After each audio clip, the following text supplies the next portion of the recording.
shit, what you want me to prove? What's going on? Spacey got the sauce on. To support this live stream, to support this channel, to support this platform, especially if you're watching the replay, you could always support the channel by sending a super thanks. That's the heart shape with the $sign in it. Right below the video. That's the heart shape with the $sign in it. Right below the video. Let's go.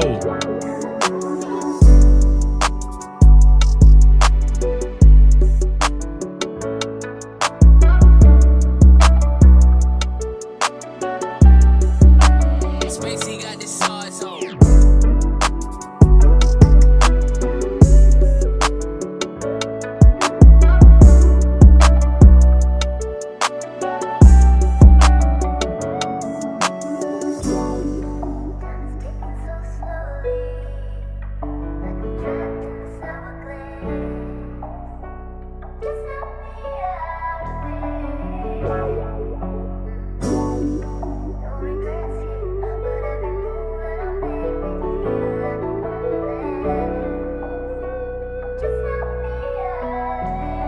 Spacey got the sauce on.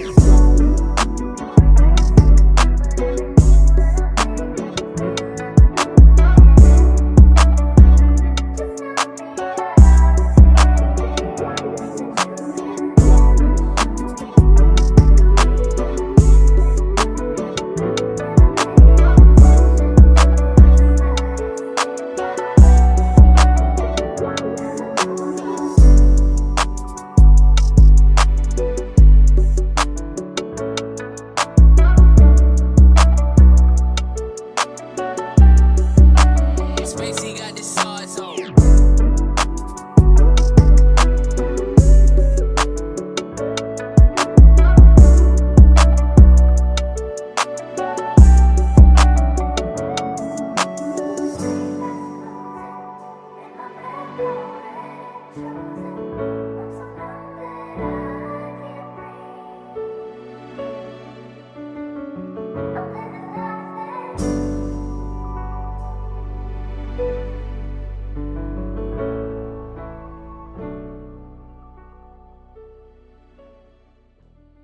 Spacey got the sauce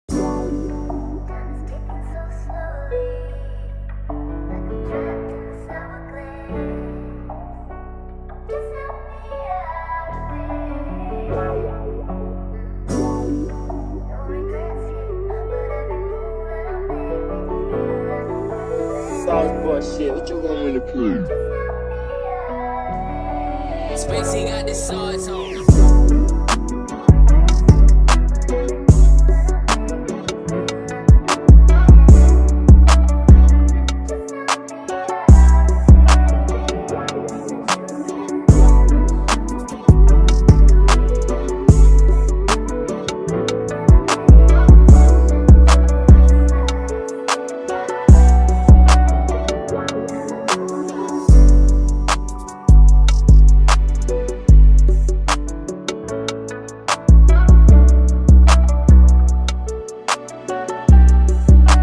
Spacey got the sauce on.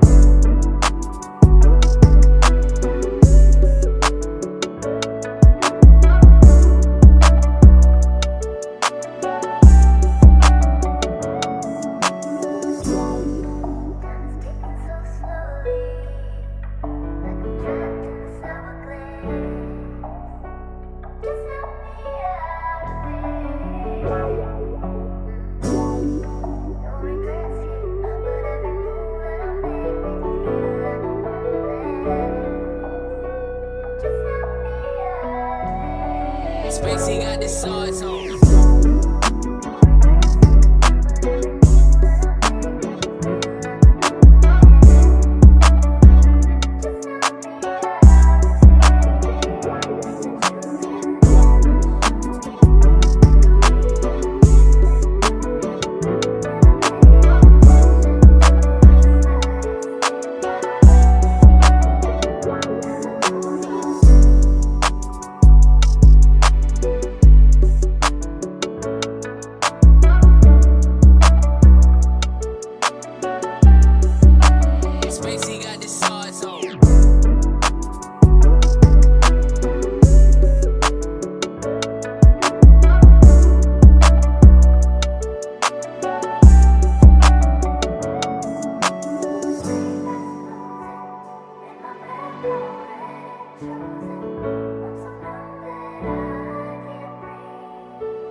Mic check, mic check. Jay-Z called out by lawyer Tony Buzbee. Jamie Foxx speaks out about Diddy trying to kill him. Oh yeah, it's hot and heavy. Shout out to everybody that hit the like button so far. I appreciate you. Shout out to the early No Cap crew in the building. I appreciate you. Let's get it.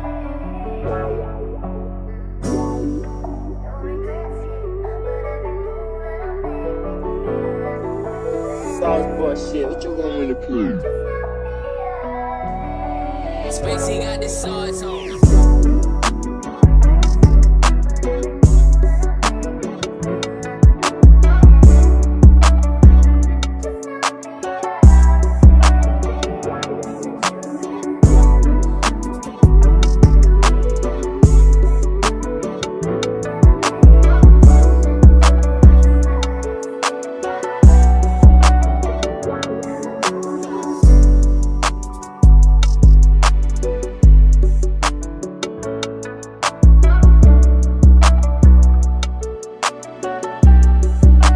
Spacey got the sauce on.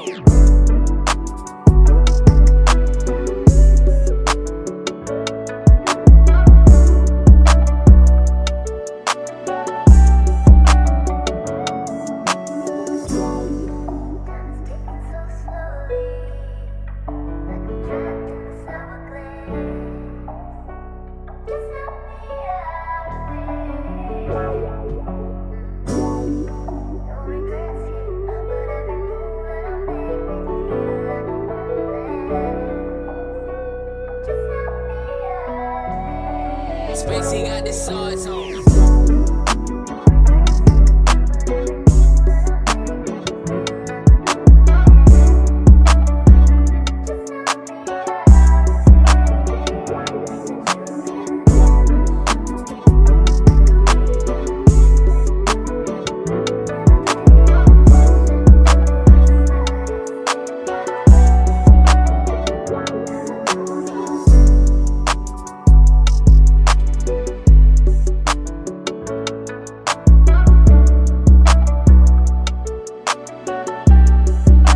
Spacey got the sauce on.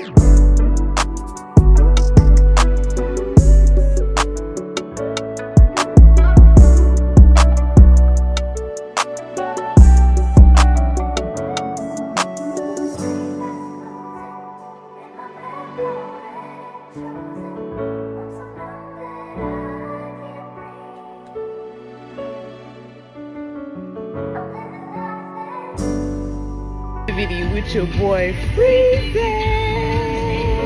Join in tonight. No Cap-tivity. Only the boss motherfucking bitches fuck with motherfucking Freezy. It's no Cap-tivity. Get into it.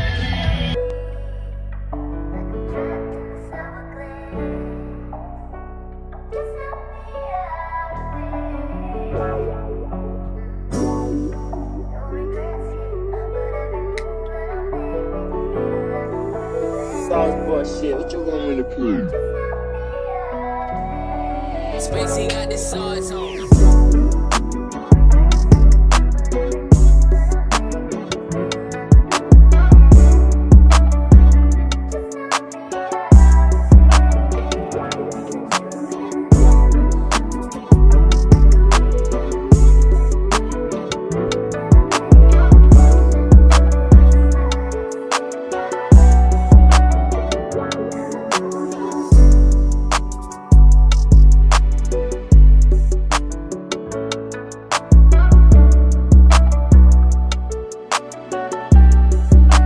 Spacey got the sauce on.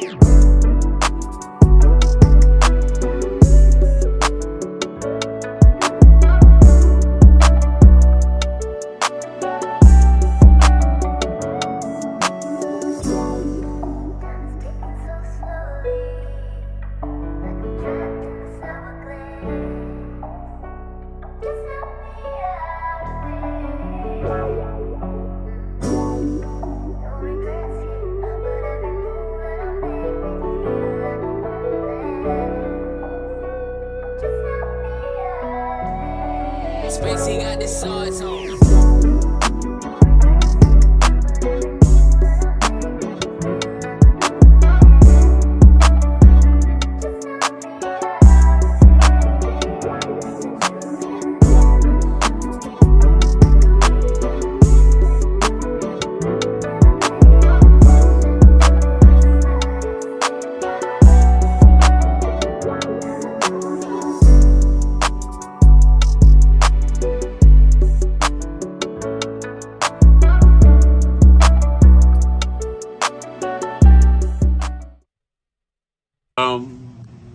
times in our life. You got time to sing on it. You sing. We all have pain. So man, you gonna sing. We all have sorrow.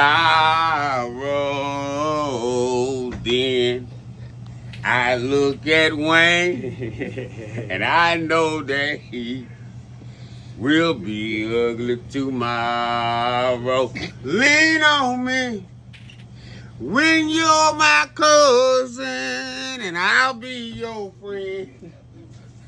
I help you carry on, for it won't be long till I'm gonna need my cousin to care.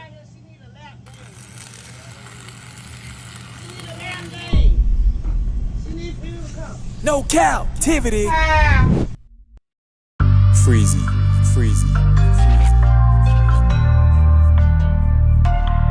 What up, what up, what up? You are officially locked into No Cap-tivity with Freezy, where we tackle issues that sometimes have us trapped in this thing that we call life. But if you know me, you know my motto: to free yourself, you must heal yourself. And if you're right with your dog, please hit that like and subscribe button hard right now. And also comment and share this video. That is, if you're right with your boy Freezy. No Cap-tivity.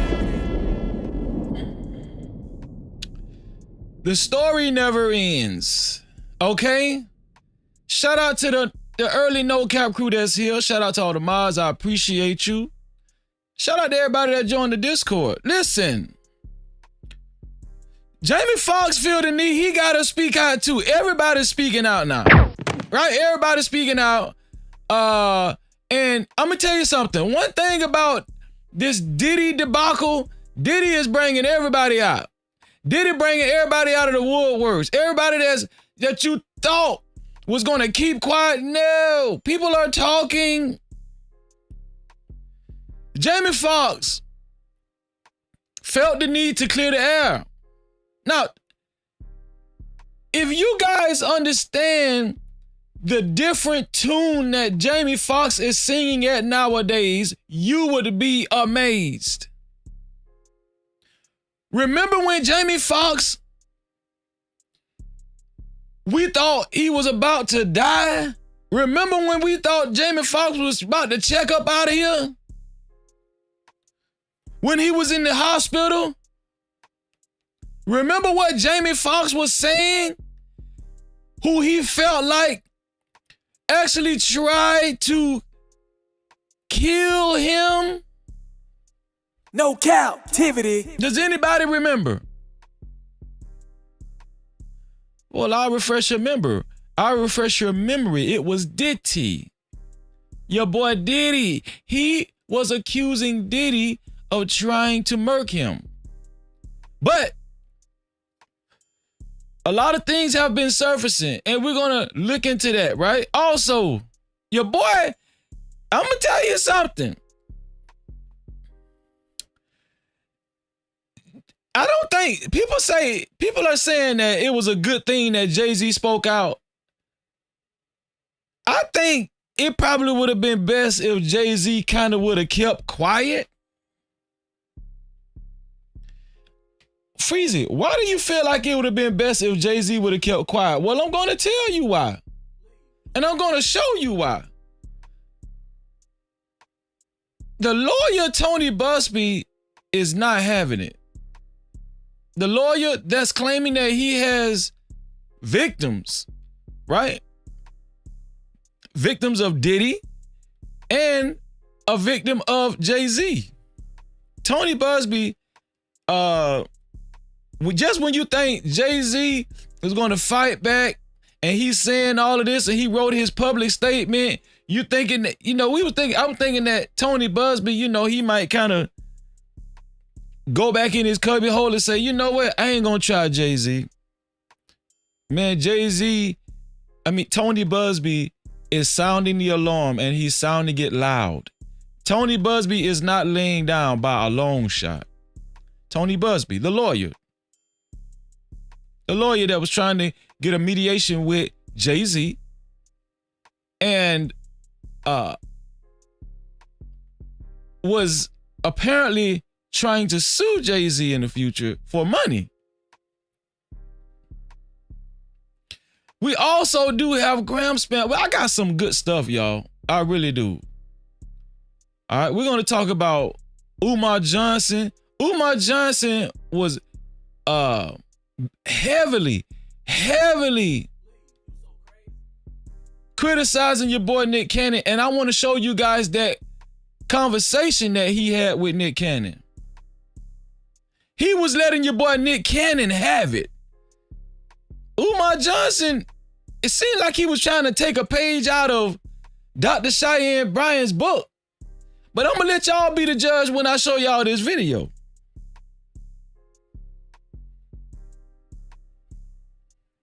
Let's see. There we go. But before we do that, how about we do the roll call? Here we go. Shout out to Dr. Quantum, aka Quantum Love in the building. How you doing, Quantum? Thank you. Make sure y'all do what she said and hit that like button. Thank you, sis. I appreciate you. Great seeing you always. No Shalom. Cap-tivity. Shout out to my sister, Fanny P. She say, we up, bruh. Shout out to Fanny P. No Cap. I appreciate you, sis. Thank you so much. Shout out to Next Level, my brother Next Level in the building. He say, hit the like button on the way in. Thank you to everybody that hit the like button so far. I appreciate you. Shout out to Next Level. No Cap. Make sure y'all subscribe to my brother's channel. Also, shout out to Tokay. Shout out to Tokay. Tokay say, like the stream. Like the stream. Thank you. Thank you, Tokay, for reminding everybody to hit the like button. It's very important. Very, very important. Just in case, so you guys understand, right? It's not a small thing. It's not a small thing. No Cap-tivity. Shout out to Dr. Frizzle Frost of Warrior Speed. He say, what's good, Freezy and the No Cap crew? Peace and prosperity. Thank you, Dr. Frizzle Frost. Make sure y'all subscribe to my brother's channel. I appreciate No Cap-tivity. How you doing? Joy is real online. How you doing, Joy? Thank you for being here. Make sure y'all subscribe to Joy, especially if you guys are sneakerheads and you like sneakers. Shout out to Joy is real online. Shout out to my nephew, RJ. What's going on, RJ? Say, yo, what's up, Freezy? Love you, RJ. I appreciate you. Thank you.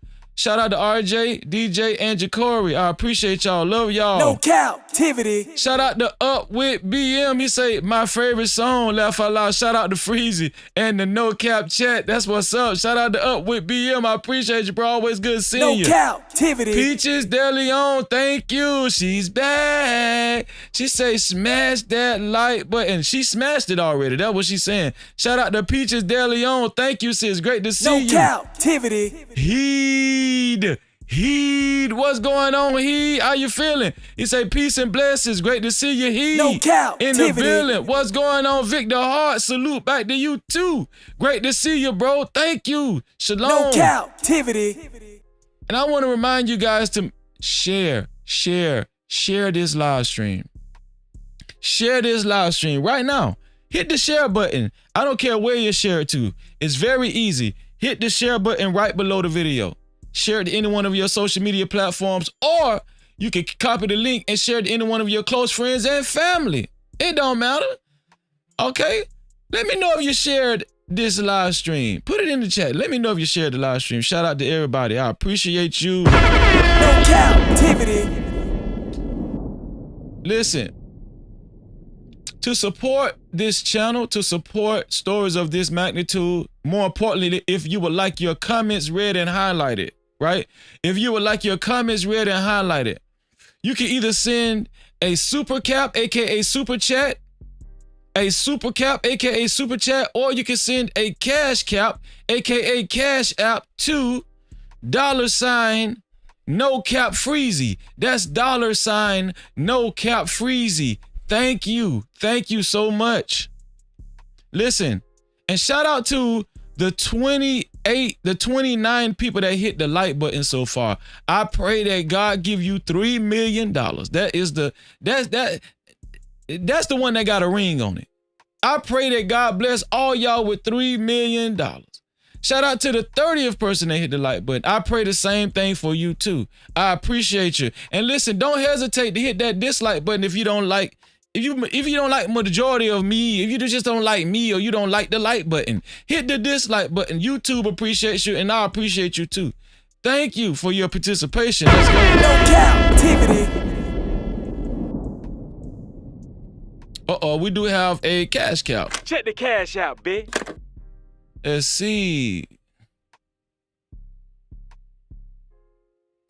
Shout out to my brother.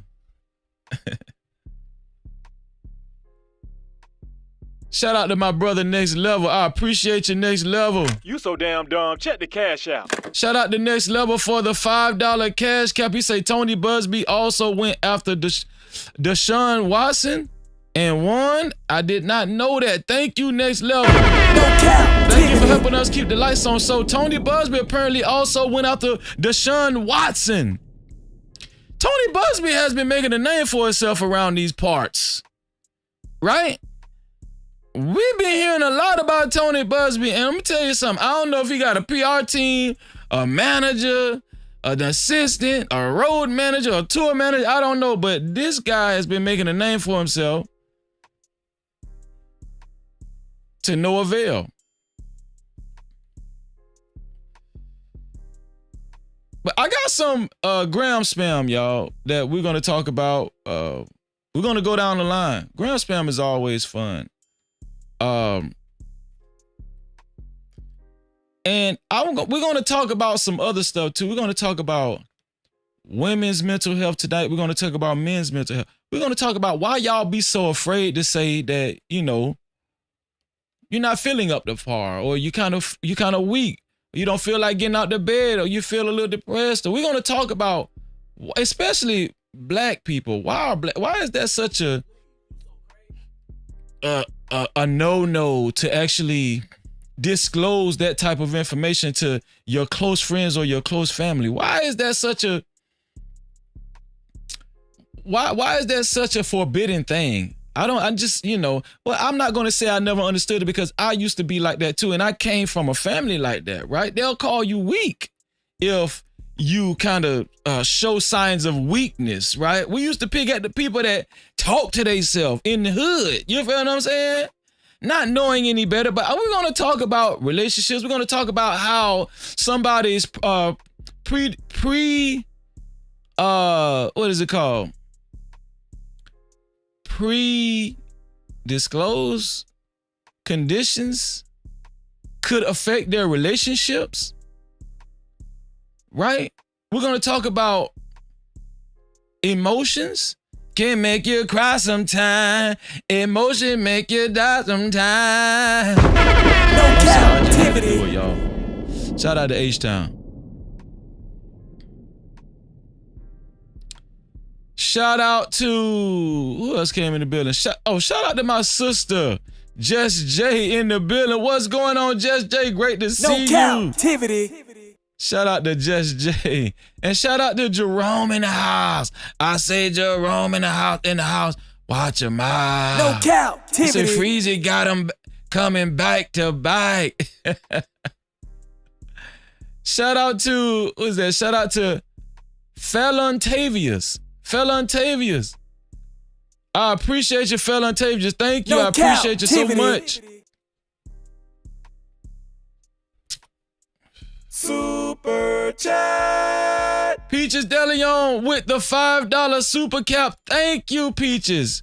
Thank you for the support. I really appreciate you so much. Thank you for helping us keep the lights on. It's really appreciated, Peaches. Thank you so much. No Cap-tivity. Shout out to Peaches DeLeon for showing up and showing out.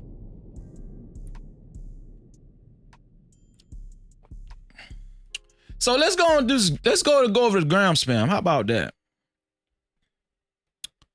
Let's go over the gram spam, see what I got lined up for you guys. It's an exciting night. I can promise you that. Here we go. So, what we're going to talk about first?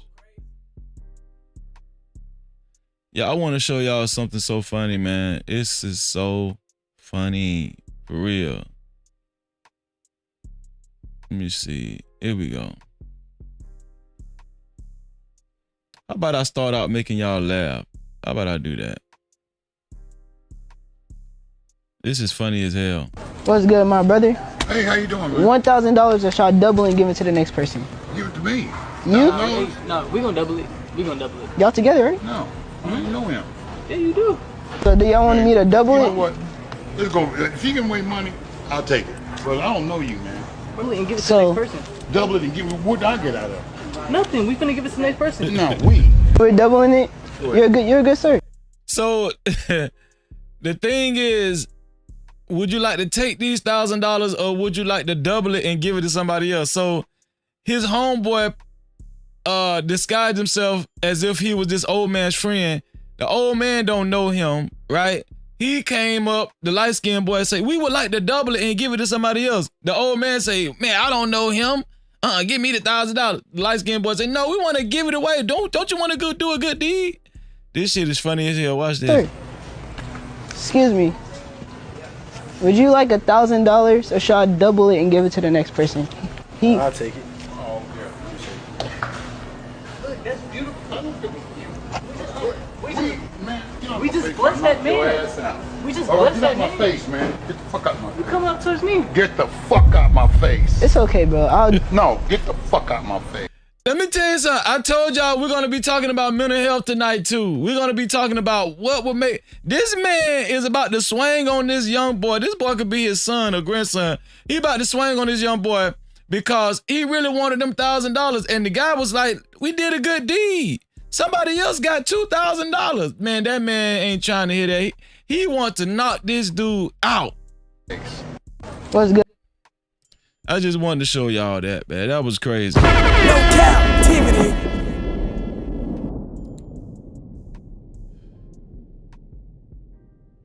Let's see.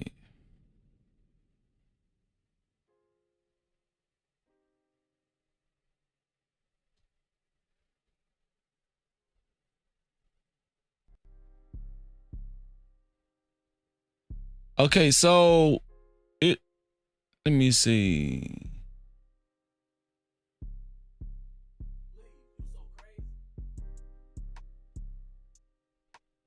So there are some recent things going on in the news, right? Where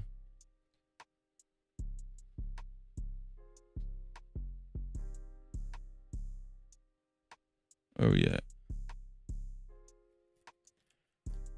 Okay, so remember the guy. In accordance with the law. Remember the guy that jumped over the judge's podium and tackled the judge? Well, he got sentenced, right? The man that violently attacked a Las Vegas judge in court after jumping the bench has been sentenced to 26 years. They gave him 26 years in prison. We kind of knew that they was going to throw the book at him. Let me play this video to remind you guys the guy that I'm talking about.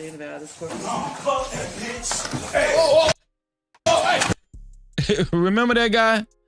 The guy that jumped over the podium and tackled the judge because the judge, basically he felt like the judge was getting slick with him and playing with his life. Looked like she was going to give him a lot of time then. But he just got sentenced. They gave him 26 years in prison. Well, I think on this video, he kind of spoke up for himself. In accordance with the laws. 5, that I do know Judge Mary Kay Holthus. I know her very casually and only professionally. I've never socialized with her outside, say, a professional event. I do, for instance, not know her phone number. I don't. Shout out to Travis Allen.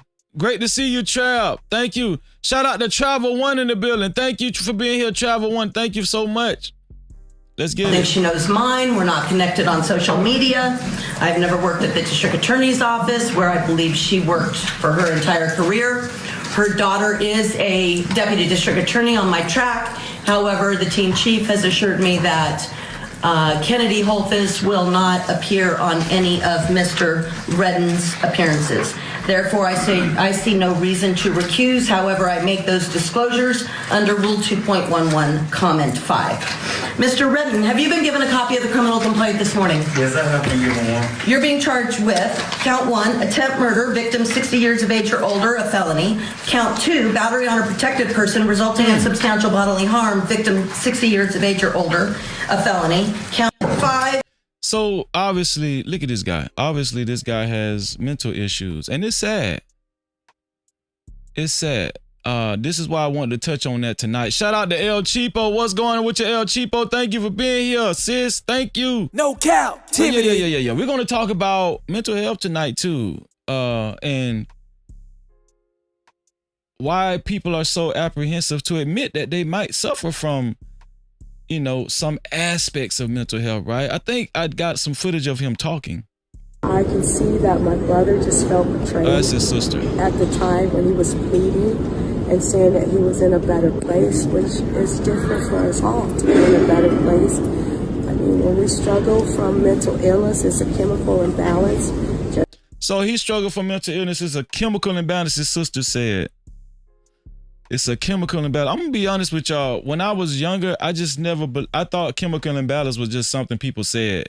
I never believed in chemical imbalance. Did you guys believe in that? Like I thought that was just an excuse, you know. Of course, it's different now for me, but I just never really, I never knew what chemical imbalance really was. I was ignorant. As most addicts have chemical imbalances out there, we want to stop using, we can't. It's something that we suffer from. I don't think sending him to prison is going to deter anybody who suffers from a mental illness. They need to be surrounded by healthcare professionals who can treat him. And do y'all think he should have got 26 years in prison? Shout out to Anila. Thank you for being here. Shout out to Shiesty Bomb. Thank you. Thank you. So that he gets the right treatment that he needs. I can see that my Shape that, but I think it's time that he gets a taste of something else because for somebody to do I just this can't with that history. In accordance with the laws of the state of Nevada, this court. For somebody to say F that B in the middle of court, a publicly held court, and then jump over this podium like this. Yeah, you might need to be evaluated. They gave him 26 years. They gave him 26 years. So right here, it says men who attack Las Vegas judge is sentenced by her to a minimum of 19 months. He only had 19 months at the time. Are y'all seeing what I'm seeing? He only had 19 months.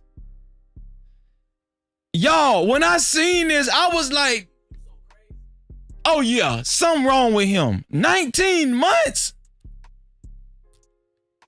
What is that? That's 12 carried to 7. That's like a year and a half. That's all she was sentencing him to. Now he has 26 years. Shape that, but I think it's time that he gets a taste of something else because I just can't with that history. In accordance with the laws of the state of Nevada, this court.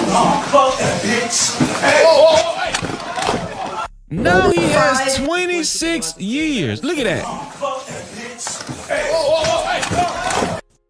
All because of his outbursts in court. Damn. 26 years, you know, his sister won't see him. His entire family won't see him. I just thought that was newsworthy, man. I just wanted to show y'all that. What do y'all think about that story? Like, I told y'all we was going to follow up on it. From 19 months to 26 years.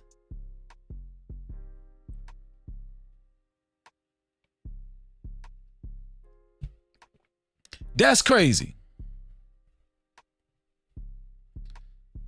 Let's keep going. Gram spam. So, remember the guy that shot and killed the CEO of United Health? Apparently, they have a suspect. People are very skeptical about this guy that they have in custody. I'm going to let y'all see this guy. arriving at this courthouse there in Pennsylvania, in Hollidaysburg, Pennsylvania, taken in custody in Altoona. Let's just listen in here to this. All right, that was just Luigi Mangione as a strong person of interest in this case, taken into custody, led with his hands behind his back. And I do want to just... Luigi Mangione. Luigi Mangione is the guy that they took in custody, right? This guy right here. This is who they apprehended. This guy. This is who supposedly shot dead the CEO, the head CEO of United Healthcare, United Healthcare. What does this say? Released, Luigi Mangione released claims large corporations abuse our country for profit. So they're trying to make him out of, basically they're saying he's a radicalist. Large corporations abuse our country for profit and have been allowed to get away with it. The U.S. has the #1 most expensive healthcare in the world. This guy assassinated the CEO of United Healthcare because he's saying that healthcare in America is ridiculous, how much it costs. And it says, and ranked number 42 in life expectancy, these parasites simply had it coming. So they're saying, they have him quoting this. To the feds, I'll keep this short because I do respect what you do for our country. To save you a lengthy investigation, I state plainly that I wasn't working with anyone. This was fairly trivial. Some elementary social engineering, basic CAD, a lot of patience. The spiral notebook, if present, has some straggling notes and to-do lists that illuminate the gist of it. My tech is pretty locked down because I work in engineering, so probably not much info there. I do apologize for any strife of traumas, but it had to be done. Frankly, these parasites simply had it coming. A reminder, the U.S. has the #1 most expensive healthcare system in the world, yet we rank roughly 42 in life expectancy. United is largest company in the U.S. by market cap, behind only Apple, Google, Walmart. It has grown and grown, but as our life expectancy, no, the reality is these have simply gotten too powerful, and they continue to abuse our country for immense profit because the American public has allowed them to get away with it. Obviously, the problem is more complex, but I do not have space. And frankly, I do not pretend to be the most qualified person to lay out the full argument. But many have illuminated the corruption and greed. Decades ago, the problem simply remained. It is not an issue of awareness at this point, but clearly power games at play. Evidently, I am the first to face it with such brutal honesty. So this is him about to get expedited. The intelligence of the American people and lived experience. So they took him in as he was saying, an insult to the intelligence of the American people. An insult to the intelligence of the American people and lived experience. So what do y'all think? It's completely out of touch. And an insult to the intelligence of the American people and lived experience. Do y'all think this guy was in his right mind? Do you think he was acting purposefully, or was he out of it mentally? Right? Let me get y'all opinion on that. This is the guy. This is Luigi Mangione. This is him at McDonald's right before they detained him. He was eating a hash brown. If you look at his face, he don't look too good. All right, look at his face. Yeah. His family. Now, one thing about this guy, his family never going to see him again, right? This is Luigi Mangione's official mugshot. So, yeah, there we go. Oh, this is the guy that jumped the podium. This is him talking right here. First, he wants to address the court. Miss Judge Susan H. Johnson, I don't understand why the state is like really going after my character. I mean, I've always had problems since I was a little kid of like psychosis and being in big crowds and always feel like my life is in danger. I didn't know. He said he's always been in big crowds and always felt like his life was in danger. I was reading about this the other day. What is it? What is that called? Is that called social anxiety or something like that? And I believe him. I believe that, you know, he suffered from some type of social anxiety growing up. When he jumped that podium, I just refuse to believe that he was in his right mind, that he reacted off of getting 19 months, right? And it could be catastrophic for him to actually be in a prison and him having social anxiety, right? I don't know. What do you guys think? Right here, he's talking like he has some sense. Obviously, he's detained, but it's just sad that it went from, his sentences went from 19 months to 26 years. Being a young person, even in middle school, elementary school, knowing that like I fear for my safety. I'm just being me, going to school, growing up, trying to do the right things. I never get tired of trying to do the right things. The state just said that I have no remorse. Like, I feel like Judge Johnson, she doesn't know me. I understand she's doing her job. I'm not mad at her for that, but I know that I'm not a bad person, and I'm thinking. This guy's voice does not seem like the same guy that jumped over the judge's podium and tackled her ass like Lawrence Taylor. You feel what I'm saying? No cap. This does not seem like the same guy. It just doesn't. You know.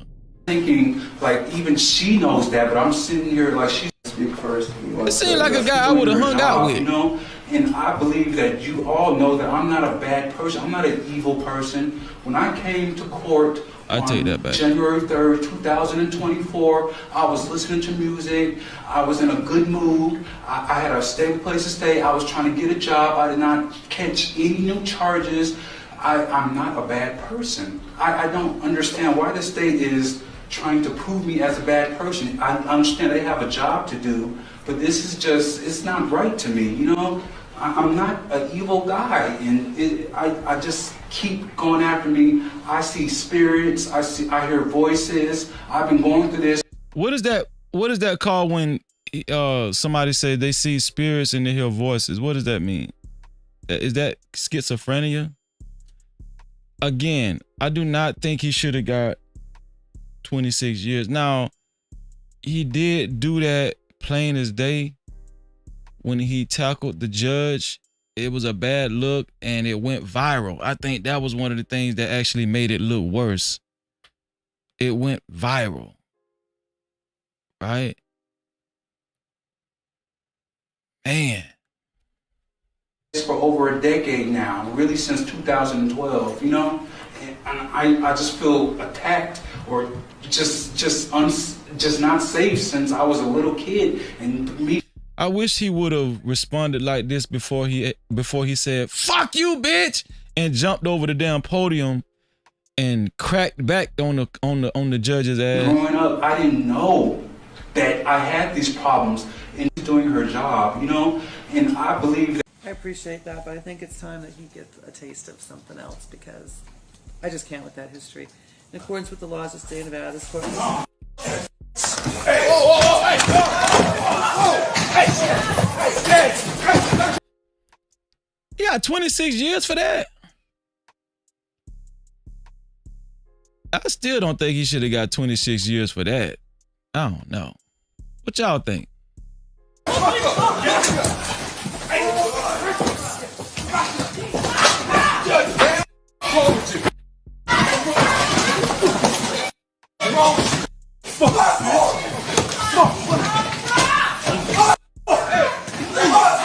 Oh, yeah, he was punching the bailiff. He was punching the sheriff and everything. Yeah, they gonna get his ass up out of there. I appreciate it. Oh, yeah. So this is what I want to talk about, y'all. Shout out to Angela Reddick in the building. Thank you for being here. Shout out to Jet Cora in the building. Thank you. What's going on, Jet? No Cap-tivity. Great to see you. Shout out to it's D-Walk to you in the building. Thank you for being here, D-Walk. Thank you. Shiesty Bomb, what it do? What's going on, sis? No Cap-tivity. Great to see you, sis. Florida native in the building. What's going on? No Cap-tivity. Great to see you, fam.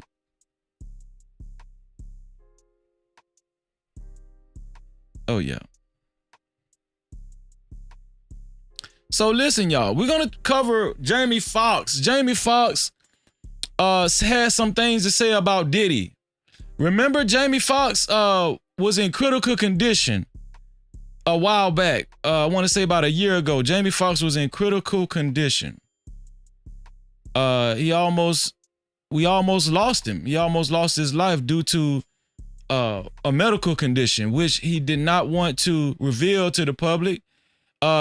He did just decide to reveal what he actually suffered from at the time publicly. He just decided to reveal it, and we're going to talk about that. We're going to talk about who he was blaming for why he was in the hospital and who he was saying was trying to kill him, right? In the beginning, he was saying that Diddy was trying to kill him. It said that he came out publicly and saying that Diddy was trying to kill him. So we're gonna talk about that, right? Mental health, right? Now listen, and here's the thing. I'm not saying that Jamie Foxx is suffering from mental health. I'm saying they're trying to say that Jamie Foxx probably might have been going through some mental changes back then, right? But I'm gonna let y'all be the judge. And also, we still gonna talk about Jay-Z tonight. Jay-Z and Tony Buzbee, the lawyer, they're still going through it. And they're going hard at each other. No Diddy. This one here for the thug. They're going hard at one another. Okay? So, here we go.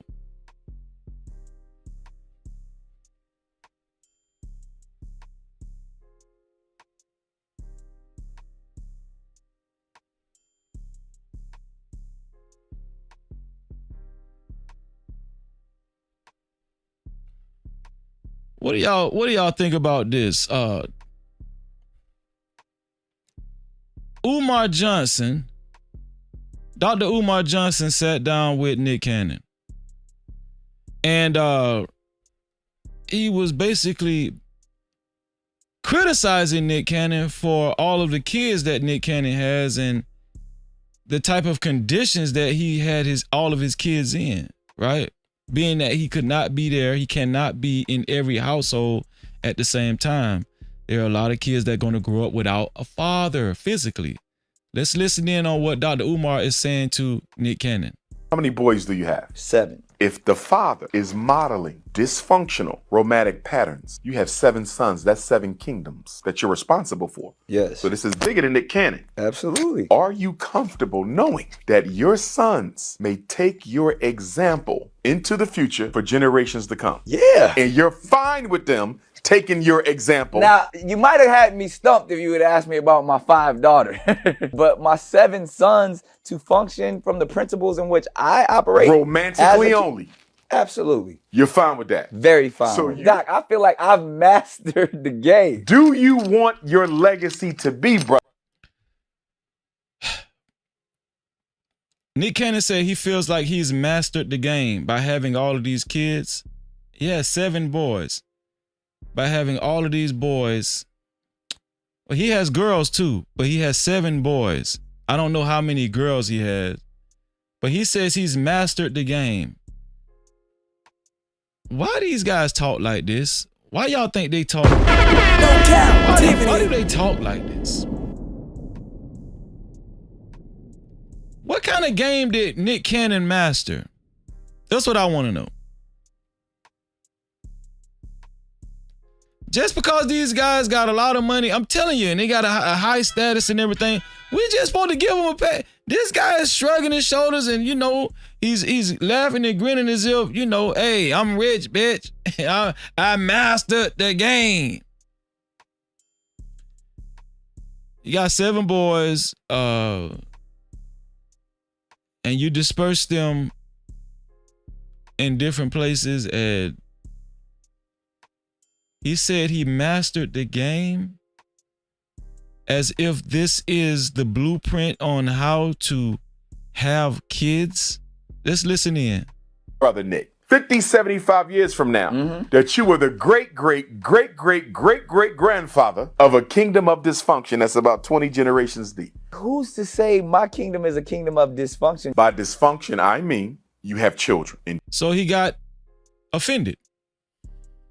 Dr. Umar Johnson says, how are you going to feel when you have generations upon generation and your kids learn from you and they mimic you and they repeat this cycle by having a kingdom of dysfunction?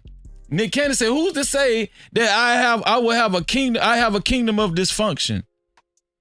Do y'all think that's dysfunctional? And Nick Cannon having all those kids, and you know, and these kids are in different households. What do y'all think? Different households with different women. That is not the ideal structure for a child in which to grow. How many boys do you have? 7. If the father is modeling dysfunctional, what do y'all think about that?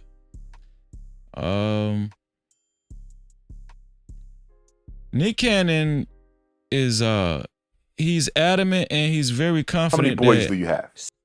He's not doing the wrong thing. He hasn't made any mistakes. He's fully confident that, you know, his family is intact. I mean, I don't know. What do you guys, I just think that the climate that we're living in, especially the business that Nick Cannon is in. Nick Cannon is in the entertainment business, right?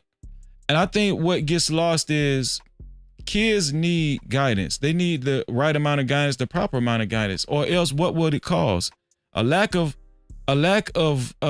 sufficient guidance. What can that cause? Can somebody guess? What have we been talking about thus far tonight? What have we been talking about? A lack of parental guidance, proper parental guidance. What can that cause? Can somebody tell me what can that cause? What have we been talking about thus far? I don't know. Can it cause mental health or not?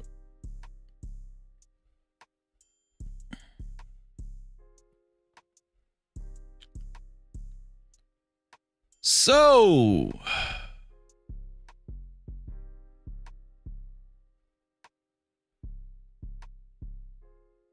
let's listen in on what your boy Tank Davis said about mental health. Hold on. Here we go. That's why I don't want to box no more. I want to do therapy, right? But I feel as though if I do therapy, it will lose the fire that I have inside me. Tank Davis says he wants to do therapy. He said he don't want to fight no more. He wants to do therapy, but he's afraid that if he does therapy, he's going to lose the fight that he has in him. So this is the notion of therapy. I think a lot of black people look at therapy like that. I really do. I think a lot of black people look at therapy this way. Well, they'll lose a lot of fight in them, right? They'll lose their mojo. They'll be changed forever. I'm gonna be honest with you. I used to think like that too. Like, yeah, you know, you feel like you're just gonna be changed forever if you decide to go to therapy, right? If you contemplate therapy, or if you actually indulge yourself in therapy and sign up for it and get you a therapist, you feel like somebody's messing with your head. Wanting to be much softer, you know what I mean? Be more humble and things like that. Tank's desire to retire in order to heal and grow is admirable. Not many men dare to pursue this kind of transformation. However, his thinking reflects a misunderstanding of what therapy and humility truly entail. Therapy is not about extinguishing your fire. It's about learning how to control it so it doesn't burn you or the people around you. A man who undergoes therapy. I think the guy that jumped over the podium, he needed therapy, right? Therapy, this guy is absolutely right. It would have showed him how to control his actions. That guy needed therapy a long time ago. Tank Davis probably has his own reasoning for why he feel like he needs therapy, right? He's probably had therapy before. He's probably had a taste of it, but didn't do it long term. But this guy is absolutely right. It doesn't take the fight away from you. It just shows you how to control yourself. Doesn't lose his assertiveness, indignation, or drive. Rather, he learns to wield them with precision and purpose. Also, humility isn't about suppressing your capacity to fight. A comprehensive man can be humble, kind, and loving while also being capable of knocking someone out when necessary. Let's get it. That's your boy. No Cap-tivity. Let's get it.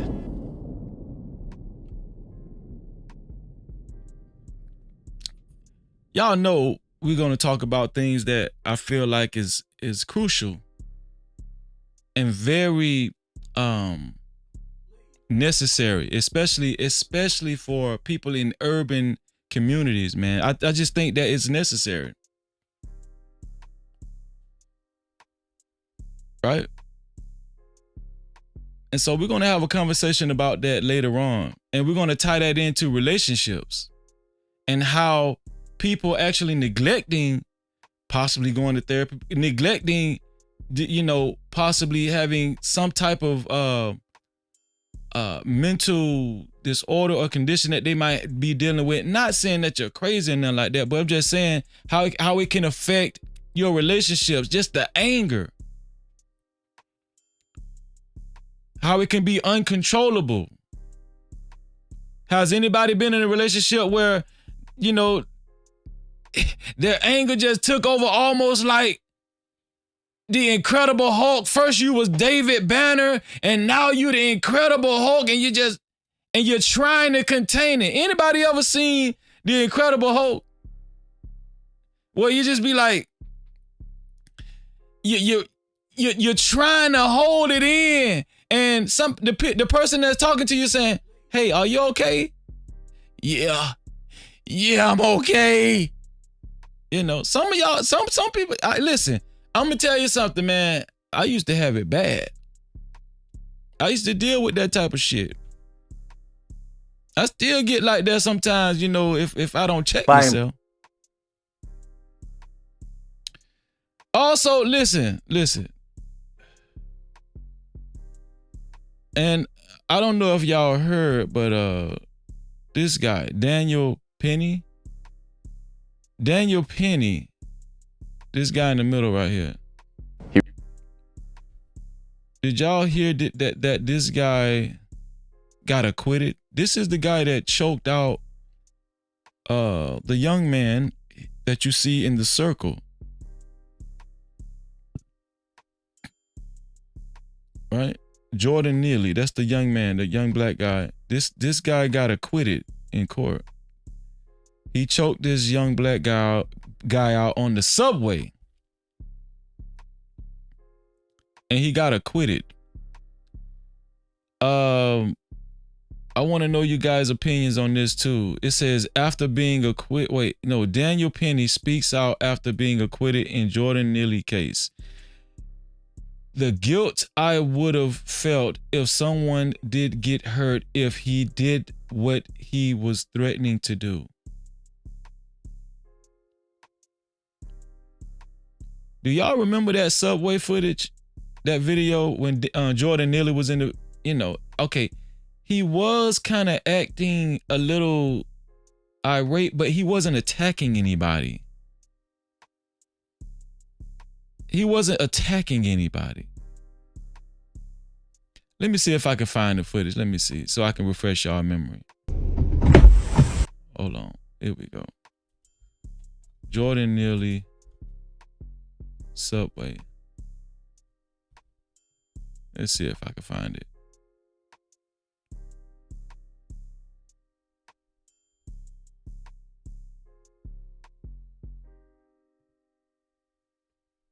All right, let's chop it up about this. Daniel Penny found. He was a talented Michael. This the guy right here. This is Jordan Neely. He used to act like Michael Jackson on the train. I don't know if he had, I don't know. But he was acting like Michael Jackson on the train. He was, people say they seen him on the train all the time. He was dancing. Sometimes he might spaz. I don't know. I don't know this guy's story completely, but you know, maybe he had some type of mental issues. I don't know, but all up until that point, he never really had a problem, you know. I don't know. Michael Jackson impersonator performing on the New York subway and in Times Square. Now Jordan Neely's tragic death in a chokehold on the same subway. This is Daniel Penny. That he has Jordan Neely in a chokehold right here on the ground. Now, I remember this story. Jordan Neely, at the time, people saying he was kind of yelling on the train.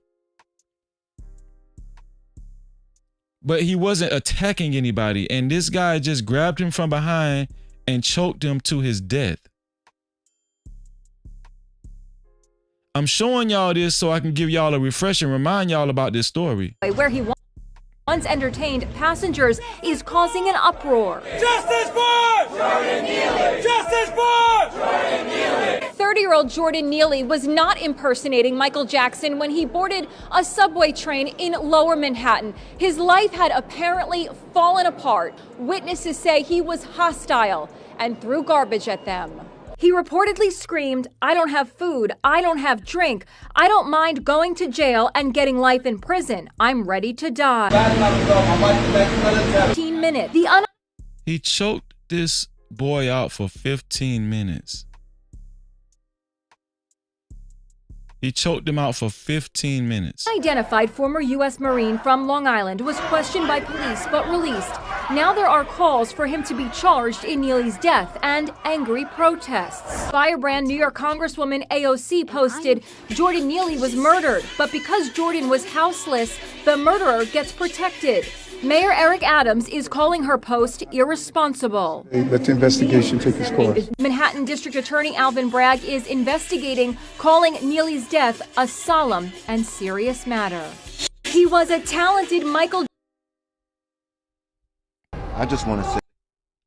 So yeah, that's that was Jordan Neely. So this is Daniel Penny, the guy that choked out Jordan Neely and had him and was choking him for approximately 15 minutes. This guy just got acquitted. He's been going to court and he's been going to trial for his life, you know, and he got acquitted. He don't have to serve any time. He got a free kill.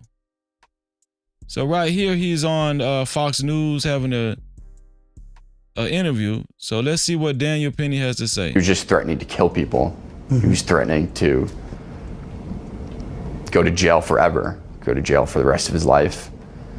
And now where I'm on the ground with him, I'm on my back in a very vulnerable position. Mic check, mic check. Can y'all hear me? Can y'all hear me? Mic check, mic check. Put a 1 in the chat if y'all can hear me pretty good.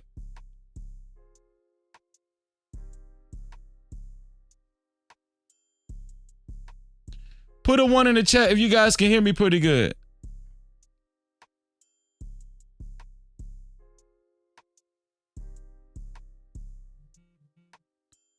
Hello?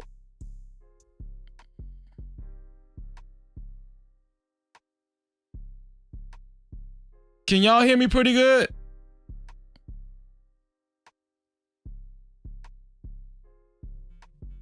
Mic check, mic check. Put a 1 in the chat if you guys can hear me. Okay, good. Okay, thank you. If I just would have let go, now he turns. Why is that a vulnerable position? Well, he could, if I just let him go, I'm on my back now. He can just turn around and start doing what he said to me. So killing. He was just threatening to kill people. He was threatening to killing, hurting. The former Marine enduring years of vicious left-wing attacks who vilified him as a racist. But Penny has no regrets, and here's why. What in you caused you to want to get involved? I mean, I'm not a confrontational person. I don't really extend myself. This guy is a veteran. I'm gonna be honest with y'all. Something wrong with this cat.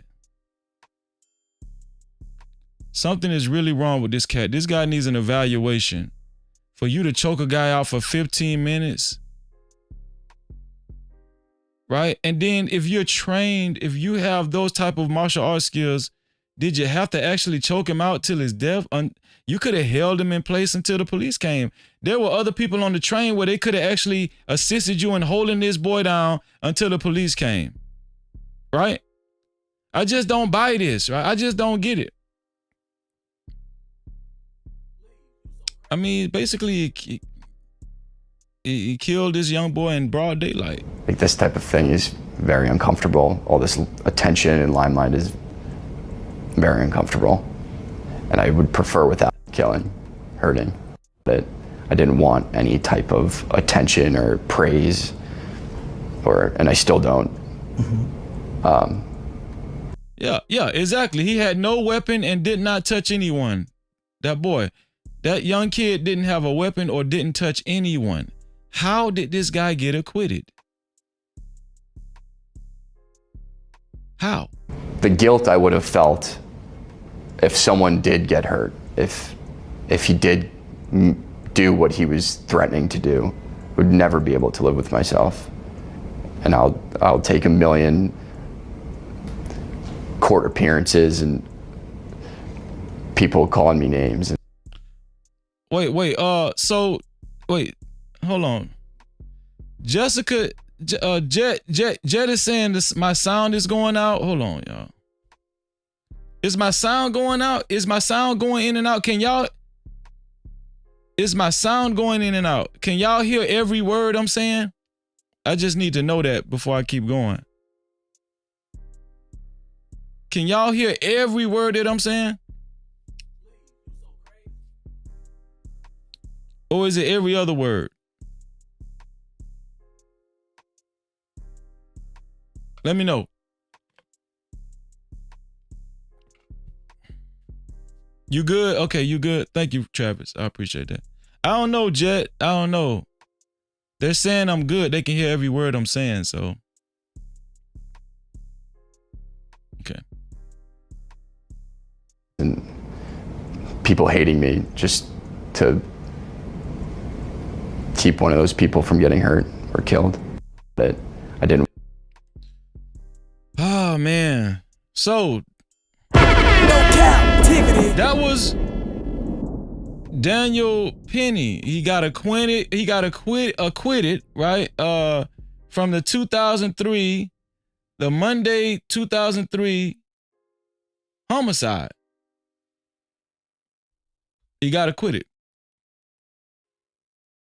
Shout out to Marcus. What's going on, Marcus? Great to see you, bro. Great to see you, Marcus.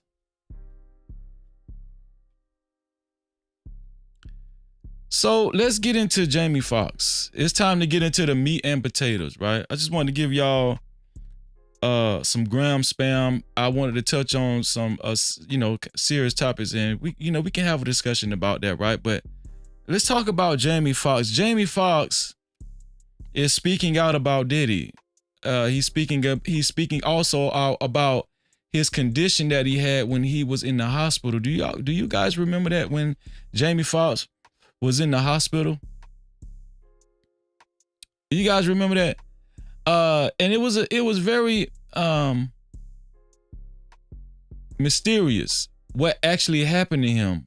Like, nobody could pinpoint what actually happened to Jamie Foxx. All we know is that he was in really bad condition.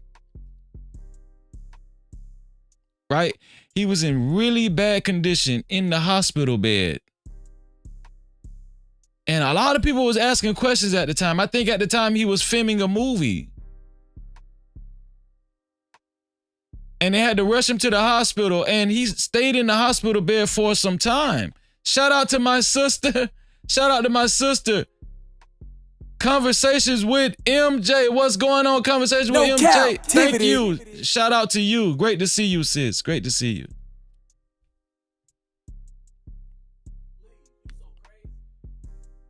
But what do y'all think about that?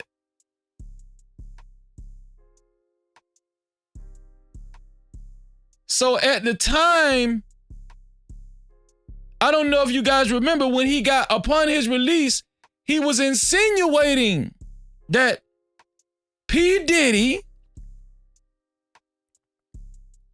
had a hand, played a hand in him going to the hospital and him being in critical condition. He was insinuating that P. Diddy was trying to kill him.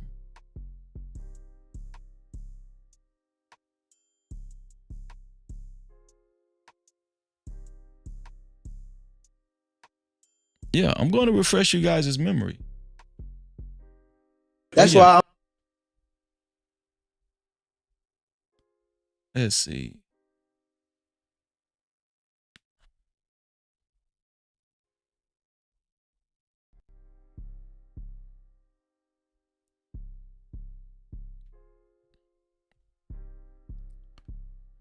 So right here, Jamie Foxx revealed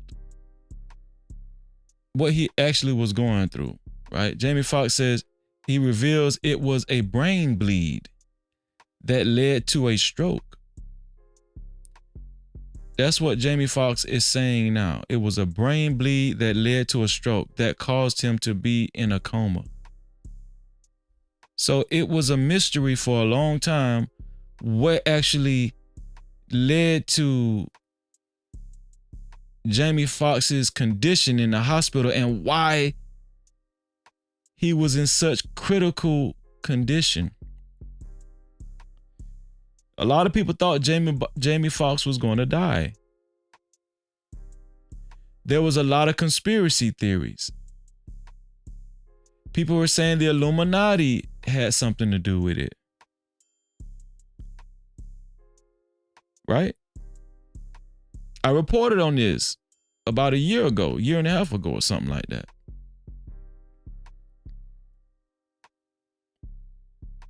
Here's the thing, Diddy is incarcerated right now.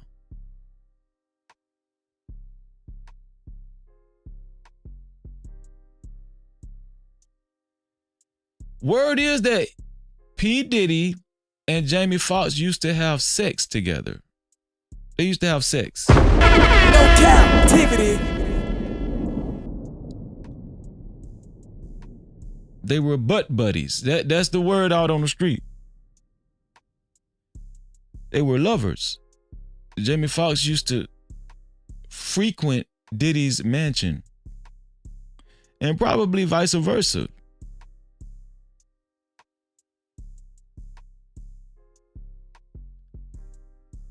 Could the reason that Jamie Foxx is singing to a new tune is that he's trying to cover his back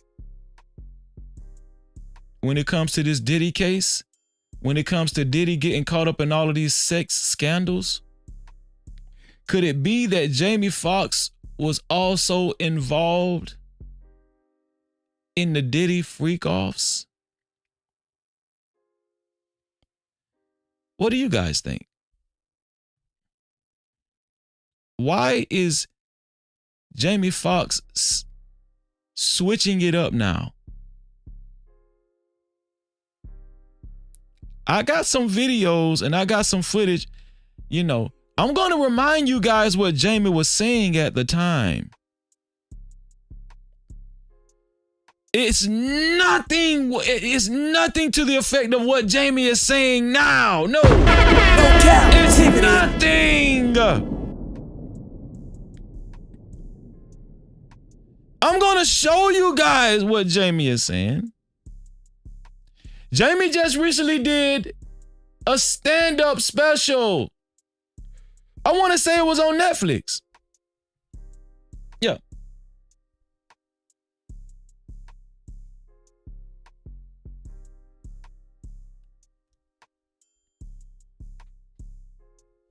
Super chat.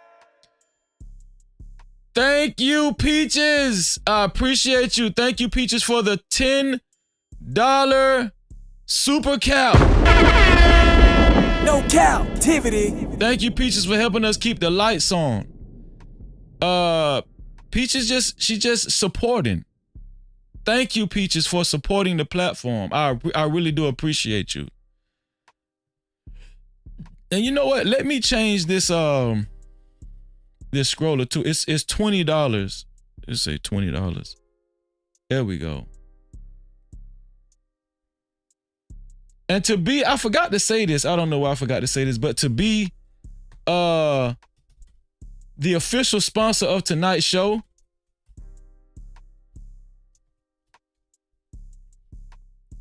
to be the official sponsor of tonight's show, it has to either be $20 or more. Right? Here we go. $20 or more to be the official sponsor of tonight's show. And whoever is the first sponsor of tonight's show will go on the sponsorship banner. Right here. Right? Shout out to the sponsors yesterday, man. They did an excellent job. Shout out to the sponsors yesterday.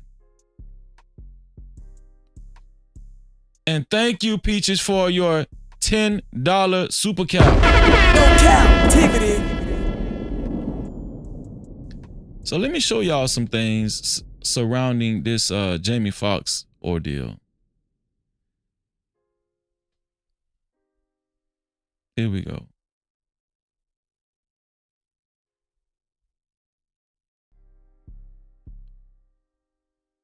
Yo, before I show y'all this though, let me show y'all this right here before I show y'all that. This just in, Floyd Mayweather just recently got attacked by an anti-Israel mob while shopping in London. Floyd Mayweather just got attacked by an angry anti-Israel mob while shopping in London. Allegedly referred to him as the N-word after expressing his support for Israel.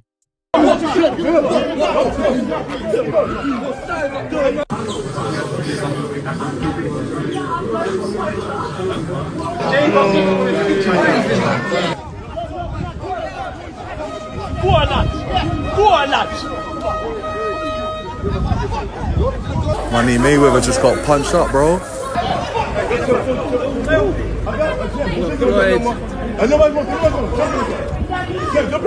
Money, man. Floyd Mayweather got physically assaulted. He got called the N-word in London. One thing I always tell you guys, as a black person, it doesn't matter how much money you make. People, once they reach a certain level of emotion, they will let you know how they always felt about you. They will. Right? It doesn't matter. And Money Mayweather is super rich. I got you.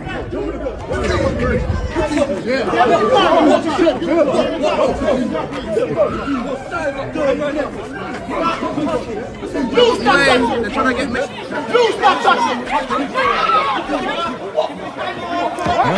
Like he's trying to do something. Yeah, get him in the car. Yep. So Money Mayweather got attacked in London. So let's get to this Jamie Foxx thing. So Jamie Foxx did stand-up. He did a stand-up and he talked about when he was ill in the hospital, and he addressed the notion that Diddy tried to delete him, right? Here we go. Man, I saved my life. The internet was trying to kill me, though. The internet said that Puffy tried to kill me. That's what the internet was saying. I know what you're thinking. Did he?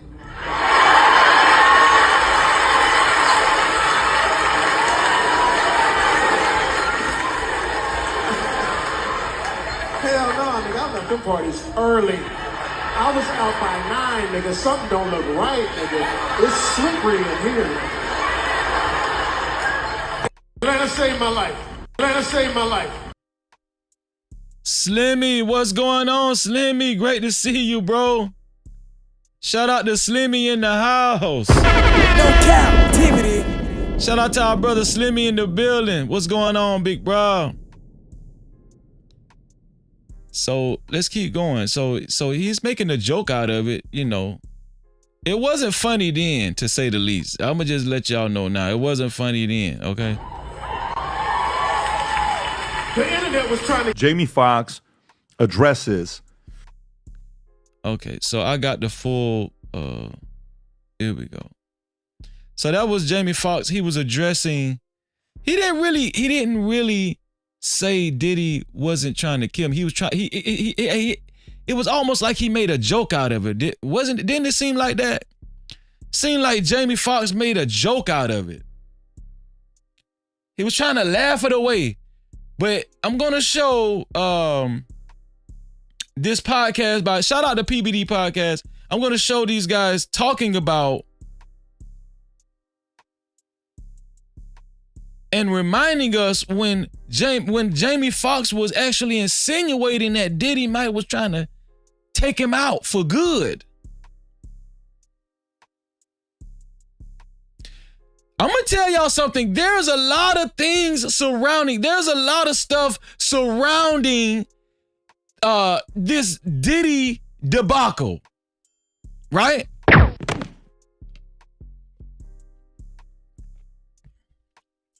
I got a funny feeling a lot of stuff is gonna be uncovered during this process. I'm gonna show y'all from this podcast. They're gonna remind us, and they did a wonderful job reminding us what was being insinuated, possibly by Jamie Foxx and his camp, when he suffered whatever he suffered in the hospital, and they won't even let people see him.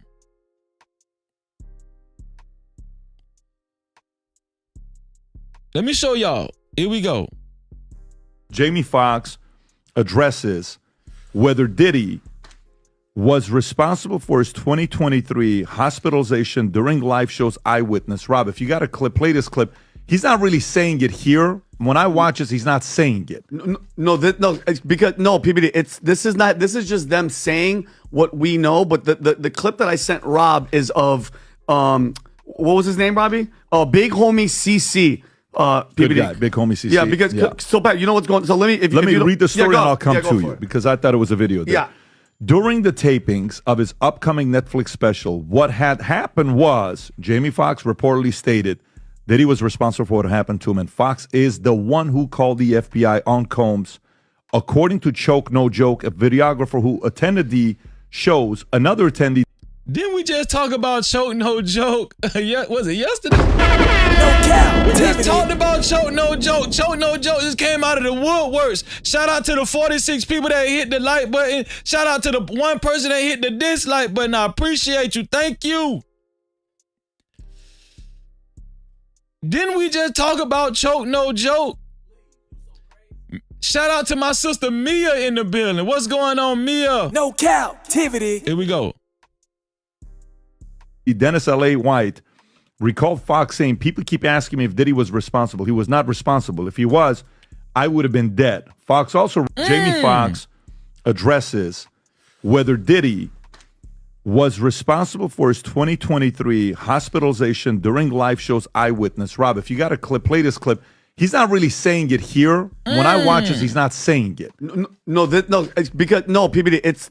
This is just them saying what we know. But the clip that I sent Rob is of what was his name, Robbie? Big homie CC. Good guy, big homie CC. Yeah, referenced Combs extensively in his routines, joking about topics like baby oil. Foxx reflected on his 2023 health scare, calling it an unexpected dark journey. He explained on Instagram, I had an opportunity to tell my side of the story, and there was no better place than Atlanta, Georgia, where he was hospitalized, he described his special as an artistic explanation of something that went terribly wrong and added, to clarify, I was betrayed by a fake friend. Bingo. Go ahead, Vinny. Okay, so fake friends. So, and mind you, and I felt blame to this because the media and everybody was being quiet. The family, his daughter, everybody was like, especially because this was the whole COVID vaccine. People were like, just tell us. Just mind you, I know Jamie Foxx personally. I even messaged him when he was going through this. I said I'm praying for him and everything like that. We didn't get into nothing like this, but everybody was like, "Oh, it's the vaccine. It's the vaccine. Talk to us. Talk to us." It was media silent. So from what I'm gathering, because I know people that are there that went to the special. When you go to a special like this, and you guys know this from the comedy shows that we've been to, they take your phone, they reference Combs.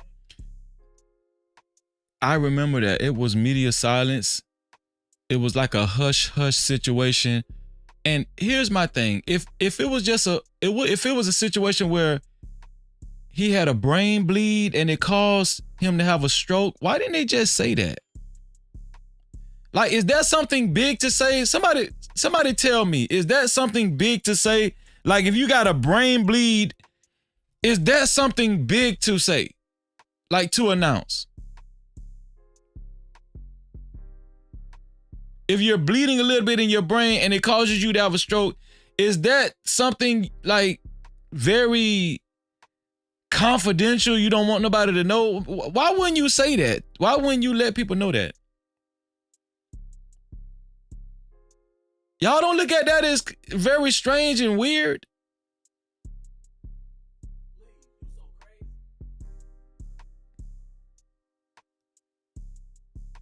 Shout out to my brother, Big Bad Bull in the building. What's going on, Big Bad Bull? No Cap-tivity. Appreciate you, bro. I don't know. Combs extensively in his routines, joking about topics like baby oil. Foxx reflected on his 2023 health scare, calling it an unexpected dark journey. He explained on Instagram, I had an opportunity to tell my side of the story, and there was no better place than Atlanta, Georgia, where he was hospitalized. He described his special as an artistic explanation of something that went terribly wrong and added, to clarify, I was betrayed by a fake friend. Bingo. Go ahead, Vinny. Okay, so fake friends. So he was quoted saying he was betrayed by a fake friend, and it was alluding that it was your boy, Diddy. This one here for the thug. He was saying this at the time. Mind you, and I felt blame to this because the media it up. You can't have anything recording or nothing, right? He said in the special that I was hospitalized by this person, and mind you, him and Diddy have had a business falling out. They said they had a beef. So the choke no choke was a videographer, and he was like, "Yo, I was there." Choke no joke, man. Not choke no choke. What the hell? No Cap-tivity. This man just say choke no choke. I thought you knew these damn people. This man said choke no choke. He said Diddy was responsible for what happened to him and that he's the one that called the FBI. And Choke added, I don't think he was joking in the special. Okay, so nobody knows, and you guys know this. We might not ever see what's even there because on the cutting room floor, we know this from editing, if he doesn't like it or if it's anything kind of, too far, they'll edit it out. But the people that were there were saying that he was saying it and that he was serious about it. And also, this is a little while ago, Pat, this was celebrity bodyguard, big homie CC, who publicly alleged that Diddy, and mind you, let's not pretend like people are like, this is a far-fetched idea. This is the type of character after dragging Cassie and doing all the shit that he did, that this guy alleged that Diddy get up. You can't have anything. Poisoned Jamie Foxx, leading to him calling the FBI. And he also stated in this video, I know he poisoned Jamie Foxx, and he also said that he's been poisoned before in the past. Can we play this clip? Yeah. Recording or nothing, let's right? Play that again. He said in the special that I was hospitalized by this person. And mind you, him and Diddy have had a business falling out. They said they had a beef. So the choke no choke was a videographer, and he was like, yo, I was there. He said Diddy was responsible for what happened to him and that he's the one that called the FBI. And Choke added, I don't think he was joking in the special. Okay, so nobody knows, and you guys know this. We might not ever see what's even there because on the cutting room floor, we know this from editing. If he doesn't like it or if it's anything kind of too far, they'll edit it out. But the people that were there were saying that he was saying it and that he was serious about it. And also, this is a little while ago, Pat, this was celebrity bodyguard Big Homie CC, who publicly alleged that Diddy, and mind you, let's not pretend like people are like, this is a far-fetched idea. This is the type of character, after dragging Cassie and doing all the shit that he did, that this guy alleged that Diddy get up. CC, the bodyguard CC. Do y'all remember who the bodyguard CC is? That's the guy that was also alleging that Busta Rhymes is gay as well. Do y'all remember that? No Cap-tivity. That's who Whack 100 was challenging. CC, the bodyguard, that's been going viral lately. Yeah, so he has information on this situation here too, right? You can't have anything recording or nothing. Some of the things that you heard behind the scenes that were going on before this indictment actually dropped. Right here. Well, I know he poisoned Jamie Foxx, and Jamie Foxx reported him to the FBI because of it. I know that's a fact. No Cap-tivity. So what do you guys got to say now?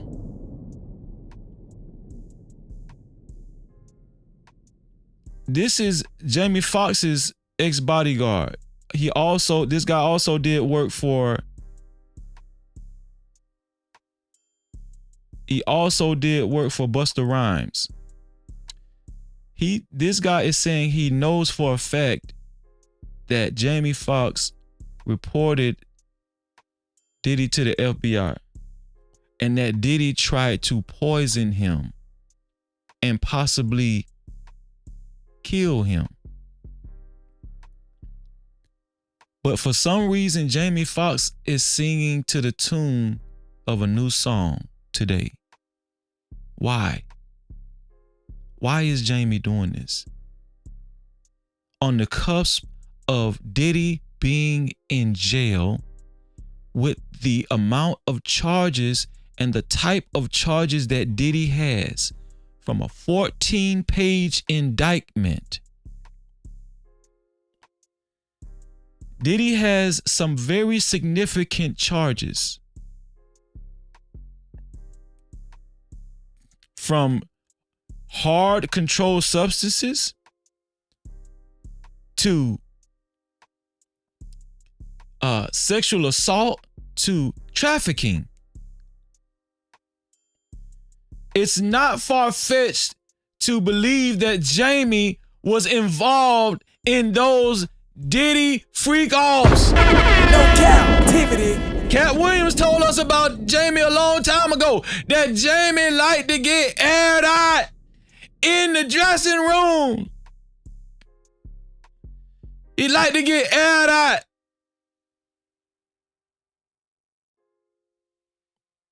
I know y'all be putting it past these people, but this man right here, CC, the bodyguard, is saying he knows for a fact that Jamie Foxx reported the incident to the FBI. So, wait, you're saying that Diddy poisoned Jamie Foxx and that's how Jamie Foxx got sick? Jamie Foxx reported this man to the FBI because of this. Facts. Wow. Okay. And how did you hear about this? If you can tell me, or if you can't, that's all good. But you know what I'm saying? Like, well, people are they're gonna want to know, you know what I'm saying, how this happened, or, you know what I'm saying, what's the backstory to this? But by the time this drop, this is going to be in the stratosphere. It's going to be in the ether by the time this drop. You can probably look it up right now. But by the time this interview drop, this is going to be out in the ether for sure. And who's this guy? These people poison people, bro. I've been poisoned 3 times. He's been poisoned. Poisoned Jamie Foxx, leading to him calling the FBI. And he also stated in this video, I know he poisoned Jamie Foxx. And he also said that he's been poisoned before in the past. Can we play? What the hell? No Cap-tivity. Man, what the hell Diddy got going on? What the hell is Diddy got going on? Diddy think he is a damn godfather or some shit. This clip? Yeah. Some of the things that you heard behind the scenes that were going on before this indictment actually dropped. Well, I know he poisoned Jamie Foxx, and Jamie Foxx reported him to the FBI because of it. I know that's a fact. So, wait, you're saying that Diddy poisoned Jamie Foxx and that's how Jamie Foxx got sick? Jamie Foxx reported this man to the FBI because of this. Facts. Wow. Okay. And how did you hear about this? If you can tell me, or if you can't, that's all good. But you know what I'm saying? Like, well, you know, people are they're gonna want to know, you know what I'm saying, how this happened, or you know what I'm saying, what's the backstory to this? Well, by the time this drop, this is gonna be in the stratosphere. It's gonna be in the ether by the time this drop. You can probably look it up right now. But by the time this interview drop, this is gonna be out in the ether for sure. And who's this guy? These people poison people. I've been poisoned 3 times. He's been poisoned. Poison Jamie Foxx possibly being involved with Diddy and on the wrong side of it. You know anything about that? So you know, bro, I seen Foxx with Combs on several occasions at different events. So if you guys know the history of Foxx, Jamie Foxx and Sean Diddy Combs, they were very close. They were very, very close, if you know what I mean. Okay? No Cap-tivity. And Jamie Foxx has bragged on numerous occasions about Diddy parties. And he says that Diddy throws the best parties out of anyone he has ever partied with ever in life. He said that him and Diddy are very close friends. Since Diddy has been incarcerated, we have not heard from Jamie. And it seems to me that with Jamie laughing it off and saying, hey, the internet is trying to say Diddy has something, blah, blah, blah, blah, you know, and he's trying to make jokes about it. To me, it seems that he's trying to distance himself from Diddy. Could it be that Jamie might be on some of those tapes that were seized by the FBI? Could it be that Jamie Foxx had took place in the degeneracy that Diddy is being accused of now?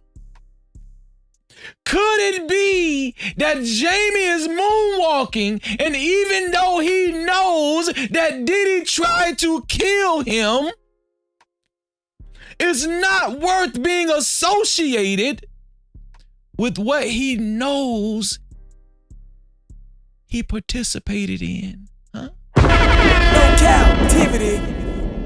Is it possible?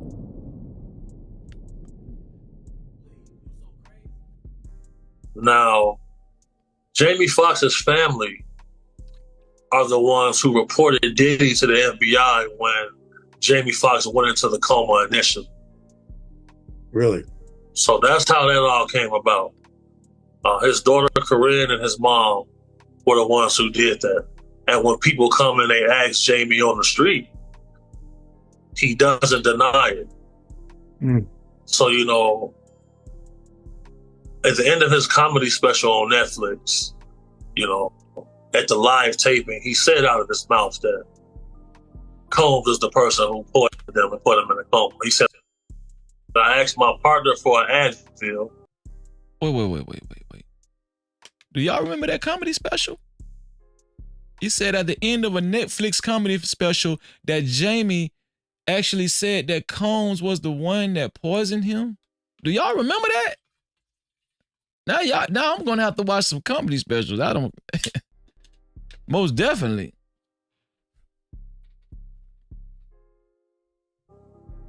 He handed me the Advil. Foxx possibly being involved with Diddy and on the wrong side of it. You know anything? I woke up 22 days later. Yeah. Now, if you somebody knowing that, look, I got an indictment pending, I might need to start cleaning up my surroundings. You know how that go. I woke up 22 days later. Yeah. Now, if you about that, let me hear that one more time. So you know, bro, I seen Foxx with Combs on several occasions at different events. Now, Jamie Foxx's family are the ones who reported Diddy to the FBI when Jamie Foxx went into the coma initially. Jamie Foxx's family are the ones that reported Diddy to the FBI. Why would they report Diddy?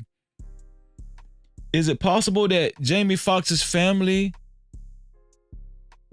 they know firsthand how close Jamie Foxx and Diddy were Is it possible that Jamie Foxx's family know how close Jamie Foxx and Diddy were intimately? Is that possible? No Cap-tivity. What do you guys think? Shout out to Prime. What's going on, Prime? Great to see you, dog. Great to see you. No Cap-tivity. Really? So that's how that all came about. His daughter Corinne and his mom were the ones who did that. And when people come and they ask Jamie on the street, he doesn't deny it. So why would Jamie say the internet created that rumor? I'm gonna show y'all what Jamie said on his comedy special again. He said that the internet created that rumor. So that was a lie. That was a lie. So, you know, at the end of his comedy special on Netflix, you know, at the live taping, he said out of his mouth that Combs is the person who poisoned them and put them in a coma. Okay, at the live taping. Okay, Prime says it's not out yet. At the live taping, so obviously they might have edited it out. That I asked my partner for an Advil. So this guy's saying he asked his partner for an Advil. He handed me the Advil. Foxx possibly being involved with somebody knowing that, look, I got an indictment pending. I might need to start cleaning up my surroundings. You know how that go. I woke up 22 days later. So he took an Advil and he woke up 22 days later. Yeah. Now, if you somebody knowing that, look, I got an indictment. Jamie Foxx just recently said that P. Diddy poisoned him. What? And that's why he got that. So this is prior, y'all. This is what Jamie Foxx was saying at the time. That's what I'm trying to remind y'all. I'm trying to remind y'all what Jamie was saying at the time. That P. Diddy was trying to poison him. This not hearsay. We're not making this up. No. Stroke. I've heard that. He talked about it on stage. He said it? He said it. He got poisoned? He said it. He goes, okay, so listen. No, this is not a new stand-up. This is an old stand-up, they're saying, because this is Joe Rogan reporting on the same thing. That Jamie Foxx said that P. Diddy tried to poison him at the end of one of his stand-ups on Netflix. So this is an older stand-up. I didn't have a heart attack because of the vaccine. It was Diddy shutting me up. See if we can find that, because he said it on stage. Diddy was poisoning people? Bro, I think there was some crazy shit going on. Like Cosby shit? Like drugging? Diddy wasn't even that big. I think it was murders. Drake could do it. There's alleged murders. A bunch of people that got pneumonia. A bunch of convenient people that died of pneumonia. Jamie Foxx addresses whether Diddy was responsible for his 2023 hospitalization while filming Netflix special. Holy shit. Jamie Foxx has a Netflix special. Did they not care about it? What does it say? In his Netflix special, what had happened was, out December 10th, Foxx allegedly accuses Diddy of poisoning him, leading to his 2023 hospitalization. Some even claim Foxx reported Diddy to the FBI. All stand up. Jamie Foxx is hilarious. Audience members, Yeah, hold on, right, go Derek. back. Oh, Go I back. see him at clubs all the time, working out his bits. What is that share slide? I only Here we go. respect Look at grinders. this. The audience members had varying accounts of the comedian's words. Two of them claimed that Foxx said Diddy was responsible for what Jamie Foxx just recently said that P. Diddy poisoned him. What? And that's why he got that stroke. I've heard that. Happened to him that he's the one who called the FBI on Diddy, who's currently in prison awaiting trial on sex trafficking charges. A source close to Diddy insisted to Daily Mail that there is no truth to Sean Combs putting Jamie Foxx in the hospital. There's no chance it was a joke. I mean, yeah, it was a During joke, but comedy joke based on special. truth or not truth? It is possible. That's I totally trust the possible. Daily Mail. That's totally possible, but it's also possible he was explaining while he wound up going to hospital, and he hasn't talked about it since. He never talked about it. Look at Remember I said that? Jamie Foxx never talked about it. He never talked about why he was in the hospital, what happened to him. They never shared anything, right? Not even to his hardcore fans. I think I remember his daughter was saying she didn't even know what was going on with Jamie. Like what actually was what he was suffering from, right? She just, I don't know. This big homie CC, a celebrity security guard, claimed in an interview with Cam Capone News last week that Foxx was poisoned by. No, my bad. It wasn't his daughter. It wasn't his daughter. His daughter was the only one they let see him. That's what it was. His daughter was the only one that the hospital let see. Nobody else could get in the room. They wouldn't let other people come see Jamie Foxx. By Diddy. I know Combs poisoned Jamie Foxx, and Jamie Foxx reported him to the FBI because of it. Jamie Foxx reported this man to the FBI because of this, he claimed. So I've seen that video where that guy's talking about how Jamie. That's a great point, Angela. Thank you, Angela. Hold on, thank you, Angela. I usually don't do this, but Angela said, I think Diddy poisoned Kim Porter. I also think he poisoned Al B. Shore. Why does Diddy have all of these poison, like him poisoning people allegations? Why? That's kind of strange, man. Just for that to be circling around you. Right? For these allegations and for similar allegations with different people, right? I mean, I wonder why. Do you ever wonder that? Like people aren't just saying Freezy tried to poison them. People aren't saying that shit. Like different people with similar stories. No, people aren't saying that.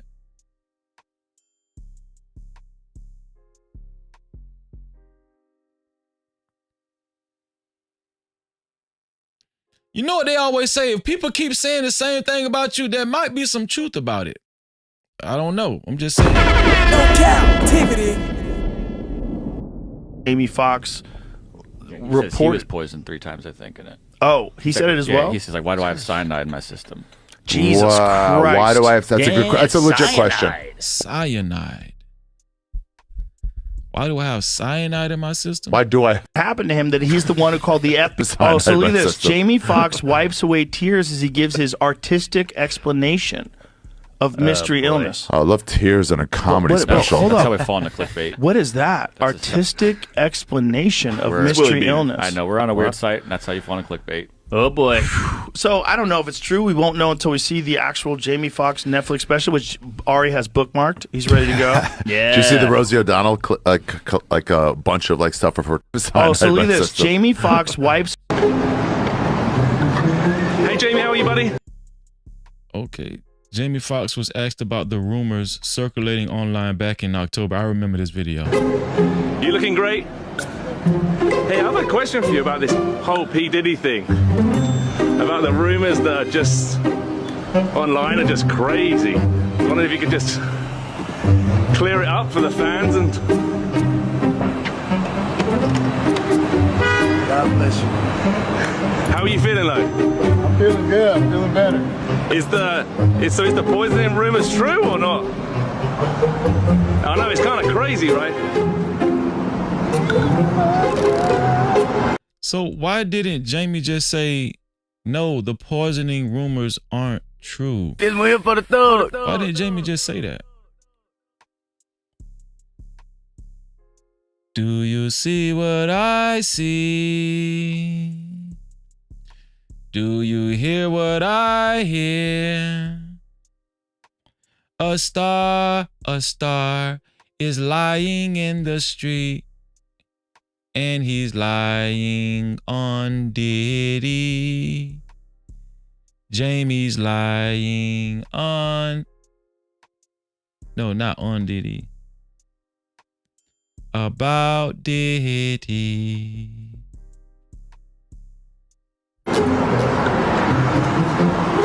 Thank you. Clear it up for the fans and...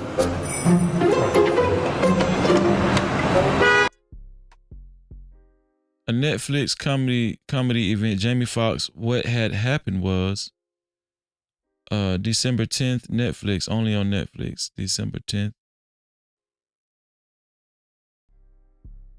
So, was it last year? Is it this year? I don't know. So, I don't know. What do you guys think about that? What do you guys think about my bad. I forgot to show y'all. Let me show y'all what Jamie was saying again. Man, saved my life. The internet was trying to kill me though. The internet said that Puffy tried to kill me. So no, the internet did not say that, Jamie. Do you see why I circle back to this? Stand up. The internet did not say that, Jamie. Your family reported Diddy to the FBI. The bodyguard, your ex-bodyguard, said he was poisoned as well. Okay? And you never denied the accusations. So the question I'm asking you guys is, what would make Jamie avoid and back away and separate himself from those allegations that Diddy tried to poison him? I have a feeling that Jamie Foxx will be in connection with this Diddy stuff in the near future. I just got a feeling. Stay tuned. That's what the internet was saying. I know what you're thinking. Diddy?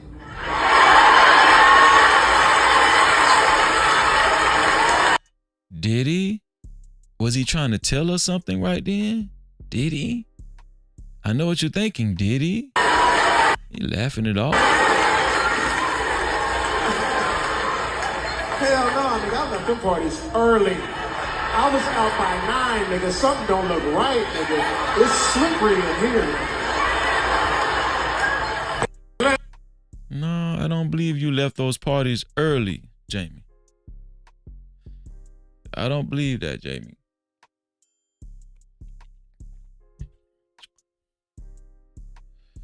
Enough about Jamie Foxx. No Cap-tivity. Pretty sure we'll be hearing more about Jamie Foxx. It's time to talk about your boy, Hova. So Hova is not letting up from saying that the lawyer, Tony Buzbee, is a fraud and that he's trying to extort him. Trying to extort him for money. Now, the lawyer, Tony Buzbee, had something to say, and he was insinuating other things about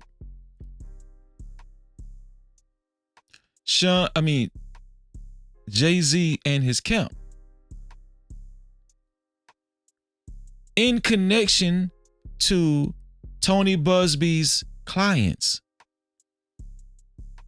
Tony Buzbee is insinuating that Jay-Z also is intimidating or tampering with witnesses in so many ways. This seems to be like a common thing with, these guys, with Jay-Z and your boy Diddy, right? Because that's the biggest reason why the officials didn't let Diddy get out of jail, why they didn't give him an appeal and get out of jail, right? And bail out. Because Diddy was trying to intimidate witnesses. He was trying to shake down witnesses and stuff and coerce witnesses into changing their stories and all that kind of stuff. This is why Diddy is still in jail right now.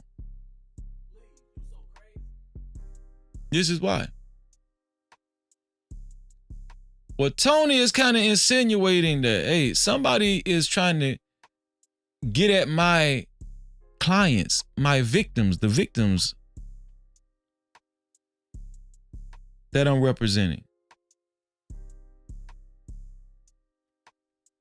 The first thing I want to talk about centered around Jay-Z is this. I saved my life. Do y'all think this will hurt? We talked about Jay-Z being in connection with the Super Bowl yesterday. Do y'all think this will hurt Jay-Z in his connection to being the head of entertainment, musical entertainment for the NFL? Y'all think this will hurt Jay-Z? Well, 50 Cent was asked the same question. Let's see what 50 Cent had to say. You're going into the Jay-Z thing. Yeah. So recently we just saw, which I can't. We look at the accusations, Yeah. you know, and we're going to get to Diddy as well, but you look at the accusations, and there's an accusation about Jay-Z and Diddy and a teenager, 13-year-old teenager. Right. And we were speaking about just the statement. Right. The statement, you were saying you felt like that was calculated. That was, that the statement is something from, you can tell it was written by a lawyer. Because there's a point where it kind of gets aggressive. He says, like, you're going to find out, like how I'll handle this. Like, and that's an attorney want to be combative with another attorney. That's not like your publicist would say. Oh. So 50 Cent is saying Jay-Z didn't write that, and his publicist didn't write. That was Jay-Z's lawyer. Right. 50 Cent is adding more clarity to the situation. He said, "No, that you know that wasn't Jay-Z's publicist, right? That was Jay-Z's lawyer that wrote that statement. It wasn't even Jay-Z." Yeah. When you see things like this, Fifth, and there's times when, like, I saw this. Oh yeah. Yeah, and this is on your. Put that up. Yeah, this is on. 50? Yeah, it says, I don't know what's going on, but are we still going to have the Super Bowl? I'm just asking for a friend. Yeah, I'm asking for Kendrick. You know, I'm just trying to figure out if we're still doing everything the way. Because, look, they will fall back, but the NFL, they won't necessarily be associated to that. Right. Why do you? So right there, 50 Cent is alluding to the notion that the NFL is going to let Jay-Z go from being the head of music entertainment. 50 Cent is saying NFL is going to sever ties with Jay-Z. What do you guys think? Do you think that 50 Cent is on to something? What do you guys think? Shout out to Erica Robinson in the building. Thank you for being here, sis. I appreciate you. Thank you.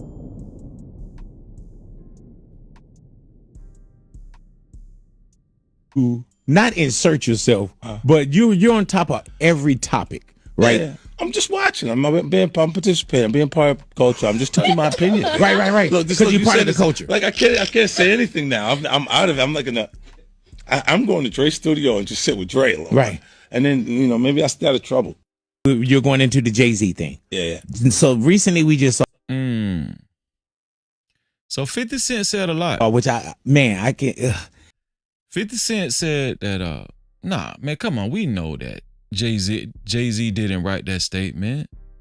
That was Jay-Z's lawyer. And I'm going to be honest with you guys. If Jay-Z's lawyer wrote that statement and that didn't come from Jay-Z, because the way that statement sounded and the way it read, it sounded very personal.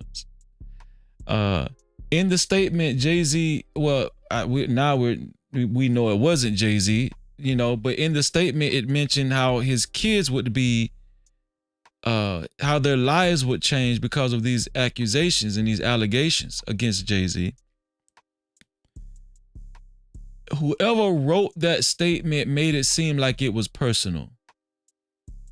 They made it seem like Jay-Z actually wrote the statement. But doesn't it seem too strategic on Jay-Z's part?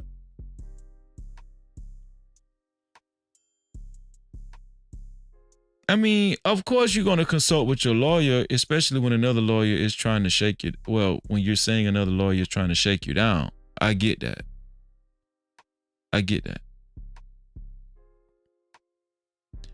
But the bigger thing is, if Jay-Z gets nicked from the Super Bowl, that's going to be crazy. If the NFL nicks Jay-Z from the Super Bowl and fires him from being the head of musical entertainment,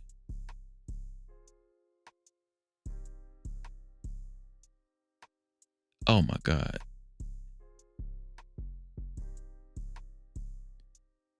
And that's going to be crazy because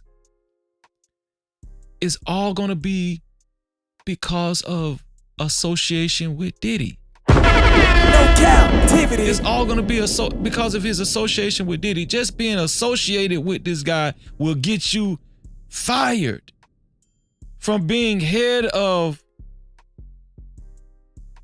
musical entertainment. That was a big position.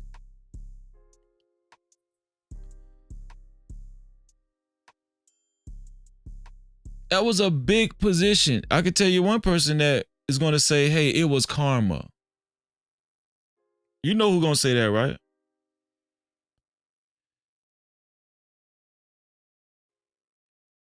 Your boy Dame Dash going to say that. He's going to say, you know what? I don't feel sorry for him. It was karma.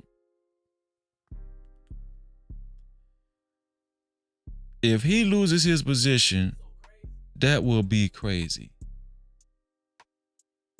Especially, you know, when he hasn't actually been convicted in a court of law of these allegations, that would be crazy.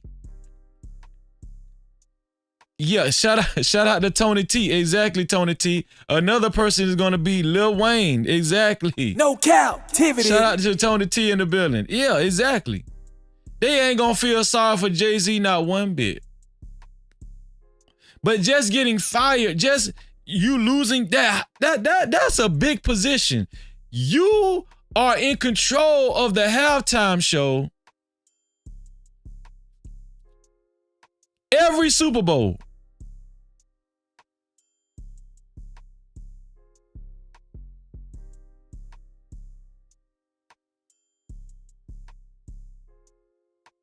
All because of your association with Diddy? Diddy messing up everybody around here, man. Diddy is messing up every damn body. Everybody that's associated with him. People don't. Diddy is like AIDS and HIV. Don't nobody want no parts of that.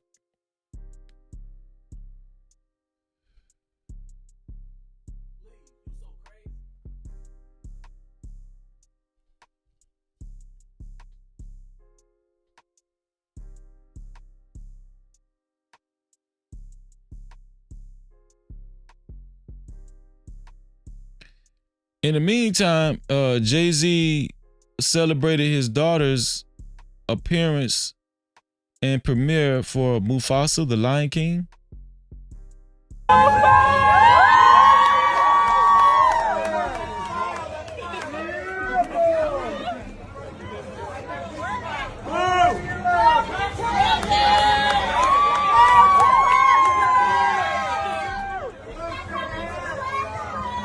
Jay-Z crying?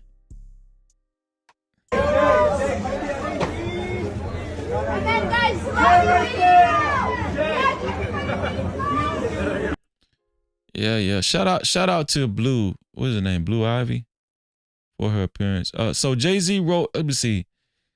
Jay-Z's lawyer asked judge to speed up. Jay-Z's lawyer asked judge to speed up the process of the lawsuit against him due to the highly sensitive nature of this matter and the intense media scrutiny it has generated. We respectfully request to be heard on an expedited basis.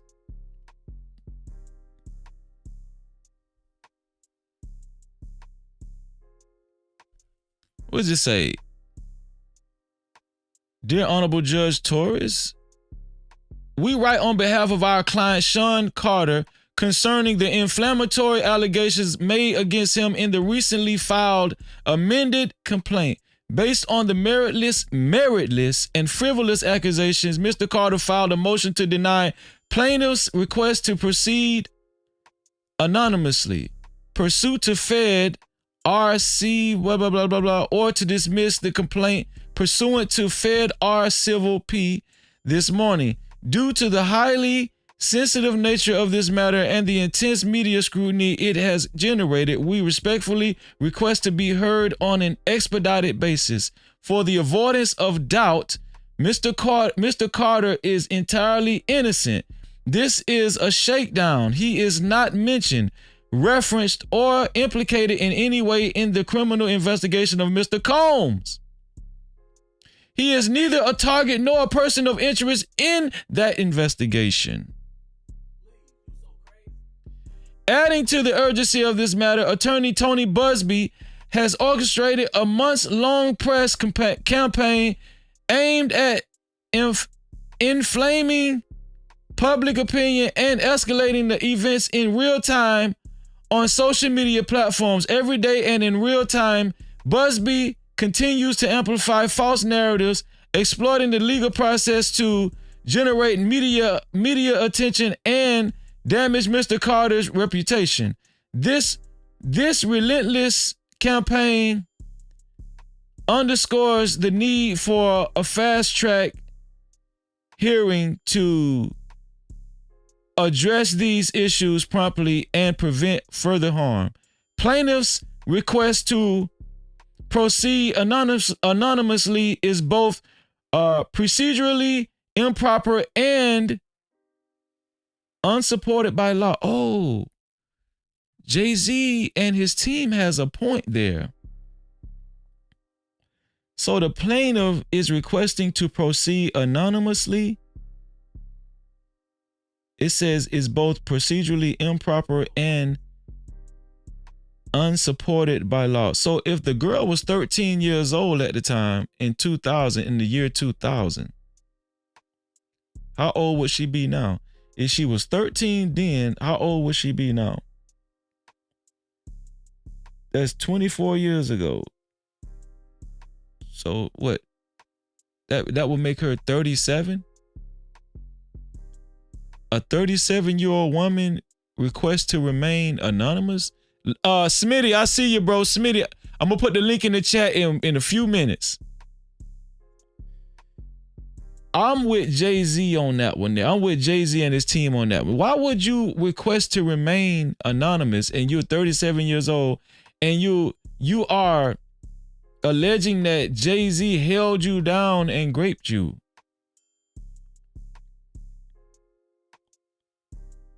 I don't know. Tony Buzbee, I don't know. Tony's looking more and more suspect by the minute. I'm telling you, we gonna break this shit down. Tony Buzbee is looking suspect. I don't know. And I'm gonna tell you something. I give Jay-Z's team credit because it's not like he's trying to hide on this one here, right? One could say he stayed in the bushes when it was just about Diddy and it had nothing to do with him. But now that this directly has something to do with him, he is getting out in front of it. And he's challenging the plaintiff to show their face, to show their identity, to speak up. And he wants to expedite this. Tony Buzbee is not looking good on this one. And I'm going to just be honest with you. This guy came out of nowhere with 160 victims against Diddy out of nowhere. Smitty said, I got it. I got you, Smitty. I'm coming to you right in 1 second. Federal Rule of Civil Procedure 10 requires all parties to be named in their pleadings, reflecting the bedrock principle of transparency. This is what Jay-Z is requiring. This is what he's asking. He is requesting transparency. One thing I'm going to give Jay-Z credit. The man is not hiding. He is requesting transparency in judicial proceedings. Plaintiff has failed to demonstrate any compelling circumstances that would justify an extraordinary departure from this rule. Going on to read.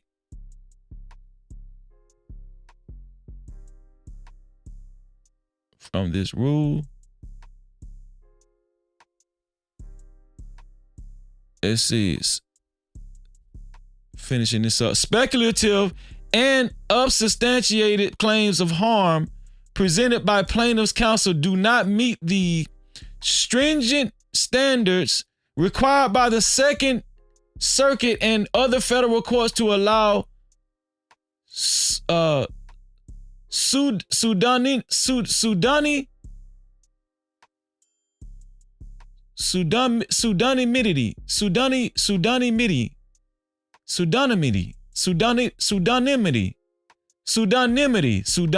My bad, y'all. I'm sorry. Furthermore, plaintiffs alleges, coupled with the conduct of her counsel, Anthony Buzbee, suggests a deliberate attempt to leverage the judicial process to generate unwarranted media attention and pressure Mr. Carter into a settlement. This misuse of the legal system undermines both its integrity and Mr. Carter's ability to defend himself effectively. It is critical that plaintiff's identity be disclosed so that Mr. Carter can investigate and respond to the claims fully and fairly. What do y'all say about that? I think that on the plaintiff side and on Tony Buzbee's side, their defense is, no, we don't want to disclose the plaintiff's identity because you could intimidate the victim. That's probably what they're trying to say. But that just doesn't sound right, because in most cases, even with Bill Cosby, right? And other people, the women have came out and showed their identity. I think Harvey Weinstein's, women have showed their identity, especially in the Me Too climate. Reading on, we further note that the timing of this filing coincides with ongoing media coverage of unrelated matters involving Mr. Combs' criminal trial, in which Mr. Buzbee does not represent victims. So they saying Mr. Buzbee ain't even got shit to do with P. Diddy. This man just trying to get in where he fit in. No Cap-tivity. Underscoring the prejudicial and retaliatory nature of plaintiff's claims. The amended complaint appears designed not to seek justice, but rather to amplify unsubstantiated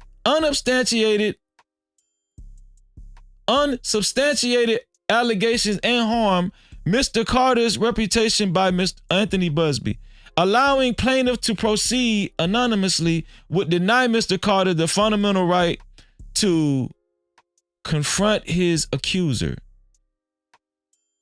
while simultaneously enabling plaintiff and her counsel to conduct a trial by media. Given these circumstances, we respectfully urge the court to deny plaintiff's request to proceed anonymously and dismiss the plaintiff pursuant to Rule 12b-1. This matter is of the utmost importance, and we request an expedited hearing to address this significant procedural and substantive issues. We are available at the court's earliest convenience to provide additional briefing or to appear for a hearing on this matter. Respectfully, Quinn Emanuel Urquhart and Sullivan, LLP. No Cap-tivity. So that was Jay-Z's legal team. Your girl, Beyonce's mother, Tina Knowles, spoke out. She said, I was hacked. She said, remember I showed y'all where she actually liked ABC 7's, Chicago ABC 7, when they reported on Jay-Z allegedly raping the 13-year-old girl. She actually liked that post, that Instagram post, right? But she's saying her account was hacked. As you all know, I do not play about my family, so if you see something uncharacteristic of me, just know that it is not me. So she's saying her account was hacked. Tina Knowles is saying her account was hacked. I don't know, guys. It just seemed like a lot of things is pointing in Jay-Z's favor on this one here. What does this say? So right here it said, Jay-Z's lawyer alleges an anonymous woman has come forward and alleged that Tony Buzbee's law firm dropped her as a client for refusing to fabricate claims about being drugged and assaulted. So a woman that used to be under Tony Buzbee, she's saying that she was dropped by Tony Buzbee, and she told Jay-Z's lawyer that she was dropped because Tony Buzbee didn't like that she didn't want to fabricate claims about being drugged and assaulted. We don't know if these are lies. We don't know how true. We don't know if Jay-Z's lawyer is lying about these so-called anonymous women being dropped by Tony Buzbee. We don't know. Tony Buzbee might be lying about this plaintiff. It's just a bunch of lies. I don't know, y'all. This shit is crazy. One thing we do know, Jay-Z is not trying to give up that damn money. No Cap-tivity. I'm gonna be honest with you. Jay-Z is playing hardball. And he's asking for Tony Buzbee's plaintiff, the victim, to show her face. We need to see the name. We need to know who this woman was when she was 13 years old in the year 2000, and Jay-Z held this young girl down and allegedly raped her. Jay-Z saying, who is this girl that y'all saying I did this to? Who is this girl that you're saying that I did this to? Tony Buzbee is protecting this woman's identity.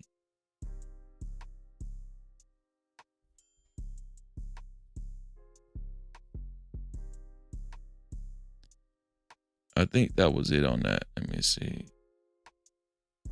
Yep, that was it.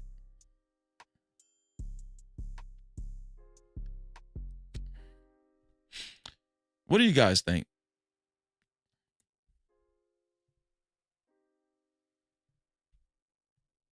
Jay-Z is holding firm and he's not letting up.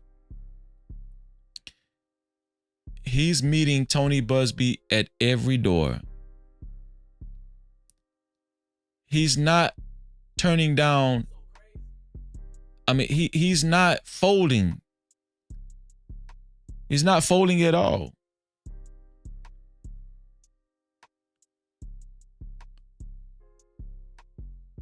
I think Jay-Z wants to expedite this because it does look bad.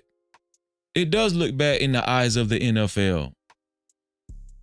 It does look bad in the eyes of liquor endorsements and other business associations that Jay-Z might have. I think this is the reason why he wants to expedite this, because it's just, it's a stain at this point. And he wants to get rid of it. He wants it to go away. Right? He wants it to go away. And I will say that it doesn't look bad when your kids hear that your dad actually raped a 13-year-old, right? It doesn't look good.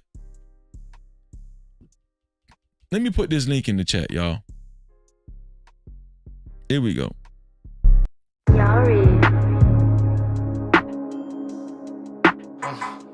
JV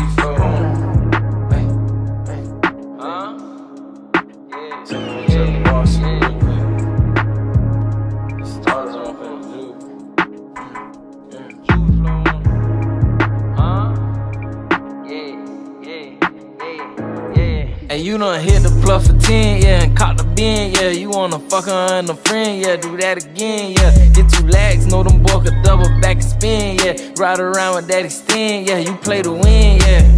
40 with a spit, yeah, with thumb in this bitch, yeah. Pull up and let it hit. Shout out to my dog Smitty, man, in the building, man. What going on, bro? No Cap-tivity. I meant to say this yesterday. I forgot to say this yesterday. Yeah. So with Tony Buzbee, right? Listen. I'm not saying that none of these people are the accused are right, wrong, or whatever. You know what I'm saying? I'm just telling you what I paying attention to and seeing, connecting the dots, right? Right. So Tony Buzbee was the lawyer for all the women against Deshaun Watson. Yeah, you gotta refresh my memory on that because I don't remember that. I don't think a lot of people know that. Oh, listen. Deshaun Watson, was accused by them 20-some women or whatever the case may be, right? Yeah. A lot of those women that was represented by Tony Buzbee, I think all of them, maybe except for like one of them, it was like 20-some.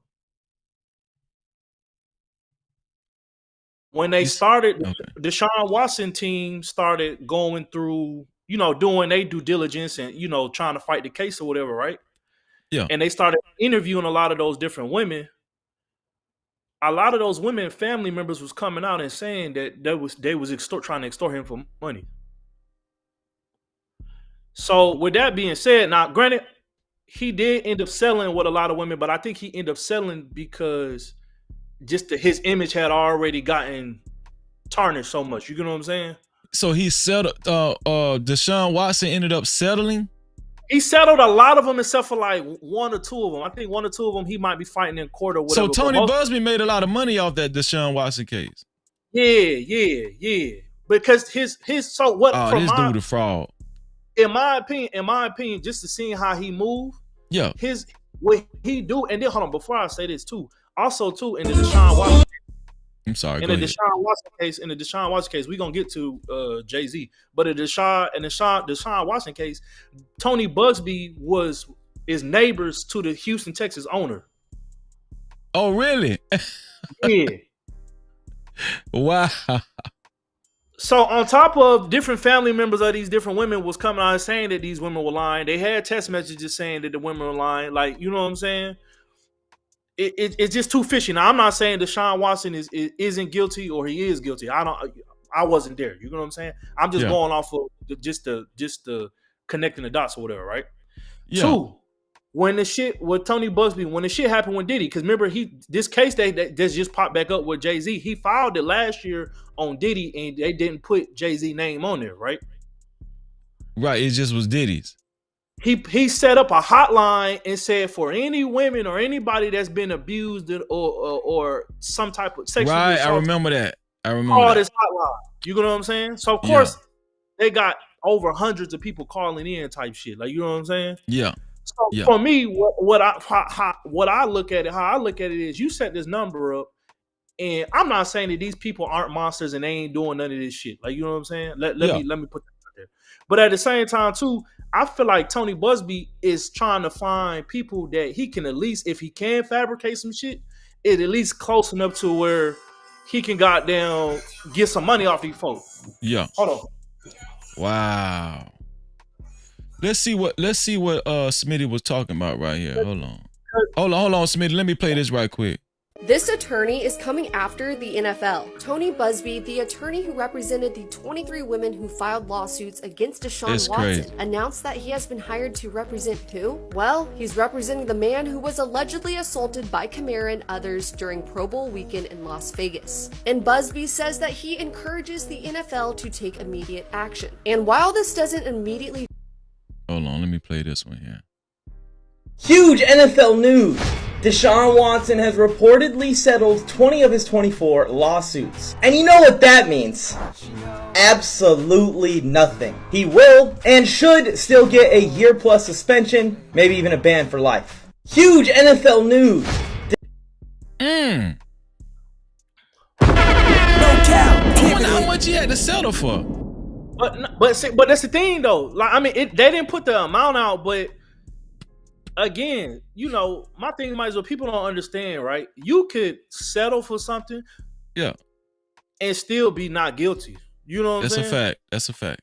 Yeah. People, but the thing about it is, people don't understand the reason why. Like, prime example, the play has been the same with all 3 gentlemen. I'm not saying that they aren't guilty, right? Yeah. But the play, because they're famous, people don't understand. Because they're famous, if I can get you, prime example, if I could push out something about like, let's say I'll take you, right?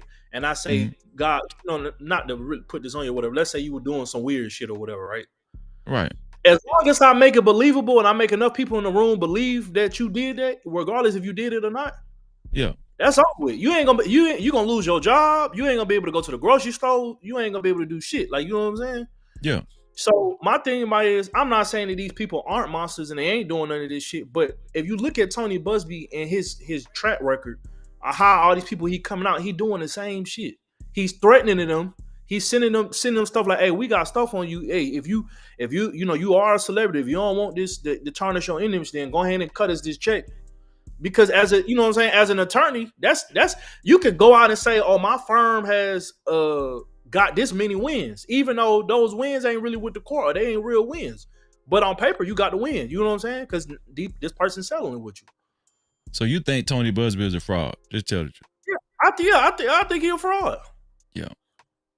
I think and then on top of that too, and another thing is, one last thing is too, every person, whether it was Deshaun Watson, whether it was Diddy, or whether it's Jay-Z, every person that has been accusing him, guess what? They all stayed anonymous, and he argued not to put they identity out there. And because the thing about it with Deshaun Watson, most of those women, it was anonymous. His attorney had to fight for them women to get put out there, and they came out with all type of excuses and stuff. And I understand people who say, people can intimidate witnesses. That shit does happen. You know what I'm saying? I will say that. But at the same time too, if you're being accused of something, you at least need to know who's accusing so you can fight it. You know what I'm saying? Facts. Because somebody can't say, I can understand if it's a minor. Okay, cool. A minor. Okay, cool. You know what I'm saying? I think that was smart on Jay-Z's part though, for trying to, hey, listen, if you saying I grape somebody, I grape a young girl, and this plaintiff is accusing me of this, I want to see, like, let's see who she is. Let her speak. Facts. I think that was smart on Jay-Z's part. No, facts. But I mean, but again, that's just from what I've seen. That's how this lawyer, that's how he moves. I'm pretty sure there's other lawyers that move like him, but just because the case he put on that he's been representing with Deshaun Watson, the case with, even with Diddy, even now with Jay-Z, it's all the same. It's all the same movement. It's just a different face. Right. You know what I'm saying? And I'm not saying that these people aren't guilty of that. But my whole thing about it is you can't try to strong arm somebody to go ahead, because my thing is, I'm pretty sure what they selling for, it probably like 50. I don't know exact number, but just knowing how this dude is, it probably for somewhere around a ballpark between 30 to 60 million or somewhere in there, which is chunk change to these people. And that's how he probably thinking, like, okay, right. Cool. It's their image versus them dropping this little drop in the bucket type shit. Like, you know what I'm saying?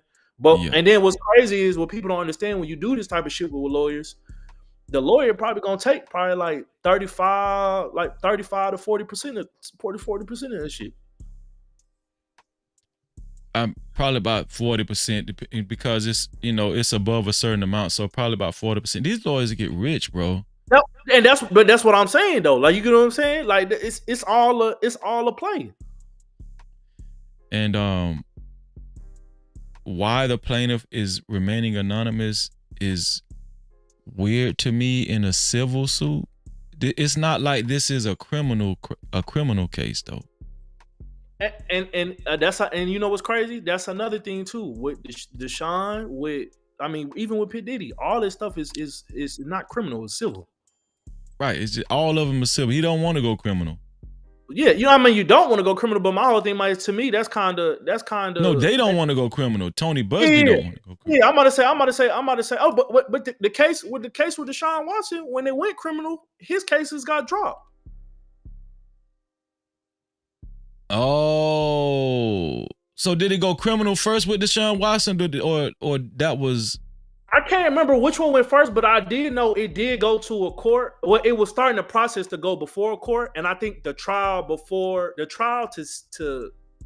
they had, the pre-trial that they had to make it like to go to court permanently, like for it to be a big trial. Yeah, they dropped it, and it was like it wasn't enough evidence, and some shit like that. Oh, okay, gotcha. We got my boy Cornbread in the building. No Cap-tivity. What's going on, Cornbread? Salute. How you gentlemen doing, man? Just want to man, salute to you too, bro. Brother. What do you think about this, Jay-Z? Do you think this is a shakedown? I'm gonna agree with Smitty, man. Like, again, not saying that they're innocent and things like that, but when it comes to civil suit, that's a shakedown of money. Because even what we talked about yesterday, Kobe Bryant was innocent, but he still had to pay over 2.5.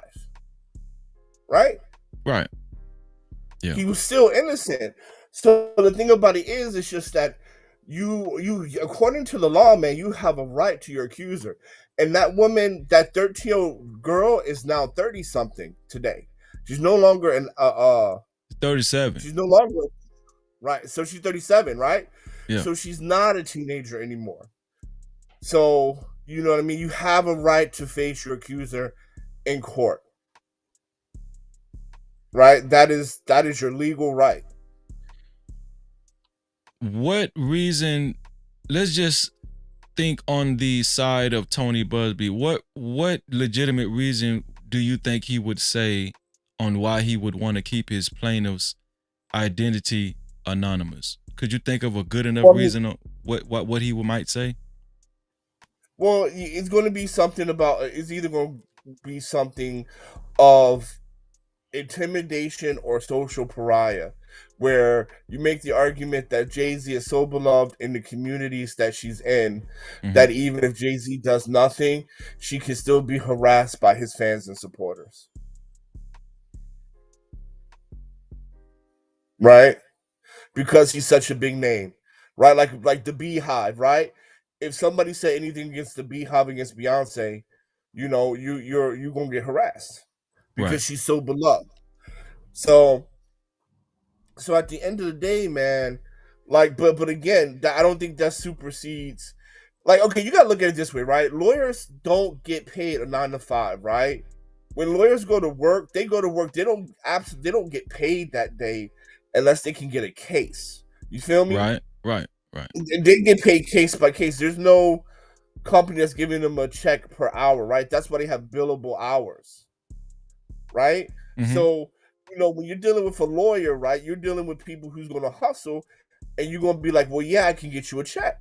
You need to do like 1, 2, 3, 4, 5, right? So in this situation, man, like, I'm not going to say Jay-Z hasn't done this before, but to be in a civil suit, it's two things. Either you do the civil suit, that's going to prep you up for the criminal case, right? So maybe he has like 3 or 4 people in his pocket, right? So maybe this girl, nothing really happened with this girl, okay? Hit her with the civil suit. Get people to know that, okay, Jay-Z's involved with this type of action. Then come with set round 2 with another girl where you do have the proof, then you take him to criminal court. That's what I'm thinking. I think Jay-Z will absolutely be arrested by the end of next year. You do? I did this. This is a filler.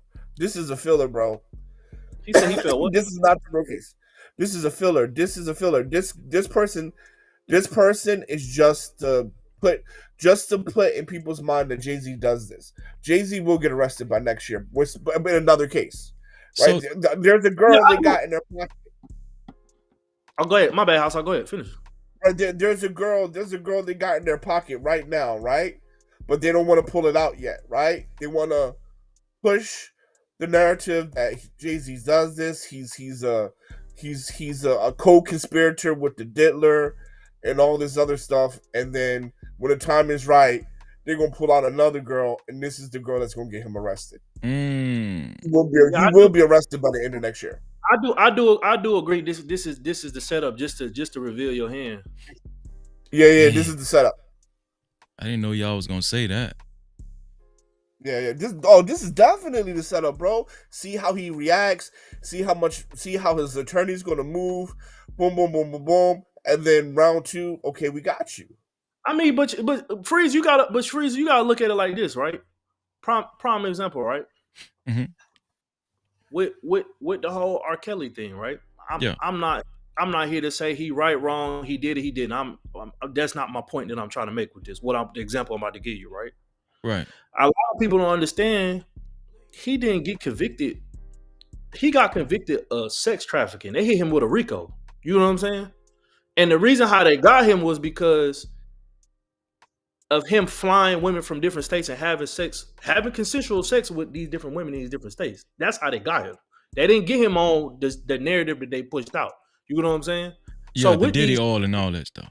Yeah, with these cases, what people don't understand, and even with the whole Diddy, with the whole Cassie thing, they're not getting him. They put that Cassie video out, but the charges that they're trying to get him on don't have nothing to do with the Cassie thing. Right. You know what I'm saying? Right. So what my thing is to tie all of this in, what Hot Sauce is saying, the reason why I say I agree is because it is, right? Mm-hmm. They start to destroy your image right now, whether it's true or not. You know what I'm saying? I'm not here. That's not the point. That's not what I'm going to argue about. They can tarnish your image now, fuck you up now. You know what I'm saying? And then the shit that they finally do come and hit you with, it don't have shit to do with the fuck they exactly. Did. But because they already did program in everybody's mind and fucked everybody's mind up type shit. You know what I'm saying? And most people are not gonna go none of this information or really go deeper than surface level. Once they really do come with the foolishness, then everybody's mind is already been festering and turning. So it's like, oh shit, he guilty. Like, you know what I'm saying? And it's like, yeah, because go ahead. No, go ahead. Because you gotta understand something. 90% of criminal cases end up in plea bargain. Jay-Z case is not going to be a plea because he has money to fight it in court. He has long money to fight it in court. So you got to think, okay, so there's going to be a jury that says guilty or not guilty. There's going to be a jury. So let's work 1 year out. Let's contaminate the jury now, right? With P. Diddy, we did it with the Cassie case, right? R. Kelly in the 90s, they did it with the P video, right? So when they actually hit, like, that was like in the 90s when they hit R. Kelly with the P video. And they didn't get him until 2000 and what? 2016, 18, something like that? Nah, this shit. Nah, yeah. Somewhere around there, or like closer to, somewhere in there, 2016, 2020, somewhere in there. They hit him with the P video and waited 30, almost 20 years to get him. Bro, this is what this is about. Because what is it? There's a Russian psychologist. He says you know before you can punish a person, you must destroy his image, because when people no longer see them as a human being, then you can do whatever you want. So right now you gotta paint. No, I'm not. Jay-Z probably is a monster, right? But in order to capture him, they gotta put in the mind of the public that he is a monster. Because even now, look how me and Smitty are saying. We're not saying he's innocent or not, right? Because it's already in the mind that he's a monster. And if we say something against that, now people are going to attack us. You see, it's already working. Right. So before you say that, shout out to Corey Love TV in the building. He say salute Freezy, peace to the chat, man. Salute to Corey Love, and I do want to say Corey Love has been he's been surgically reporting on this Diddy case. I would love it if Corey had some time, if he could hit the link and chop it up with us about Diddy and Jay-Z and whatnot. But I know But Corey, man, thank you for being here, bro. I appreciate you. Corey also said, bro, half of Diddy's indictment is Cassie's civil suit, man. Shout out to Corey. Also, I want to shout out Living Umbly for his $10 super cap. Living Umbly says, support for the show, Freezy. I'm a bona fide conspiracy theorist. I'm gonna just be bold and say all the famous people are Freemasons, but let me stop. LOL. Man, thank you for helping us keep the lights on, Living Umbly. Thank you for the $10 super cap, bro. And also, Living Umbly, let me see. Yeah, Living Umbly gifted, I think he gifted a couple memberships as well. Shout out to Living Umbly. He gifted 1 membership. I appreciate you, bro. He gifted it to OG Sigma. Congratulations, OG Sigma. Thank you. Congratulations. You get to chop it up with us on VIP Friday. On VIP Friday, man. You got a key now. And Living Umbly, he gifted 1 more membership to E Senior. What's going on, E Senior? Shout out to E Senior, man. I see you at VIP Friday, bro. Congratulations, bro. And thank you, Living Umbly, for gifting the 2 memberships, bro. I appreciate you. Cap-tivity. Go ahead, Smitty. My bad, bro. Go ahead, bro. No, you're pretty good. But no, I was finna say also too with the Diddy thing. I was watching Jojo Brown, and he was talking about how I think I can't remember if it's the second attempt or the third attempt. Diddy tried to she tried to create a bail package or whatever. He put up like $50 million house up. Of course, they got all his passports and shit, all this crazy shit or whatever. And Judge Joe Brown was saying, Diddy ain't shown that. Diddy so far hasn't shown nothing crazy, and the bail package that he put up was historically crazy. Like he said, if a judge was to deny it, it's basically showing prejudice on they're trying to keep him in jail because just the amount of stuff and just the stuff he put up for him to get out of bail. And I think that it did end up denying it or whatever the case may be. But that just show you like what's really going on. And now again, I'm not saying these people are right or they wrong or they not guilty or they are guilty. Like, you know what I'm saying? They probably are monsters. Like I said, I wasn't there. You know what I'm saying? I can't tell you what the fuck went down. But it's just my thing. The one thing that I've been seeing, and it ain't just with none of these people. A lot of these big greats over the years, the first thing that they do before they do anything type of legal situation is they destroy their public image, which is crazy. Like, you know what I'm saying? And my thing, I don't see how people aren't catching on to the play. Now, again, I'm not saying that these people aren't monsters or they are monsters. You know what I'm saying? But it's like it's the same. We getting the same rerun. The same rerun of Good Times over and over and over, and niggas keep laughing at the same part. Like, you know what I'm saying? It's Exactly. But see, now y'all making me. I don't know. Hold on 1 second, man. Because I got a question I want to ask you and Cornbread. Shout out to Corey Love TV, man. Shout out to Corey Love, man, for the $50 super cap. No Cap-tivity.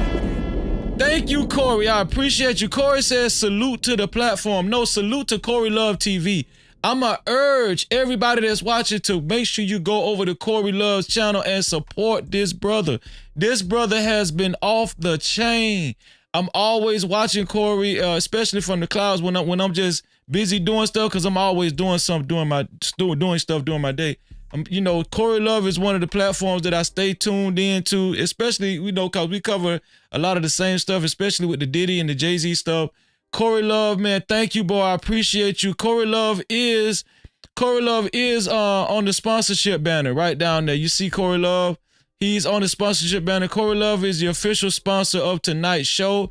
To be a co-sponsor or the official sponsor of tonight's show, it has to be either $50 or more. Either $50 or more, man. Shout out to Corey Love TV. Make sure y'all subscribe. No Cap-tivity. Let me ask you this, Cornbread. So, do you think that Jay-Z is making a very big mistake by challenging Tony Buzbee and not actually because P. Diddy, Cassie came at P. Diddy initially the same way. And P. Diddy, he stuck his chest out and he didn't want to pay. You know what I'm saying? And so what that caused was, his house ended up getting raided and all that kind of stuff. It was a domino effect. Do you think this is the same pattern with Jay-Z?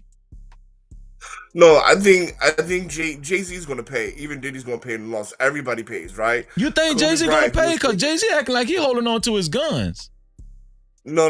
The point is that if I know who the person is, now I have my PI, I have my research team to go out to either confirm or discredit the incidents, right? Because maybe I've never even met this person, right? I might not have ever met this person, and this person is just talking pure cash shit, right? But at the end of the day, I need to know who is accusing me, so now I can get all the proper information and the correct information, right? Because 50% of your legal fees goes to PIs to do the research, right? Yeah. And I just want to comment when Smitty said, right? It's a rerun. We see this over and over, right? Groverland 4, innocent, but was accused of SA. Vin Diesel, accused of SA. Kobe Bryant, accused of SA. Tupac, Tyson, it's the same thing. Jack Johnson, same thing over and over and over and over. And we just falling for it. You on mute, Smitty. Also too, man, and I ain't trying to change the narrative or the conversation. But one thing I don't I don't necessarily agree with, right? And again, whether if these people did it, they did it. If anybody did it, whether they black, brown, orange, whatever, they deserve. You know Cuba what I'm Gooding saying? Jr. too. You Cuba said Gooding what? Jr. too got Cuba. Sorry to cut you Oh off. yeah, Cuba Gooding Jr. White bread. Cuba Gooding Jr. also got hit with one. yeah. You know what I'm saying? If these people did it, okay, cool. You know what I'm saying? But my thing, is we always have these conversations about how it's a deep state or these people or these other people are controlling shit or whatever the case may be, right? And I don't understand why so many people get hyped on the low hanging fruit getting hit. Like, you know what I'm saying? Like, if we're really talking about turning this thing around, like, of course, yeah, okay, Diddy, Jay-Z, those people, they got money or whatever, right? But we know them people ain't create hip hop, ain't you know what I'm saying? Ain't just start they shit yesterday. Like, you know what I'm saying? Somebody had to put them on and all that type shit. They right? don't own the distribution companies and all, all the big companies. Correct. You get what I'm saying, or like, Yeah. you know what I'm saying, where I'm going with this, right? Yeah. And again, I'm not trying to derail the conversation or take the heat off of whoever the case may be, but for me, the reason why I don't never really care for none of these cases is because it's like these folks are pretty much middlemen or handlers, like, you know what I'm saying? And it's like you put me on type shit, and then and you get a tip that the police is coming, but you sit me out to go goddamn take the heat, like, you know what I'm saying? And you just continue on, and next thing you know, you just put hot sauce in, and where the fuck I was at type shit, like, you know what I'm saying? This is still gonna continue to go on, like, I don't, you know what I'm saying? And maybe that's just somebody that actually really pay attention and is actually like goes below service level when shit like this happens, like, you know what I'm saying? But Yeah. to me, this shit just don't. It's these people today, and it's gonna be somebody else tomorrow type shit. Like, you know what I'm saying? And then on top of that That's too, the like, truth. what and my thing is on top of that too is what I don't understand is, and not even just with these specific cases, but we keep hearing all these situations about all these little ass kids in Hollywood and all this other shit, right? Where the fuck their parents at? Mm-hmm. That's what they asked about R. Kelly. And then my thing about it is this, right? We're talking about, and I ain't trying to make it a black or white thing or this person that or getting semantics and shit like that, right? But when they was talking about that Nickelodeon dude, you know what I'm saying? That white fat dude a couple months ago, the heat and the pressure ain't nowhere near Danny something. I forgot his name. I forgot what the dude's name is, but you know what I'm saying? That when the documentary came out, it was either a mother or a father. No, it was a father, and they're talking about how his son ended up getting touched by the dude, right? And the mom ended up talking. The dad knew something was wrong with the dude, but the mom was like, "No, this is a big opportunity for their son." So the mom took the kid, basically pushed them to do the Nickelodeon stuff. And then the dad, the whole, like, they said, like, I don't know, it was like 5-10 years. The dad knew something was going on with the son, but he really couldn't put his finger on. And the son eventually came and told him that, yeah, the dude was touching the son or whatever. Like, and he was mad as hell at the mom and himself. Like, you know what I'm saying? Yeah. But I mean, that's another conversation. But you know what I'm saying? That's just my point. I don't understand, like, why nobody's asking questions on where the parents was at or what the hell, like, you know what I'm saying, what was going on. My thing is if you're that dire to have your child be a star or to be in front of some cameras or whatever the case may be or whatever, and you willing to put them through this type of shit, you are a sick individual. You're also a monster. You just as guilty as them. You know what I'm saying? I'm not excusing their behavior, but I feel like all parties involved. Let me ask y'all an unpopular question. Dealing with these underage kids, in y'all's humble opinion, who do y'all think is more influential in making these kids indulge with these execs trying to get deals and contracts? You think it's more so the mother or the father or both? Probably. What race are we talking about? Well, we talk about Nickelodeon, Disney World, and all that kind of stuff. And even with Justin Bieber, Justin Bieber was like 13 or something like that. So Usher was like. We talk about white people. We talking white people. I'd probably say fathers, right?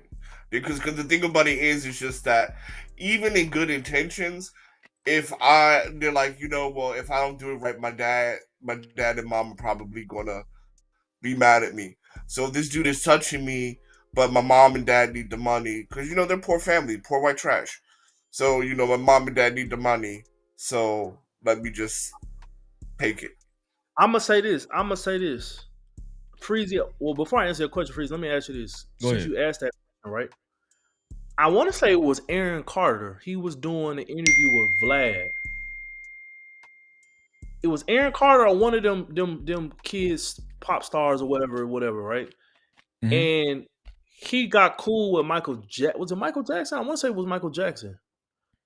Hung out with Michael Jackson for a day or whatever, came back. When he came back, the police was at his house. His mom was telling the police that I would say it was Michael Jackson or whatever black celebrity was touching on him. And they ended up putting a case against him, but then of course it got settled. And the person that was doing this interview had told his mom, like, what are you doing? Like, he didn't do none of this. He didn't touch me. He didn't do none of that. We just went and did this and did that. Right. The mom told him to shut up. Oh, so you think she was behind trying to get some money? Yeah, and they got the money. They got the money. Yeah, I want to say it was.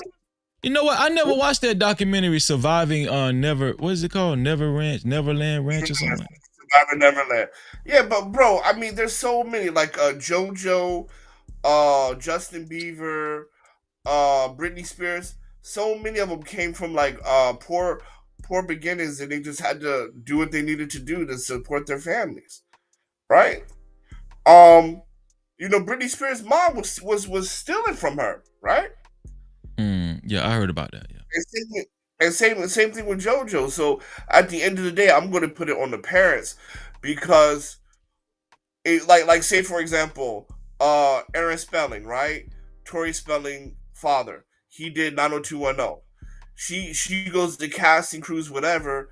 She gets the thing, she gets it, or she can walk away because her parents never put pressure on, like, oh, you got to get this role, you got to do this, help the family out. And I think that's where that stuff comes from, where kids are victimized in silence because they know that without this check, what my family gonna do? So, bro, that's like that's like the girl Amanda Bynes. She live in my building. Yeah, she ain't. I see her from time to time or whatever. I don't know if she was on. She had an Amanda show under the Nickelodeon under that dude that was doing all the weird shit. Amanda Bryan? You mean? Amanda Bynes. Amanda, the girl on the Amanda show. She live in your building? Really? Damn, Smith, how much money you got, dog? God damn. No Cap-tivity. A Bynes. There is no Bond. There is no Amanda Bond. No, that's why I said Bynes. I said Bynes.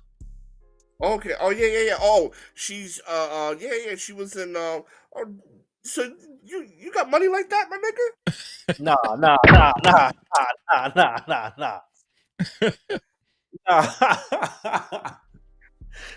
But with that being said, man, them people, bro, I'm telling you, and I ain't gonna lie, since moving to LA and Hollywood being out here, it is a lot of weird shit out here that I didn't see, bro. Like the vibe out here just off, bro. It's definitely more shit going on out here than meets the eye. So when it comes to Diddy, Jay-Z, and even in the past, right, with R. Kelly, who else? Bill Cosby. Yeah, I don't know. Do y'all think that there's a reckoning? Do you think that there's something going on where these people are like, look at what happened to Michael Jackson. It's funny y'all mentioned Michael Jackson, right? Do y'all think that it's a purposeful, strategic effort once these people get to a certain status, it's already predestined for them to be torn down, for their image to be torn down and all that kind of stuff? I'm gonna say yes because it is, right? And me being a business major and have a business mindset, right? And I ain't even gonna be on no conspiracy theories, whatever. This is just when I sit back and I watch the plays getting set up and everything moving, right? We know rap, whether it's black hair products, anything black people touch, generate buku money, right? So a lot of times I believe it is a reckoning, but I believe also too they use these people. Of course, they like they the one in a million. They pluck them, like, you know what I'm saying. And these people are, you know, they are coming struggling or whatever, and they are looking for opportunity. They're given an opportunity, but at the same time too, they're getting exploited at the same time too. And once they get to a certain point, and we don't need to exploit your ass no more, we just get rid of you. Now, in the course of you going through that journey, what a lot of people fail to realize is too, people don't understand. In order for you to become rich and famous and stuff, you're gonna have to do some things morally and ethically that general society ain't gonna necessarily agree with. That's a fact. You know what I'm saying? Yeah. That's why the whole term of selling your soul, that shit's real. I got a prime example. I have a grandfather, right? My grandfather, he did plays or does plays on Broadway and all over the country or whatever. He was a recording artist, all this other shit, right? His brother was Martin Luther King, right hand man. You see pictures with Martin Luther King, you see his brother. You know what I'm saying? My grandfather had told me one time that he had, I asked him, I sit down with a lot of old people and I like to pick their brains because they live life. They seen different shit that I haven't seen. You know what I'm saying? So I asked my grandfather one time, me knowing that he was an artist or whatever, I said, Grandpa, like, why you ain't never take off with that stuff? Like, what happened? And he looked at me and he started laughing. He said, the only time when I seen a white man cry was when I turned down $100 million contract. And I looked at him and I said, Grandpa, $100 million back in the day, like, you grew up picking cotton. Why you ain't signed a contract? And he was just like, nah, I ain't want them problems. I ain't want what come with that. Why the white man cry? Because they had like a whole bunch of like tours and shit set up. Like, you know what I'm saying? And I guess they thought when they was finna put his money in front of his face, he was just finna just sign the shit. Like, you know what I'm saying? But would that be $100 million? But when he was telling me like he was just saying, like, in Hollywood, he was one of the first people to kind of tell me, in Hollywood, there's a lot of weird shit that go on. And I always okay, so he was insinuating, no, he ain't want them problems, or Yeah, you know what I'm saying? So I was like, well, Grandpa, like, what you mean by that? And he would never go into detail. He would just be like, nah, I'm cool. Like, you know what I'm saying? Like, he was just like, when you get to that type of notoriety and that people start throwing that type of money at you, it's a lot of shit that's expected of you. Like, you know what I'm saying? Bro, I'm gonna tell you something. I was in the music business for a while, and one of my associates that he's a producer as well. He was telling me about his dad. His dad was in entertainment for a while. And he said that his dad told him a story to where, his music had got recognized to the point where big music execs wanted to sign him. And they scheduled for him to come to some well-known hotel, a big name hotel. And so his dad was excited. He was getting ready to, make the big leagues. He was getting ready to sign to a major record label. He said his dad went to the hotel. He went up to whatever floor they was at. I think it was a high floor. I think it was like the 17th floor or some shit. It was a big hotel. He said when he went in the room, it was some men in there, some white men. And they said, are you ready to sign? You ready to be famous? You ready to be a star? It's like, yeah. It was like, we love your talent. We think you're going to do good. So they told him to walk. They told him that the contract was on the bed. He went over to the bed and looked at the contract, and they told him, if you just... He said his father told him that they told him, if you just bend over and let us, I'm gonna let y'all fill in the blank. Yeah. He say they told him, you will be rich forever. We're gonna make sure you're a star. We're gonna take care of you for the rest of your life. and he looked at their contract. Sis, what's going on, Just Jay? In the Cap-tivity. Sis, you want to stay down there or you want to come up? She say, I don't give a damn for reason. But I mean, it's I can believe it, man. Like it's all, it's all. He say he turned him down. He say he walked out of the room. He say, "Nah, I'm not finna sign it." It's all part of it's all whether people believe it or not, call it conspiracy theories or whatever. It's all rituals, man. Like, you know what I'm saying? Like, people don't understand. Like, one thing, like when I was in the military, one thing people always used to say to me, like especially that was higher up to me, was like, you got to play the game. And they always used to say, you got to play the game. You got to play the game. Yeah. And I was like, what? I used to get mad. You know what I'm saying? Because me going into a situation like that, how I was used to dealing with conflict was niggas just putting hands and feet on niggas. Like, you know what I'm saying? Yeah. So they would be like, you got to play the game. But now, once I got deep enough in the military and I started paying attention to what the fuck was going on, I understand what that phrase mean now. You know what I'm saying? And it comes to, even with a lot of these, it comes to, you could talk about it, whether you being in corporate America, whether you being audio engineer in the music industry. It's always, no matter what setting you in, it's some type of game that's being played. You might not be paying attention to. People don't understand. People always wonder why at your job, why that person over there that don't do shit or do half the shit you do, why they keep getting a promotion or why they keep getting lucked out on shit. It's a game being played that they in on, like, you know what I'm saying? And you ain't hip to. But I done heard this story several times. The same story that my homeboy father told, right? But that's why I'm saying with that being said, in that business, it's all type of shit like that going on. People fucking to get a. But I'm thinking that's like an understood ritual or some type of initiation. Yeah. Because my whole thing, and that's why I promise when we were talking about, when they were talking about Diddy, and Diddy had all these takes on people, right? Mm-hmm. How you think a lot of those music execs, prime example with Whitney Houston, right? And I ain't trying to take the conversation off of the rails or whatever, but with her mysterious death or whatever, right? You know who's over her what is it, her trust or conservatorship? I can't remember which one it is. Clive Davis. You can't tell me that these different people, you know what I'm saying, that's music execs and all these higher up peoples, that they don't got shit on people to get them in line. You know what I'm saying? I got a homeboy that he in the music business out here, right?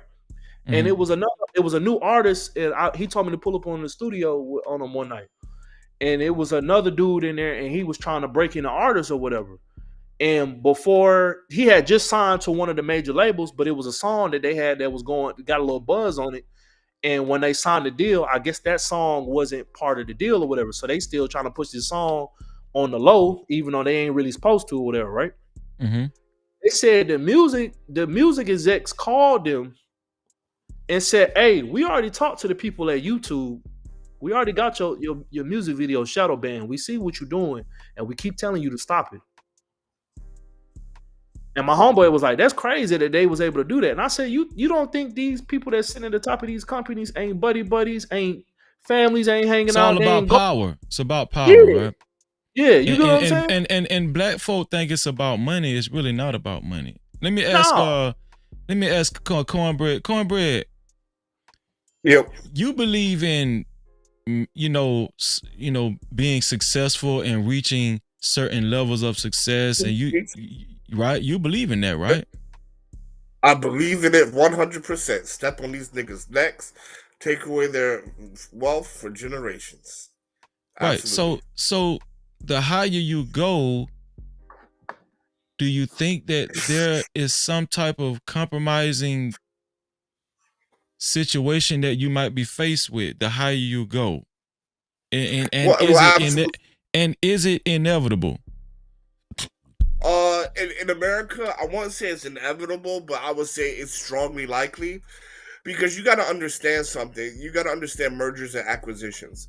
When you look at most of the things that you buy in the supermarket and, companies that you interact with on a commercial level, most of these things are owned by 10%, by the 10% elite, right? Like, for example, Pepsi and Coca-Cola own 90% of all soft drinks in America. So whether you're drinking water, a fruit juice, whatever, it's either owned by Pepsi or Coca-Cola. It's owned by one of them. So you got to understand something. Diddy has sons. Diddy is extremely rich. He not only has not only has money from music, but he has companies and he has properties that can go down to his sons, right? That will also put them in position of second generational rich, second generational wealth. In America, that is a no go. There's a reason why you don't have a lot of black families that can go to second and third generational wealth. There's a reason why a lot of black companies get sold. 50 Cent sold his stake in Vitamin Water. Beats by Dre sold to Apple. Right? You got to understand something. Merger and acquisitions. You got to own. It's important to own things because that's where wealth is. Wealth is in the owning, not so much the currency. Do you feel me on that? Yeah, I feel you on that. I just when I'm thinking about people that's billionaires, when I'm thinking about people that's billionaires that's not in the music entertainment industry, like what's the guy's name? Robert Smith, David Stewart. Yeah, David Stewart. Do you think they had to do anything compromising? They're billionaires, multi-billionaire.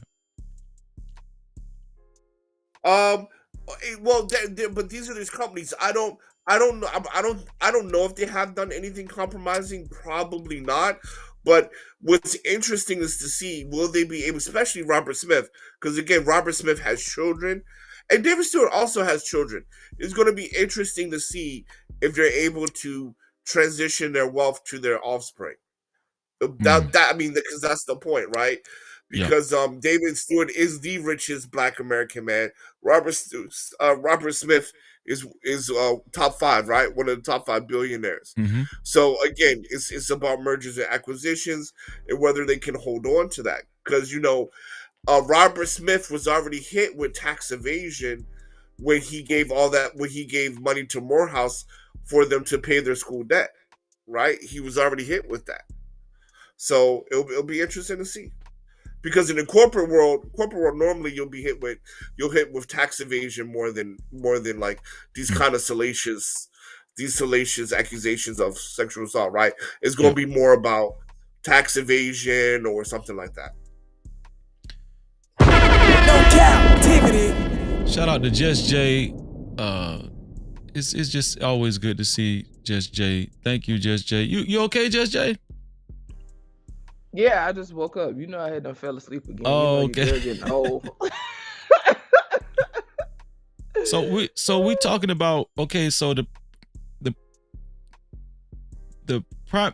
primary person we was talking about was Jay-Z and how he's not laying down to these allegations from the lawyer Tony Buzbee and his client, the 13-year-old, well, there used to be 13-year-old that she said she was sexually assaulted.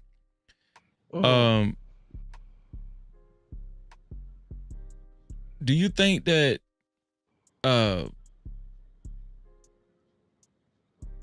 Cornbread and Smitty was saying they believe both, and I was actually surprised coming from Cornbread and Smitty. They both said they believe by next year Jay-Z will get arrested. Right? Do you think that this Jay-Z is taking the same path, in your humble opinion, the same path that Diddy is taking when they actually came at Diddy with the civil suit, and Diddy was basically saying, he was basically telling them to shove it up their ass, and subsequently what came was the raid with the feds and all that kind of stuff. Do you think this is the same pattern, or do you kind of see something different? I think when I look at what I observe or how I interpret their personalities, right? It seemed like Diddy's was more impulsive, and this just an opinion, right? Like the way Diddy operate to me, and even the stuff he say, like even since he been locked up, sometimes I feel like this dude is delusional. Like he got some type of he another one that probably got a god complex, right? Like he delusional to the point where he feel like he can't be touched. So that's why when the FBI or whoever them, I think the feds, when they ran down on him and had picked him up, if you look at the video, dude was totally oblivious. Like he was totally oblivious, right? So I think that Jay has had more time to come up with a more effective strategy, right? Because when we looking at all this stuff, you know how more and more people coming out, like you were saying, Jamie talking and all this stuff. These people been able to watch Diddy take the first hit, you know, like as far as this whole thing is concerned. I think Jay approach is more strategic, you know. I think that he have a team and they done came up with a game plan. I I don't think he as delusional as Diddy. I think he got a game plan, but I don't know how it's gonna work out though. It do seem to be that whole double down thing, right? Instead of just settling. And I don't want to say that to minimize, right? Because if I was being accused of something that I claim I didn't do, especially when it comes to essay, I ain't settling shit. You know what I'm saying? But that could be that delusion, you know, because didn't you say yesterday, one day saying something about somebody was applying pressure on the client. Yeah, The one that Jay-Z used to be 13 or whatever, like they was applying pressure. Yeah, You know what Jay-Z I'm was saying? So applying pressure trying to get her to show her identity. Let us see who she is. That's what Jay-Z was saying. right. To me, that's a tactic by itself. Now don't get me wrong, right? If somebody was suing me or somebody had a case against me, but nobody could tell me who it was, that'd be weird as hell. You know what I'm saying? Because I would want to know who it is. So I get that, but I also think when it comes to this type of stuff, like putting a name on it and getting this person put out there, to me, that's strategic alone because so many people worship these celebrities, right? You already know. Once people find out who she is, regular people out in the streets, regular people that got all the Jay-Z albums and stuff gonna be attacking this chick. And I don't mean physically, but she gonna get a lot of pressure from all sides, from fans, from everyday folk, you know, and to me that's strategy alone. Yeah, He'll I rather agree. have the public do the work for him. You know what I'm saying? He wanna run down on her, but he know he can't do it. So he'd rather the public do it. Yeah, that's a good point. That's a real good point. Shout out to 907 Goodies. How you doing, sis? No Cap-tivity. Make sure y'all subscribe to our sister 907. 907's over there making that broccoli cheddar soup today. Yeah. Oh, that sounds yummy. Yeah, it was Dallas good. Mavericks need to pack it up for the night, FYI, y'all. But it is what it is. You said, what did you say, sis? The Dallas Mavericks need to go on and pack it up for the night. They losing. Oh, okay. Yeah, it's over with. The clock just ran out. OKC 118-104. I just think that this notion of and this dream of being super rich, being black and super rich in America, because, you know, for a long time, people looked at Jay-Z and Diddy as the quintessential image of success. And now it's just taking such a turn with their image and everything. I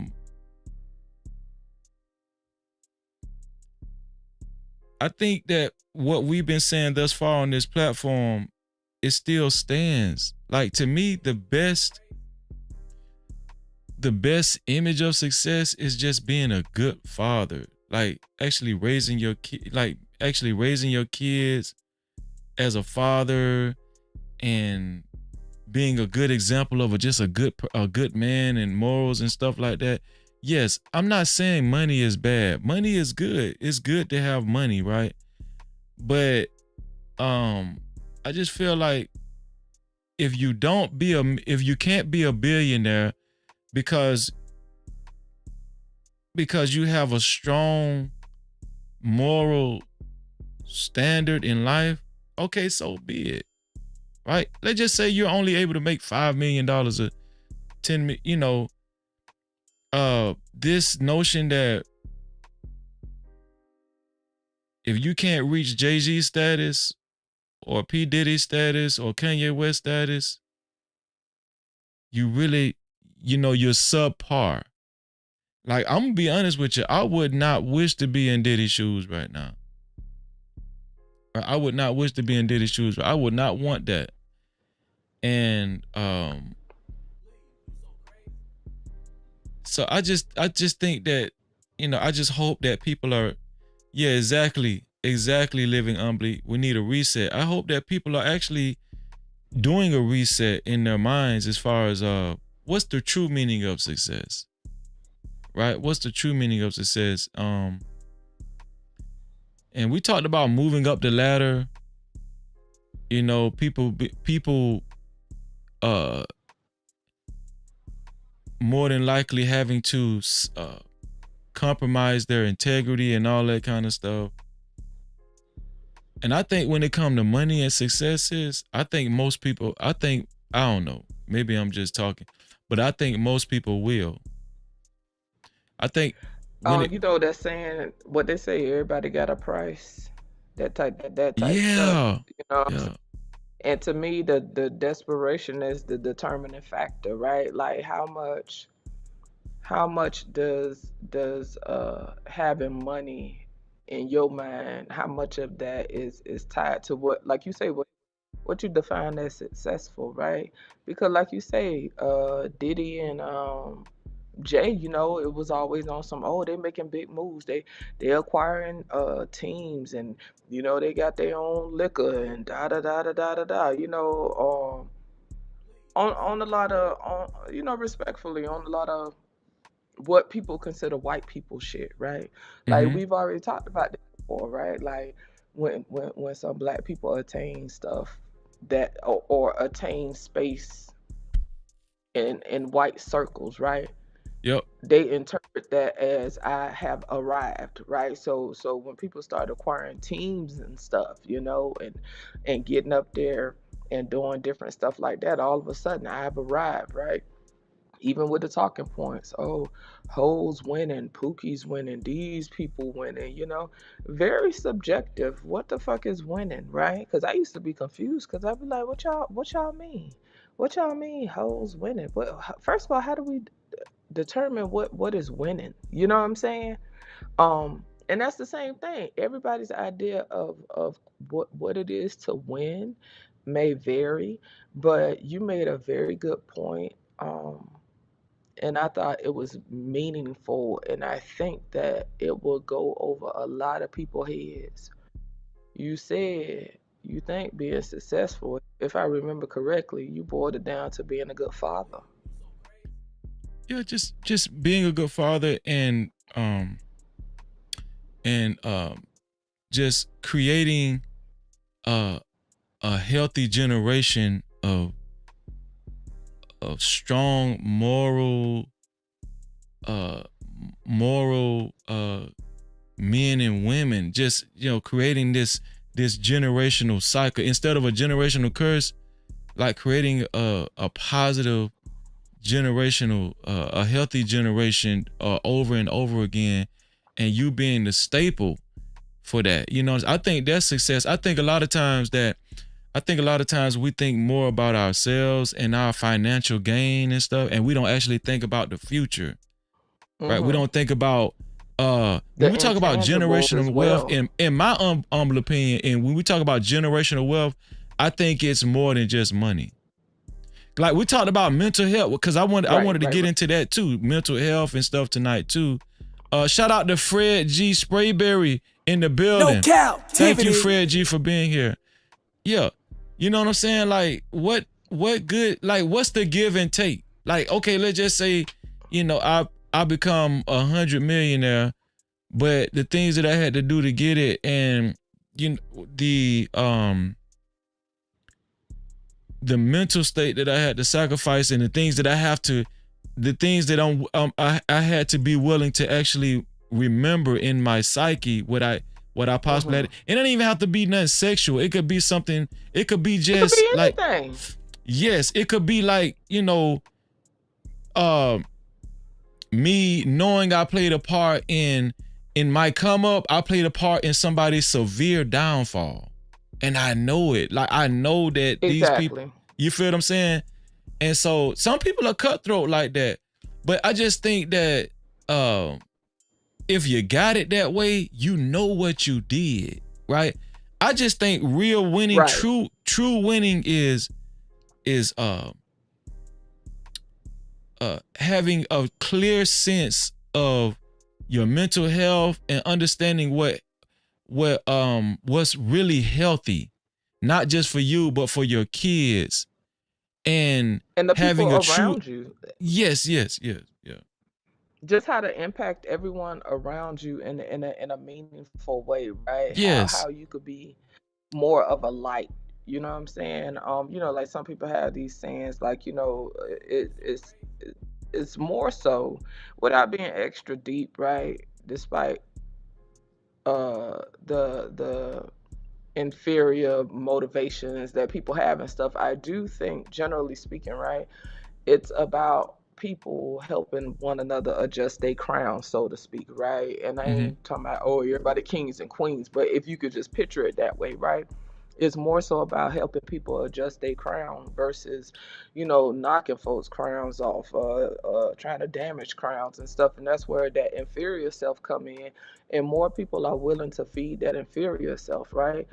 When you're in a space that has so much darkness, it is difficult to be of light. You know what I'm saying? Because you'll be consumed by darkness. You know what I'm saying? If you one little beacon of light and surrounded by darkness, there is only so much light you could give before you're consumed, right? And so that's why you have some people that was in the industry that had to get out. Some of them people who, you thought, would just make it to the top and da da da da da da da. Some of them people work regular jobs. Some of them people don't want to be bothered. And like, what's the name? That boy from the Bernie Mac show. Remember the boy, the little boy Sanchez? I forget his whole name. Yeah. His last name Sanchez. Yeah. He a regular dude and don't want to be bothered. And he didn't necessarily say a bunch of crazy stuff about Hollywood, but it's some of them people that they just okay. They like, I'm good, because they don't align with a lot of the stuff that goes on, because there's a lot of compromising of integrity, right? Right. When we think about the quote unquote movers and shakers, you know what I'm saying, in the world, a lot of these people, without the whole cliche word, a lot of these people are narcissists. That's why they can be so cutthroat, because they don't have that a level of empathy. You know what I'm saying? This is why they can make difficult decisions. Am I saying it's right or wrong? No, I'm just pointing out something, right? But I do think it's about balance, because people who are heavily empathetic maybe sometimes maybe not they may not be able to make the decision that's best for everybody in that moment, right? Versus someone who has less empathy, you know what I'm saying, they can make decisions that's just they can make decisions that are less emotionally driven, but that's why it requires balance, you know what I'm saying? But in this world, what people define as success typically is tied to financial gains, you know what I'm saying? And I don't think there's nothing wrong with it, but I also think that most people don't have the best relationship with money anyway, and that's including me, you know what I'm saying? And so and in the US, in my opinion, right, we consumed by hustle culture. You know what I'm saying? We consumed by this, you got to go out and get it culture. You know what I'm saying? These people out here got everybody thinking that they're going to be entrepreneurs and shit, and everybody going to make this and everybody going to make that. And realistically, everybody not going to have that, right? And so that's leading to a lot of discontentment from people. And this is why we have the level of desperation that we do. This is why people could get online and do the most craziest stuff for attention, for clicks and views, for acceptance, for validation, because the clicks and views now represent validation. You got people willing to lick toilet seats First of all, how crazy is that? That's right? crazy. This go to show you that they don't care what kind of attention it is. Yeah. See, but for people that don't align with stuff like that, cause like me, when it comes to the hustle culture, for instance, there are things I like and stuff, but to be honest with you, Freezy, I don't really fully align with the hustle culture because energetically speaking, I'm just a little bit different. You know what I'm saying? Mm-hmm. And that's where it becomes stressful for a lot of people in the U.S. You know what I'm saying? Because if you don't make this amount, you're not successful. If you don't make that amount, you're not successful. But with what you were saying, right, as far as being a father, in my opinion, being an impactful father, right, a present father, even a mother that's honorable, right? People don't give a fuck about doing what's honorable, generally speaking, right? That's Do not people care trendy. about honorable people anymore? Like, I don't believe so. I don't think that people value honorable people. I don't think that people give a fuck really if you got integrity and all that kind of stuff. Of course, it's about who you align with, right? That's why I always say get in where you fit in, because I do feel like everybody, you can find your tribe, but generally speaking, as a whole, people don't give a fuck about no being honorable and all that. They don't give a fuck about none of that shit. you Nothing. know, sis, you know why I'm so passionate about what we're talking about right now? As far as placing value on the right things in life as a man and a woman, right? Like my dad was a compulsive liar. And he was far from a successful man financially. My dad, most of my childhood and most of my adult life, my dad was unemployed. As a matter of fact, he relied on during the latter years, he relied more so on Social Security, and the reason why his Social Security was even at the amount that it was at was because when he was married to my mom, I found out that whoever had the highest amount of Social Security, the other spouse can match. Like, let's just say if you're married and your husband initially made less Social Security than you a month, if he's married to you, if let's say your Social Security is $1,200, but his ain't nothing but $500, he can actually go to Social Security and say, hey, my wife is making $1,200, and they'll say, well, okay, well, you're eligible to match hers. We'll give you $1,200 too. I didn't know that. Right? So that was so shit. That's a 401k for some people right there. They match it dollar for dollar. Yeah, but wow, didn't know that. The point I'm trying to make is my dad was he was a compulsive liar, and he always lied about accomplishments, and it was to the point where he wanted his kids to feel like he was somebody.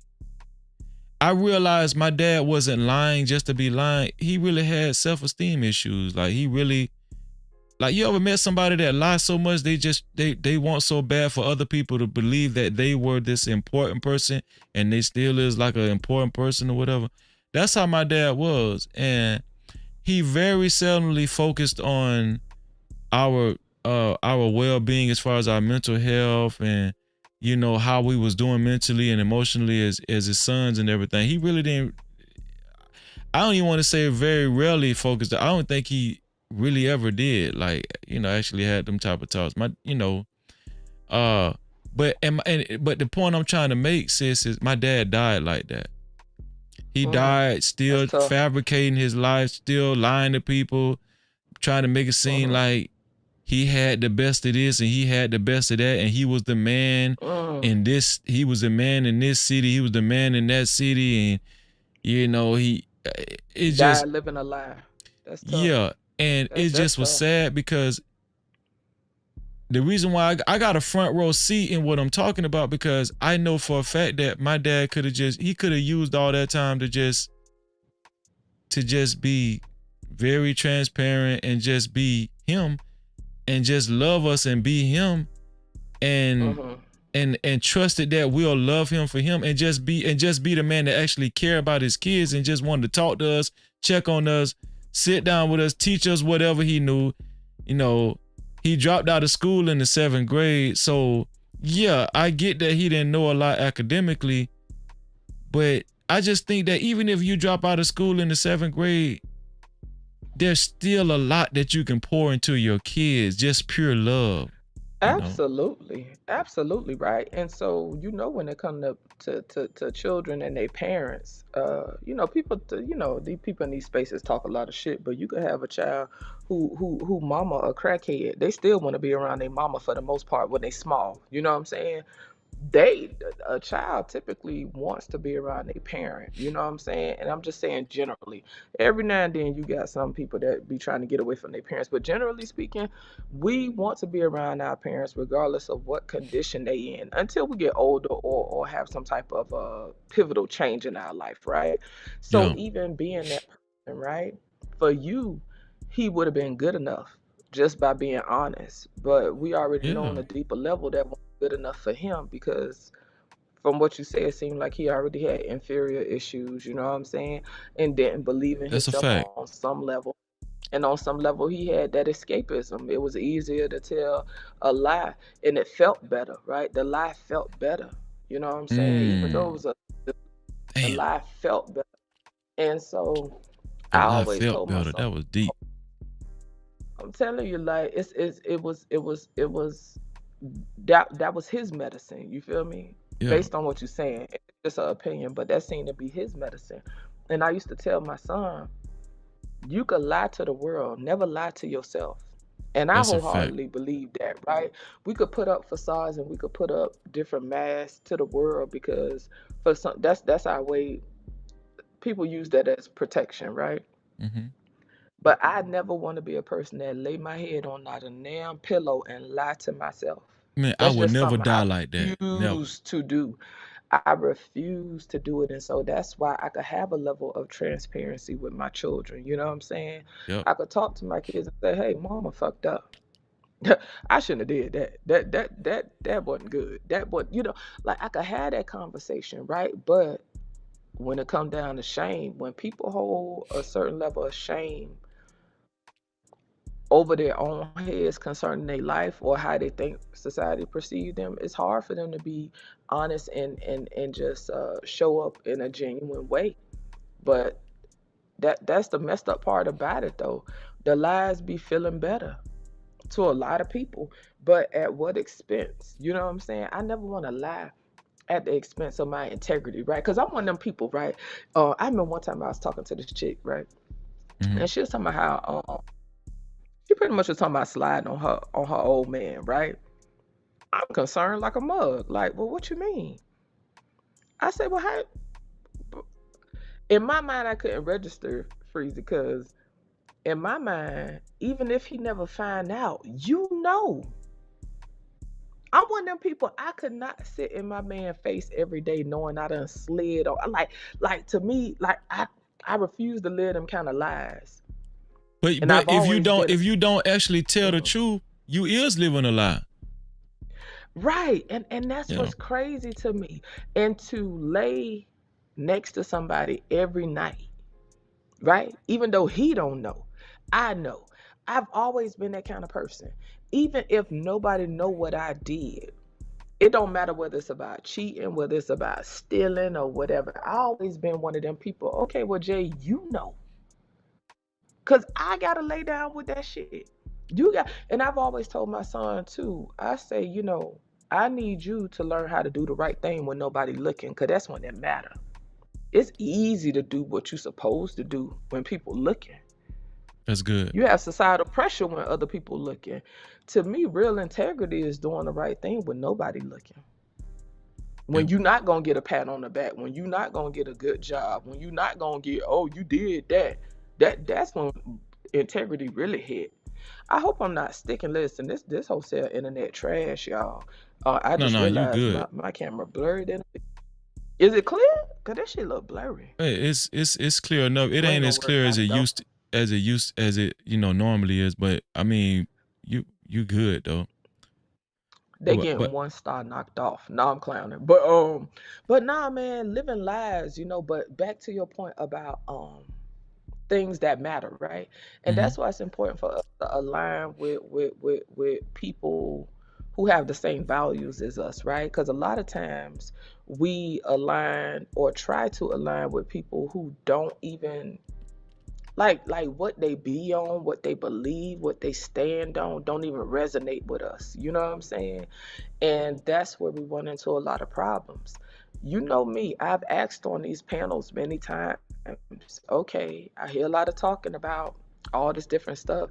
Okay, how do we have a value system? How do we improve a value system? What are your values? What do you believe in? What like we don't really take stock of that stuff. And I remember on the panel, it was asked.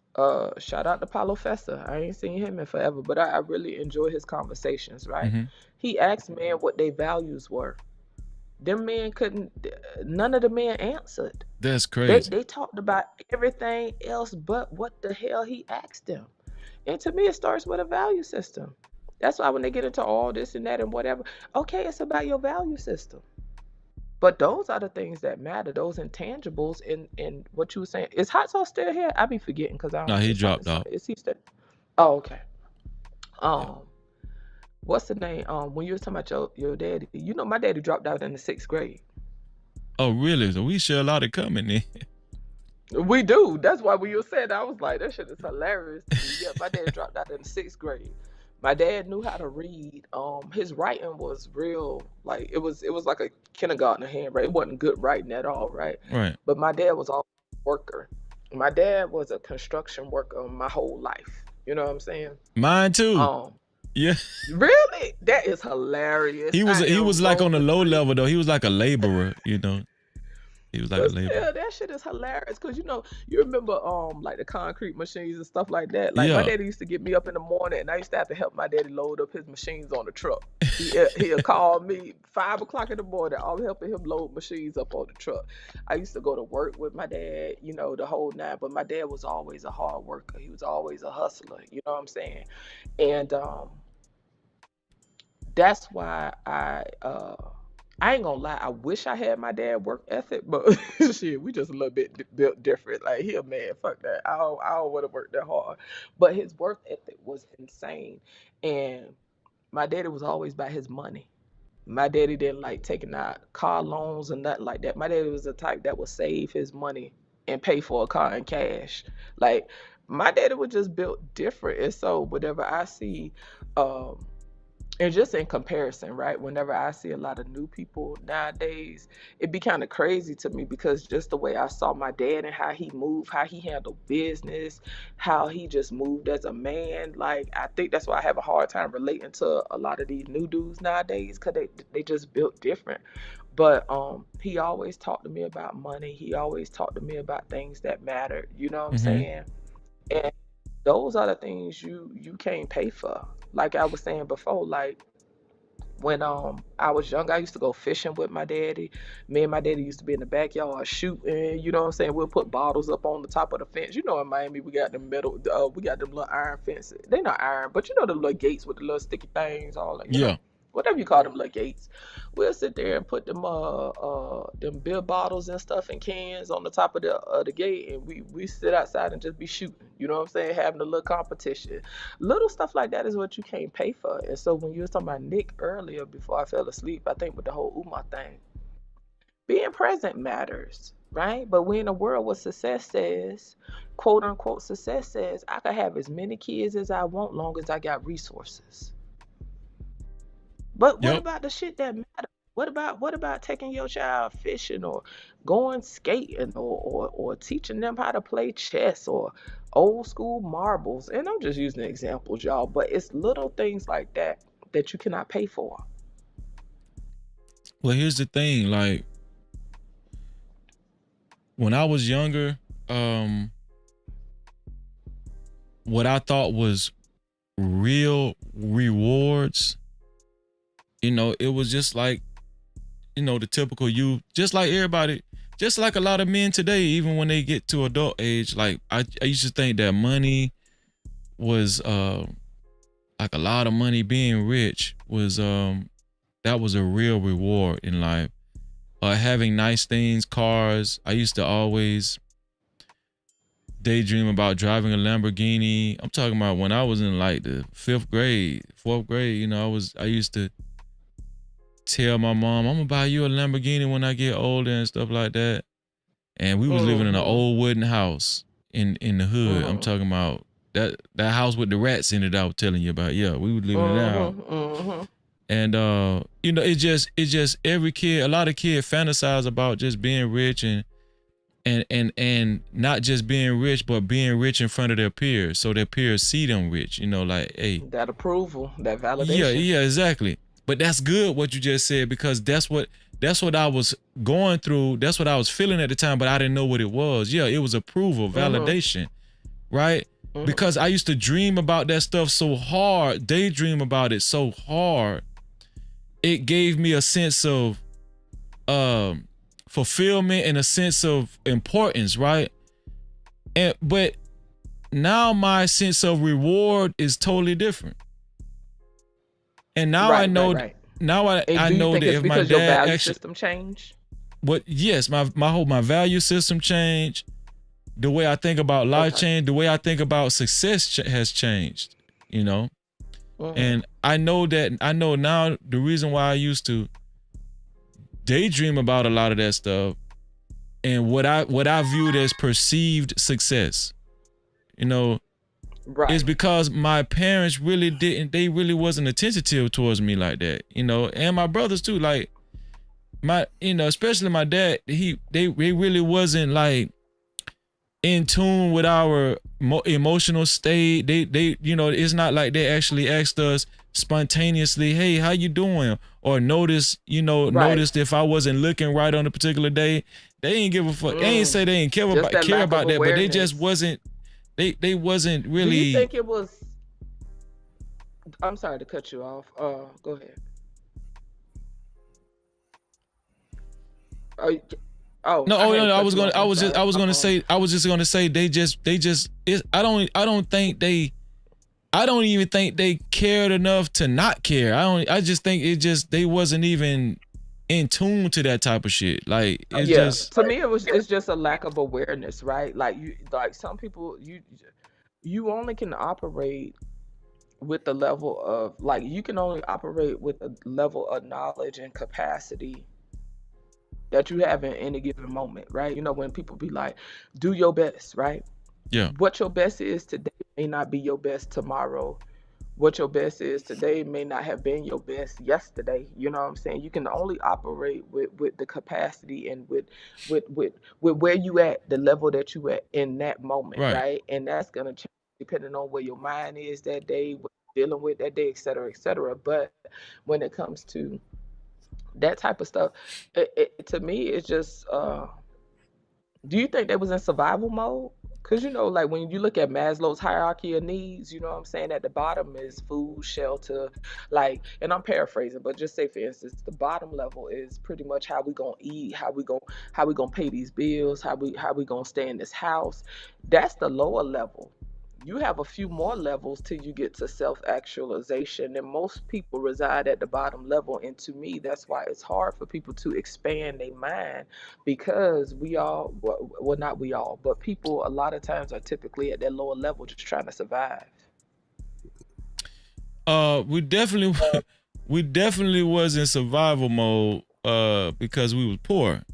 And I just think it was more so my mom and dad, they needed therapy too. You know, they wasn't really in tune with their emotional self, their mental health and all that kind of stuff. They used a lot of vices as far as alcohol, smoking and all that, you know. It was just this just how it is. This is how it is, you know, and the people that surround us, this just normal. The way we feel, the way we act towards one is normal. And you know, we didn't, you know, they didn't see their peers actually interacting with their kids like that. A lot of my friends ended up Because a going to lot of them prison. was already suppressed anyway, right? You know. Yeah, that's what I'm saying. It's so, like you say, it was normal, but then when you grow as a person and do that internal work, you be like, damn, that shit was dysfunctional as fuck. Like, Very. you be like, you don't know no different. You know what I'm saying? Once I got older and, started going to therapy and shit like that, I grew up in a household where we didn't hug a lot. We wasn't touchy. We didn't tell each other we love each other on a regular basis, shit like that.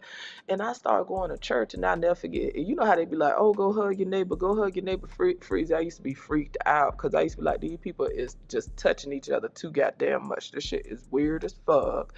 But it goes to show you the way I was raised, we didn't touch a lot. Now, I'm the type of person, I love to hug because hugs are very healing. You know what I'm saying? Mm-hmm. But when I went through that transition and became exposed and open to other experiences, it was crazy. Like, wow, okay, it's normal to hug people on a regular basis.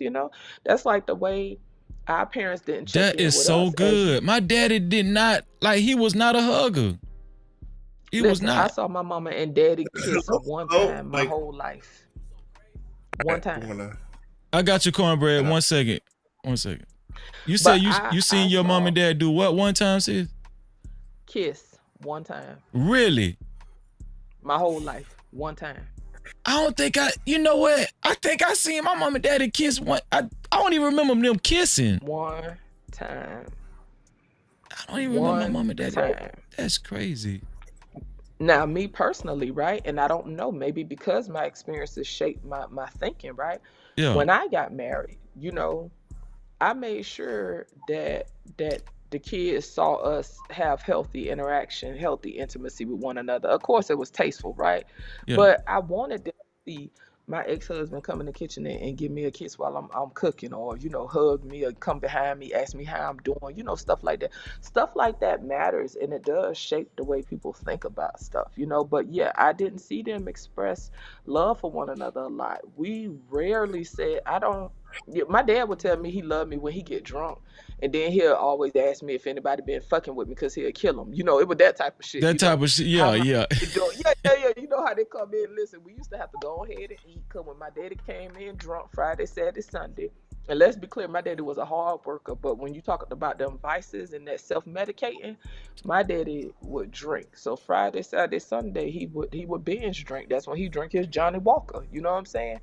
And we would eat before he come in the house. My daddy would get the whole pot, set it on the table, drunk as hell, get a big ass spoon and just eat out the pot. So we would go ahead and eat before he got home, because we didn't want to be bothered with all that shit. But to your point, right? With the talking points, a lot of these dudes talk about traditional men. And respectfully, I don't be wanting to hit a motherfucking mouth, because these niggas ain't built like the quote-unquote traditional men that they talk about. Because for one, the traditional men that they talk about did not have the luxury to bounce that mouth all day. Guess what? Traditional men had to shut up and dribble, and a lot of times it was to their detriment, and that's why a lot of them men self-medicated and drank alcohol all the fucking time, because they didn't have outlets. They had to shut up and dribble. So when they be talking about traditional men, I don't be wanting to hear it. They not built like traditional men, but a lot of them men was decent men, but they did self-medicate, and my dad was one of them. He self-medicated with alcohol. Yeah, mine too. I think my dad was alcoholism ran. Hold on, cornbread. I'm coming to you right. You next. Alcoholism actually ran in my family. Super chat. Shout out to Bridget Renee for her $5 super cap. Thank you, Bridget. Thank you so much for your $5 super cap. Thank you for helping us keep the lights on, Bridget. I appreciate you. Go ahead, cornbread. What do you want to add to the conversation?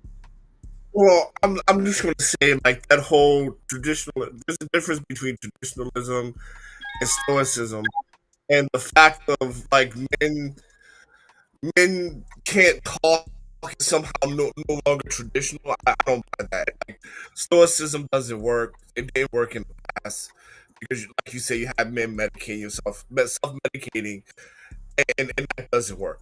So, you can still be a traditional man still have to say your piece, right? Because stoicism just doesn't work. And being a traditional man is going to mean different things to different people depending on your social economic group, right? Because for some people, traditional was going to work, paying the bills, and doing your 9 to 5. For other people, it was something different, right? It was building a company, right? It was traditional building a company, putting your dreams first, putting your company first and your family second, right? That's traditional to some people. For example, Ford. So tradition is going to mean different things. I just don't like how we constantly try to like pigeonhole men into these boxes and try to define them to what we want instead of what reality is. And I'll leave it there for now. So you think real traditional men put their success first before they put their family? Well, I mean, we want to talk about traditional, right? You build a legacy for your children. Traditional men or future forward thinking people. So where does let me say it this way: traditional societies. Let me say it that way. Traditional societies are forward-thinking people. Okay, where does actually caring about your kids' mental health, where does that fall into play? Man, fuck them kids. No. I'm definitely not that. I mean, obviously you care about your kids' health, but there's a difference between coddling and correct response, right? So obviously you care about your kids, right? You want the best for them. Most parents want the best for their children, right? So you're going to try to do your best as a parent to do the best you can by them, right? I mean, you do your best. It's something going on with your, I don't know, your mic. It's like it's crackling. Is that just me? Y'all hear it too? His mic is cracking. No, you still cracking. I thought it was me. Nah, it's crackling real bad. Your mic is crackling. All right, let me sign in this. Y'all go ahead. Yeah, you need a traditional mic. Freezer, You're no Cap-tivity.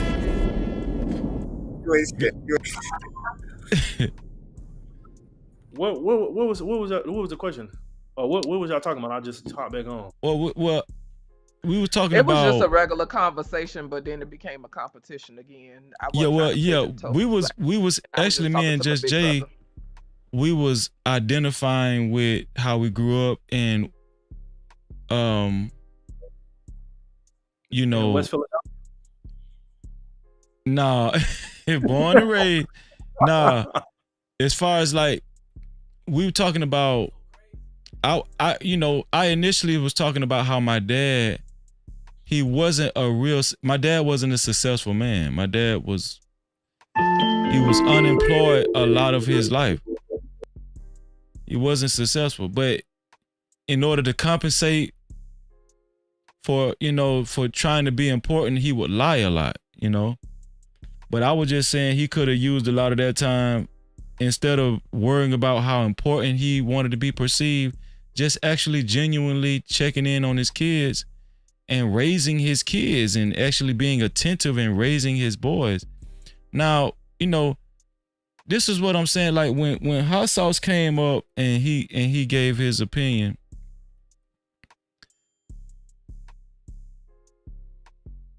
what's hot? I was interested in knowing what is Hot Sauce's definition of stoicism.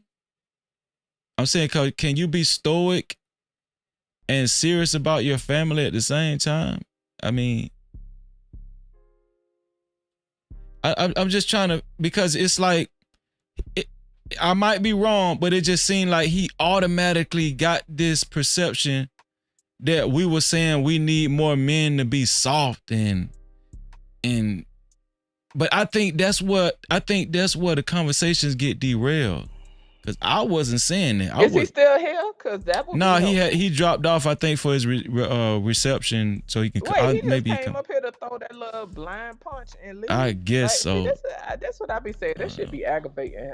Shout out to Minga. I still got love for him, but it'd be frustrating. Not frustrating. It's just irksome because it was just a general conversation where we was just chopping it up and relating, and we talked about our parents not expressing love amongst one another, demonstrative love, right? So I don't know how that was interpreted as pigeonholing black men and all this weird shit. Like that shit just annoys me, and then I lose patience and I just get to cussing, just like my daddy, and be telling people to just fuck off because it's just weird to me.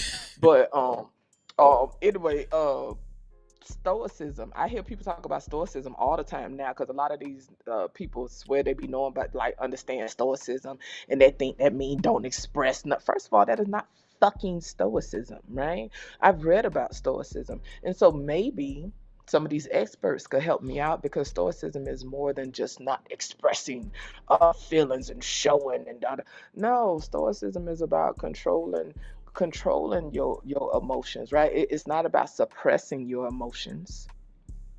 That's good. It's about walking with a level of neutrality where you're not so easily swayed by your emotions. Like stoicism still requires people to acknowledge they fucking feelings, not act like they there. But you got a lot of these, since we want to talk about black men now. See, this what I'm saying, motherfuckers always bringing up this dumb shit. Since we want to talk about black men, what I've seen in these spaces is a lot of niggas try to act like they don't have feelings. And if anything, that's more detrimental than anything because these motherfuckers suppressed in a bitch, and that's why the fuck they be popping and fucking exploding like little ragged ass balloons. See what I'm saying? I was up here having a regular conversation, and y'all come in here with this weird ass energy. This is what creates contention. But anyway, to the point of family, right? Not having that demonstrative love amongst the parents if they in the same household, right? Even if they not in the same household, just that healthy display of cooperation and love amongst one another and stuff like that. A lot of people didn't grow up with that, and I do think that affects how we view intimacy, right? I think that the mirroring that we get when we in certain households, right? We mirror behavior.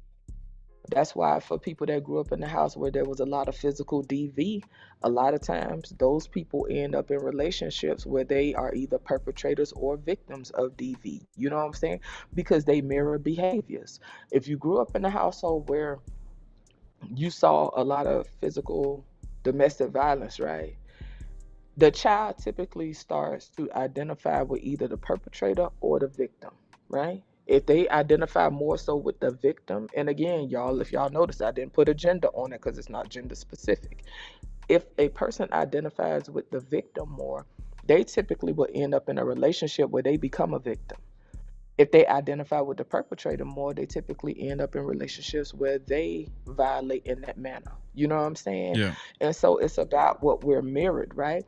So with what you was talking about, for you in your mind, you like, damn, it would have been more meaningful if dad sat down and spent time with us, checked in with us. Think about it. Our parents didn't do a lot of that, right?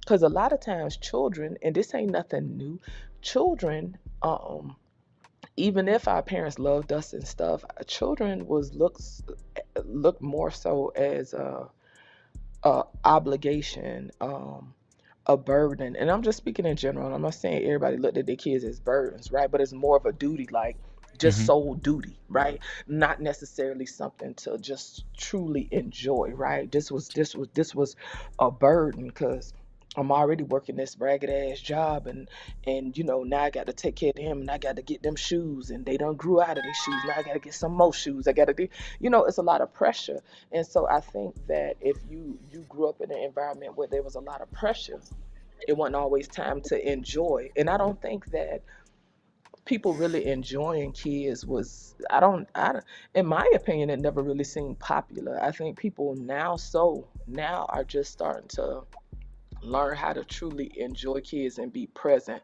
But it's hard to be present when you're worried about paying bills. That's why I was talking about that whole survival mode. You know what I'm saying? And so, like whenever, like my boys, you know, like you were saying, paying attention, right?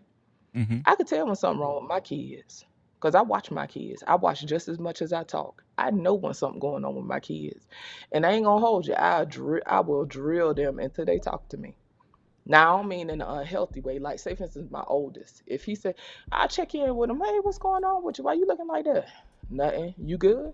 Yeah, I'm good. You sure? All right, baby. If I still feel like something going on, or he'll be like, oh, I just woke up or something like that. All right, cool. But then if I feel like something's still going on, I hit him up, I call him, hey, you good? Usually, crazy, if something going on with my child, he'll come talk to me anyway, because I make sure I leave them lines open. My little one, like I shared with you before, my little one on the spectrum, right? And so he just moved different, right? But I remember one day I kept asking him, I said, hey, I say, Z-Man, you all right? Yeah, I'm fine. You sure? Yeah. I said, but why you looking like that? You know, I'm getting annoyed because I'm just like, what's going on with you? Why you looking like that? Yeah. I don't know. I said, well, you feel okay, but what's going on? Do something hurt on your body? You know, I'm trying to check in with him. He said, well, my mouth hurt. Freezy, I looked in there, my child had a big ass cavity. I was so mad with myself. I was in tears, right? But he the type, he don't complain. That boy done had a bloody nose. He'll go in the bathroom, plug up his nose himself, and get back in the bed. I won't know the boy nose was bleeding until I get up and go to the bathroom or something in the morning and see drops of blood on the floor. Yeah. Z-Man, where does blood come from? What happened? My nose was bleeding. Z-Man, that's what mommy here for. You have to tell me what's going on. But if I hadn't drilled him, that cavity would have probably kept getting worse and worse. And he actually had a little abscess in it. But he had never said nothing. But I don't know if you ever noticed, some kids, when they not feeling good, they get a little, I don't know, some parents might know what I'm saying. They eyes it's like their eyes have a glossy look to it. I can't explain it. Their eyes look glossy. I know when my boys getting sick because their eyes look glossy. I know, listen, I hate that you're very in tune with your kids. I pay attention. So listen, I got your cornbread. She finna. I got you right next. Anyway, I'm gonna let you get back to whatever you're doing, hot sauce. Give me a minute. Like, I'm just enjoying my conversation right now. Whenever my boys pass gas, I know if they constipated. Okay. I pay attention to my fucking kids. You know what I'm saying? Am I saying I'm mother of the year? Absolutely not. Because there's been times I done let loose on their ass where they thought I was crazy as hell. You understand? But I pay attention to my kids. You know what I'm saying? And I think that it's important for us to check in with our kids. Because sometimes because a lot of times they're not going to say nothing. They're not going to say nothing. You know, you have to make sure that door remain open. And so regardless of whatever challenges I have in life with my concern to my kids, I always wanted my kids to be free to talk to me. That's the main thing I be on. But That's anyway, good. yeah, I let hot sauce go ahead. And Christy, hold on, hot sauce. And Christy, hold on, hot sauce. And Christy, yeah, I do believe that Jay-Z will get picked up next year. I agree with hot sauce and Smitty on that. I do believe he might get picked up next year. Just to answer your question, Christy. And shout out to Nidus. Nidus in the building. He says salute, Freezer. Salute to you too, Nidus. Make sure y'all subscribe to Nidus' channel, man. Shout out to Nidus. No Cap-tivity. In the building. Go ahead, hot sauce. My bad. No, I wasn't trying to cut anybody off. I just wanted to ask a simple question. How's the audio now? Your audio is much better. Oh, okay. All right. So where are we at the moment? Well, we left off with you talking about your definition or your outlook on stoicism, and you feel like men don't really need to be stoic. No, hell no. No, that shit will kill you. That'll put you in the early grave. Listen, man. Can you define stoicism before you start? Can you define stoicism before you start? Sure. Let me do it this way, because I want to give my definition. Let me give the Webster Merriam Dictionary definition. You just said it'd kill you, so I figured you know what you was talking about. But you know how niggas be. You know how niggas. Well, that's not the full meaning. So let me go ahead and.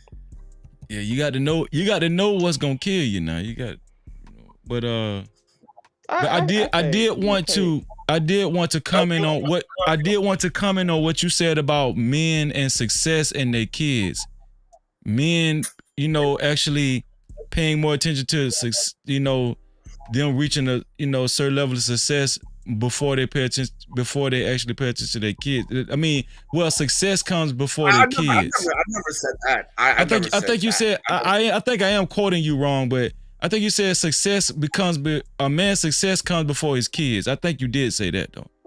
I said no. I said that a future forward thinking comes first. Right, future first. Wait. Success came out of your mouth. That's what I'm telling you. Yeah. Well, let me say this, and I'll hold on. I don't want to let that fly. Success can't actually. You said success. I'm finna enjoy this, and I know they. Yeah, okay, sure. Eat it up. So let me address step one, and then I'll address step two. Yeah, because you switching it up right now. You switching it up big time. I promise you I won't. I promise you. Just give me 3 seconds. According to Merriam-Webster, Stoicism is the philosophy of Stoics, or a way of thinking in life that involves indifference to pain or pleasure. The word Stoic can be used as a noun or an adjective. Now, the way I talked about Stoicism is that you remain calm, resolute, you don't really speak out, right? You don't really get to express your frustrations and indifferences. Well, your frustrations and your challenges. That shit will put you in the early grave, right? Stoicism implies an apparent indifference to pleasure, or especially to pain, often a matter of principles and self-discipline. Okay, so there we go. Now, when it comes to so being self-disciplined will put you in the early grave. No. Indifference to pain will. Indifference to. Okay. All right. Go ahead. Right. Indifference to pain will put you into an early grave. Right. According to Merriam-Webster dictionary. Now, I said that success comes before family, but not before children, because your family needs to because that's what you're gonna pass down, right? Your legacy to your children. So the reason why I wanted to challenge you on that is because before you came up,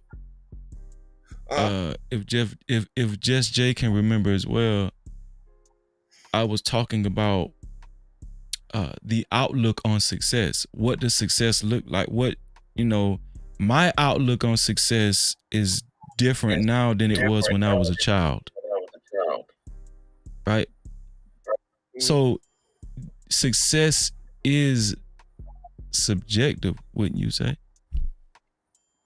Well, sure, absolutely. Success is going to means different things to different people. Absolutely.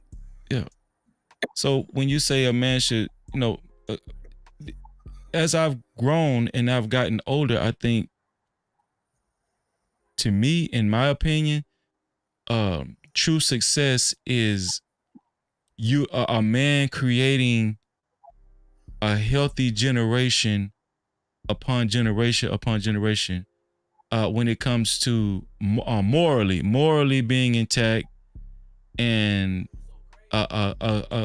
very, what does I want to say, very in tune to mental health and all that kind of stuff, right? Because to me, I think for a long time we've honed in on money and material stuff, and we think that's true success. But we've seen so many examples of people chasing money, getting to a certain level of success and status and everything, but that level of success, it does not translate into their kids. Yeah, their kids probably, the only thing I can see that it translates into their kids is their kids are able to wear Gucci and Louis Vuitton and Christian Louis Vuitton, all that kind of stuff. But I'm talking as far as like these kids' mental health and conduct and all that, a lot of these kids grow up depressed. You know what I'm saying? And so I want to play a video. I want to play a video because I want to reinsert this video that I played earlier, because it goes right into what we're talking about, this segment of the show. Here we go. How many boys do you have? 7. If the father is modeling dysfunctional romantic patterns, you have 7 sons. That's 7 kingdoms that you're responsible for. Yes. So this is bigger than Nick Cannon. Absolutely. Are you comfortable knowing that your sons may take your example into the future for generations to come? Yeah. And you're fine with them taking your example. Now, you might have had me stumped if you would ask me about my 5 daughters. But my 7 sons to function from the principles in which I operate. Romantically only. Absolutely. You're fine with that? Very fine. So Doc, I feel like I've mastered the game. Do you want your legacy to be, Brother Nick, 50, 75 years from now, that you were the great, great, great, great, great, great grandfather of a kingdom of dysfunction that's about 20 generations deep? Who's to say my kingdom is a kingdom of dysfunction? By dysfunction, I mean you have children in different households with different women. That is not the ideal structure for a child in which to grow. How many boys do you have? 7. So, Hot Sauce, do you think that Dr. Umar do you kind of agree with Dr. Umar as far as like Nick Cannon being responsible for generations of dysfunction by the way he went about having his children and everything with different women and all that kind of stuff? Because Nick Cannon says he thinks he's mastered the game. Mastered the game when it comes to family and all that kind of stuff. Man, I do not like Dr. Umar. I do not like him at all. I mean, he's hustling niggas out of school money and shit like that. Still haven't seen the school. But I will say, man, he's right on this. Like, well, yeah, I in my opinion, he's right on this. You know, having all these children in different spaces with different mothers in different houses, it doesn't look good. And then your kids are going to do the same thing, and your daughters are going to do the same thing, right? So it doesn't look good. So what do you think a healthy family looks like? If Nick Cannon hasn't truly mastered the game, because Nick Cannon is super rich. When you say Nick Cannon is, in most people's eyes in the world, when you say Nick Cannon is successful? Nick Cannon is absolutely financially successful, no doubt about that. Yeah. No doubt about that. So, but again, it comes down to family, right? I would not be cool with that. I would not be cool with me doing that. I would not be cool with my daughters or my sons doing that. But those are my morals, right? So, because family for me is mother, father, children. That's what family is to me. That's what I want, right? So, oh yeah, sis, you crispy right now. But so hear me out, Cornbread. Hear me out 1 second. Super chat. Shout out to Toe K for the $5 super cap. No Cap-tivity. Thank y'all so much for the support tonight. I really appreciate y'all. Thank you for Toe K said peace. Peace. Thank you, Toe K. I really appreciate you. Thank you for helping us keep the lights on as well. So Hot Sauce. So when you have good, strong laurels, and you have a good sense of your a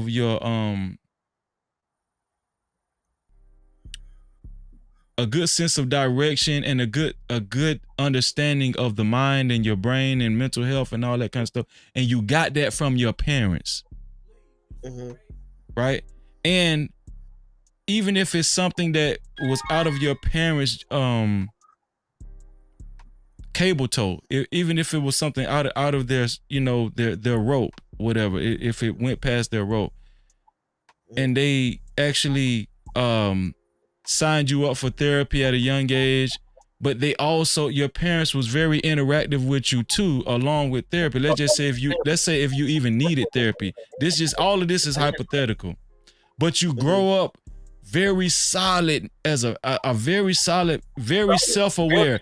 And I want to use I'm gonna mute until you get ready to respond, Hot Sauce, because I hear some type of echo coming from you or something. I don't know. Yeah, okay. So I'm gonna use what just your kids grow up very self-aware, very healthy mental health and all that kind of stuff. Now, let's say your parents pay more attention to that and care more about that than just you being super rich at all costs and you being super successful at all costs, right? Your parents care more about you being more just a solid, self-aware person growing up. And, growing up, you got so many mechanisms that you can defeat depression with and anxiety with, and you just a real strong-minded person. Don't you think that a generation of kids being reproduced with this type of mind and self-awareness, that's a huge umbrella. Like that type of person is very capable of being rich as well, right? That type of person is very capable of running a corporation as well, right? Ain't that type of person is very self-sustainable to be strong in leadership, right?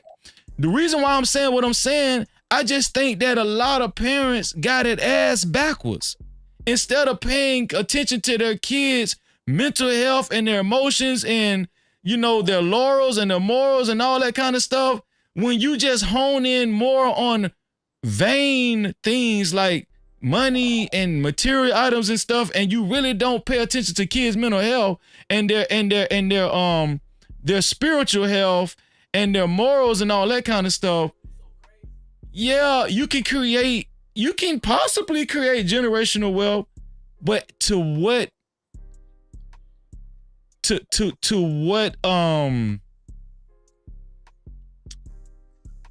what's the word I'm looking for? To what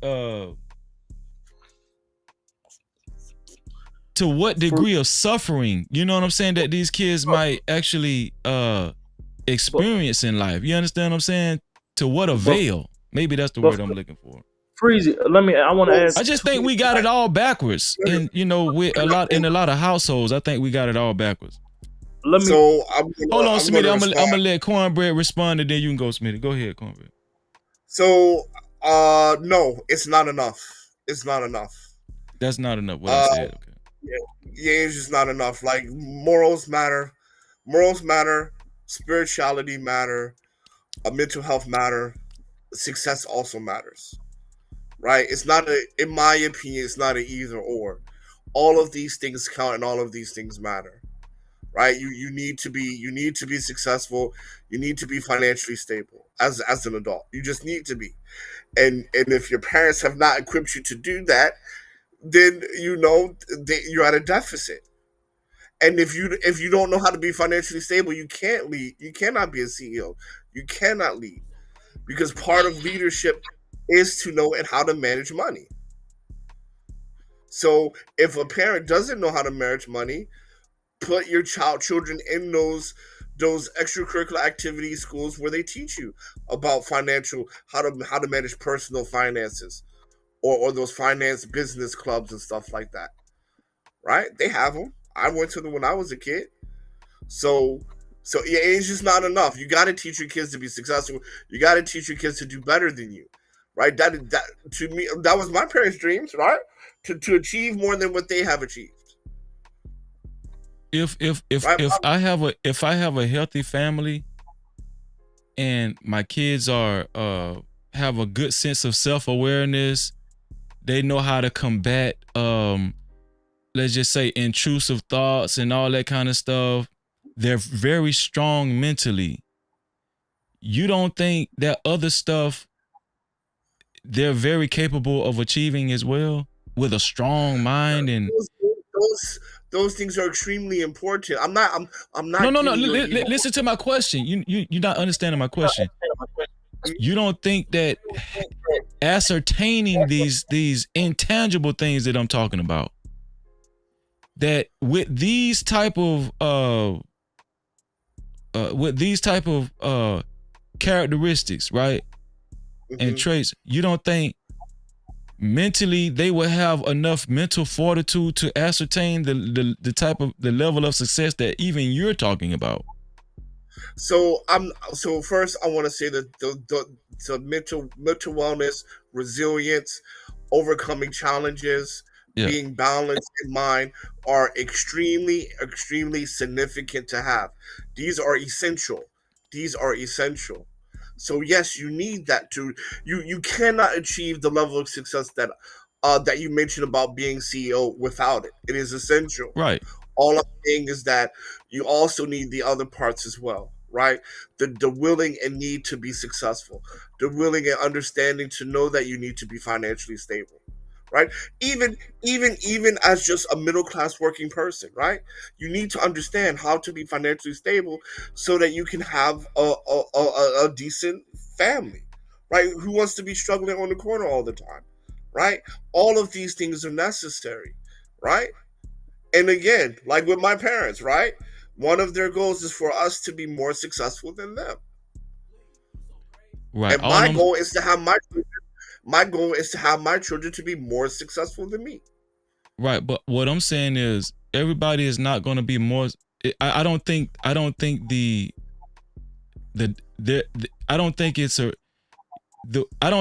domino effect. What you're saying, where it's just okay, I'm more successful than my parents. My kids more successful than me. Their kids more successful than them. Their kids more successful than them. Them kids more successful than them. I don't think that's a realistic timeline and domino effect. I think some kids are going to be less successful financially than other kids. I think some generations are going to be less successful. But I just think that the core thing is being stable and strong mentally and morally and spiritually in your mind.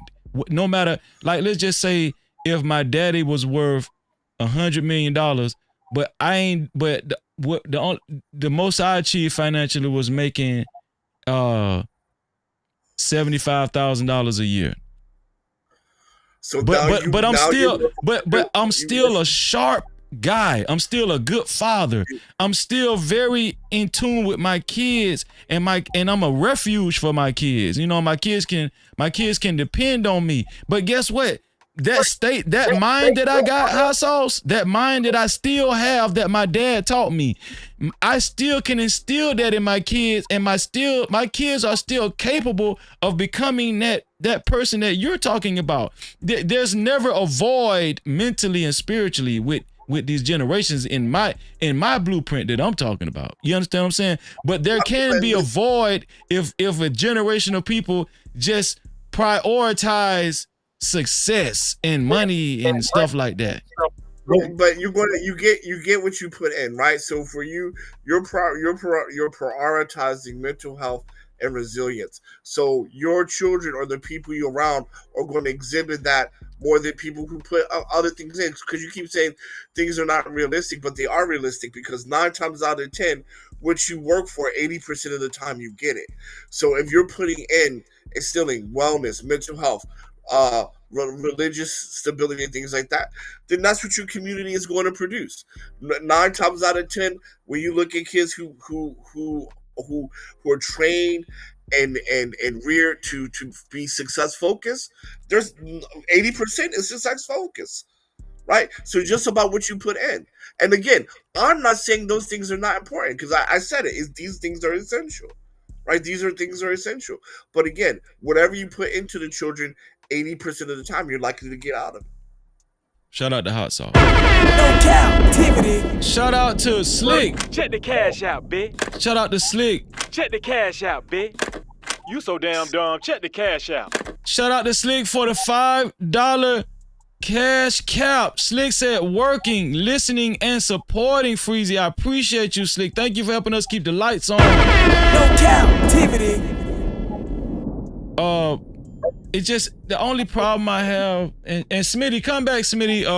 I wanted to hear what you had to say, but the only problem I have is it just seemed like you made it seem like if we do it my way, it's going to specifically be like this and that, and and your way is going to specifically. I just think that success is subjective, though, right? Like what's successful to you and what's successful to me is very different. Yeah. Right? Subjective, right? We agreed on that. And the things that you're putting in to your children are going to be a little bit different than what I put into my children. Right? So they're going to be different. Their values and their expectations are going to be different because they have different.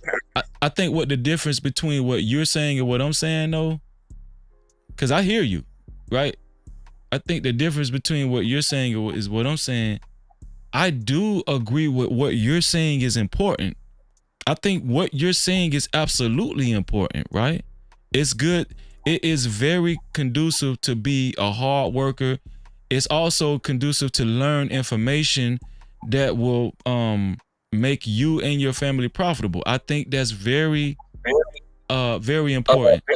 I think the only difference between what I'm saying and what you're saying is what we're going to prioritize. See, I'm prioritizing making sure my kids' spiritual health and mental health is intact before anything. Then we can go to the next shit. See, that's what I'm saying. You're prioritizing success. No, I never get said to the that. other shit. I never said that because I said the stuff you talked about is essential. I actually said that. I said it's significantly essential. So I'm also going to be doing that, especially when it comes to the spiritual, right? Learning the law, statutes, and commandments. That comes first. Learning who the creator is. Yeah. Right? Because for us, nothing can get done without that basic step. Right? So I said that's essential. Significantly essential. So when we talking about the reason how we got on this conversation, if I can remember, shout out to our sister Mo Love in the building. No Cap-tivity. Thank you for always showing your face, Mo Love. Hot sauce. Right when you get done talking, just get mute because I hear a echo or something. But thank you, Mo Love. Your presence is always honored. Thank you. Thank you for being here. Make sure y'all subscribe to Mo Love's channel. She has excellent inspirational videos, especially her shorts. But how we got here, Hot Sauce, was how we got to this conversation was when you look at Diddy, right? You look at Diddy and what's going on with him now.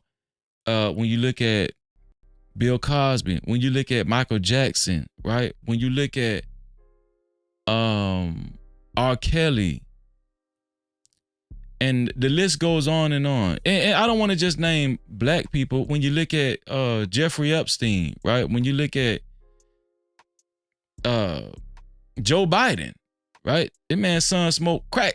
He smoked crack and on heroin and shit. You know what I'm saying? He just when you look at a lot of people where, you know, a lot of with they on paper they would be viewed as very successful men. But what do they have to sacrifice to reach that level of success? I don't want that type of future. I don't want to cultivate if I'm gonna have a family, I don't want to cultivate a family like that. Shout out to Seahorse in the building. My bad, Seahorse. Shout out, good seeing you. No Cap-tivity. Shout out to Seahorse. Yeah, that's what I'm saying. How can you avoid those type of casualties, even though you reach that certain amount of success, that level of success? Well, right? I mean, but they can be disappointment, also not being successful, right? They can be a disappointment doing stuff that they love to do. I mean, that's why back in the day, right, you had as many children as you can. Some will be okay, some will be disappointments, and other will be, do what you need them to do. Right, so you just have 4, right?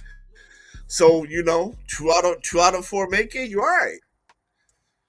I think at the grassroots. I'm kidding about that. No, I know you was kidding. Yeah. I think at the grassroots, like we go back to Kevin Samuels when he was talking about high value man and all that kind of stuff. Did you ever remember Kevin Samuels mentioning like just being a good dad? Yeah, no, I never heard him say that. No. Right. So that's what I'm saying. Like, we get so caught up in these vain, what is it called, achievements, and we forget about the fundamentals of family and just life in general. You know what I'm saying? Like, that shit is very important. And hold on, before you keep going, before you go, the reason why I'm bringing this up is because when a man reaches that type of level of the platform, that to where he built his platform, like, he could have actually spread it. He could have actually included that in his message, but for some reason he didn't. Maybe I don't know. I can't answer that, but I will say, man, money is extremely important, though. It is, but the other shit that we talking about here too. That's what I'm saying. But he didn't even talk about it. Outside of religious pillars, money's like number 2, my guy. Money's like number 2 outside of religious pillars. Money's up there. So basically, you saying Kevin Samuel was a heathen? It ain't number 1. Well, I'm not gonna call that man anything, right? But I'm just saying, like, money is important, and I'm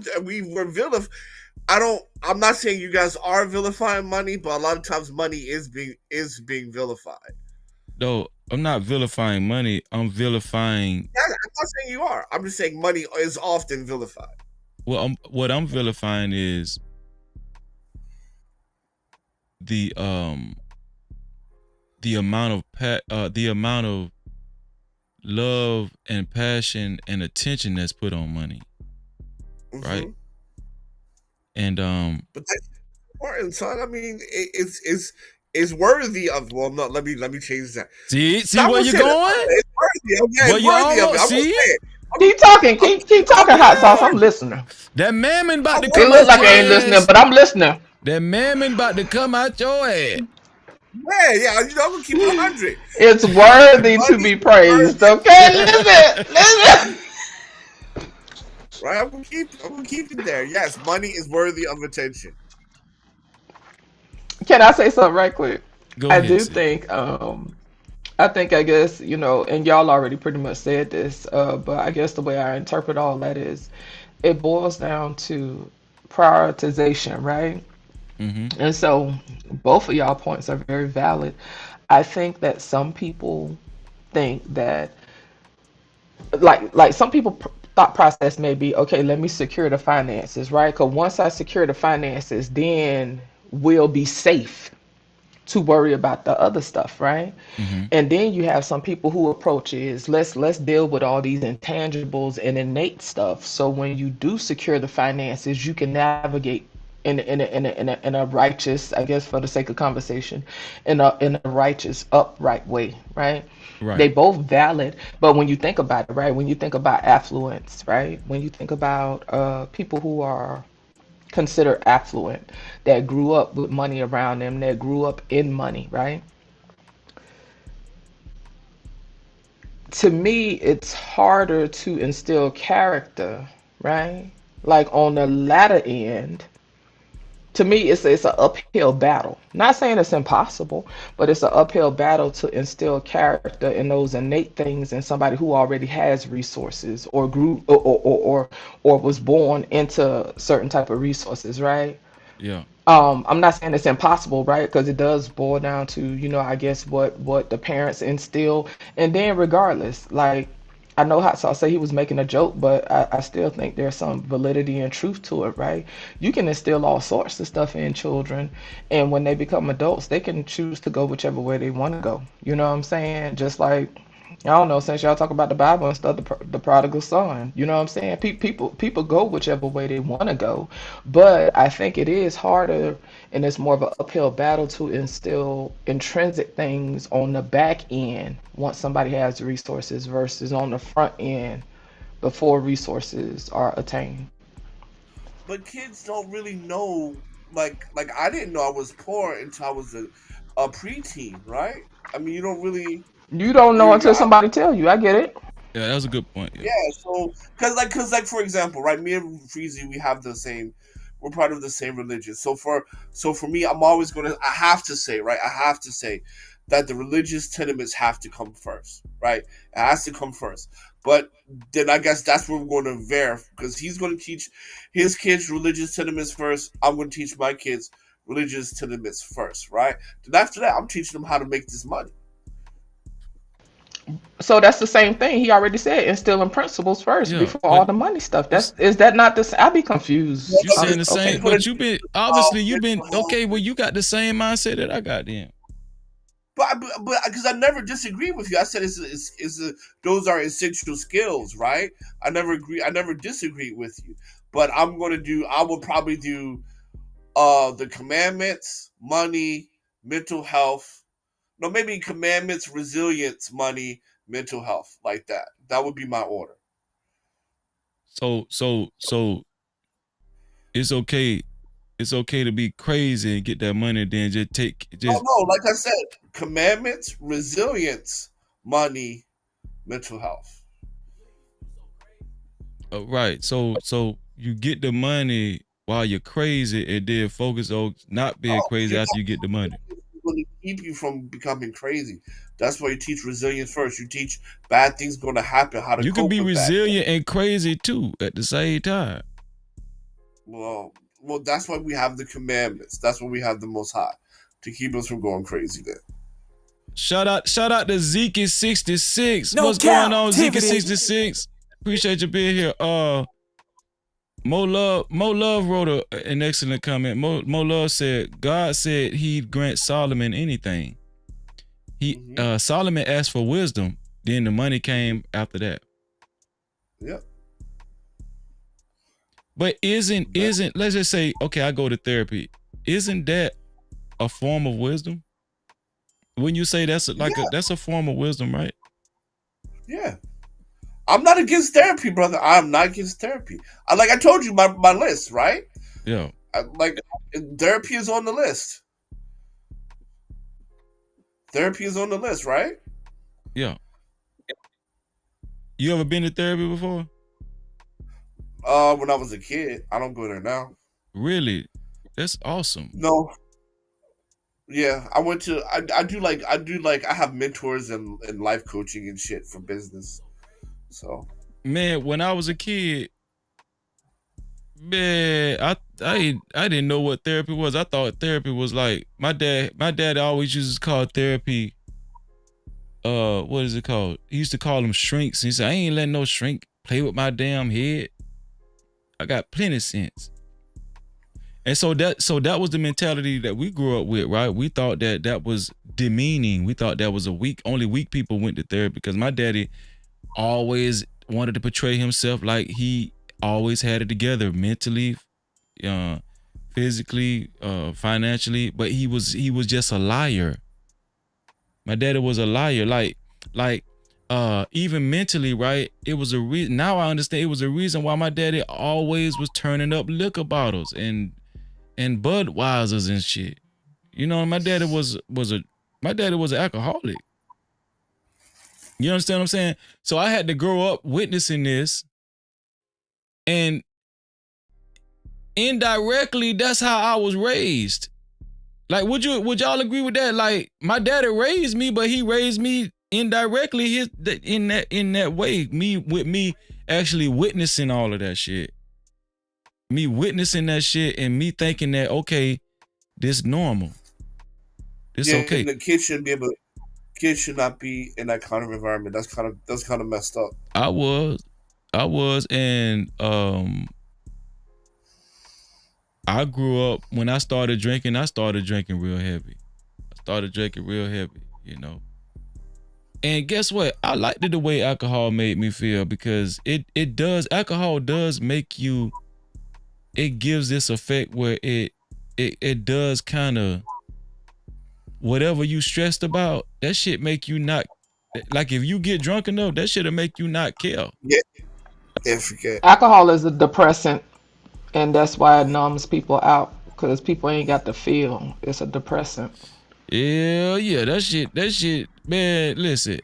When I used to think about what I was faced with, and then if I get drunk enough, even if I'm still thinking about it, I was like, man, I don't give a fuck about that shit, man. Yeah, like I've never seen my father drink or my mother drink, so I don't drink. My brother doesn't drink at all. That's awesome.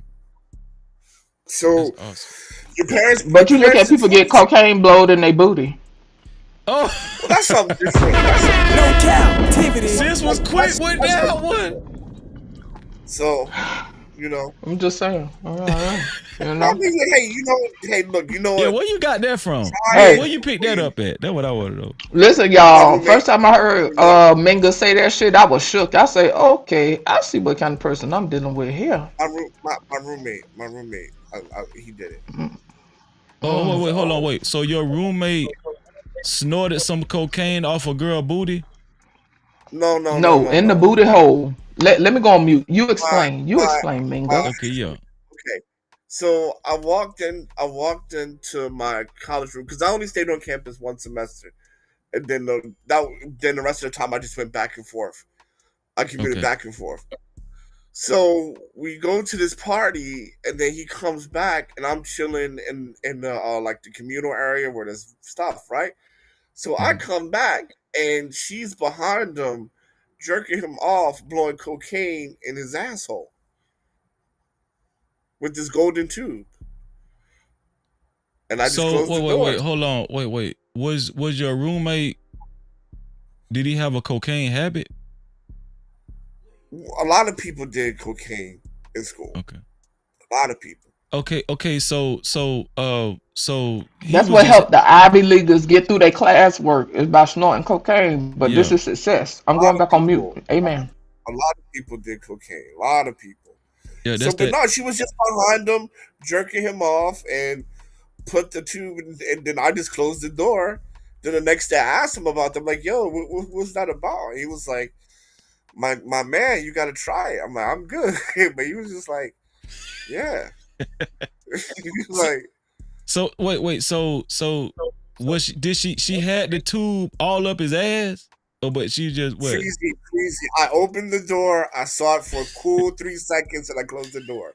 So I'm just gonna tell you what I saw. Just waiting for the thug. Right, in the 3 seconds, I just saw her hand on his dick, a tube coming out of his ass, and her mouth on the tube. That's all I saw in 3 seconds. The next day, I had to get clarification. But right? she was behind him though. She was behind him. Yeah, she was behind him. Yeah, and I was like, what's that? I was like, yo, what were you guys doing? And then he explained. Yeah, like that. Yeah, exactly, like that. Yeah, yeah, something like that. See, just Jay be knowing that about that shit.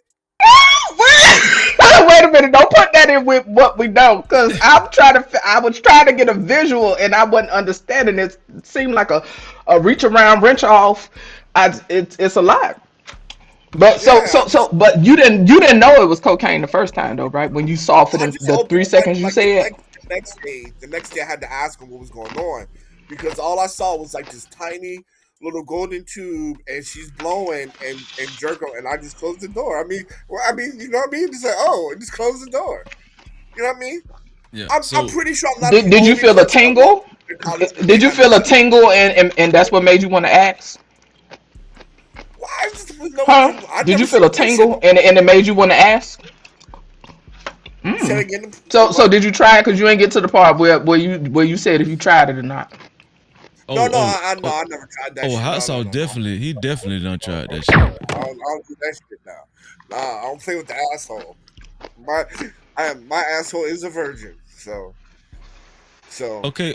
So, but what was the girl? The girl was a stripper. She was a classmate. Oh, she was a classmate. Damn. Yeah. The plot thickened. Oh, man. They were studying for finals. No, we went to a party. Then we all came back and we chilled in the bottom of the dorm room. Everybody's watching TV, just chilling. they go up to the room. I didn't see them go up to the room. So then I got tired. I went up to my room and I saw it. Then I closed the door and I went back downstairs to where everybody was at. And I just slept in the lobby. Shout out to Let Me Put the Tip in. Damn, you traumatized. Captivity. Well, damn, that was timely. That was timely. Shout out to Tip. So Minga, so you were so traumatized you just stayed outside and just slept outside in the lobby. You said the hell with it. This is like, I wasn't traumatized, but like people told me like white people into some extra shit. So I was just like, okay, this is just one of the things I expect to see. Oh, you right? White boy. Oh, they was other. Yeah, they was other. My roommate was white, and the girl was white. Huh?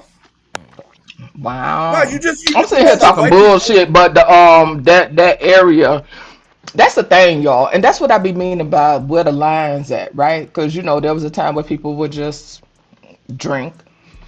People will dish alcohol. They will squeeze it up in there. They will squeeze it up in other holes. And that area is very vascular, so it absorbs a lot faster, right? But this is the times that we live in. This is why we have more alcohol poisoning now than before, right? Because people is putting that stuff up in different holes. And people doing all kind of shit. Cause like, and this is how bad it is for a lot of people. Because if you put it up the butthole, you won't blow numbers. So when you put it up that way, you can avoid DUIs and stuff like that. It's just crazy out here. But the cocaine ain't gonna move though, right? I mean, no, it absorbs. They said it absorbs and stuff. Maybe like that. Because that cavity was wide open.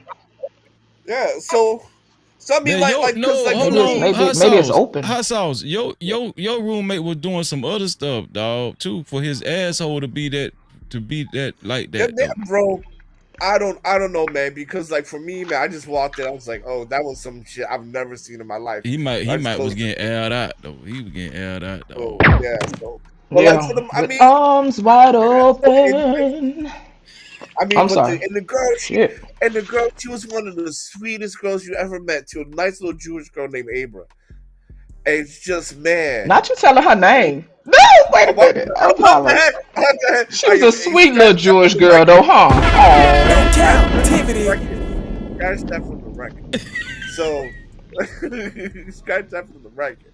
But I mean, because I would look at her and I would have never imagined she would be doing shit like that. It's like, you know what I mean? Like it fucked me up. It fucked me up. What her name was? What her name was? Girl. Tiny. I ain't saying it again, man. Tiny girl. We got to get her on the show. So petite, right? Because she's tiny. You would never think that she would blow or dust up somebody wide open booty hole. Because she just so tiny, little Jewish girl. Now, if she was a big burly black chick, you would have expected that, huh? Nice, JC. I ain't saying all that. I'm just saying she just looked like she was like 4'11", tiny little girl. That you know what I mean?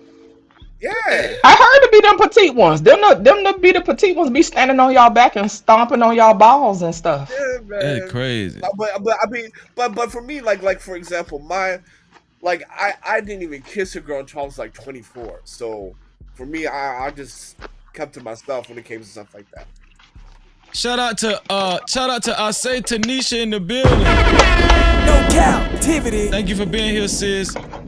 And yes, she is right. Alcohol soaked tampons. Yes, this is all the kind of stuff people do nowadays. But anyway, I figured I'd just go ahead and be messy because I was having a nice convo with my brother, and Minga got up here and wanted to start scratching my eyeballs. So I just said, fuck it, let's talk about booty holes and cocaine. I did not know that's what she was typing in the chat. Alcohol soaked tampons? Yeah, they put them up in there too. It's a lot of wild stuff out here. Man, like my roommate, he was telling me how he would take the water bottle, empty out the water bottle, and just put straight vodka in there, and they be just drinking vodka in class. So what about what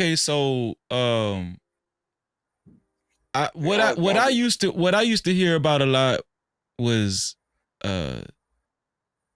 ecstasy, like you know, yeah, shoving raves. ecstasy up a girl booty hole or some shit like that, you know, that type. Yeah, raves and stuff like that. Like, cause raving was big back then, right? Cause this is 97, right? 97 to 99. Raves were big. So have you caught up with your friend, the white boy? Is he rich? Is he rich now or something? What? Oh no, he's born. He was born into wealth, right? Oh, them be the kind. Okay. See, now you see what I'm That's saying? that's why Mingo always talk about that pedigree. That's why he always talking about pedigree. Listen, he was able to, what they call it, he was fathered into the Ivy League school. You know what I'm saying? You know, see, this what I be talking about. Yeah, 80% of my classmates were legacies. 80% of my classmates. And he growed up with a cocaine habit. That now you see why mental health need to be prioritized. But I mean, but that sounds, man. Look, that man smoking crack right now. Mingo want to say everybody did cocaine. He want to say it so bad. We all did cocaine. We all did He cocaine. want to say that shit man. so bad. We Harvard, man. How do you think we got our classwork done? We had to do cocaine. Come on, Freezy. It wasn't nothing for us to wake up to an 8-ball. You know. No. Most took what did they take? Xanax. Most kids took Xanax, right? How the fuck y'all doing schoolwork on Xanax?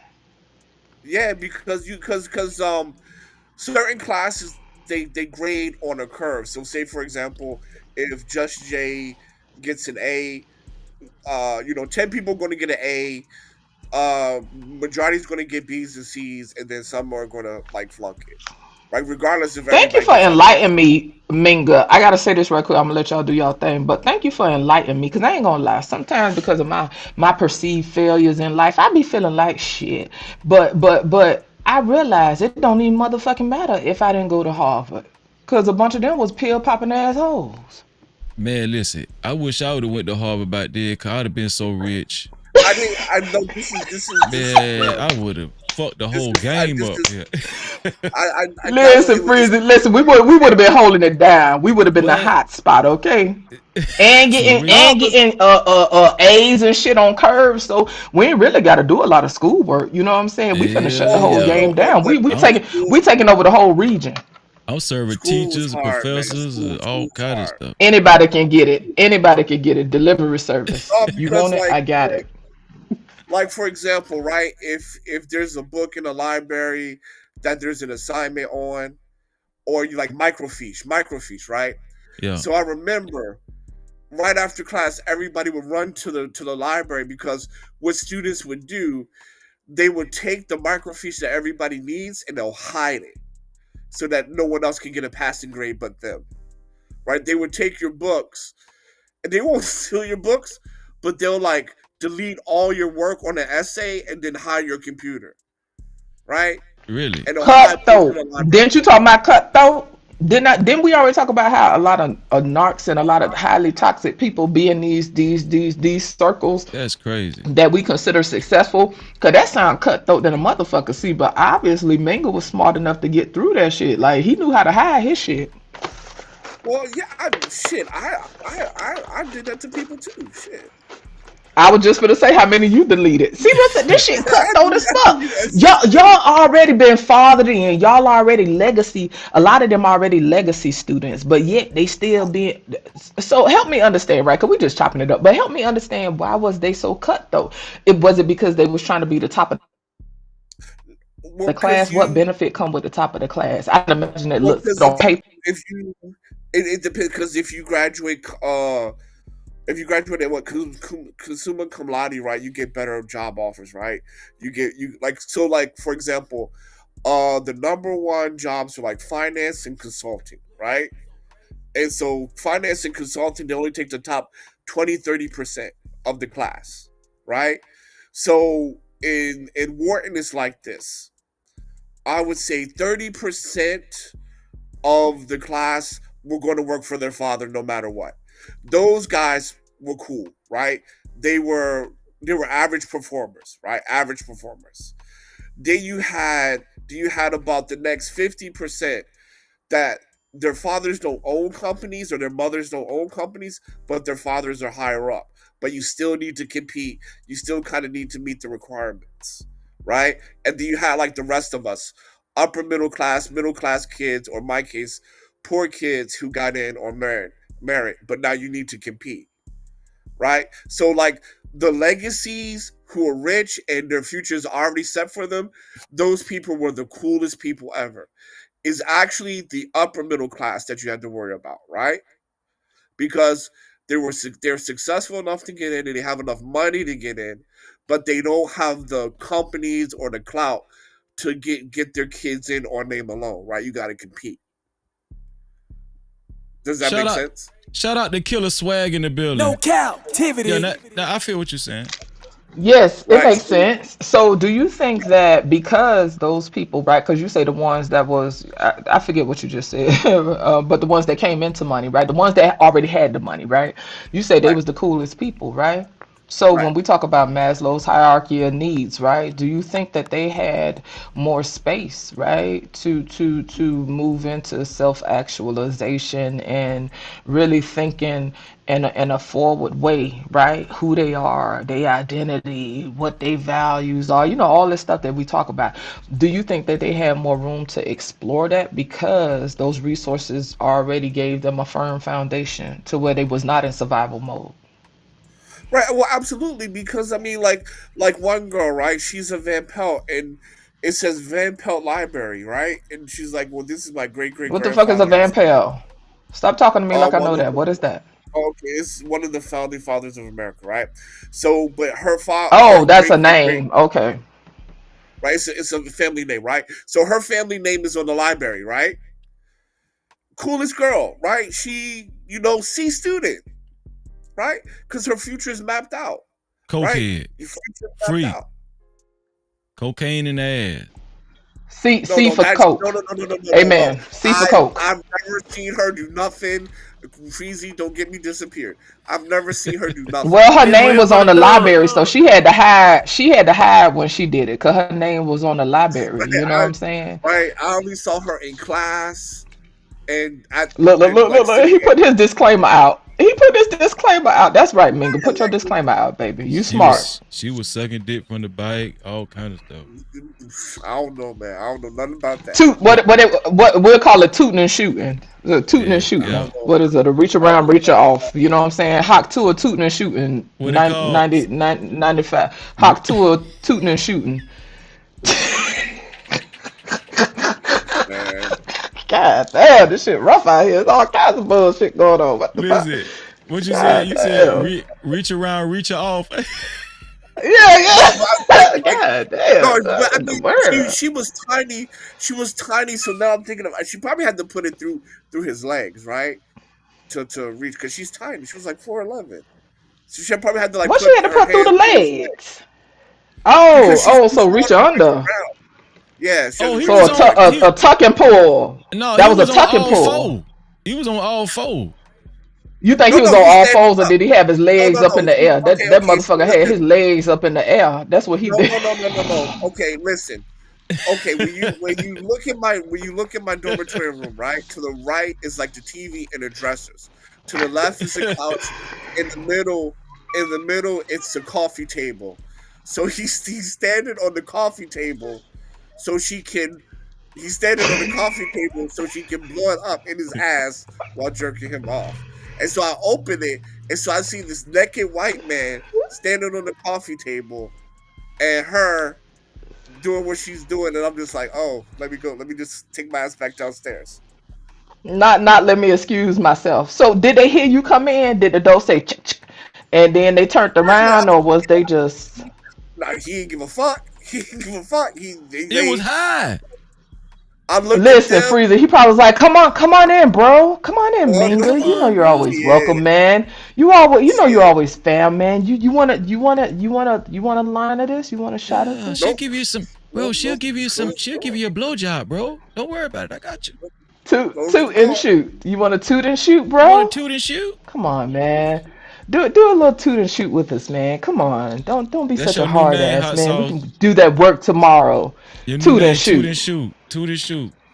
Y'all ain't right. Y'all ain't right. Y'all are not right. And then I mean, in the second, that was the craziest thing I saw in my life. And the That second changed your craziest thing world, was huh? when What was the second? I'm sorry. Go ahead. second craziest girl came into their room, pulled open the drawer, and peed on their clothes. I'm sorry. Do what now? One of my neighbor, next, the neighbor, some drunk girl came in, and they guessed that it was the bathroom, and they pulled open the drawer, and she peed and pooed on their clothes, and they had to call public safety. Oh, in the drawer. In the drawer. Yeah. She You got a say smell. she shitted in the drawer too? Yeah, peed and pooed. Yep. Oh, you say shitted? You talking about peed and pooed? Man, nobody say that shit, man. I mean, that's what Hey, go ahead with that bullshit. That girl shitted. That girl shitted in the drawer. Bro, my neighbor was like, she pooed. She pooed. Yeah, it was just like, dude, she peed and pooed in our drawer. Just like that, like, dude, she peed and pooed in the drawer. Bro, Minga, can you believe this shit? This fucking bitch came and peed and pooed in my drawer, bro. Yeah, exactly. Yeah, Peed and pooed. yeah. That's how they said it. That's how they said it. They peed and pooed. She got expelled. Y'all know around them people all day, so I already know how it sound. But that's how wasted them people be. Listen, man, Freeze, I saw the craziest shit the other day, man. People be so wasted. They be on the toilet and they try to tip over to wipe their ass, and they just eat it, and they decide they just gonna lay there and stay asleep. Damn. Listen, I ain't gonna go into too much detail, but yeah, pants around the ankles, and they'll just sleep. They'll just sleep with a shitty ass. The tissue didn't even get to their booty. I'm just gonna take a nap. Everybody has college crazy stories, right? I mean, I'm pretty sure y'all saw some shit in school. Y'all seen some stuff. Shit, I didn't go to college. I've been trying to complete a goddamn associate's for about 20 years. My life set up different, Minga. Yeah, I dropped out of college. I dropped out. I was in college. Cha-ching. Weren't you doing like music in school?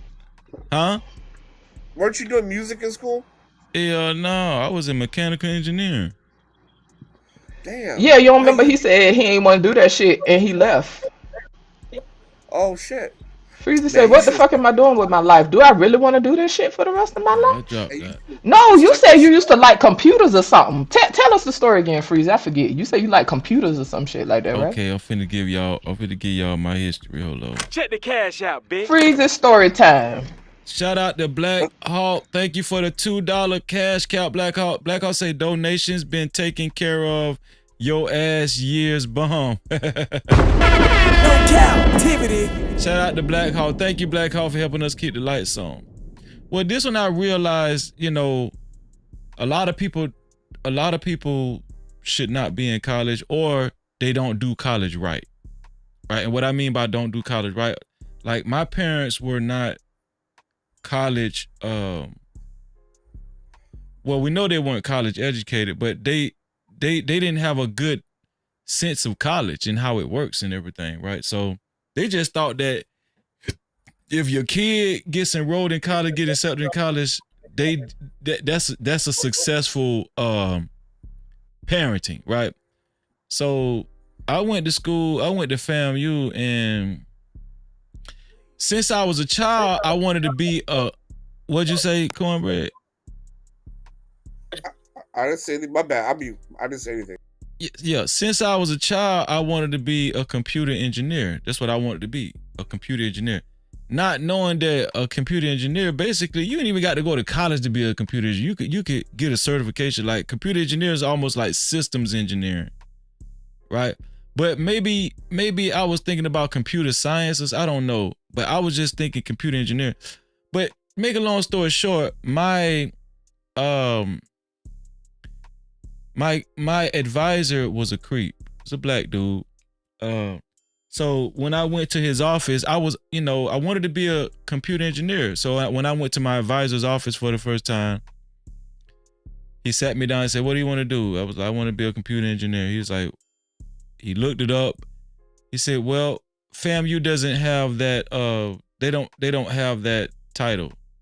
You know, you can't major in. They don't have that major, so you got to choose something else. So my life changed right then on the spot. Right. This how detrimental college can be. Like, people don't understand. My whole trajectory changed. I'm talking about, I wanted to be a computer engineer since I was in the 3rd grade. And when I went to FAMU, you know, I made it to FAMU and I said, I'm gonna be a computer engineer. When I got in my advisor's office, he said it so nonchalant. He was just like, oh, we ain't got that major, choose something else. I'm talking about that easy. You know what I'm saying? My parents really never went to college. My dad dropped out of school in the 7th grade. So now I'm like, damn, you know. So you didn't really have any direction to like transfer schools? Nah.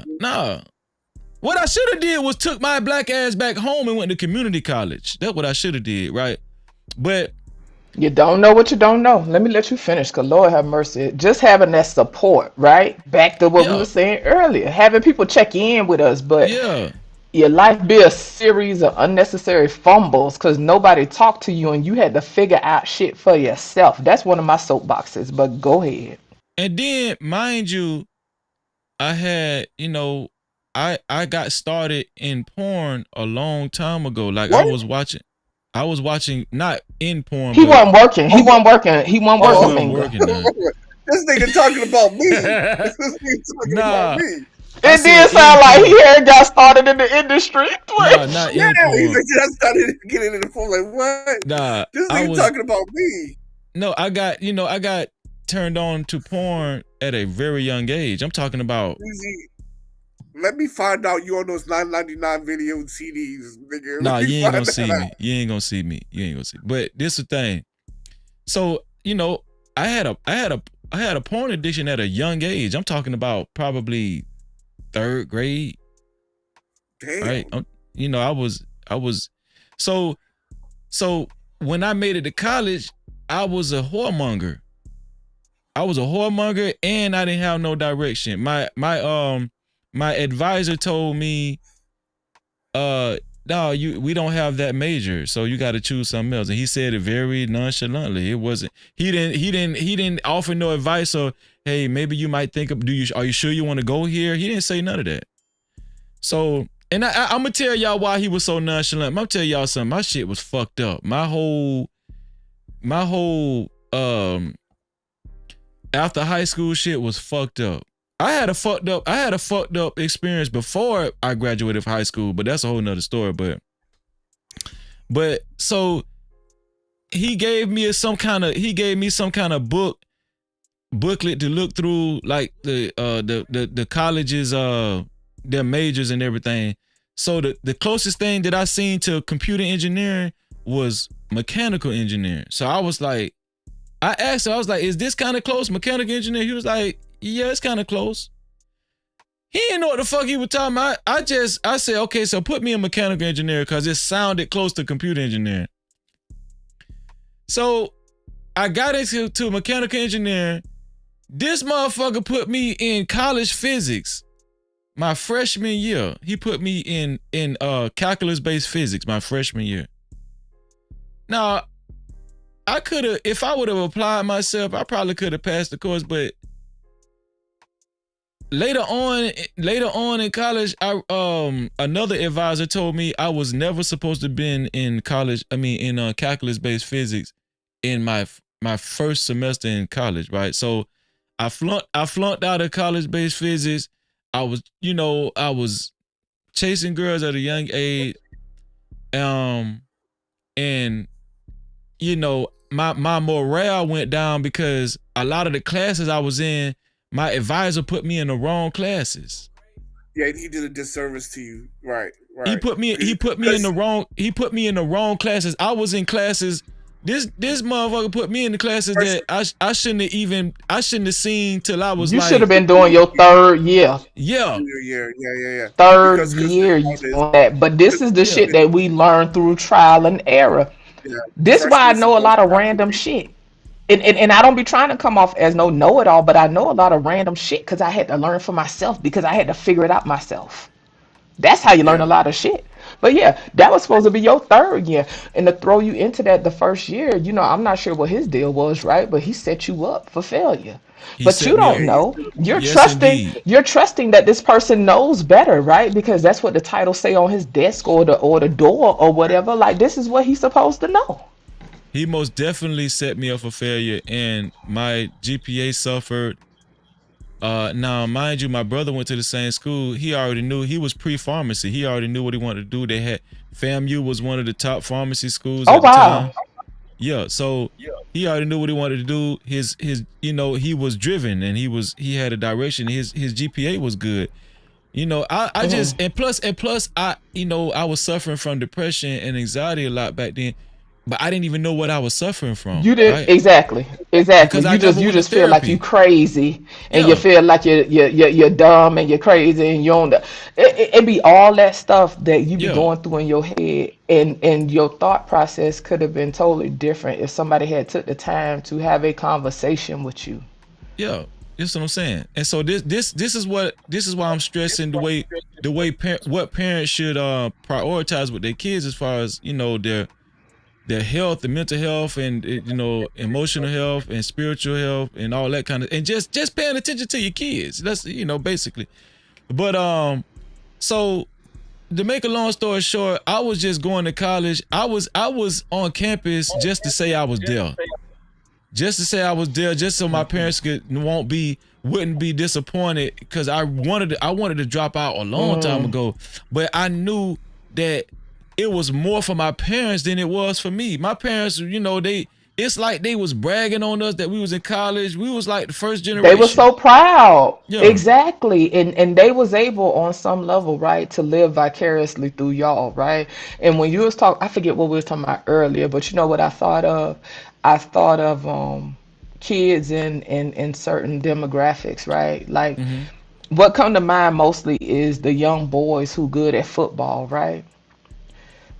Shout out to Dade County, right? Northwestern High School. They had a lot of good come out of that school, right? And what used to hurt my heart, even when I was young, right? I would see these young boys and I would see their whole family banking on this one boy to make it. And to me, that is so much pressure. And it used to break my heart because and I don't think it's necessarily malicious, right? But I don't think that people understand the level of pressure and the level of stress that they put on children. You know what I'm saying? That is a heavy burden for a young man, 14, 15, 16 to fucking carry. You know what I'm saying? Like if I don't make it, if I don't go pro, my mama can't get a house, my daddy can't get a house, I can't take care of my siblings. And I ain't gonna hold you, Freezy. Stuff like that pisses me off. Even when I was young, it used to piss me off because I don't know. I feel like on some level it's traumatizing. And then, God forbid, one of them boys get an injury in high school and they can't never perform at the same level again. That is fucking devastating. And a lot of them dudes go out in the street and they crash the fuck out. My child know he don't owe me listen, I be trying to calm down with my F-bombs, but my child don't owe me a motherfucking thing. You understand me? I will never put that kind of pressure on my child. Oh, that's why you need to get a good job so you could take care of your mama and stuff. I ain't gonna lie. I ain't gonna hold y'all. Shit like that pisses me off. When it comes to sons and daughters and they parents telling them how they need to do this and do that so they could take care of them, your children do not owe you their fucking life. They are not obligated to take care of you. And shit like that annoys me. I told my son years ago, I say, listen, I'm trying to get you on the right track because I don't want you to delay your life by decades, right? I don't want you to be like me and having kids early, even though I only had one, right? Because some people could have 5 kids and do just fine, get through nursing school, all that. My life ain't set up like that. My brain ain't set up like that, right? So I don't want him to get to having kids early where it changed the trajectory of his life. It delayed his life by decades, and then he in his 30s and 40s trying to figure out who the fuck he is and what he wants out of life. I don't want that for my child. And so I try to do what I can to talk with him, to tap in with him, to see what his strengths and weaknesses is, to see what his desires desires is, and I try to pour into him and speak encouragement into him. Now we know this is not foolproof because everybody had a journey, and some things people have to go through on their own, right? We have a whole set of experiences that we have to get on our own, regardless of what somebody says to us. But like I told him, listen, your life is your own. And I say really and truly, if you want to fuck up your life and shit all over your life, I say respectfully it's yours to do so. It'll hurt my heart, but it's your fucking life. I will never have my children think that they owe me shit. And when you were saying how you used to be like, you gonna buy your mama a house and stuff, I remember when my oldest was younger, he'll be like, Mama, I'm gonna buy you this. I'm gonna buy you that. I'd be like, baby, you don't owe me nothing. The only thing I want you to do is live your life in the way that you want to, and you be safe while you doing it. I want you to honor what you want out of life. But a lot of parents don't do that. They push kids to where they want them to be. My kids go, they will take care of my black ass when I get old. I don't give a shit. Yo, entitled ass. I hope they push your ass down the stairs. No, I'm lying. I want to say stuff real quick. Like, Penn is not like, it's not like everybody's rich or something like that. It was just a program. Most of Penn is just blue collar worker. I mean, middle class kids, right? It's like the poor Ivy League. It's not like the Princeton, Yale's, whatever. It just happened that the program I was in, that's where like all the rich kids went to, right? Because I mean, even like he graduated before I came. Because like even Elon Musk, he went there, right? And he wasn't, he became rich after graduated from Penn. And even John Legend went to Penn. I've never met him, but we were actually going to school there at the same time. But I never met him. Well, right? He's middle class at the time. Shout out to check the cash out, bitch. Shout out to Black Hawk again for the $5 cash cow. Black Hawk said that other cash cow was for Angry Man. My bad, player. Wait a minute. No Cap-tivity. So Black Hawk, I can send you them other $2 back if you want me to. If I can send you them $2 back. Nah, Black Hawk sent them extra $2 on me. So thank you, Black Hawk. Now you welcome to go send them other $2 wherever you were supposed. That is funny because I was trying to understand because I was like, Black Hawk got some different energy today, but I was like, okay, well maybe he joking. That is hilarious because he be windmilling when Angry Man come over here, he be windmilling, so that is hilarious. He was supposed to send that to him. That shit is funny. We finna read it over again. Hold on, let's read it. Donations been taking care of your ass for years, bum. Come on, man. God damn. No Cap-tivity. That's fucked up. But no, but I gotta say something. Oh my God. Children, I do want to say this. Children. I'll just say, at least here, children do have a sense of responsibility to their parents, right? Especially over here, right? They take care of their parents when they age and they get older, and that's one of the aspects I do like about this community. So, my children will definitely be taking care of my ass when I get older. They owe. Well, let me be clear, hot sauce community. I'm not talking about that, right? Because I would hope that my children care for me when I get older, right? Like, as far as just caring for elders in the community, right? Respecting your elders and caring for your elders. I guess I need to specify, right? Like, I was just referring to parents negated. You know what I'm saying? To like I used the example, like the young man, making it going pro and stuff like that, or the girl becoming a doctor and all that. So all that entitlement shit, that's the shit that I don't like, because to me that is too much pressure for children. But unfortunately, a lot of people experience that. I done seen youth just go downhill once they get an injury or something like that, and now they know they're pro. It's sad to see because it's a heavy, like, it just pisses me off. It's too much of a burden for a child. Like, you putting this whole family on the back of this child. Like, that shit infuriates me. That shit crazy. That's what Smitty was talking about. Like, it's sad. I don't necessarily think it's malicious. Part of the problem is just like like, so when you have these people now, they are definitely monsters. Let me say that, but I do agree with Smitty said that, you know, a lot of the times these kids will let these other people abuse them because they feel like, okay, I have to do this to take care of my mom and dad because we're poor, we ain't got shit. Right. And think about it, they ain't having no conversation with their parents about it. They just tolerating. They just Right. tolerating, right? So even when we talk about all these celebrities and stuff now, since we own this, right? You got some of them people, right? And so people, even though people think, oh, they signing up for this because of whatever, whatever. Some of them people be signing up and going into them industries because they got their whole family, the burden of their whole family on their back. You know what I'm saying? And so anyway, Smoking on yeah, that I'm not icky? talking about, listen, it's just levels to it. If we talking about being caretakers and stuff like that, it's different levels of care. My whole point is people do what they want. Me personally, it ain't about, oh, but they gotta take care of you when you get old and all that. Ain't nobody talking about being in the goddamn hospital bed in the living room and somebody gotta wipe my ass all day, because I don't want that for my kids either. I'm talking about entitled ass parents who think that their children owe them their fucking life when it's not their fucking life. It's not your life. Yes, No, I'll no. help bring life into the world. I help bring that life into this world, but my children don't owe me. I'm telling y'all, even when my son was young, he used to always promise he gonna get me this, he gonna get that. Baby, all I want you to do is enjoy your life. That's what I want you to do. Yeah. No, but I mean, Prime, I as get usual, shut the fuck up. Your kids gonna be the first ones to push your ass down the stairs. You the type of nigga got to worry about getting pushed down the stairs. Don't worry about me over here. My children are free to live their life the way the fuck they want to. We don't my apply that pressure over here. Speak for your own household. my They gonna kids, poison my the fuck out kids of you. are gonna take. No, they not. They gonna take care of me. They gonna take She care of Oh, my wasn't I talking wasn't kids. talking about about you. you. She You know I wasn't be talking about windmilling you. in the chat. I wasn't talking about you, Minga. Oh, okay. No, but I mean, it depends, right? Like, because like I have expectations on my children, just like my family had expectations on me. But it wasn't in relation Hmm. to me.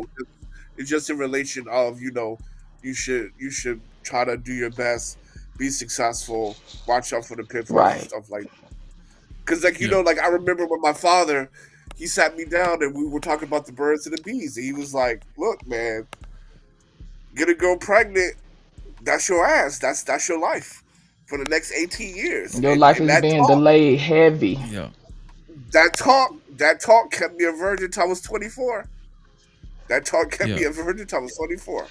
Never even But kissed but a but girl. but you know what? But do you think it's a personality thing, right? Because I'm not gonna act like all parents ain't talk to their kids about that stuff. But you got, I mean, see, that's where personality gets different, right? Because some kids you can't tell their ass nothing.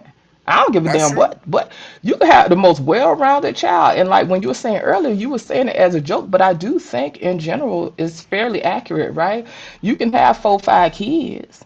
Yeah, You gonna have a mixed bag. You know what I'm saying? You might have one that's just totally fucking rogue. You might have one that's very cooperative and compliant and don't give you no trouble. Then you might have one that's sneaky as hell. Like you get a mixed bag, but a lot of times people just boil everything down to, oh, the parents fucked up, and they forget that all these people that we help and bring into this world have personalities. Some of that stuff we could argue nature nurture. You know what I'm saying? But they say that your personality is fairly solidified. You know what I'm saying? Before you hit 5. Because even my youngest, he more feisty.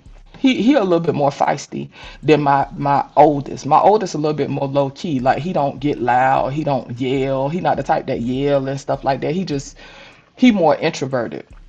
My youngest, that joker, listen, before he could walk, I knew he was feisty. I'm talking about even when he would be hungry and stuff, like he be growling and shit.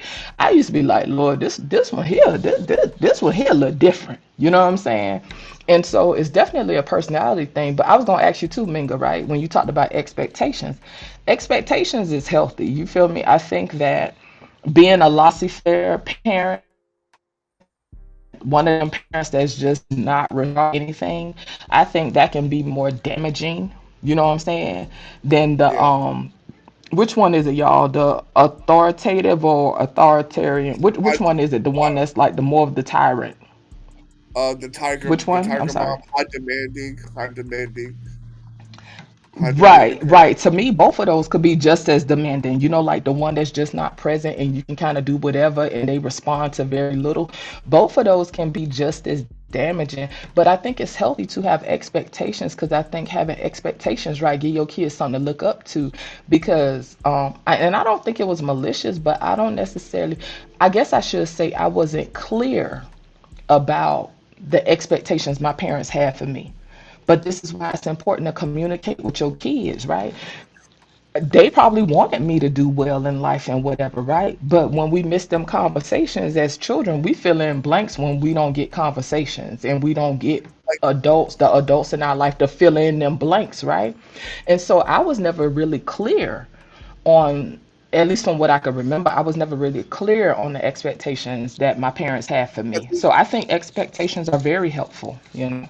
Yeah, expectations, I think where a lot of times where people kind of fall short is that if you okay, if you're laissez-faire, I think that's pretty. I that's not something I would go to, but if you're high demanding and low supportive, that's also just as bad. Because if you're a high demanding person, you got to be willing to suffer. And what I mean is this, right? So so what I mean is this. So like for example, when my father says, "Okay, this is what I expect of you or your grades." So every time we get a test that comes back, he reviews it with us. If we didn't get 100, he'll rewrite all the questions that we miss, and he'll make us do it over again and turn it in, right? So we don't make those That's mistakes tough. again, Damn. right? That sounds so good. When we had I don't even know what math, that feel like. because my father was a math professor. So for math, he Mm. made us do So all the math. he operated on precision. Yeah. His So life so was a for life of precision. Math, you can't get math wrong. So yeah, I mean, like, but all my like whatever test score I bring in, right? If I got a 95, everybody's like, "Wow, you did well." In my mind, I'm hearing I got to hear his mouth, right? I got to hear his So mouth because he question, will. Minga, do you think that that was helpful or do you think that was like extreme? Because in my mind, that's No, still no, a no, little no. extreme. He never yelled at me. He would come down, so I got a 95, so it'll go like this. So sit down, test. Okay, you got a 95. Cool. So he says, okay, let's look at this. What you got wrong? What happened here? It's like that. Why'd you think this? Why you think that? Okay, go back and fix it. Right? But I just know Okay. when I get that, it's just a talk. And sometimes I don't want to talk. I'm like, damn, I don't want. It's But that's what I annoying. guess I was gonna ask you. How did you feel about it? Like, okay, so did you ever feel like you weren't good enough? No, because he always said he loved us. He's always says he's proud of us. So he reinforced and reaffirmed you. You just didn't feel like hearing that shit every time. Yeah, because he'll never. Got you. The only time he'll say good work. The only time he'll say good work if I bring home a test is 100. But he'll say other times, hey, I'm really proud of you guys. You guys never give me any much trouble, stuff like that. Because it's me and my brother, right? So he'll say other times, but when it came to schoolwork, he just didn't fuck around with that. He was just like, I want you to be just as good as the Asians, right? He just didn't fuck around. Guess what? So That's you to an Ivy League school. Yeah, but my brother's the So smartest. I can't knock it. My brother's the smartest of the two of us. I'm sorry, you But cut out, dear, and I cut you off. I'm sorry. What was you saying? I said my brother is the smartest of the two of us, right? Because he went to MIT. He went to MIT. Did he go to Right? an Ivy League school? He went to Oh, MIT. okay, got you. He went to MIT. So, yeah. Shout out to Billy Goat Gruff. Super chat for the $2 super cap. Billy Goat say, y'all sure y'all not brother and sister Freezy and Muse? No Cap-tivity. Who said we won? Shit, that is my brother. That is my brother, Billy. That is my brother. Sometimes I think we had the same daddy. I'll be sure. Listen. Is that Billy from Fight Club? So that's all. I just wanted to say like that. That's all. So I like, think I've seen him around. Yeah. Yeah. Yeah, I just wanted to say, so if you're a high demanding parent, when you ask them to stay up late to do their homework and redo it, like my father was sitting right there watching me do it, right? So you gotta be willing to make the sacrifice with them. Cornbread, I want you to stay right there because that was so good, because I want to finish telling my story too. Check the cash out, bitch. Shout out to Black Hawk again for the $5 cash cap. Black Hawk say, I was trying to check AM for calling what is that? Black people broke or calling BK broke. Who? Calling BK broke. BK broke. Oh, okay. No Cap-tivity. Okay. No problem, Black Hawk. We got you. Black Hawk don't be playing. Listen, he stay on that man heels. When he was over here the other day, man, Black Hawk was swinging. I'm talking about right hook, left hook, like he was going ham in the chat. But go ahead. Yeah, but yeah, that's what I'm saying. If you're going to do something like that, you got to be right there with them. Because like even, and I'll leave it here because I swam, right, and I wanted to play volleyball actually, but my father said no, he's not paying for that shit. He'll pay for swimming classes. So I swam. And why he want to do volleyball? Did it look gay? I like I'm volleyball. being ignorant, but why he want to do volleyball? I like volleyball, right? It was. Why he didn't want to pay for volleyball? Oh, because he was just like saying that like you can't get a scholarship for that, right? You can't get a scholarship. He don't want to hear that shit. Daddy say you ain't going nowhere with that volleyball shit. Talking about service. Right, I'll pay for swimming because I made it to the Junior Olympics though, right? So when 6 a.m. he will pick me up because I lived with my mom at that time, right? 6 a.m. he will be at the front door of my house and drive me to swim class. After school, I would go to swim class on my own, but he'll take me home after that, right? So I'm swimming 6 a.m. in the morning, and I'm swimming like 4 to about 6 p.m. at night, right? Did it faithfully. But as soon as he says, okay, start doing this shit on your own, I miss practice. I stopped winning meets. I ain't do shit, right? But when he was coming, when he was there with me, I was pretty successful. When he stopped, I stopped because I didn't want to do it in the first fucking place. So basically, but that say a lot though. What I think where he went wrong. What he went wrong is it seemed like your dad was supportive, but he was supportive with a lot of with a lot of the things he wanted you to do, and not actually. Yeah. It was very conditional, right? Yeah. And shout out to dad, you know what I'm saying? But that's how it is with a lot of parents. It be conditional. Well, schoolwork, he never faltered. But then when I was like a junior and senior, I was independent. Like it's just stuck in me at that point. But like from 6th grade to sophomore year of high school, religiously check my homework, religiously check my test scores and stuff like that. Did junior year and senior year, he was just like, you know what? Now it's up to you. Like I can't, because like when you're in college, no one's going to be there to check. So it's up to you if you want to still perform. No, but it's already habit at that time. Now I want you to stay right there because I'm going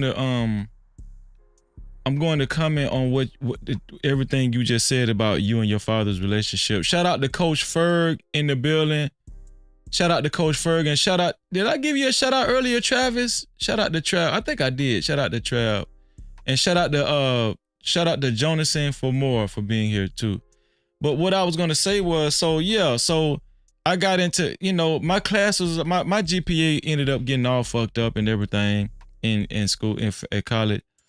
And I just got very, what is it called? I got very discouraged in school. So, my homeboy from my hometown, I was hanging with, when we went home and we seen, and on top of that, we was broke.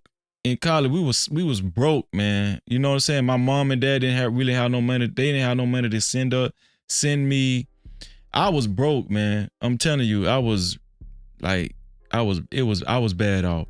So when I went home for the summer, shit, I seen my homeboy hustling. I was like, shit, I can make money in college. So I was living a double life, you know what I'm saying? I was in college hustling, but I wanted to stay in college because I didn't want my mom and dad to look at me as a failure. So I was hustling in college, you know what I'm saying? And I was, you know what I'm saying? I fell into this trap to where, you know, my depression got worse. I knew I wasn't doing that good in school. I was discouraged. I started, I eventually started drinking. I was partying a lot. I was having a lot of sex. This is what I was doing in college, and I don't know. I was all over the place. And the only reason why I pledged Kappa was because my brother did it. My brother did it, and I just wanted to say, because my brother was exempt. My brother was making our parents proud, you know what I'm saying? But I just felt like, okay, I'm gonna do it too, because we twins, you know what I'm saying? But I shouldn't have, to be honest with you, I probably shouldn't have never did that shit either. But anyway, the point I'm trying to make is that I ended up dropping out of college, man. And my mom, she took very ill, and she already had multiple sclerosis. So I ended up moving back home. And I'm gonna be honest with y'all. The reason why I took care of my mom for so long, that was the first time I really felt like I had a real purpose in life. I'm telling you, like, that was the first time. And that's real. You saw something bigger than yourself. And a lot of times that's what we be missing, right? Sometimes when I be feeling lost, freezing, I have to recalibrate. And I'm like, okay, what am I serving that's bigger than me? You know what I'm saying? And I think sometimes when we readjust ourselves in that way, right? Once we get outside of self, because we in a very self-absorbed world, right? We have to have something bigger than ourselves. We have to be in service. I guess in my opinion, we have to be in service to something bigger than ourselves to really move forward in a way that's meaningful. So I could see how you felt. You really felt, you know what I'm saying, purposeful. You know what I'm saying? That gave you the drive. And I can imagine, right? That helped you sometimes push through depression because you had to meet the needs of somebody else. Yeah. So you couldn't sit with your stuff by yourself a lot of times. And I think that's what keep me going sometimes when I deal with my bouts of depression because I got my kids to tend to. Yeah. That make a lot of sense. And I wanted to, I wanted to connect my story with your story, Cornbread. Like what you say you experienced with your dad when you was talking about how your dad, like, I know your dad ain't perfect. He could, as far as, picking the, letting you do the sport that you wanted. But aside from that, with your homework and all that stuff, I ain't gonna lie, Hot Sauce, the shit you was saying about your dad, I was like, man, I never knew what that felt like. I never knew what that felt like, dog. Huh? Yeah, no, I get it. I get it. I'm not complaining. It's just something I didn't really appreciate because he didn't want to pay for volleyball. I didn't want to do swimming, so I was like, okay, let's just do nothing. And he was like, no, fuck that. Listen what I'm saying. I get the volleyball thing. What I'm saying, no, because I agree with you. He should have let you did what you actually desired to do. I get your point. Yeah. I get your bro. point. Aside from the volleyball thing, it's like if I would have had at least 20% of that, dog, I probably would have been. Listen, you would have been a fucking beast. You understand me? You would have been a beast out here. I be saying to myself, man, if I just had, again, right, when you are left in, we ain't the only one. I'm sure it's people that may come across this live or in this live that understands that struggle of figuring shit out yourself. You don't have nobody sitting down talking to you. You don't have, and this ain't to shit on nobody, right? Because my parents were great providers. I never had to deal personally with lights being cut off, being hungry. I didn't have that struggle, right? But I missed a lot of stuff on an emotional level, right? Because the time that they came from, right? They was a part of. So what? I don't know all them generations. Minga probably know. My dad was 34, so he was what? Is that the silent generation? He one of them other motherfuckers. He was born in 34. Baby boomers. So even 34 is baby boomers. Okay, so I guess my dad and my mom. Your dad and mom are. How old are you? How many years older are you? My dad is a huge age gap. My dad was born in 1934, so that's almost like a 45-year gap. Baby boomer, the beginning of baby boomers, okay. Maybe silent generation. No, silent. Your father's silent generation. So, already silent generation. Yeah. So he was built different, right? And even my mom. Now my mom was a boomer, so my dad was Yeah, your silent mom. generation, and my dad was silent, and my mom was a boomer. They Yeah, both programmed to just fucking work. They are not programmed to sit down and have conversations with you and tap into all your emotions, because a lot of times they shit was stifled. They didn't have the avenues to freely express. All they knew was yeah, work. That's all the fuck yeah, they did. And so I don't even fault them because that was their limitation, you know what I'm saying? yeah, But I yeah. wonder about the trajectory, right? When you just sit down and talk with somebody and help people map their stuff out as a child, right? We have a duty to our children to help them fill in those gaps. You know what I'm saying? They have to fill in those gaps. And if children fill in them gaps on their own, you know, and it requires a lot of trial and No, error. So most of the knowledge that I've attained, it was through trial and error. yeah. No, Go ahead. parenting matter. I don't know. Like, okay, I'll be honest. I probably would not have went to Ivy League school if my father was not in my life the way he was. Definitely not. I probably wouldn't make it. I Mm. probably wouldn't made it to Ivy League school. I'll give him that credit, because I mean, me and my father, we don't have the best relationship, but it's like my brother and him have a great relationship because my brother went into the same thing he did, math and computers, right? So, when my brother got accepted to MIT for the math program, my father cried, I think right? that I think that My father fucking the cried. next time you see I'm your like, father, oh, you he's should. dead now. He's passed away. Oh, I'm sorry. I'm sorry to hear that. I'm sorry to hear that. But I just think that God bless your father's heart. I just think that your father, he did better than most fathers, dog. Oh, he's all right. He all right. Oh It's man, like, you got to give your father credit. Let me tell you about my father, You dog. look at like, man, that nigga, alright. That nigga, Listen, alright. oh, listen. no. Like, don't look. Don't get me wrong. I would not have made it as far as I made it without him. No question about But that. that says a lot, But though. you know what I mean. He wasn't. I mean, you know what I mean. He was. I ain't gonna get all in my business, but No, you ain't there's got to other get issues. all in your. You ain't got to get all in your business. But I'm finna No, put I y'all. hear you. I'm finna put y'all in my business. I always talk Before you like, start quick, Freezer, can I say this right quick? yeah, Can I come right quick before you start? yeah. Okay, so I think that all parents, right, regardless of well rounded they may be or whatever, all parents have their limitations, right? So with me and you, right, I experienced with trial and error and just figuring shit out on our own. We see a parent like a hot sauce parent, like, damn, I wish I had somebody that had that level of discipline, that instilled that level of discipline in my life, right? But at the same time, even his dad had limitations, you know what I'm saying? And I think that in general, all parents, and myself, all parents have limitations, regardless of how well-rounded somebody may they seem to be. We all lack in some area, and that's part of the human experience, you know what I mean? Because regardless of all this fancy talk that people have, like they all the fucking answers.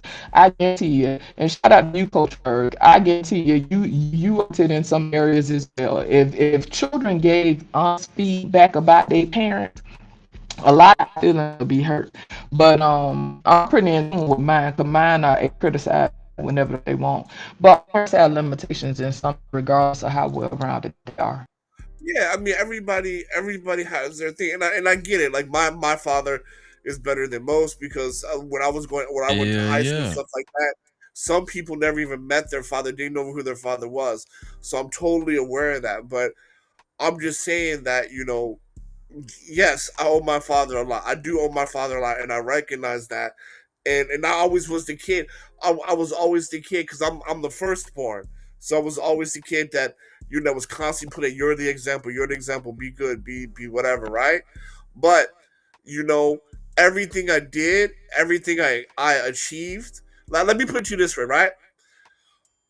It's very hard for me to accept success because I expect it. And one of the reasons why I expect to be successful because he was always expected. Whenever I did something well, whenever I went, like for example, I was the debate captain and we won state. Like rarely would my father say congratulations. Rarely, because he's like, oh, I know you're great. I know you're great at it, right? And even my mom, she would be like, oh, okay, you got another one. Like it's just like that, right? I've never gotten like, damn, you're amazing. I'm so proud of you, right? All I would hear is, oh, you just got another one, right? But let my little brother do some shit. Like he did some amazing shit. He did amazing stuff, and I'm happy for him as well. But he would get the I'm proud of you. You're doing amazing and shit like that. I would get oh okay. You know? And I think they was wrong for that. And that's I'm what I was gonna say was I don't want you to feel like I'm dismissing the things that you might have felt like was lacking during your childhood, because that does matter. Even though me listening to how your father raised you, and in comparison, my dad, I know my dad was shit, dog. My dad. Let me just say this, because my dad was shit. I love you, daddy, but you was shit. When I got accepted to Penn, nice. When I got accepted to Penn, nice job. When I got that full scholarship, oh, congratulations. When I got that full scholarship, later, oh, congratulations, right? Because they have to pay for shit. My brother got accepted into MIT, and the whole fucking world froze. Oh, I'm so proud of you, crying and shit. And I'm like, well, damn, Penn. I know Penn ain't MIT, but goddamn. No, he still, but Penn ain't Penn Ivy League too. No, MIT is not, but MIT is like the #1 math program. No, I'm talking about Penn. Is it Penn Ivy League? Penn is Ivy League. Yes, it's ranked 6 in the country. Yeah, so I'm gonna be your dad. I'm gonna be your daddy. Sorry, go ahead. I'm gonna be your daddy right now, Cornbread. I'm proud of you, man. It's all good. Hold on, I want to say this too, Cornbread. You said you was winning championships on the debate team. Yeah. Man, y'all had a sorry debate team, because I be killing your ass on YouTube every damn day. No Cap-tivity. I be killing your ass, man. You wish. Go ahead, sis. I'm sorry.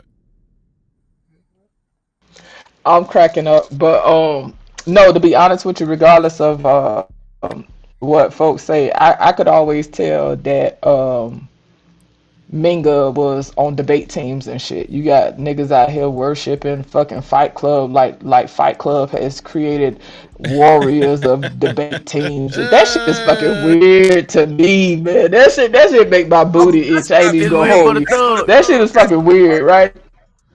That shit's just arguing. That's not debate. But I could tell that. Thank you. Cause see, this is the thing. See, cause people don't like to listen to me because they just have a hard time listening to me. But that's all the fuck. Exactly, that's all the fuck it is. But I'm glad that somebody who actually debates and understand what formal debates are about and what they look like can just deduce that shit to just arguing. And I'm not shitting on Fight Club because I used to enjoy Fight Club. I tapped out early because I was sick of it, but they be acting like that shit is fucking Toastmasters International, like that was fucking Spartan 300s of the debates and shit. News flash, if anybody come across this motherfucking live, y'all are not debaters, okay? I don't give a fuck who it is. Y'all are not debaters. All the fuck y'all do is holler, cry, and fucking whine, and the shit is weird. Y'all are not fucking debaters. It says people like to talk all this shit. Like, what are you doing to refine them skills? What are you doing to actually hone them skills? Niggas ain't doing nothing but sitting here popping that ass and bouncing that mouth on these motherfucking, but they call it no fucking. Cap-tivity. But I could tell that Minga actually has been in formal debates. I get it. But yeah, like that's the thing, right? With the parenting thing, right? The limitations. Every parent has limitations. And to me, it's okay if we can have healthy conversations with our children. To me, that's what makes the difference. Like I said, I know that my children are going to have struggles. I know they will have challenges that are specific to their life. It doesn't matter how much I tell them, hey, avoid this, avoid that. Some things we have to go through on their own. But in my mind, the way I perceive it, if my children can come to me, if they feel safe enough to talk with me, we could navigate all that other stuff. It's when children stop feeling safe talking to their parents. When we don't feel safe talking to our parents, that's when we go try to figure out shit for ourselves. Or if we can't talk to our parents, that's when we go figure out shit for ourselves. Just like a child learning about sex, right? Many times, children learn about sex from the outside, and they learn about sex from their peers. Half of the time, their peers don't know what the hell they talking about. You know what I'm saying? It's different learning that from an educated standpoint, right? Versus people going outside fumbling. And times have changed where it's more education around it, but now people going to a whole nother extreme, right? But I put a short clip in the chat earlier about the art of grit, right? GRIT. And the lady talked about how and I'm just paraphrasing, right? Like being the most talented, being the best looking, all that shit does not matter, right? All that stuff is really not the determining factor per se. The determining factor to what people be talking about when it comes to success and all that kind of stuff is grit. So that's why when I was in the chat talking, I was talking about like people like to think that they have all these things in life because they so fucking fancy and they got their shit together and they so smart and they did it right. It's not, you're not that fucking amazing. Like, it's not because you're that fucking amazing. The determining factor is grit. This is why. So like, say for instance, my oldest, he pretty good in basketball, naturally talented. But guess what? He did not have the discipline. We have seen, I've been sitting here watching a couple of basketball games, right? We have seen time and time again, we ain't even got to go pro. We can take it to somewhere else, different leagues, right? It ain't always the one that's most naturally talented that make it. It's the motherfucker that got grit. And he could be a trash ass free throw shooter. Shout out to Shaq. That motherfucker could never throw freeze to save his goddamn life. You know what I'm saying? You got different people out there that had a deficit, right? When it came to their performance. But the determining factor was grit. And I ain't even gonna hold you. I really wish I had that instilled in me as a child. Because I do think the ones who are taught to not give up, the ones that are taught to just we ain't talking about suppressing shit and acting like shit ain't there, but the ones that was taught to be scrappy than a motherfucker. And some people are just naturally scrappy, right? They think that it was always instilled in them by their parents, but exactly when you have that scrappy demeanor about you, you know what I'm saying? Like I said, them little blow up toys, them little punch toys that you punch and they fall back and pop back up. When you have somebody who has that tenacious spirit, that's something that can't be matched. Now, despite my fumbles in life, I ain't gonna lie, y'all. Sometimes I go cry in the corner. After I finish crying, I get back up and I keep going. You know what I'm saying? Now, at what point though, and this something, and I'm just sharing with y'all, this something I thought about the other day. I said, okay, Jay, at what point is it delusion, right? Because I'm in a place in my life, and I'm just being open right now. I'm in a place in my life right now where I have different irons in the fire, but like doing everything by myself, being a single parent, working, taking care of my children, trying to take classes and perform at a high level.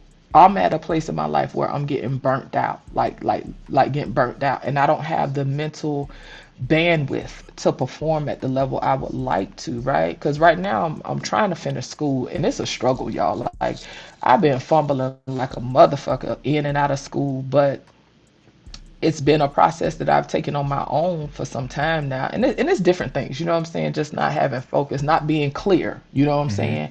That's like earlier I was saying in the chat, I think that trade school is great for anybody who doesn't have a specific trajectory, like an educational track that they want to take. Like if you don't know for sure exactly where you want to go as far as school is concerned, I vouch for trade school all day. It's inexpensive. You could pay that shit back, not be in debt, and still generate good income. You know what I'm saying?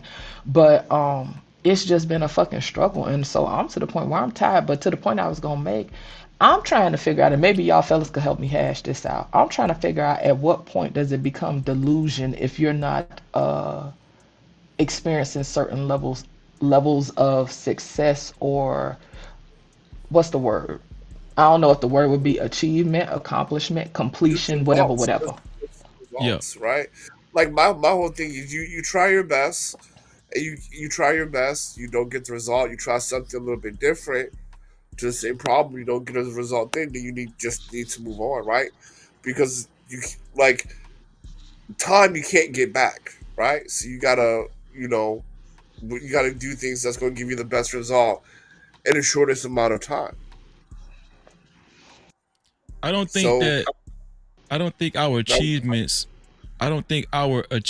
should define us. Right? This is what I was saying earlier in the conversation.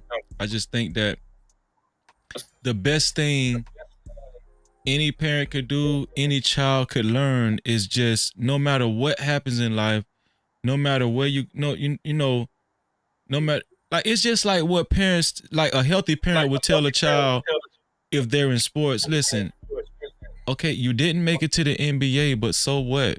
Okay, love yourself, and I love you. That doesn't make you worse. That doesn't make you less than the person that actually made it to the NFL or the NBA or whatever. You know what I'm saying? And to be honest with you, this is where my faith comes in at. Like, I don't think we're here to make it to the NFL or to meet these certain expectations, these worldly expectations, right? I just think that where I'm at right now as myself, I just want to have a peace of mind. Like, and I want to understand that, everything ain't perfect. Like, I'm not going to do everything perfect. I'm not going to achieve everything that I set out in life to achieve. I'm just not. Like, even with, like, let's just say, even with P. Diddy. P. Diddy, he achieved being a billionaire, but he didn't achieve having freedom. Yeah, freedom. Well, not freedom, and also like a healthy family. You know what I'm saying? Like, it's like it's a given. I think we just have to wake up. I think how we combat a lot of those disappointments that might set in mentally and emotionally is wake up just understanding that we need to be thankful just for being here, man. Just thankful. That's what I learned to do now. I go back to the basics, man. I'm just thankful that I got 2 legs and I can walk. Like, to me, taking care of my mama for 20 years, like, that shit gave me a whole new perspective on life.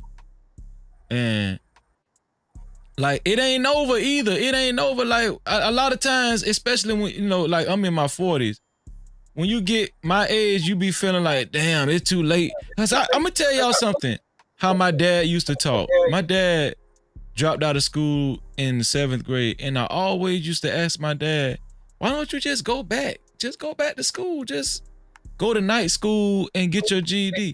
He always used to say, no, it's too late for me. But that's why I keep talking to y'all. That's why I keep talking to y'all dumbass. You need to just stay in school.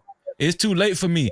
Listen, he was telling me this shit in his, like, now that I know better, this dude was telling me this shit in his early 30s. Cause I was asking him these questions at a young age. Daddy, why don't you just go back to school?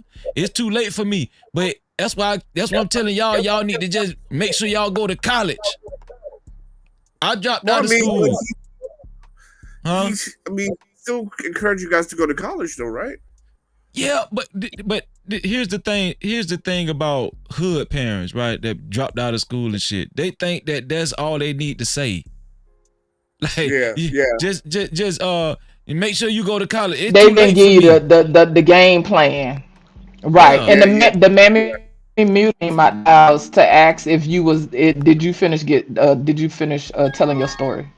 These random bootleg names had me crying. Log in under your real name or whatever the name was you had before you switched that account. But they want to know if you finished telling your story. When you allowed me to interject before you start telling your story. Hey! Hey, 907. What's going on, y'all? What's going on, 907? In the building. Make sure y'all subscribe to 907 channel too. Can I just say something really quickly? Hold on, let me finish saying what I'm saying. So the point, what I'm trying to say is that what I learned throughout my life is don't beat yourself up. Don't do that, because that's the worst thing. Like the most precious thing that you have in this life is the opportunity to be your healthy self, mentally, physically. The worst person to beat up is yourself. I don't give a fuck if you get discouraged. I don't give a damn if you feel like you're disappointed at the stage you're in your life. Look yourself in the mirror and say, you know what? I got time and I'm gonna do it. And guess what? But no matter what, I'm gonna love myself. I'm not gonna talk down on, you know what I'm saying? I'm gonna love myself. That's one thing I had to learn for myself. My daddy didn't teach me that shit. My mama didn't teach me that shit. You understand what I'm saying? I had to learn that shit through trial and error. And I'm gonna tell you something. If anybody that had disappointments in life, it's me. My brother is the exact opposite of me. My brother ended up finishing school. He's a pharmacist. He's a career pharmacist. This man, you know what they, you know. Oh, you talking about your twin? He actually finished shit. I'm sorry. He actually finished school and became a pharmacist. My twin brother is a pharmacist. And guess what? His wife is a charge you nurse. always wasting all of my time. Listen, they're very successful. Hey. And I'm gonna tell you something. You know what they used to call me when I used to go to Walmart in my local city. When the old church folk used to see me, guess what they used to say? Which one is you? Is you? Oh Lord, damn! My brother just hit different. Is you the pharmacist or is you the other one? I was always the other one. That's disrespectful. Damn, that's tough. Yeah, damn, that's tough. But and people don't even realize how that impact folk. That's how they used to categorize me and my brother. Is you the pharmacist or is you the other one? I was always guess what I used to say? I just started saying, "Oh, I'm the other one." Yeah, that's fucked up. But I mean, damn, and you didn't even realize how you took on that mantle, right? That's crazy. Cause you don't even realize it, but you took on that mantle. But that be the thing, man. It be that subconscious, that undercurrent shit. That's heavy though. Yeah, but I mean, look, man. Everybody had their struggles and stuff. I mean, I had my struggles. I mean, I would go to swim meets and win, and I see the white parents hug and kiss their kids and be so happy and taking pictures and shit, and the kid be like, "Stop." Right? My father would just nod, like, good job. I wanted my mom and dad to be like that so I can ignore them too. Shit. But you can't get all the shit you want in life, can you? No, you can't. But what I learned is fuck how other people see you and fuck how they try to label you. You got to love yourself. That's why I don't take no dish. Let me tell you something. That's why I'm so big on respect up here. I don't give a fuck if you a 75-year-old church lady. You not gonna disrespect Freezy. I'm not the other one no more. I'm gonna straighten your ass on the spot because I love Freezy and I learned how to love myself. And I'm still struggling with that. Don't get it twisted. I'm still struggling with that because I got a lot of open wounds from a child. Okay, because I want y'all to understand that. Absolutely. Listen, what I'm telling y'all is this, like Cornbread. Yeah, I understand your childhood wasn't perfect either, but I'm just trying to put it in perspective for you. Cornbread, my daddy never even talked to me about homework. Listen, my daddy never came to a school meeting. My dad, let me tell you something. My daddy wasn't hardly ever home. Okay, he was fucking hoes and he was going to the dog chat. He was addicted to gambling. This man was an alcoholic. my mom, when he was home, my mama was always cussing him out, calling him every name but a child of God. She was stressed. I always see my mama crying because of him, and then she couldn't pay the bills. And then I was always. That's one thing I always used to hate to see my mama crying because she was stressed, and I just felt like I couldn't do nothing. Let me tell y'all something, man. That shit was. Now that I know, that shit was very traumatic. Now I understand. Bro, I understand why at 13 I damn near had a fucking breakdown. Like, listen, I was my daddy was a compulsive liar. He always sit around and tell them lies and tell lies about how successful he was back in the day, and my mama always double back and say, your daddy lying, he lying. Right? And we knew he was lying because the whole neighborhood knew my daddy was a compulsive liar, right? But it was just like I'm like, damn, why don't this man, when I got of age, I was like, why don't he understand? I don't give a fuck who you try to make us believe you used to be. Just ask me, just like when I come home from school, just ask me, man, how your day was, son? How your day was at school? My daddy never asked me that. He never asked my brother. Let me tell you something. That's why I kind of I do give my brother credit too, cause he was on a better trajectory. I don't think our childhood affected me like it affected my brother. Now I ain't gonna say it didn't affect him, but I'm just saying, like, I think my brother. It hit different though. Yeah. It hits different. And everybody responds to life differently. But that's why I get tired of people trying to compare folks in the same house and how they grew up. Oh, y'all was in the same house. That doesn't mean a fucking thing. How people respond to life is different, and it varies from person to person. But shout out to y'all in the chat. Mo, shout out to you. Shout out to the people, right, who was always referred to as the other one. As y'all continue to grow and find y'all way in life, y'all realize and become tenacious in the fact that you the one. You ain't the other one. That's a you fact. the one. You know what I'm saying? But it's a process of finding yourselves, man. This shit is real. Facts. So, but Freezy, Facts. You You gotta live with your father, right? You live with your father, is that right? Or no? Oh, that's another thing. I'm glad you brought that up. My daddy was in the house with us. Because I didn't live with my father, right? But, only eighth grade, ninth grade, I lived with my father. But before, like, I like the first time.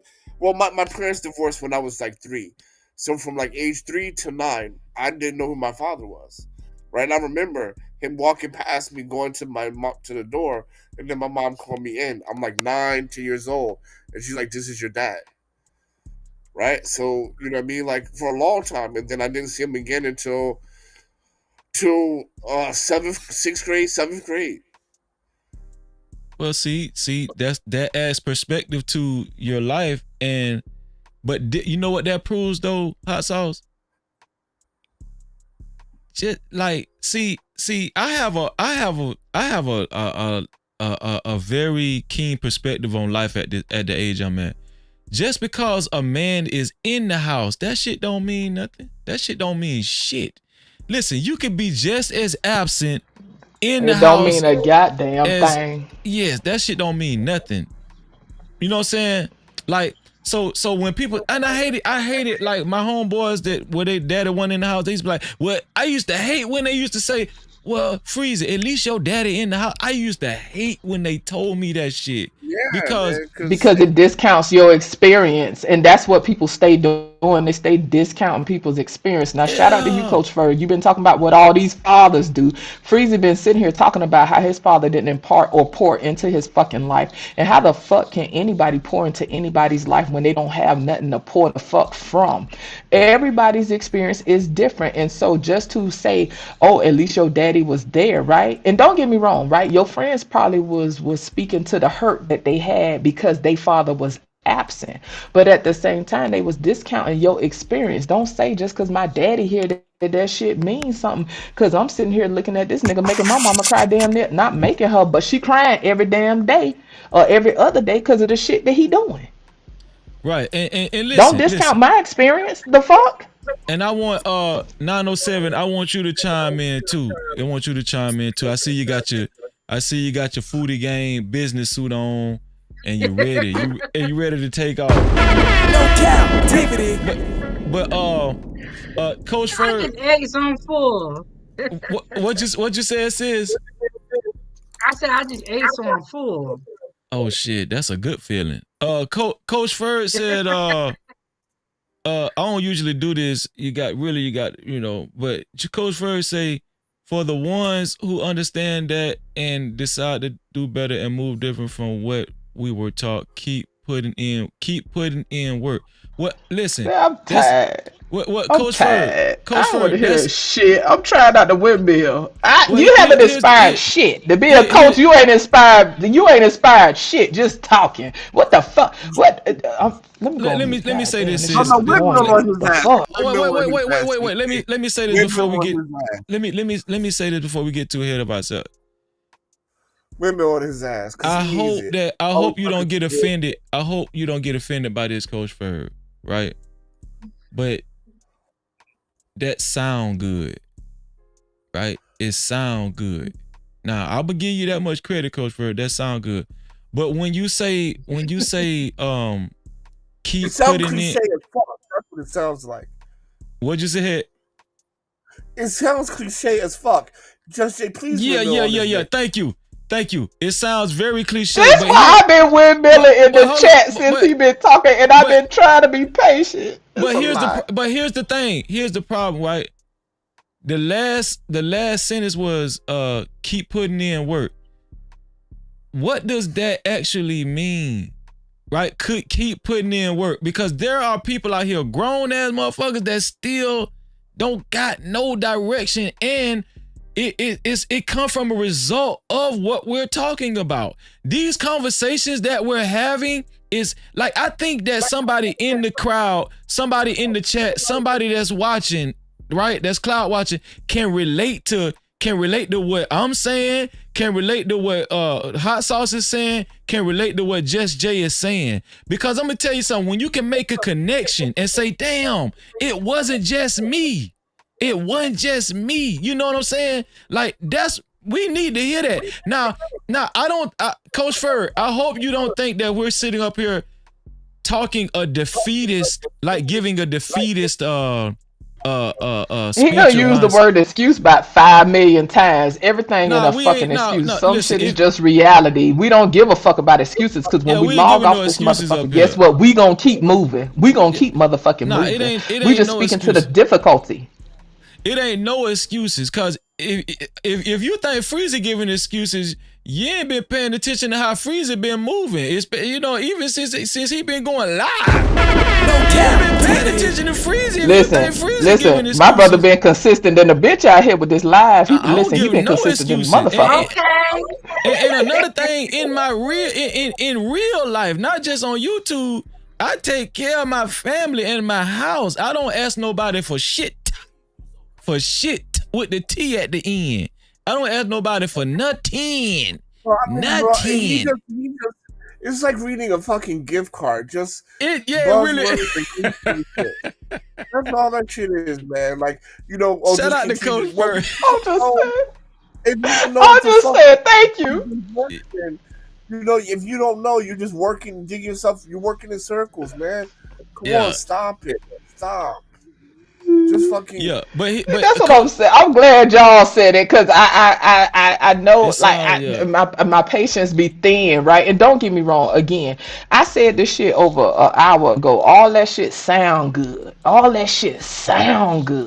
And that's why I be tired of people just saying shit that sound good. That don't fucking matter when people up against the wall, they have no direction in life. It's not about excuses. It's just the reality for some people. And to me, what we've been speaking to the strengths and the limitations of parents in general, right? Because we heard about how Minga dad pushed him in certain areas, right? And he didn't go in detail because he's being private about what he shared online, and that's very well fine, right? But there was also some limitations, and he probably wished that things could have been dealt with in a different way, or in a more productive way. And we all have those experiences, and to me, we just speaking to them differences. And if we got kids, right, some of us have younger kids, right, this is a way to also explore and hash out what we could do different with our children, because we don't want our kids to have certain experiences, you know. But to me, this ain't no pity party fucking session. And I'm so tired of Yeah. Smitty just reappearing like a damn entity and disappearing every time he get a call. He just kick us to the curb. But anyway. So I want to say But this. yeah, shit is more than just working hard, because I know a lot of people that work hard in life and still didn't attain certain successes. So that's why I get tired of stupid ass talk know like what? that. That shit just fucking annoys me. You just took that. I want to touch on this hold on, point. wait, hold on, Cornbread. That was so good. There is people that's been working hard their whole life and have not progressed. Working hard. See, that's what I'm saying. It does sound like a hallmark. And shout out to you, Coach Fred. You know I don't mean no disrespect. But Coach Fred say those issues have always existed since we stepped in this country. We all came from the mud. Nobody's story is better or worse than anybody else. So here's the thing. Who's saying that? But here's the thing. It be that condescending shit that just irks my spirit. Let me say this. Oh, hold on, Cornbread. I read it for a reason, Cornbread. I think where the misunderstanding is, nobody's saying that. But I think what you should understand, Coach Fur, is that everybody is different. Everybody absorbs and responds to different issues in life differently.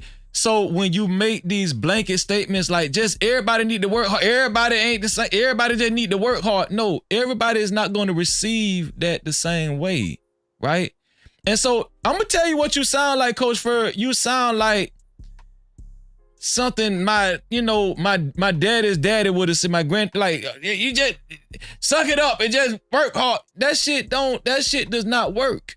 That shit does not work, Coach Ferg. I'm telling you. You know what I'm saying? Not you telling me to work hard. Okay, now I'm working hard. I say, Lord. Okay, now what's next? What's next? Oh, you understand what I'm saying? You saying work hard. Okay, work hard at doing what? Because I'm saying work. I'm saying what I'm supposed to be working hard at. That what before you go, Smitty, I want 907. 907, give your thoughts on this matter. Oh, my bad, Cornbread. 907, if you can be so courteous and kind, let Cornbread go, and then I'm gonna let you go. I promise. I'm quick. Okay, ladies first. You choosing violence like that, so we just gonna choose violence off the rip. Oh, you got it. You got it. No, go ahead, Cornbread. Go ahead. I'm just joking with you. Y'all, everybody needs to calm down. Everybody is so upset. Well, all I'm gonna say is this. We chilling. This is actually a good live stream. Go ahead, working hard doesn't achieve the necessary things. You need to make sure what you're working hard for and making sure that that's a fact. The things that you're doing to work hard is going to give you that desired outcome. And I do mean that in all disrespect. And we need and you also need information, right, Cornbread? Yeah, you need to know what you need to do. My father was a college professor, so he knew exactly what I needed to do, what courses I needed to take, things like that, just going to prepare me for that level of schooling, right? It wasn't just me simply working hard. It was a plan. There's a strategic plan laid out on what I needed to do. And it started from grade 6, 7. Yes. That's a fact. Right? I was working to get into college from grade 7. Right? My parents started preparing me. Everybody else was working to get in college from 10th grade or junior year. But I started back in middle school, right? Doing the right things I had to do, the right extracurricular activities that I had to do to make sure that I get into that kind of school. So if I just simply worked hard, I wouldn't have got in because I didn't have the right plan, right? You got to have the right plan. You gotta have the right plan, and in order to have the right plan, you gotta know people who have already done it, so they can show you the way. That is the difference. A lot of times, the reason why the average black kid is not at West Point is because there's no one at West Point to show them how to do it. If you had a bunch of niggas from West Point living in the hood, a bunch of black kids would be going to West Point. That's a fact. That's a fact. And shout out to Dale. Appreciate you being here, Dale, and shout out to Crown City Royal. I appreciate you, man. Go, sis. Let me hear from you, 907. What's on your mind? What do you want to add to the conversation? I think, like you guys said, everybody is different. We can't do this one size fits all approach to parenting because everyone is different. Even though your parent is there, that doesn't necessarily mean anything. What we need to talk about is how to be effective and be good parents and not push our kids too much or in the negative direction. And Trey, I just want to say, are you all right out there, Trey? Because you've been kind of aggressive in these YouTube streets these past couple of days. Is everything all right, Trey? Trey been going ham in the YouTube streets. Okay, I see what's going on, Trey. Yes, he has been. And Trey, it's just YouTube, y'all. Just YouTube. We're just having a conversation, but I feel like it's not one size fits all approach to parenting. And that's what you keep hearing is like the father has to be in the home, the mom has to be in the home. Yes, that is true. But then we need to talk about how are those people going to act? How are they going to be good parents? We need more details. Yeah, you can't just say, does this work, 907? Listen, damn how you grew up. When you become a parent, just work hard. Do that work, 907? No, because I don't know about you guys, but I need like instructions. I need step by step of what to do. And so when we have these blanket statements, we got to be careful because we got to think if we're teaching somebody how to do something just by saying work hard, that doesn't tell you anything. You got to, be a little bit more descriptive, and we all need to have a little bit of grace on each other. Everybody's different. Everybody's parents is different. Everybody's background is different. And, that's just what it is. Hey, listen. Ferg, now you know that was a cheap shot, Ferg. Why you do this, Ferg? That's all he been doing since he been windmilling and bouncing that ass in the fucking chat. He been talking that monkey ass condescending shit, and people like that are infuriating. And this why some of these kids be wanting to punch these old niggas in the fucking face, cause they don't. These niggas is like motherfucking robots. Like he just keep regurgitating the same shit, nigga. Give me some levels to the shit. I'm trying to be fucking respectful. You're not imparting. You not inspiring. You ain't edifying. You just running your mouth like a goddamn Emerson's fucking robot, just throwing up, just vomiting shit like that does nothing. That does nothing. We too old, nigga. We ain't up here trying to trauma bond. We fucking talking. So with that being said, sir, do you think that we can impart into children's lives if we lost and we pouring from fucking empty cups? Is that not the purpose of the fucking conversation? The shit is infuriating, and you condescending as fuck, and I see why these young people be wanting to punch y'all in the face. This shit is annoying. He say he's speaking past the panel. Y'all too old. Oh well, that's fine, Trey. But here's the thing. Trey. Okay, now fuck it. We too old. We don't exist no more. We too old. It's over for us, right? So my thing is, even with that being said, right? Like, cause I've been talking with Black and Proud in the chat, right? And I told him, I said, sometimes, to be honest with you, I'm at a juncture in my life where I kind of feel lost, and I'm trying to figure out the trajectory of the next phase of my life, right? But also, I wonder, okay, should I start over again to try to achieve these things? Because I know what I want. Like, I talked to you briefly, Freezy. Like, I know what I want for my life. I know what I want my life to look like, but I have to have a reasonable plan. And how much how much time can I expend on my plan, right?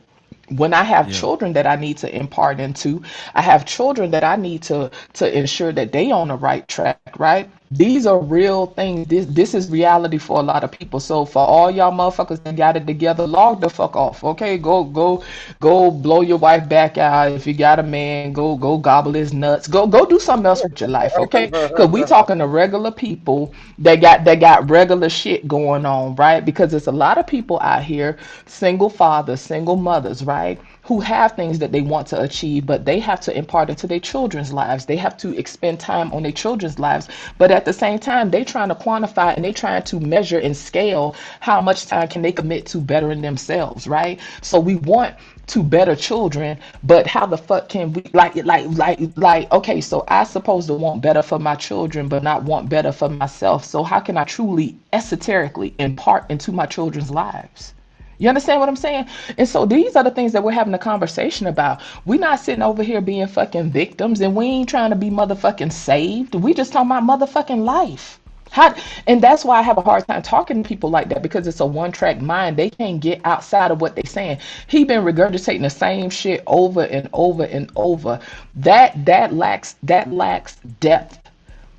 If you telling a child, go be great, just go work hard, the child looking at you like, what the fuck that look like? That's like asking my ADHD ass to make gumbo, and I'm saying what kind of gumbo you want, and you just tell me put whatever you want in it. I'm gonna be sitting here thinking for the next 3 hours about what the fuck I'm putting in this goddamn gumbo. That's too generalized. Sis, let me say that. And Smitty, just give me Smitty. All I need is 20 seconds, Smitty, and you next, because you've been waiting patiently. Trey, I'm gonna keep saying this, Trey. I respect you, Trey. But I will argue, Trey, I probably could teach you some things, Trey, even though you're older than me. Because I'm gonna tell you something. Trey, I'm gonna tell you something, Trey. My mom,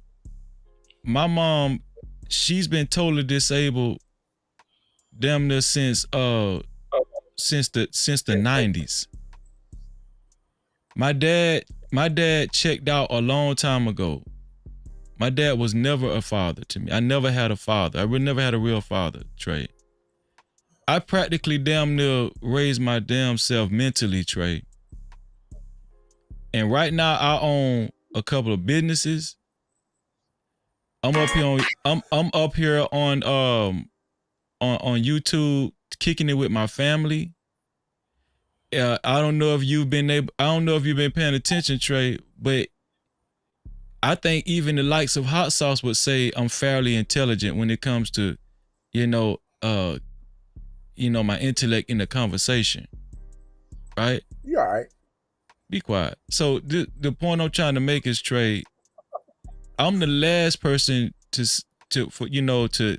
kind of paint this picture that and I'm pretty and I'm gonna just go out on a limb and speak for everybody else up on the show. Nobody is singing a War Is Me song up here. I've talked to Just Jay. She shared some things.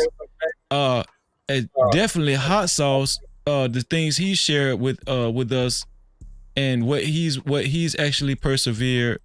Right, Trey. This is not a War Is Me, and it just seemed like the energy that you just brought.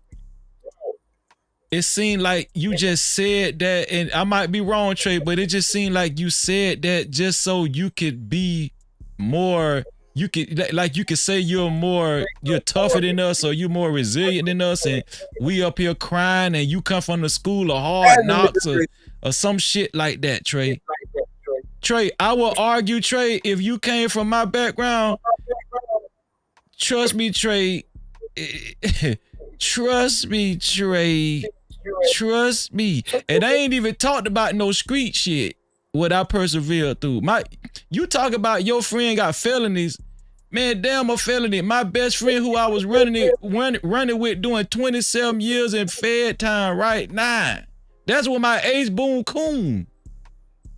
So Trey, we're not up here crying, Trey. What I'm trying to tell you, Trey, is that we have made it out. Just Jay made it. 907 made it. Hot Sauce made it. Smitty made it. So we're not coming from a place where we're War Is Me, or we're saying we're crying about our childhood or nothing like that. No, all we're doing is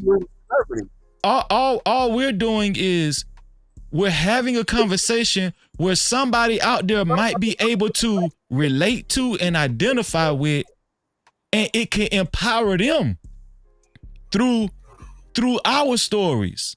And I don't think there's nothing wrong with that, Trey.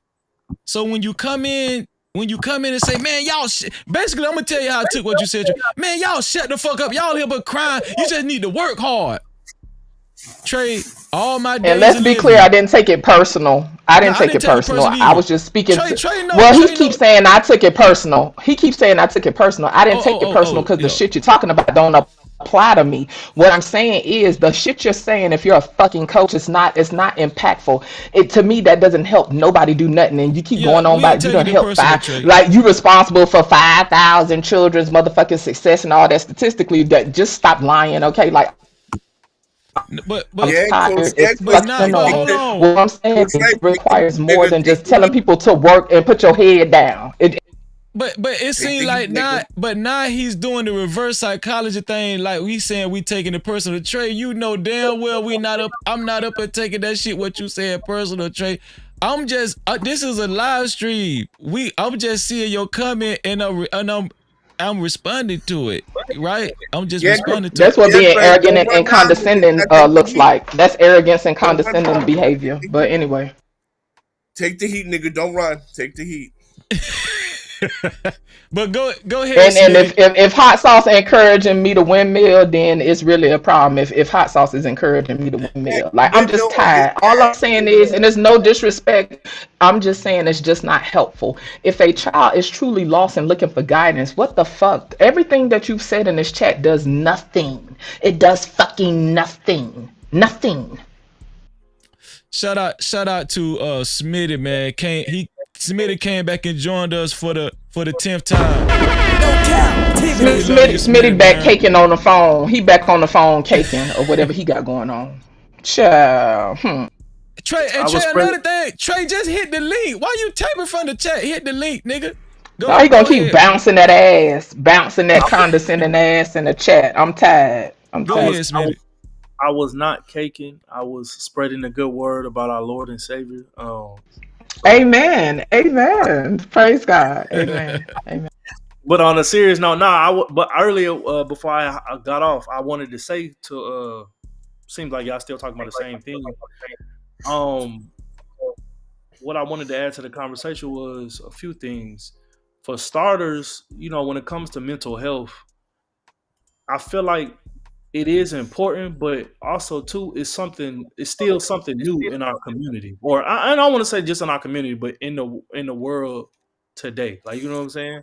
I feel like the generations before us, they weren't really talking about depression or anxiety or whatever. It was, you know what I'm saying? They might have suffered for those different things, but they would fucking go and do drugs or party or fuck or whatever. Like, you know what I'm saying? And not knowing that they suffering from different things.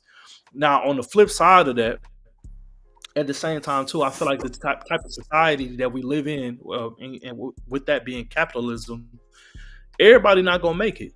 Everybody not going to be a millionaire. Everybody not going to be, you know what I'm saying? You're going to have some people at the top. You're going to have some people in the middle. You're going to have some people in the bottom. But at the same time, too, just because you come from a two-parent household or you come from a single-parent household, that don't mean you're going to be successful, and that don't mean you're going to be shit. You know what I'm saying? Like, you're going to be at the bottom. I think it's all on the individual person.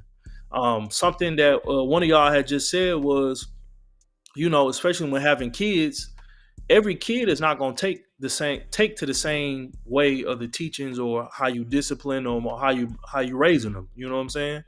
I'm the oldest of 5, and I can almost tell you, like, it's stuff my parents do with my other siblings that when I'm looking at them, I'm like, hey, y'all didn't do that with me. Like, you know what I'm saying? But I had to think back on it. I was a different child than them. You know what I'm saying? Me personally, I was the bad child. I was always getting into shit. So I was always getting my ass whooped. Whereas my other brothers and sisters, they wasn't getting ass whoopings like that. You know what I'm saying? But you was exploring. You wasn't bad. You was an explorer. No, yeah. True. But with that being said, is one of those things in our community. I will say this though, in order to be successful in some type of way, you are gonna have to endure some things. You are gonna have to. I'm not gonna say necessarily go crazy, but you know what I'm saying. It's some days where you gonna have to just put up and shut up and endure whatever the hell you going through. You know what I'm saying?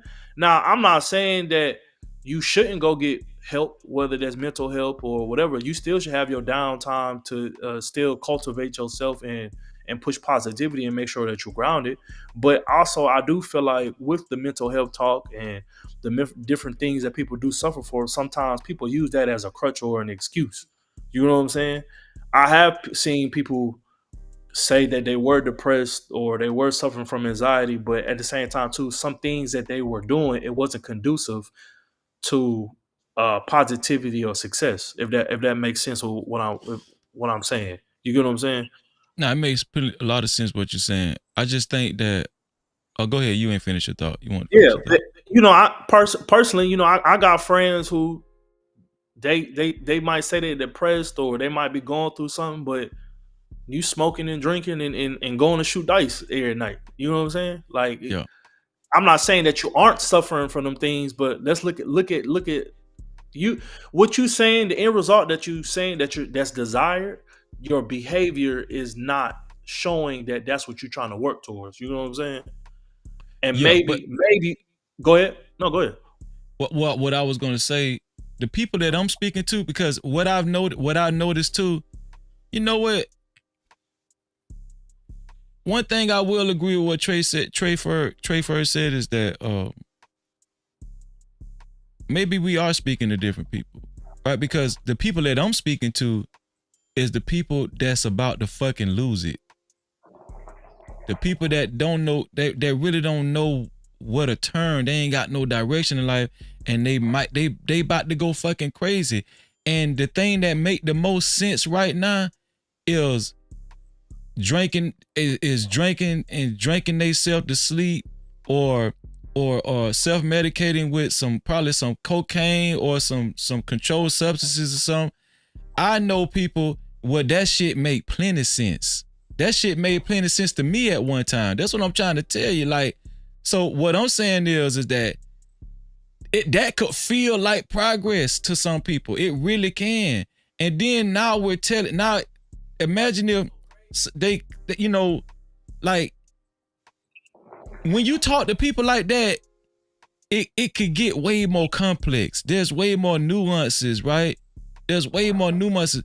And no disrespect to Ferg, but just simply saying suck it up and work hard, that shit ain't gonna take care of nothing. That ain't gonna do nothing. Trust me. And I'm gonna be honest with you. Most of the people that I know that's in that predicament, even me when I was in that predicament, guess what? That shit ain't stopped me from moving. But in a lot of times, in order for me to move, in order for me to progress, I felt like it did require what is it called? Some type of it required some type of something to, you know, induce me. You know what I'm saying? Just to get out the bed sometimes, just to go throughout my day. Like some people, I just feel like it's high time for us to actually have real conversations and help people mine out issues, like real life issues, instead of just making statements that we've heard all of our lives, like work hard and, you know, just suck it up. I'm gonna tell you what that I was having this conversation on Hamp's panel last week. What this guy was saying, he was giving this pull yourself up by your bootstraps speech. And I was like, when it was my time to talk, I was like, how long is you niggas gonna keep saying that bullshit? Like, bro, it's people right now to where they are living impoverished, and the reason why some people dropped out of school, it wasn't because they wasn't doing good in school. See, that's why I'm saying it's nuances to everybody's story, right? Some people dropped out of school to help their parents pay the bills. And you went home to take care of your mama. Yeah. Some people dropped out of school just to help the house stay afloat. Not because they not because they weren't doing good in school. Not because they weren't doing good in school, or they were slacking, or they was, you know what I'm saying? Like we gotta approach, like, I just want us to have more mature conversations. That's all. That's No, I all I'm know. saying. And Freezy, what my thing is, you know what I'm saying. You know my story. We talk offline all the time, type shit. And I would say, I agree with all that, but also too, it really it boils down to, I feel like a lot it's people like characters, like, you know what I'm saying. And I'm not saying like people got bad characters or anything like that, Hmm. but I can honestly say, like, the little bit that I know about you, Just Jay, you know, y'all personalities and y'all characters, y'all are, no matter how down y'all gonna get, y'all still gonna figure it out to an extent. Like, you know what I'm saying? And I understand that Bounce sometimes, back game impeccable. yeah, and I understand some other people don't necessarily. So, prime example, I know with me, I'm a very strong-willed person. You know what I'm saying? So, a lot of times when I hear people's situations or people talking, and in my mind is like, it's so easy. Like, you just got to just do this. I have to remind myself everybody is not as strong-willed, and I'm not calling those people weak or looking down on them. You know what I'm saying?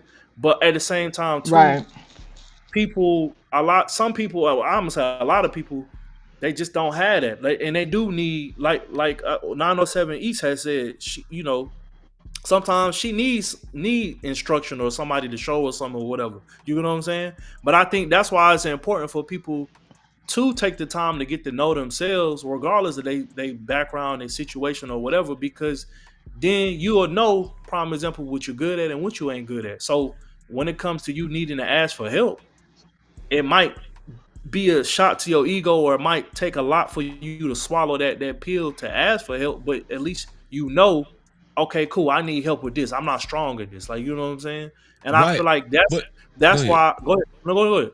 No, I was gonna say, I don't think people mind asking for help. I think people mind just being talked down to, or I think people mind after they ask for help, they get exploited, or they just may feel small or something. Like this, I'm And gonna liken it. people don't want to hear that condescending talk down shit. Nobody I'm want to gonna hear that. liken it. Hold on, Smith. I'm gonna liken it to this.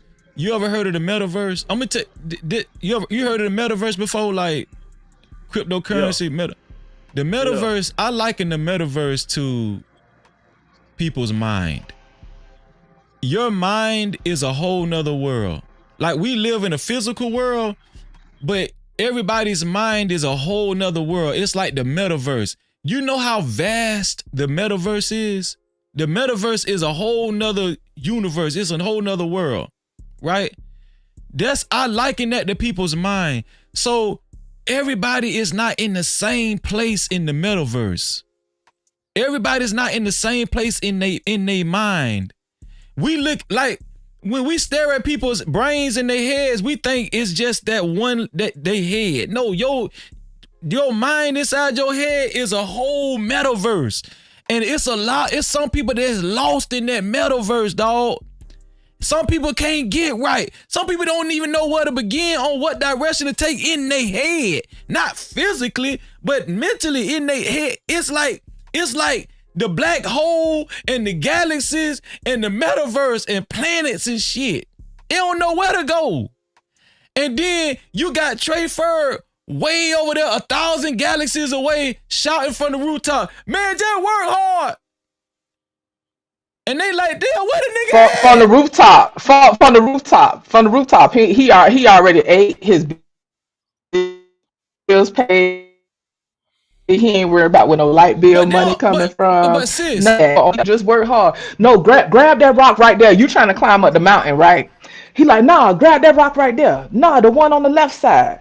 Nah, not that one, not that little rock. Nah, the bigger rock. Nah, put your index finger up there. Yeah, just pull up. Just pull up. Just pull up. Just pull up. He's still regurgitating the same shit. This is why I have a hard time talking to people like that. And so it wasn't personal. I'm simply saying it's not helpful, and I find that kind of talk problematic. Anytime, this is why a lot of people, in my opinion, this is why a lot of people just deal with shit they self. This is why a lot of people struggle in silence. This is why a lot of people suffer in silence. This is why a lot of times when I deal with struggle, this is why a lot of times I just tough through that shit myself. Sometimes I'll talk to people, but I keep it limited, because then people like you said, they either condescending as fuck or they exploit it or they use it to throw it in your face. It's just crazy as hell, and that's why a lot of time people just they just suffer in silence. Now he in the trenches. You work with young men daily. I done asked you 5 million blood clot times. How can if you okay? So if a young person come across this live, right, Coach, how are they gonna attain the shit that you're talking about? Because I keep you like that supervisor that come when you come to work, they just tell you, now you knew, right? You knew on the job. They just tell you a whole bunch of shit that they did, a whole list of shit that you need to get done, right? You need to clean out the fryer, you need to empty all that hot ass oil out the fryer, all this shit, you need to go dump it outside. You don't even know how to work the fryer. And guess what? He leave and clock the fuck off. This is what I'm saying. The shit is just not helpful and it's annoying. So if you're gonna impart all this wisdom and all these people you talking about you help, how? How? I'm asking about the how. I'm not getting no answer to how. I just keep getting a bunch of orders. Barking a bunch of orders at people ain't helpful. And if it was helpful, the shit would have been done. If it was helpful, it would have. But we hardly ever get to the how. We never get there. It's always pull yourself up by your bootstraps and work hard.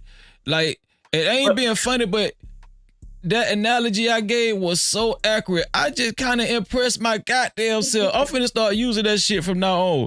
Like, Trey Ferg is actually 1,000 galaxies away, and I don't even know how I heard the nigga say, work hard, man.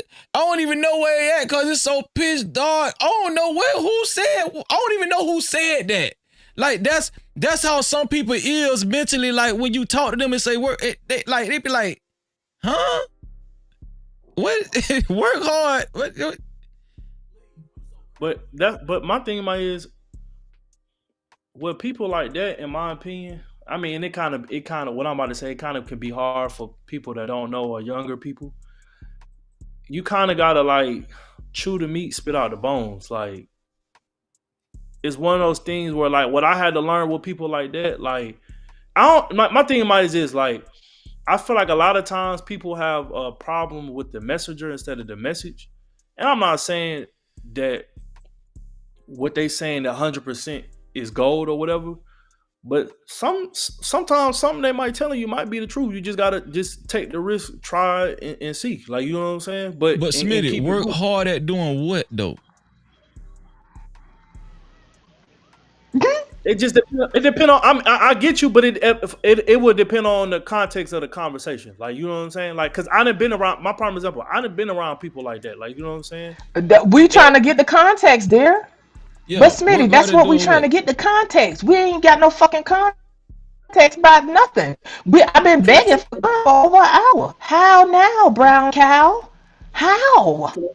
There's no fucking how. And that's what's annoying. Okay.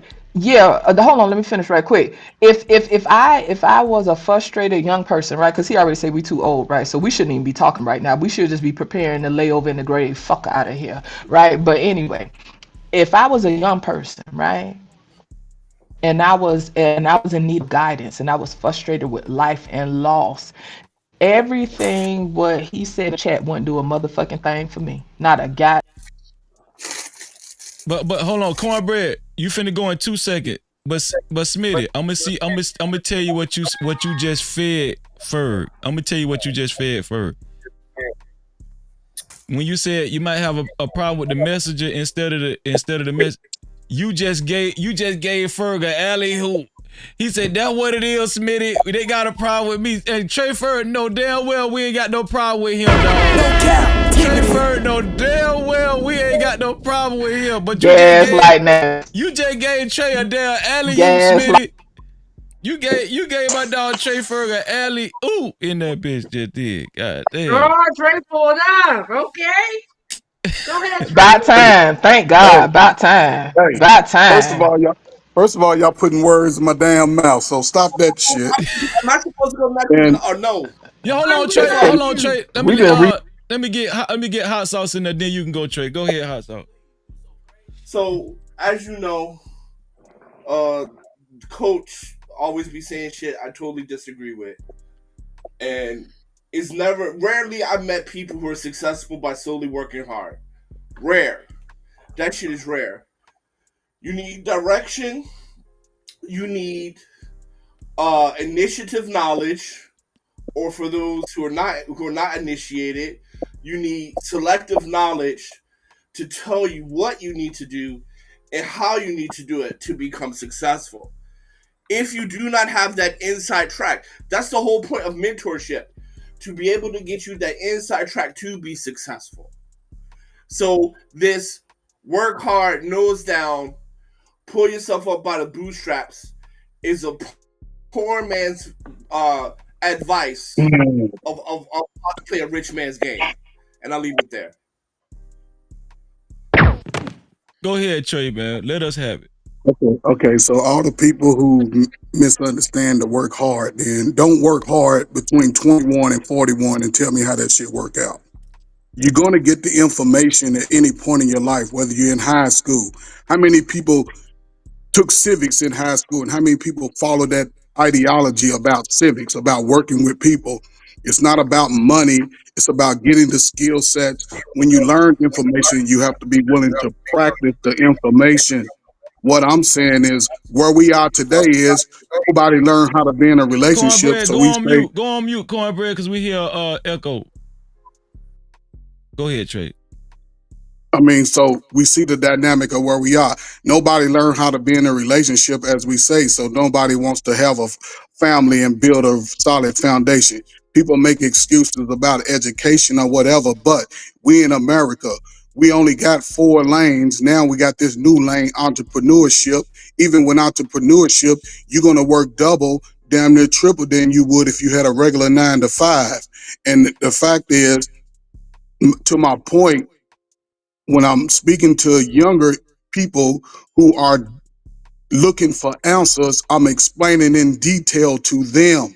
I'm not gonna, I don't believe I have to explain it to adults. Y'all understand what work hard in any capacity that you live in. You work hard on YouTube. You work hard when you go to work. 907 works hard when she's putting them great meals out there. Everybody works hard in their lane. And at some point, throughout your life, you may not get the fake riches that the 1%ers get, but you'll be able to put yourself and your family in a position where they won't want for nothing. They can go to sleep and have a roof over their head, some food in their stomach. Their kids can go to school knowing that they're loved and they're not being stressed out about adult issues. That's my point. It's not about, I wasn't talking to anybody here. I'm speaking to that in these conversations. My whole thing is you have to be willing to make a stand in your life. We all have a sad story. When am I gonna say, I'm not gonna move like my daddy? I'm not gonna move like my mama. I'm gonna make sure going forward in my life, wherever I am, that's the problem. A lot of us, we wait till we 40 and that's when we wake up. But what about the ones who are just getting out here listening to everybody say, fuck marriage, fuck family, scam, it's somebody else's fault? No. Once you become an adult, you already seen that bullshit close to you. So when you face the world, nothing that anybody can do outside of the people that love me the most can get inside my feelings. If you disrespect me, I dismiss you. I don't have to do business with you. I'm not going to put myself through issues based off my poor decision making. And if I make the same decision 3 times, that's my lifestyle. That's what I choose to do. At some point, everybody has to be willing to make a stance despite where you come from. I'm telling young men and women who are crying they used to cry on my damn desk. And I'm telling them, despite that, you still do what you have to do. And the ones that do, I can go get their fucking report card, whatever. They'll tell you, he told me to do the right thing. Work hard. Don't focus on the shit that already got me over it crying and shit. That'll put you in this fucking mental state that we're in today as adults. I'm not saying nobody's feelings are invalid or whatever, but when you get through crying, the world gonna say, get your ass out here and make something happen. Or me, my children, their children will continue the same old cycle. At some point, we gotta break the cycle. That's all I'm saying. It has nothing to do with nobody here. I would hope that everybody, if we got children, we want our children to be better. They're supposed to be smarter than us. They get more information, but how many of them are getting the correct information? How many of them are allowed to make excuses for what the hell they didn't have? Who didn't have a father in their life? Shit, half of us growing up in Black America didn't have a father. But y'all mothers didn't make excuses. They expected your ass to go to school, learn some shit, be respectful, get out the fucking house, get your own shit, and protect everything that's about you. That's all I'm saying. It's not about. Trey. Let me say this, Trey. I heard everything you said. That's why, and I appreciate everybody giving you the floor. Thank you, man. Shout out to the No Cap crew. Don't nobody do it like us. Don't nobody do it like us. But Trey, did you hear my story earlier, Trey? About your mom? No. When I left home, I went to college. And went to college. Yeah, and went to college. Right. I heard that. Yeah, so I was that kid that you were talking about. I was the kid. I went to college, right? I made my parents. But Freezy, at some point, didn't you decide to not go back? I could have swore when you were talking, Trey. I let you just. Oh, I'm sorry. I'm just trying to get an understanding. Okay. I'm gonna show you how to get understanding. Just let me talk, Trey. So this is what we do. So I went to school, Trey. I went to FAMU, right? And it's crazy how you just jumped to then you decide not to go back, because I could have sworn it was a whole bunch of shit in between all of that, right? But the thing I'm saying is, when I went to school, I realized that the thing that I wanted to be all my life, a computer engineer, they didn't have it at that school. They didn't have it at FAMU. Now, this is where not having the right guidance can hurt a child, Trey. Right? This is why I told this story earlier, Trey. Now, guess what, Trey? I believe in working hard. Guess what? I wanted to make my parents proud, but when I realized they didn't have computer engineering, what I should have did was I should have dropped out of that school a long time ago. You asking me, did I go back? No, I should have left that bitch a long time ago. That's what I should have did.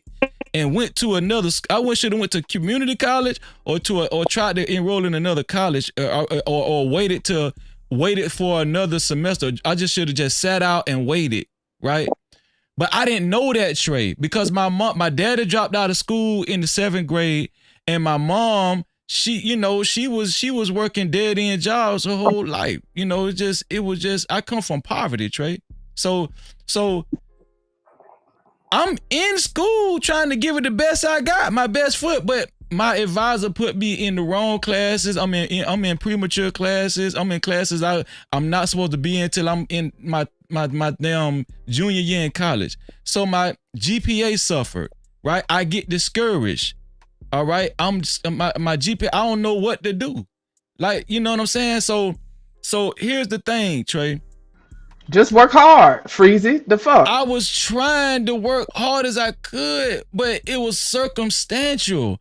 What I'm trying to tell you, Trey, even though you working hard, people still faced with circumstances in life to where it could derail them. And just telling them to work hard is not good enough, Trey. That's all I'm saying.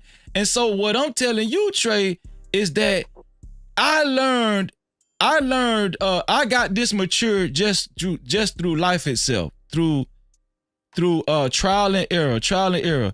And eventually I kind of got on track later on in my life. But all I'm telling you, Trey, is that we can't negate how much further kids will get if they had the right, and I think 907 wrote it in the chat, if they had the right guidance. And guidance doesn't just entail telling these damn kids to work hard. That is not guidance. It's not. And so what I'm telling you, Trey, God bless your heart. God bless your heart, Trey. But by the time I left school, the only reason why I went ahead and said the only reason why I felt like I had a good enough excuse to drop out of school was because my mama couldn't walk no more. So I made a decision to go take care of her. That's the only reason. And that was the first time I felt like I had purpose in life, Trey. Listen to my life, Trey. Listen what I'm telling you. So now I'm working hard for my mama, wiping her ass. I was working hard, Trey, cooking and all that stuff for my mama, cleaning the house, you know, and now guess what? I got to fend for myself, Trey. So guess what, Trey? It's only so much I could do because my mama required 24-hour care. So guess what I got to do, Trey? I got to go back in the street and hustle and pray to God that the people don't pick me up. And now my mama ain't got nobody to take care of. So I was living on edge. I should have been smoking crack, Trey. That's what I'm trying to tell you. But what I'm trying to tell you, Trey, is this. I get what you're saying. I get the sentiment, Trey. Work hard. Work hard. Don't let your past stop your future, right? I get it, Trey. Pull yourself up by you. Nobody really care about you like that. The world is not going to give a fuck. What I'm telling you, Trey, as a community, as a collective, as black men, we should start caring about these kids and telling them more than just working hard. We should start educating. Listen, Trey, as black men, as grown men and leaders in the community, we should start educating ourselves, right? Mentally, spiritually, we should start educating ourselves on. Listen, once I started going to therapy, I started learning terminology that I never knew before. And I was able to start putting some of this shit together on why I was feeling the way I was feeling and why I had a lot of stumbling blocks mentally in life, right?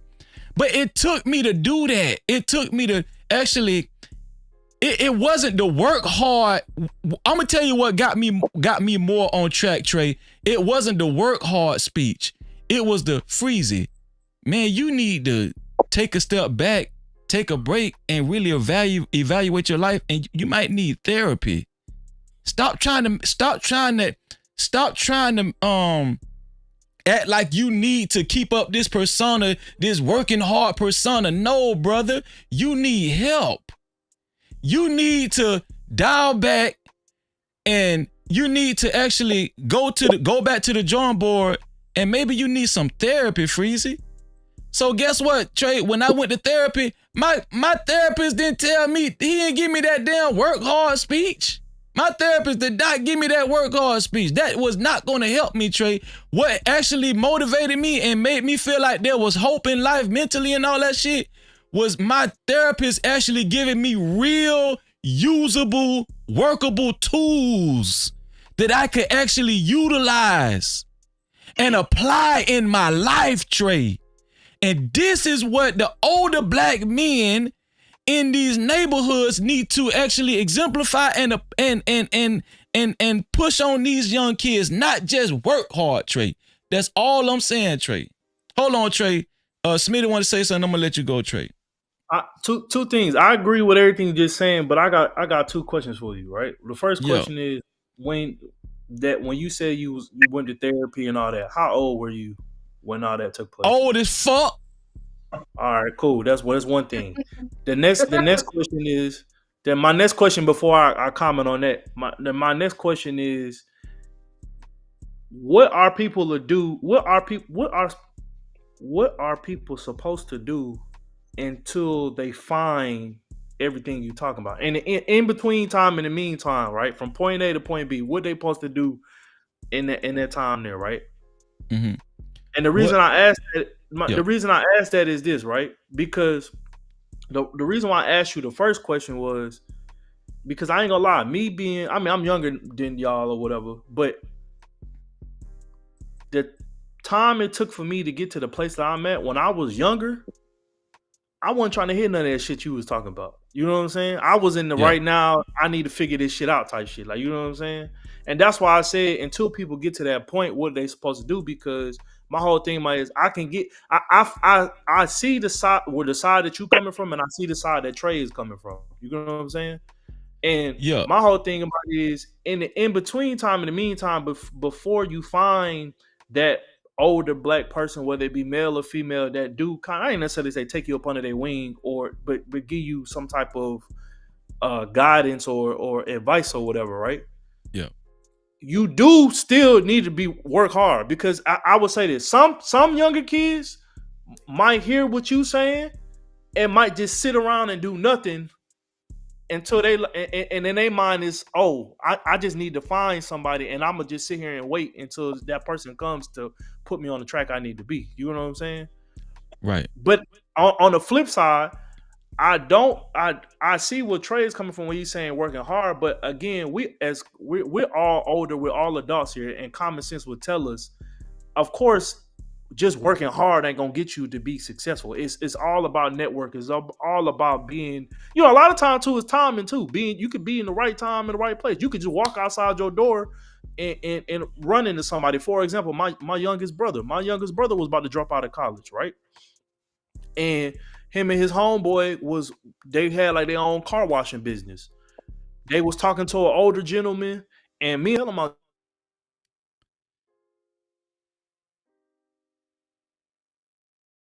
let me say this: if he don't come back before I start talking. Hello, can you hear me? Yeah. Go ahead, Smith. Yeah, and my older, me and my family was telling my youngest brother, hey, don't drop out of school. You need to go back. You should go back if you want to, but at the same time too, you need to do something, right? Everything we was telling him, right? Magically, one day, him and his homeboy was washing this older gentleman car. I don't even know the dude, and the dude was telling him, my youngest brother and his best friend, like, hey, you should go to school and change your major. Your major is I think it was like education, because my brother wanted to be a band teacher at first. And he told him, he said, y'all are some good dudes, y'all working hard, but y'all gonna need some type of paperwork under y'all name once you go back to school and change your major to do business. But hold on, I thought you was already working hard though. No, but listen. But he was. I gotta head out, y'all. But great show. I'll be in the chat. I think everybody's a little bit right. You need it's like you put together a pie, and you need working hard. You need some sense, some therapy, some guidance to really be successful. Yeah, but we're not. I ain't gonna say. Shout out to you, 907. Shout out to you. Thank you for coming up. But I'm hey, bye. All right, 907. Make sure keep y'all working hard, girl. Make them videos. Keep working hard. Keep working hard. But I was gonna say this, Smitty. Please, Ferg. Whenever I get a chance, can I speak? I'm gonna go back on. Yeah, no. Let me say this. Give me 10 seconds, and then you can go, sis. Here's another misnomer. The most hardest people I ever seen in my life in the hood. I ain't never seen people work hard as I seen people in my old hood. Where I'm talking about the fruit grove, watermelon season, dead end jobs, minimum wage, McDonald's. Man, I ain't never seen nobody work harder than motherfuckers in the hood. I'm talking about. I challenge a motherfucker to show me a bitch that work harder than the people I done seen in the hood. Man, them was some of the hardest working. My mama worked hard all her life. To the point where her multiple sclerosis got worse and worse to where she couldn't move no more. That's how hard my mama worked. And we was still poor. And I still didn't get the guidance and the tools that I needed mentally to actually, and the wisdom that I needed in life. That's what I just want to say that. But go ahead, Judge Dave. So, shout out to 907. I don't think, for me, it's not about right or wrong, right? Like, the only thing, like everything that Trey said, the whole work hard thing, right? Yeah, that's valid, right? But I put 50 million times in the chat how. And so Smitty just expounded a little bit, right? He talked about networking, blah, blah, blah, blah, blah. To me, you're adding nuance to the conversation. The only thing I was saying is just generalizing something like that. But he clarified and said, we old, so he not going to be explaining in detail, right? There's a level of condensation that comes with that anyway. That's condescending as fuck anyway. To me, if you're going to impart in someone's life, I don't think it ought to be age specific, especially on a random ass panel like this. And the demographics in these spaces, or some people call them communities, I call it space, whatever. Some of the demographics are people in their early 20s, right? So somebody who is younger than us and not old as fuck, guess what, Trey? They may hear the sound of your voice and they may be able to get some information that could help them, and they may not have adults in their life that's helping them. So it wasn't about us looking to you for answers. I was just simply saying that it has to be more nuanced when people are saying generalized stuff like that, because based on what people said on the panel, people have been here and work hard for the longest. I know people that work hard their whole life and they ain't got shit they can't afford. So Smitty added some nuance to it, right? Cool. All I'm saying is if a young person is frustrated, lost in life, telling them to just work hard ain't telling them shit. It needs to be more than that. But he already clarified and said that he give more nuance to that, right? But to Smitty's point, right? The how, right? And okay, so this is something I told my son, right? Because I do think that I think a lot of shit that we deal with in life just is okay. You know, like when people say you 18 now, you grown, you need to go on and get out and get you a life, and you need to know what, like you supposed at 18, you supposed to know what you want to do with your life. You supposed to know everything at 18. I think that's bullshit, and I refuse to put that on my children, right? So I told my son, listen, there's a double standard. If you was a young woman, you could sit at the house till you 30, damn near 40, and people ain't gonna look at you crazy. I say, truth be told, a double standard for a young man is different. You're expected to be out the house and to quote unquote have your shit together. Now, I told him, I don't think it's realistic to know everything that you want to do with your life at the age that you are. But I did tell him, while you trying to figure it out, be productive. Am I saying that's the end all be all? No. But I'm saying get you a little job or something like that, stay busy, and eventually things will unfold. I don't personally think that a person's whole life will unfold at a certain age. Now, some people, they to me, they got lucky. Like, okay, say for instance, my mom, she used to want to be a teacher. She volunteered at the hospital when she was young, right? You remember how they used to have the candy stripe volunteers, like the people that used to wear the candy stripe colors and volunteer at the hospitals? She volunteered and decided she wanted to be a nurse. She, to me, that's a blessing for people to just know, boom, this is what I want to do. The average person doesn't always have that trajectory, and so that's what I was speaking to, the how, because some people truly don't know. We have to give people more context, and I understand that we old and we out the game, but we're still old people. Guess what? And we have to deal with young people. So regardless to how far people think that we're gone, people still have to be edified to pass on something to children. I'll leave it there. And Trey, you next. Trey, you next in a couple of seconds. I just want to add that the story that Smitty just gave. He said he knows somebody. I don't know if he was talking about himself or somebody else, but he said somebody was working hard already, but they was advised to. It was my brother. Your brother? Yeah, my youngest brother. Yeah, your youngest brother was advised to maybe go to school, right, to better hit, right? But guess what? That wasn't telling because your younger brother was already working hard, right? Nah, he was in school, and then basically he was in school. He was about to drop out, right? And anytime because my brother, he does band, so anytime he comes home, him and his homeboy, they do little side hustles or whatever to make a little money or whatever. Yeah. So when he had dropped out and he was at home for the summer or whatever, they was doing their side hustle, and one of their customers was an older gentleman, older black guy. And he, I guess they got to talking or whatever. My brother got to tell him, what he had going on. And the guy had told him basically, hey man, go back to school and but change your major.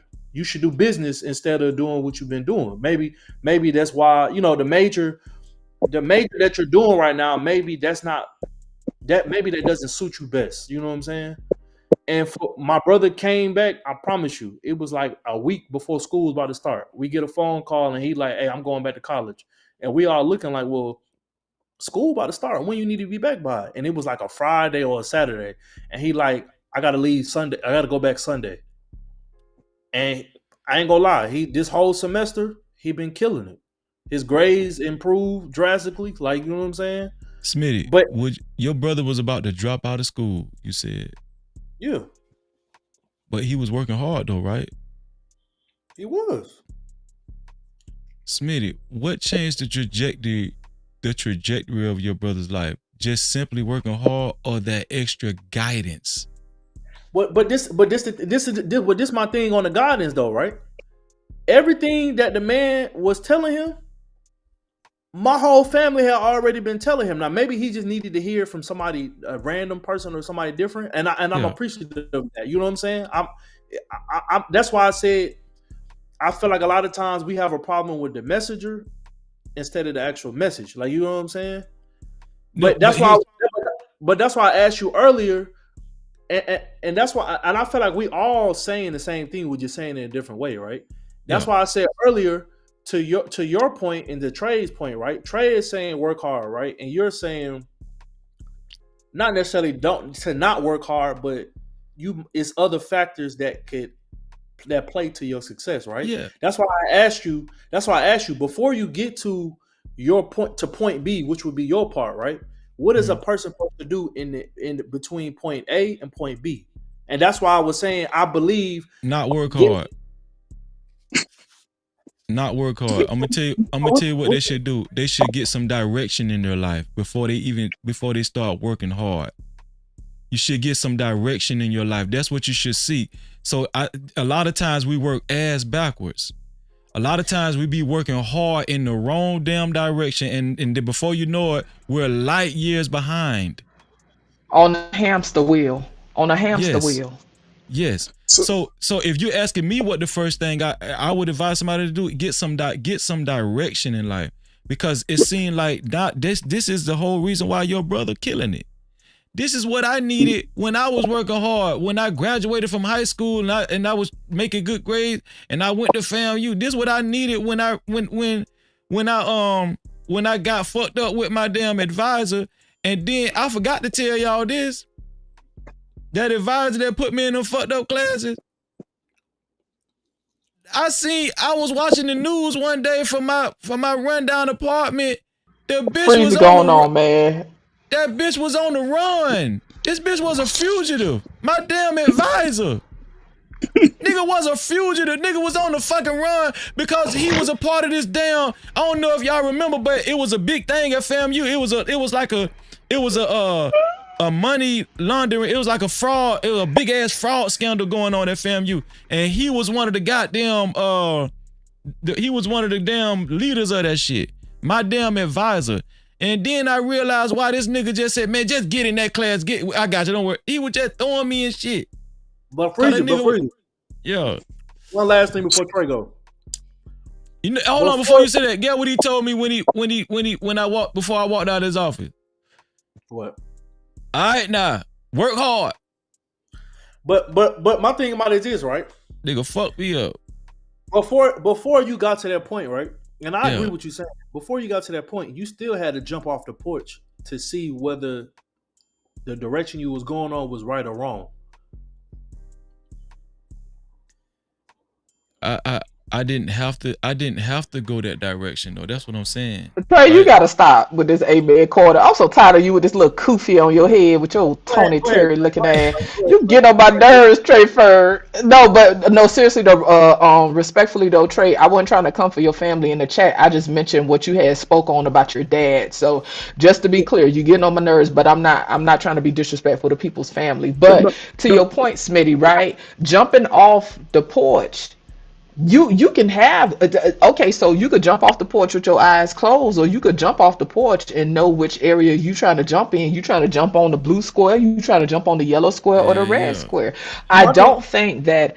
Hold on a second. I don't think that there's a one right answer, right? But I see, and this is the thing, right? And it's not to discount nobody's experience, because everybody goes into life and their life unfolds in different ways. I think that maybe me and Freezy are kind of along the same lines in our thought process, is because we had a deficit with having a healthy support system that fostered, this level of clarity and guidance, right? And I think maybe that's why we speak to that, because we know what it's like to just fumble in life and go through trial and error and learn all this shit by ourselves without people telling us. A lot of the shit we learned is because we taught ourselves. Even when I was younger, I used to read medical books and self-diagnose myself. You understand what I'm saying? But we sitting here talking about what will be the trajectory of a person that had a healthy support system and had an adult with clarity backing them and helping them problem solve. Like that's the shit that matter. Regardless of all this good shit we talking, a lot of people go through life and do not get they're not taught how to have critical thinking skills and how to problem solve in a healthy way. We fumble. Most people are reacting to life. Most people are not making conscious decisions about the trajectory of their life. It's a series of reactions. But just okay. So listen, all of y'all just proved my point. Freezy, just Yes, in sir. your example, you and it ain't and see all of what I mean. It all comes in levels.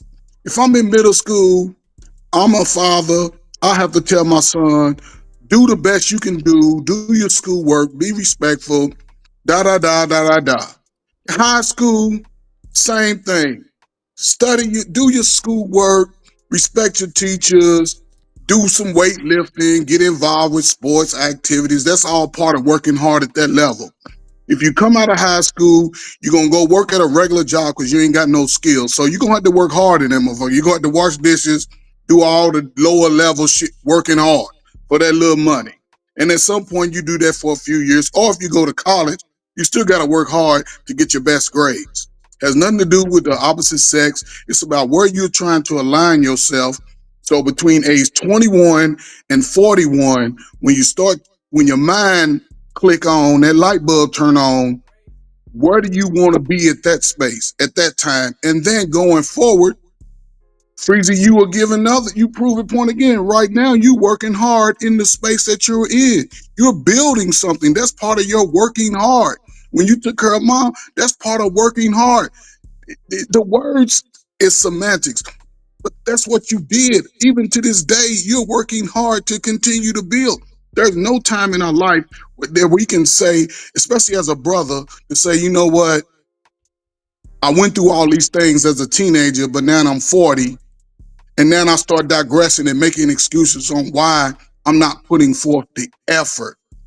Yeah, it may sound crazy, but if I'm working with some sixth graders, I have to tell them, despite the issue, you still have to do certain things. When high school, you want to have a certain lifestyle, let me write it up on the board on what you need to do it. If you choose not to do it, then you're going to be in a difficult space for a very long time. We see this. You want to look at some stuff? Look at the schools in your neighborhood. Just go on their website and look at the levels. Look at the primary course levels, reading level, math level, science. Look at those levels, and that'll determine the support that a lot of children are getting or not getting. Once you turn 21, a lot of it becomes the decisions. I made some fucked up decisions as a young adult, but I couldn't make excuses because there were people passing me up. I saw what my father was going through. That let me know I wasn't going to do that. I used my own examples. I grew up with 5 sisters in the house. A sister that made fucking A's since the first grade. I mean, since she been getting grades. And here I am struggling with my C's. As I got a C. So I had to work hard till I can graduate college. And it's not about, I just think that sometimes we look to be in certain spaces before we're ready and prepared for it. And it has nothing to do with going to college. Jeff J said she read books. How many people today, because we got to move forward for the people coming up behind us. We got to get out of their fucking way. How many of us today are going to take a stance to say, despite what I did, what I went through, I survived that shit. So now I got an opportunity to show my children, show my grandchildren that I can be better. They can be better by my example. Trey, do you know what you just said though, Trey? You know what you just said, Trey? You just said something significant. You said sometimes you think people try to take on things before they're actually properly prepared for it. You just said that, Trey. Yes. When you just said that, Trey, you just spoke to me and Just Jay point. You just spoke to that. a lot of people try to take on stuff. They think they can work hard and do this, and they're not even prepared. But But it's the not a We question don't is, have the how. We still but don't have the how, dear. Just like you said, but you the was how making seeds, Trey. but the how is acquiring the skill set needed. You said you read books, so You you was obtained making okay. So that's what I'm telling you. You're not adding nuance, dear. You just said that you was right? making C's, and then your sisters was making better grades. What did you do that helped you elevate from a C to whatever grade you was That's what the making? I'm kids talking about the need to hear. specifics. That's But what what? the children need to hear. But That's what they need to but if, hear. okay, so if I was speaking to kids, it would be a whole drawn out scenario where we would actually go through the definitions of the words so they can get a visual meaning of the words, and then we would practice that amongst ourselves, and then we would leave that space and go back to our private locations with our family, and we would see if we could still demonstrate that. Then we would come back and talk about it. I struggle. I'm just using this as an example. Kids struggle with being accountable. So now we got to talk about it. Kids struggle with respect for womanhood. I was taught, not me, but kids are being taught to respect a woman is to just have sex with her, make her do everything for you. And so my understanding and trying to teach them to correct me, no, respecting womanhood is not so much the disrespect of them. Respecting womanhood applies to both men and women. I don't have to call a woman a B because she don't like my ugly ass. I don't have to disrespect her. I don't want no young girl who who are going through this sexual exploitation trauma to continue to do that. I want to give her information that's going to help her make better decisions to avoid those situations. And to What them, I have to walk it down in detailed manner. Yeah, so you work Trey? hard. You Come on, just brought man. it on home, Trey. You just Work brought it. hard. Trey. I can't believe you just Trey. Listen, on the contrary, Trey. You are not telling these kids just to work hard. Yes, I am. No, you listen to what I just said, Trey. On the contrary, you're not just telling them to work hard, Trey. You just said you're giving them details, you're doing things with these kids, and all of that. That's what you said, Trey. It's not just simply you tell my boy you need to work hard. No, what you just said was way more detailed than that, Trey. But Freezy, that's Remember, what I he said didn't on want to the waste his panel. time on us because we old. He No, did but but already but explain that we but that's old, what I and said. so if we But that's was what I young, said he on the. would say something Listen, different. I'm I'm So I'm old too. That's the thing. That's what I said on the panel. But how many? I want to right. ask this: how many people? How many people here actually go to the schools where they are located and ask those principals, hey, can I talk to 20, 15, 20 of your worst students, males, females, and give them these young people the People are not information gonna that do can, that if they already in uh, survival uh, uh, mode. but see again, that's people. That's, you know what I'm saying? And if people choose that, then we can't complain about the results that we don't get. That's the thing. If it's about So the somebody future, consciously choose. you have to consciously choose. It's all a conscious choice.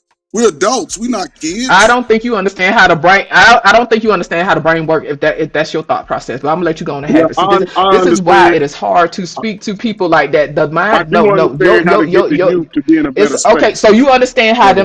them neurons regenerate and how people build better neural pathways through experiences and how people need to have new experiences, right? You've already sat here and I don't be understanding this windmilling. It's just crazy.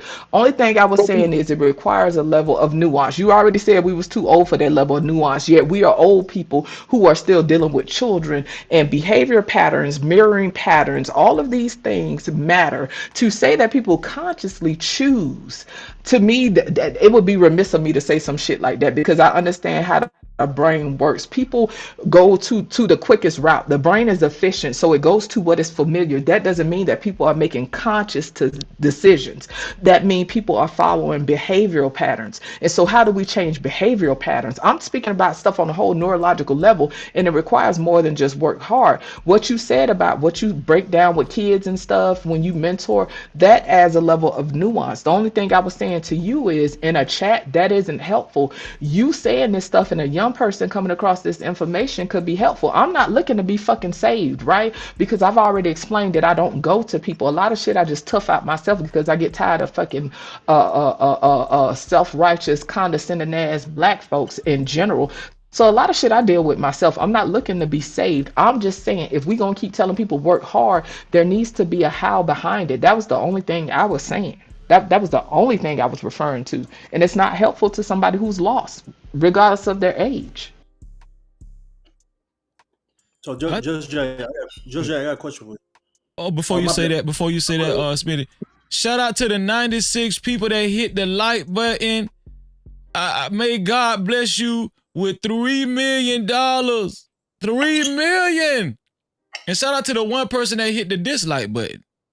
Thank you. I wish $3 million on you too. That's real. And listen, if you haven't hit the like button, go ahead and do that right now. If you don't like some of the things we said, hit the dislike button. I don't give a fuck. Go ahead, Smitty. Jose, you said you had a son, right? Yes. So with your son, right? If you're telling him and showing him the different things that he needs to be successful on whatever path it is, right? That he starts to choose or that he's going on, right? Mm-hmm. Mm-hmm. What would you do if he starts going on that path and he's, let's say, prime example, he say, "Mom, I want to be a nurse," right? Or do something tech, right? And you know to an extent what it takes to be successful in that, right? Or you might know somebody or somebody around you that's successful in that, right? What if he starts going on that path and then he starts to figure out through his own experience, okay, this is not what I want to do. Then what would you do?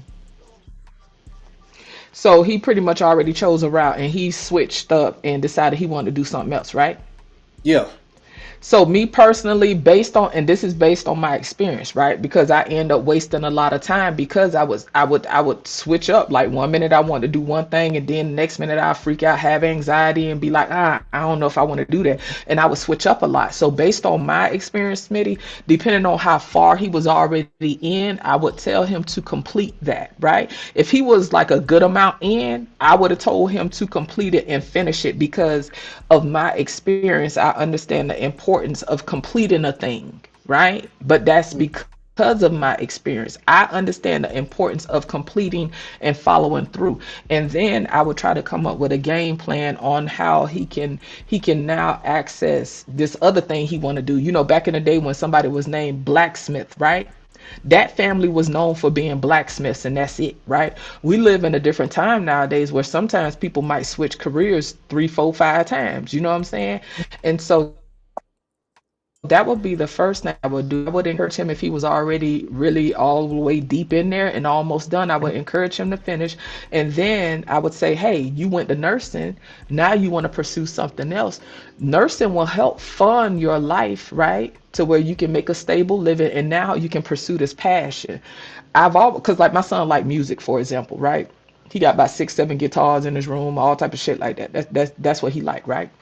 And I always tell him, listen, pick up a trade or something so that way you can fund your passion.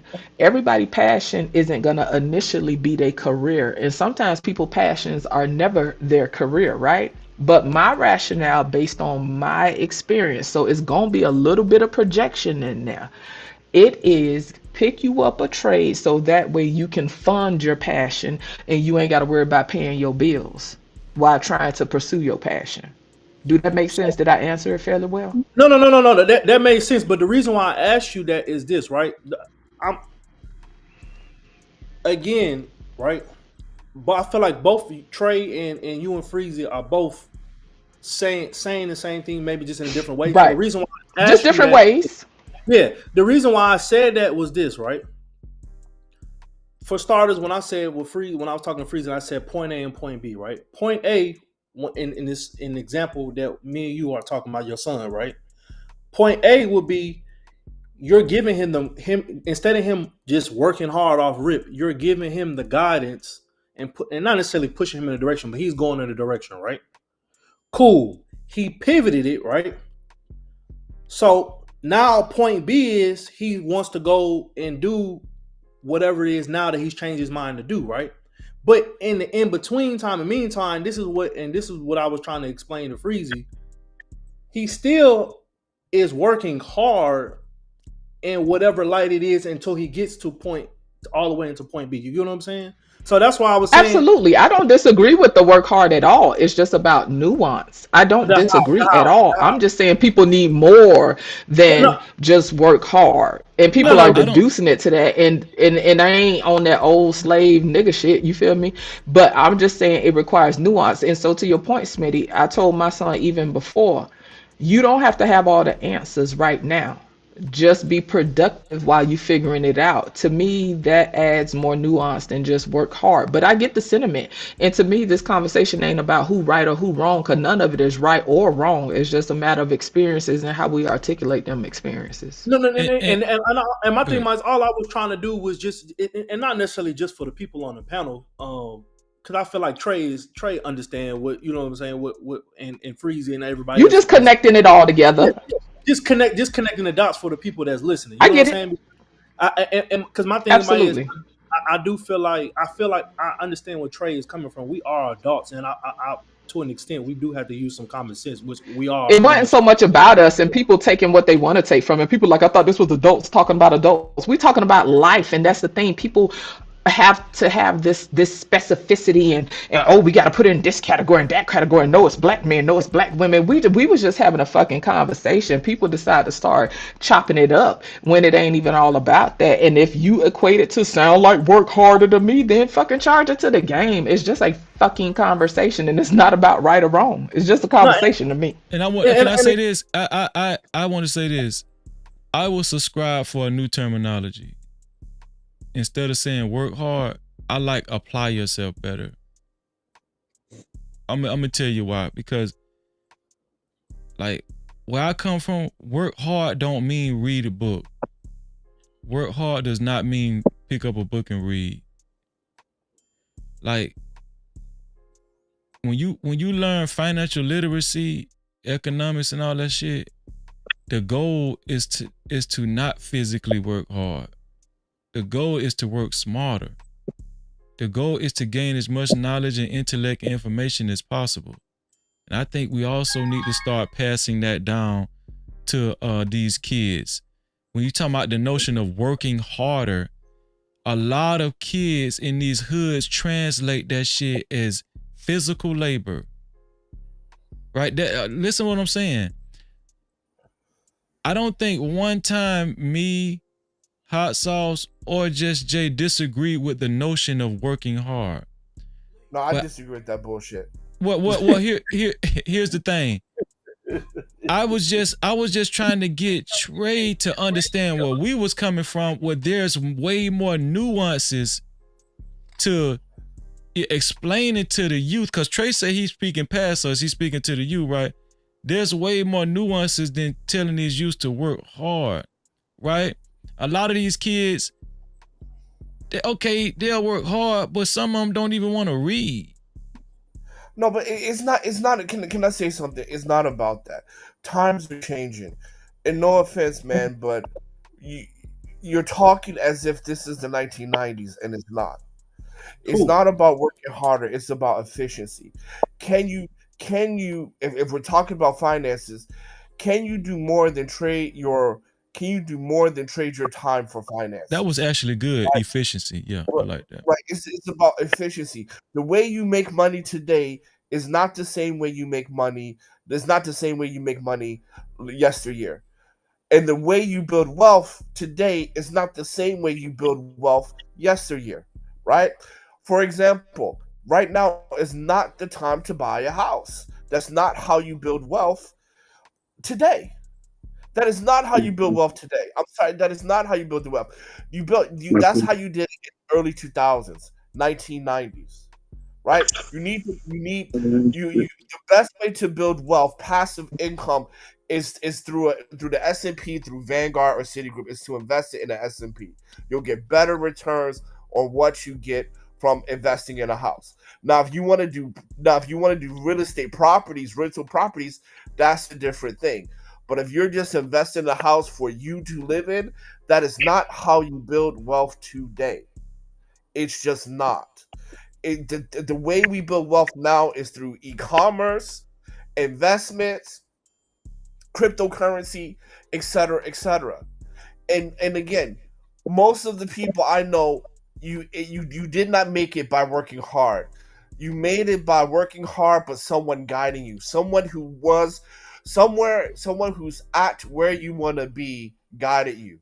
For example, my college counselor went to Penn.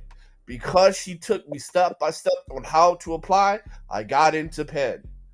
Right? When I started to do e-commerce, my homeboy broke it down, and introduced me to the factories in China so I can make sure I can maximize my profit. Right? He broke it down to me. He's half Russian, half Turkish.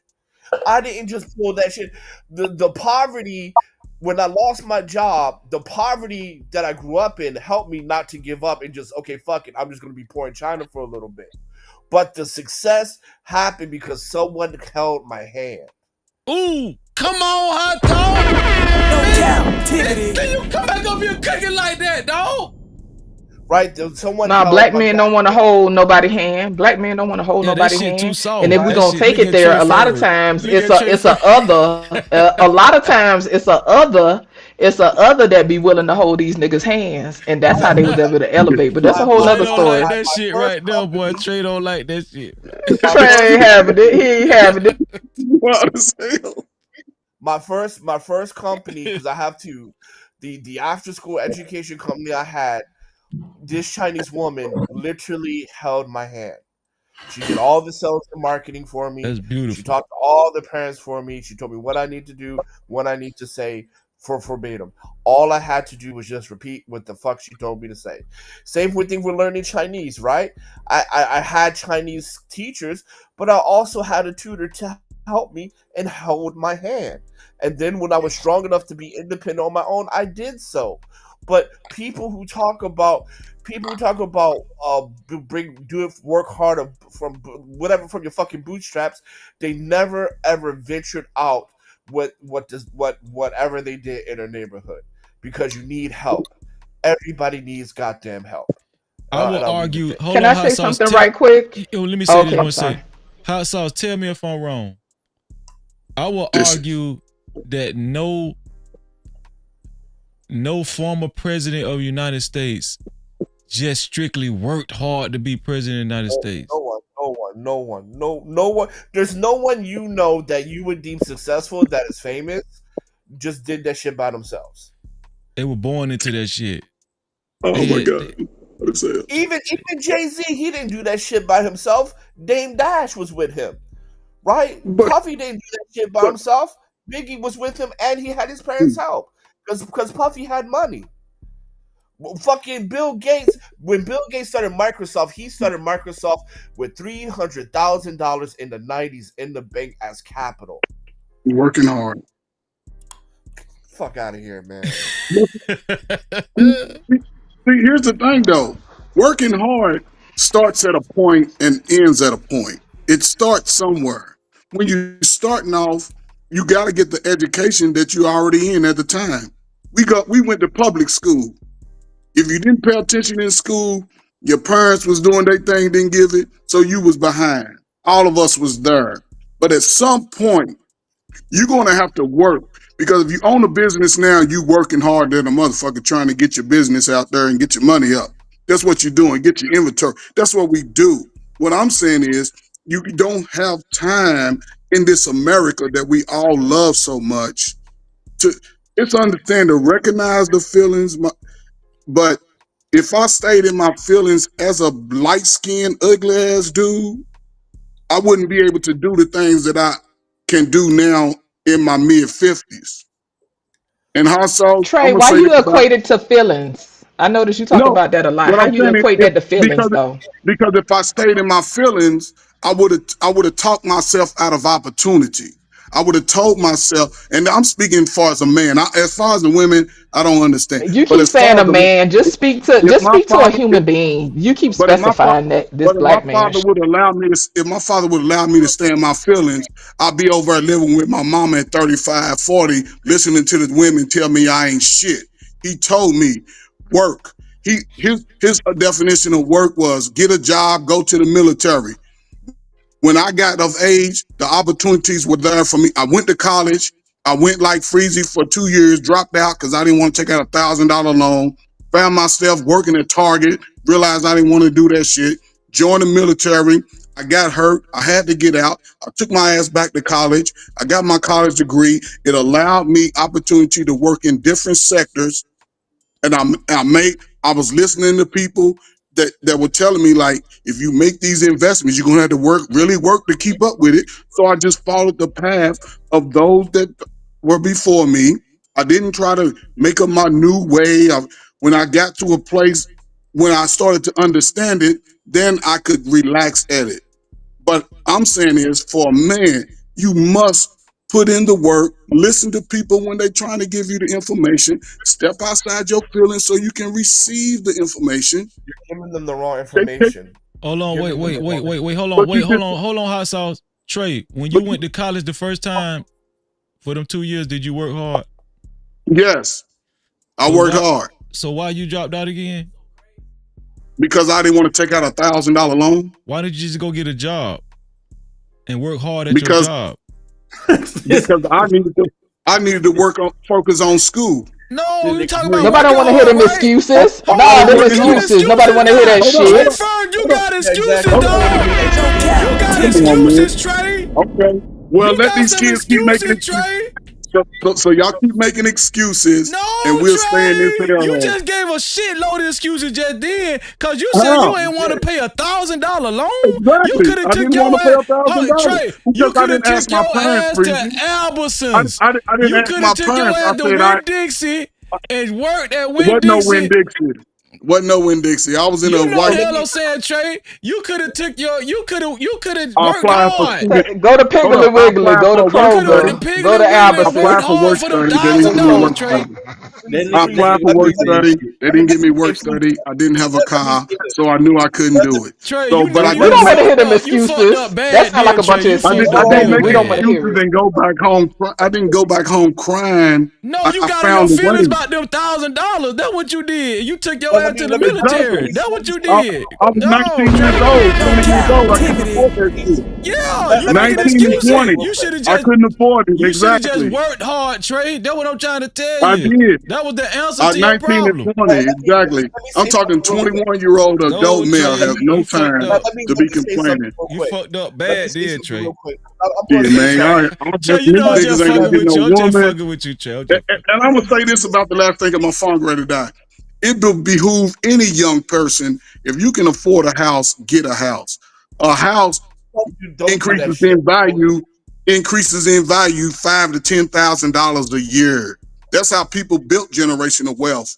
It's the same method. We the ones that don't do it because it's hard to try to pay a $2,000 note by yourself when you have children. When we trying to work, it's paying for gas. That shit is hard. So as long as we on this separate plateau, men over here, women over here, that shit ain't gonna be like it used to Trey, be. It's you gonna be said, hard. Trey, I'm still stuck on you ain't want to pay $1,000 loan, Trey. I You didn't. sorry. Because Trey, I you didn't ask my sorry. parents. You're Trey, right. you sorry as hell. You sorry I as didn't. hell, Trey. I didn't go to my parents and ask them. I didn't do that. I said I can do it on my own. Trey, you could have made And I did it. Trey, you could have made $1,000 in 2 weeks at Winn-Dixie. So listen, I didn't want to sell drugs. I didn't want to do the dumb shit. I want to use this real quick. I want to use this real quick. See, and this is the thing, right? Work Don't hard. buy y'all house if y'all want to. Listen to house if y'all want to. Keep in that apartment. Okay. So I'm going to tell you this again. Before I graduated college, I made money. The most money I made in 2 jobs before I had a college degree. One was parking cars, and the other one was a bellhop. My college roommate knew how to drive stick shift. So he taught me how to drive stick shift so I can go to the Ritz-Carlton and park cars. Pull it in 200, 150 to 200 in tips per week. See, that's the thing. You gotta talk to people who know how to do certain things and put you on game. Right? Because as soon as I learn how to drive a stick shift, I'm pulling in 200, 300 in cash, in tips. Right? So then I had enough money for my school books. I ain't had to worry about this and that. Yeah. Because on the weekends, I know I'm going to the 5-star hotel, parking cars, getting my $20, $50 tips. Right? Yeah. Right? Listen. But I would have never got that if my roommate never played. He was like, yo, I got a stick shift. I can show you. I park cars. You can come do what I do on the weekends. Yeah. I think Can I say something that's freezy? Yeah. I think what Trey sorry. did was And hold on, I want to make this last point. One last point. Do not buy a home if you're going to live in it. If you're going to buy a home and rent it out, then yes. Homes are right now between the interest rates and inflation. A home is not keeping up with that. Now, if you're going to buy a home, live with your mom while renting it out, yes.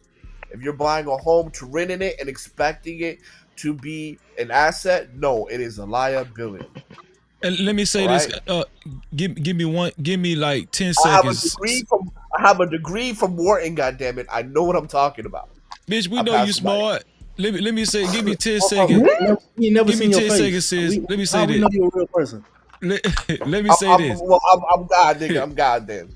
Let me say this. Who will be the 100th like? Who will be the 100th like? We got 99 likes.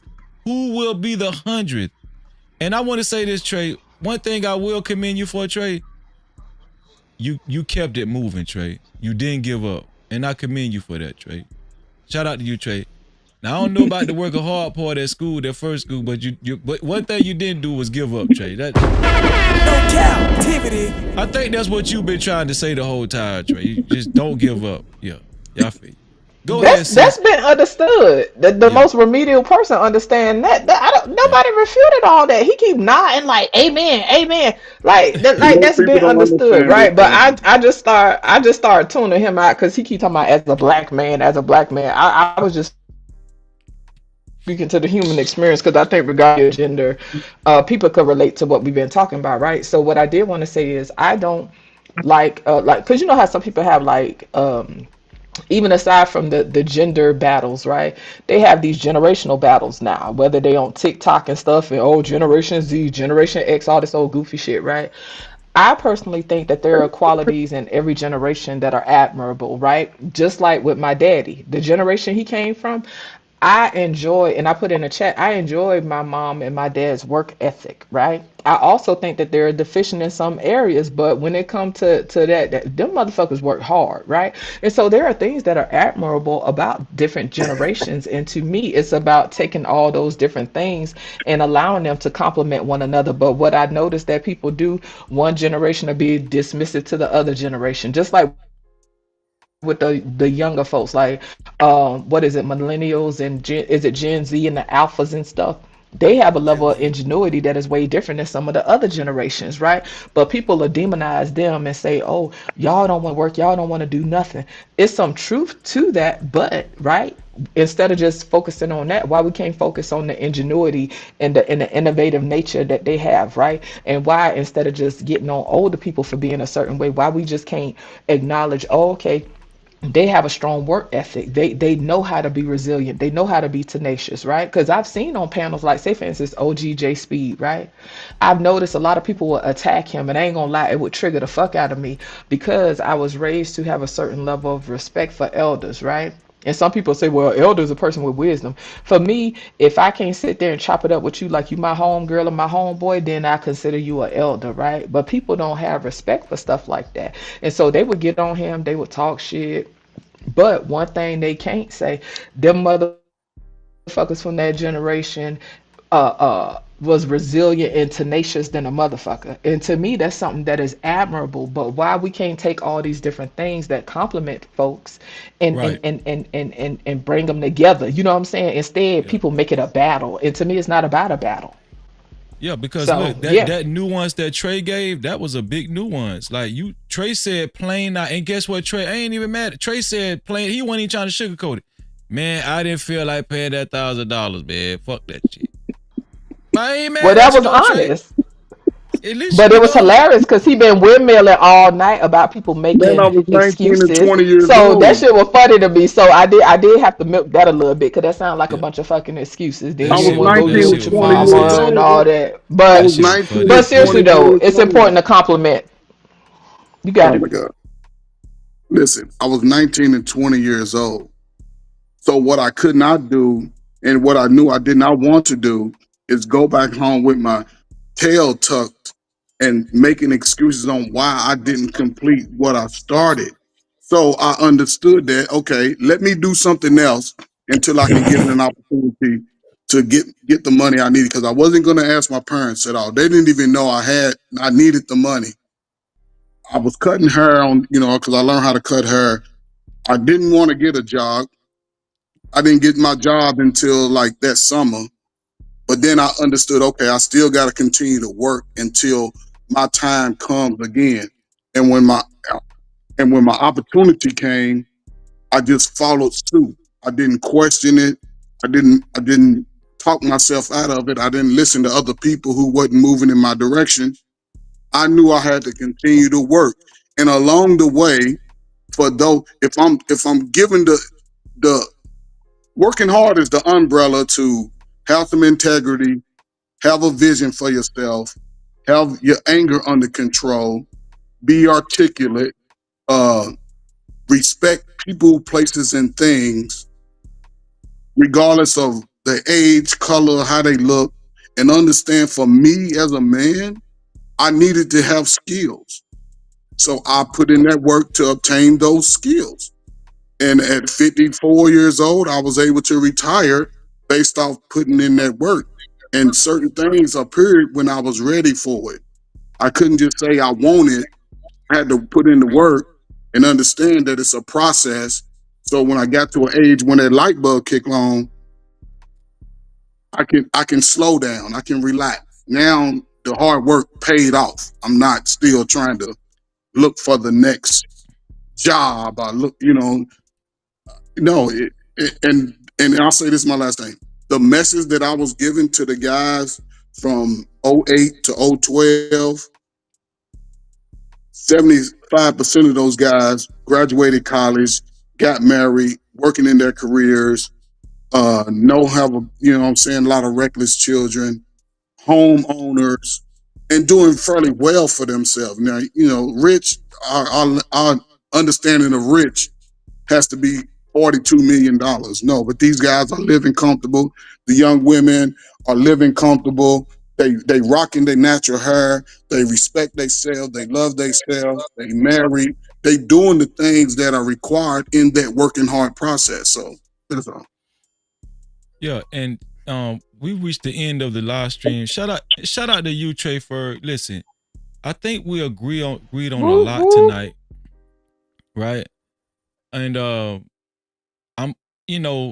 I think the show ended perfectly, right? I think it ended perfectly because that shit was funny as hell. But I just want to say, just that little nuance, you brought it on home. It was funny, but you really brought it home, Trey. Like, you just like, man, I ain't feel like paying $1,000. And let's just be honest, $1,000 is not a lot of money for a school. Man, That ain't man, shit. hold That up, is That not man. a ain't lot of Hey, money. man, shit. hold up, man. Y'all talking 1986, 87. What the hell y'all talking about? Nah, $1,000 nah, that money. still ain't nothing. You That could have shit hustled wasn't. that up, break That dancing shit on the wasn't nothing. cardboard outside. We don't want to hear that That shit. shit You wasn't could have, you nothing. could have went and break dance outside, Coach Ferg. You could have Hell been doing I some yeah. little couldn't baby dance. I windmills on couldn't the do all that. I cartwheels. wasn't a dancer.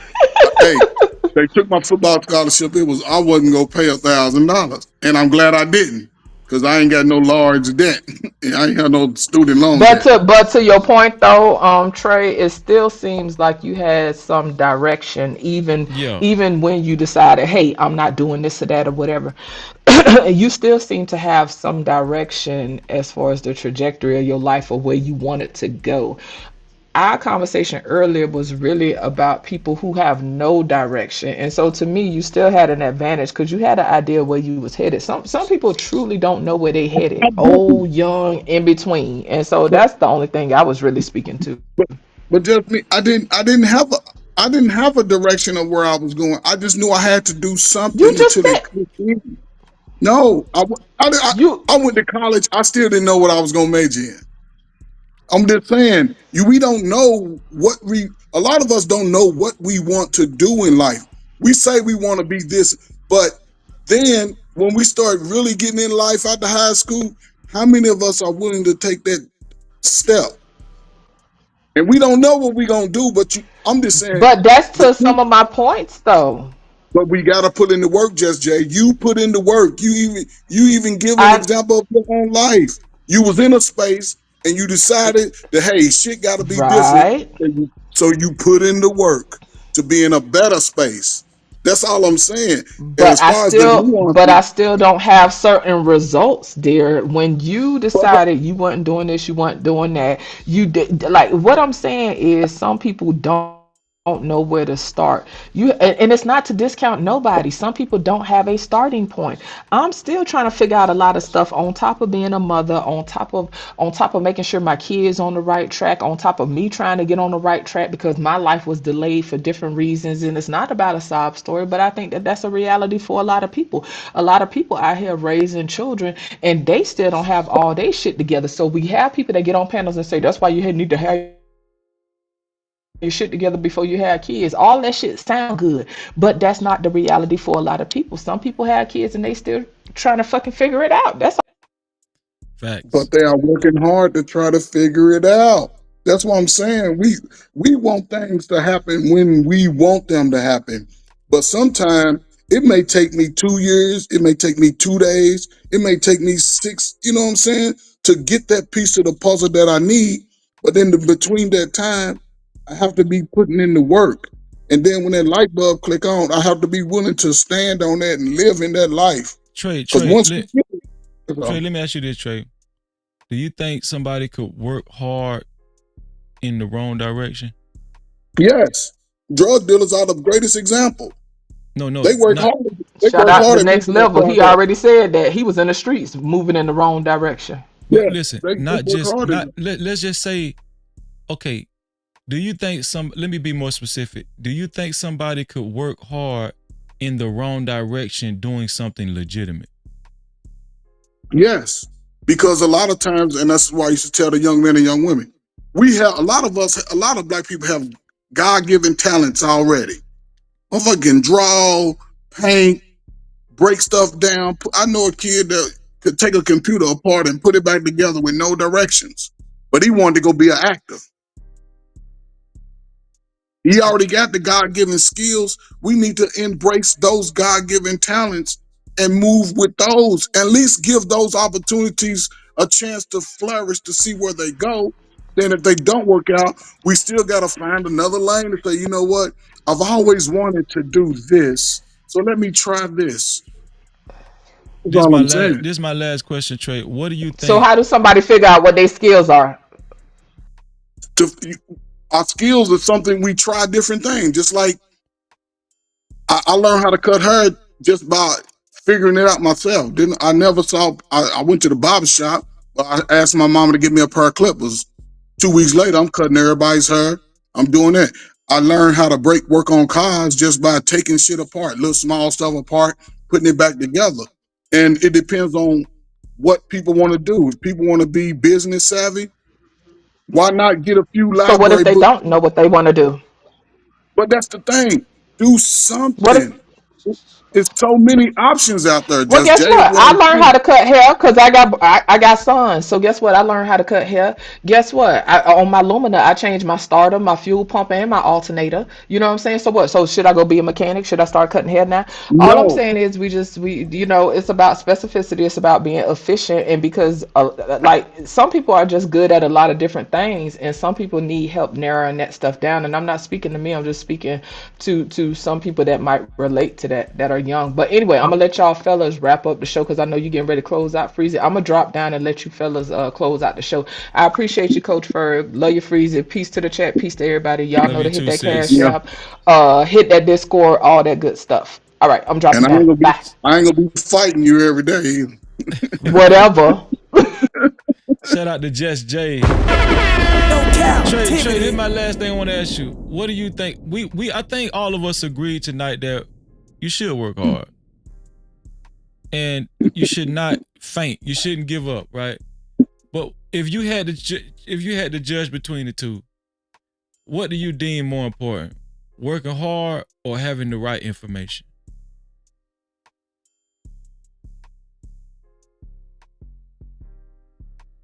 That was a good question, wasn't it? Yeah. So it's almost like they go hand in hand but that's just like saying the chicken You just had before, to choose one. You just had to choose one.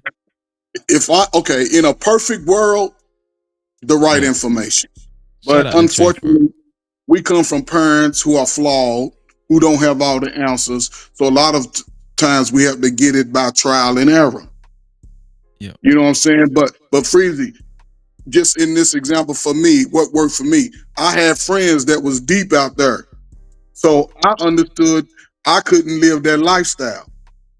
You know what I'm saying? So I chose to go in the opposite direction. Didn't mean I had to disown my friends. I knew what they was doing. I still would come chop it up. And once they understood that I was serious about what I was trying to do, then it all sort of worked out. That's all I'm saying. Yes, a lot of us don't know what direction we want to go. So just like what you said, getting right information. If you're working hard, up into that point where you get to, somebody might come along and say, hey, you've been doing it wrong on steps 2 and 3.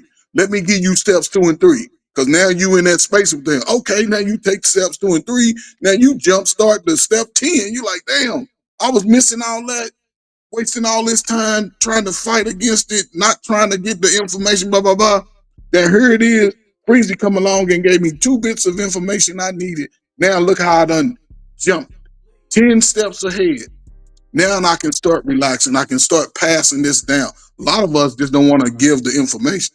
See, in a space where I'm working with you and 10 other guys sitting around, we going through the information on working hard. What does it entail? Which path you want to go down? Here's the steps. And everybody got to take their steps for their path. Those that choose not to, you can't complain when the world is like, so what? I don't know. I just never was told to make excuses for myself. I'm going to make mistakes, but I still got to get back up on that horse and keep riding. So, but you don't think none of us was making excuses though, do you? No, that's why I'm saying I wasn't speaking to the panel. I was just speaking past us. You speaking to the kids. Yeah, because it's people, and I'm saying you got to work hard because a lot of people go through stuff and they go and I used to ask them, what point in your life, how old were you when you said fuck it? When you knew that you was like, this is some bullshit, fuck it, I'm gonna do what the fuck I want. And a lot of people, when they circle back, they like, damn, they're early teens and shit, a traumatic experience, mother, father, family member passed that they love. So now they felt alone and they just figured doing shit. And then the first thing they say is, man, I wish I could go back to that point. I would do things totally different. But I'm trying to say, don't put yourself in this position from 16 to 47. It's a different way today. So you got to get the information on your own. Niggas ain't gonna give you shit. You know that. You know what I'm saying? So I got a son out here. I'm like, man, I'm giving you the information, but go apply that shit. And if it don't work, let's come back and we can discuss it again because it's a never ending process, is all I'm saying. You got to continue. Most definitely. Most definitely, man. Trey Salute, man. Ferg. It's a great show, man.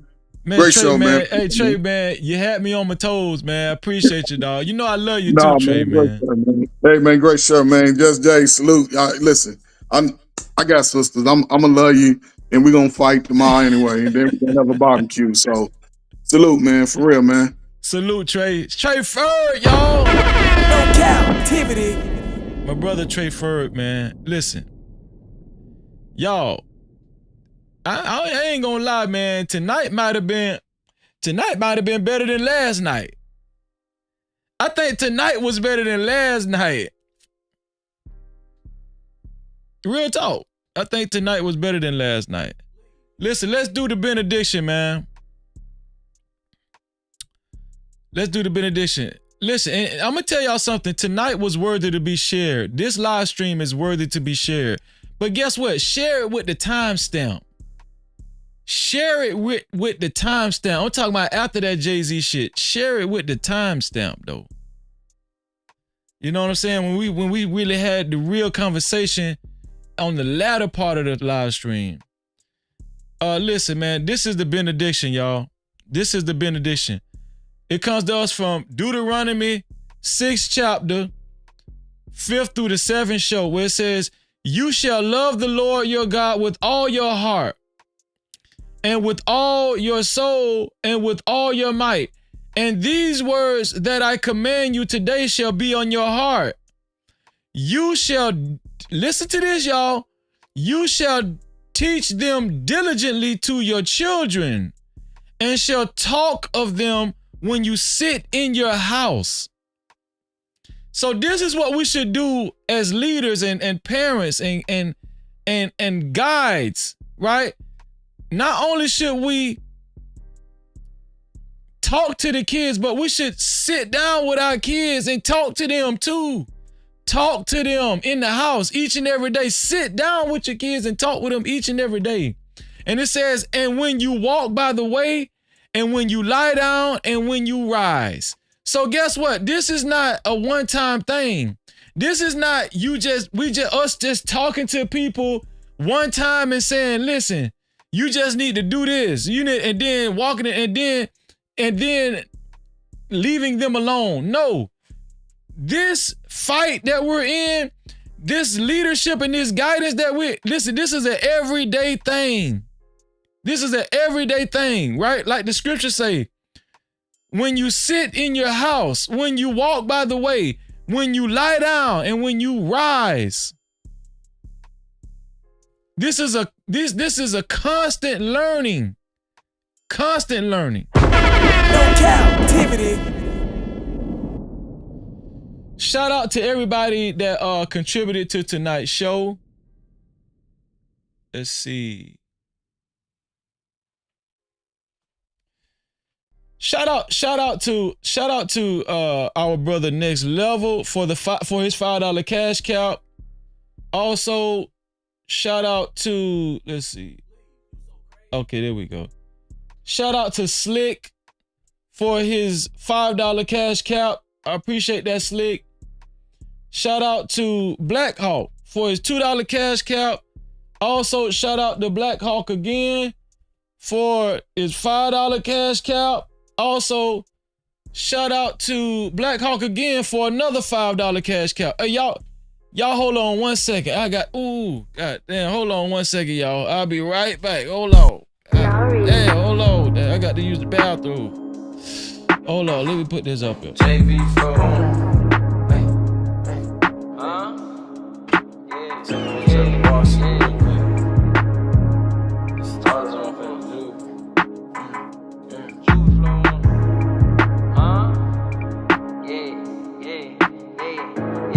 And you done hit the bluff for 10, yeah, and caught the bin, yeah. You wanna fuck her and a friend, yeah, do that again, yeah. Get 2 legs, know them boy could double back and spin, yeah. Ride around with that extend, yeah. You play to win, yeah.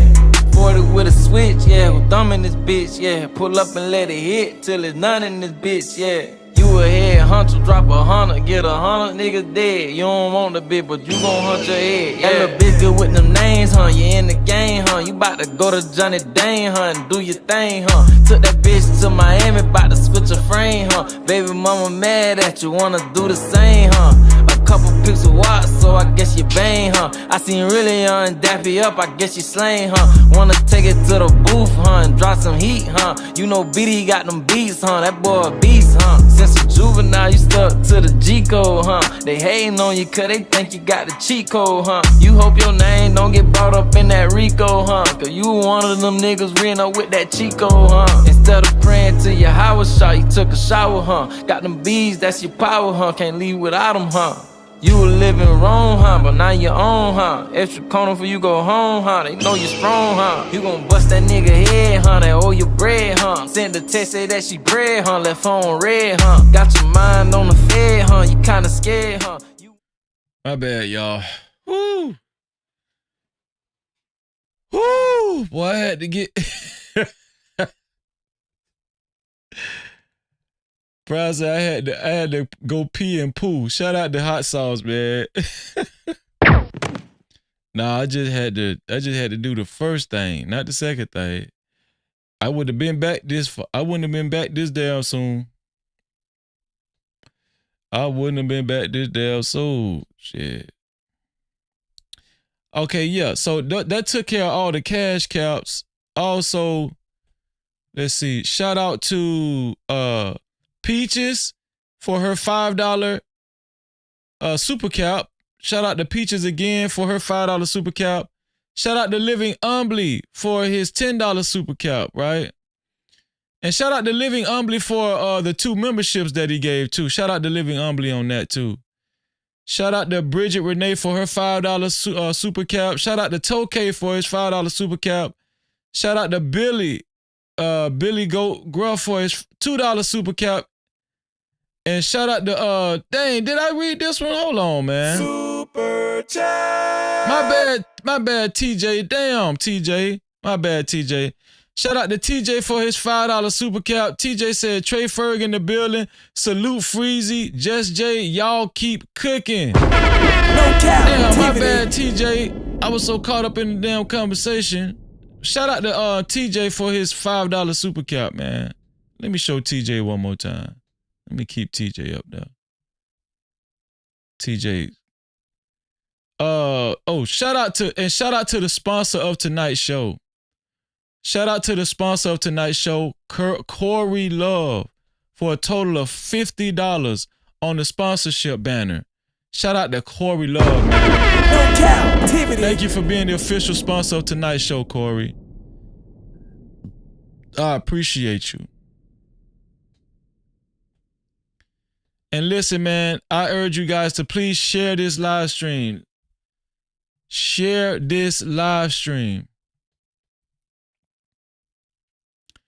I think I'm gonna create a share channel. Did you share?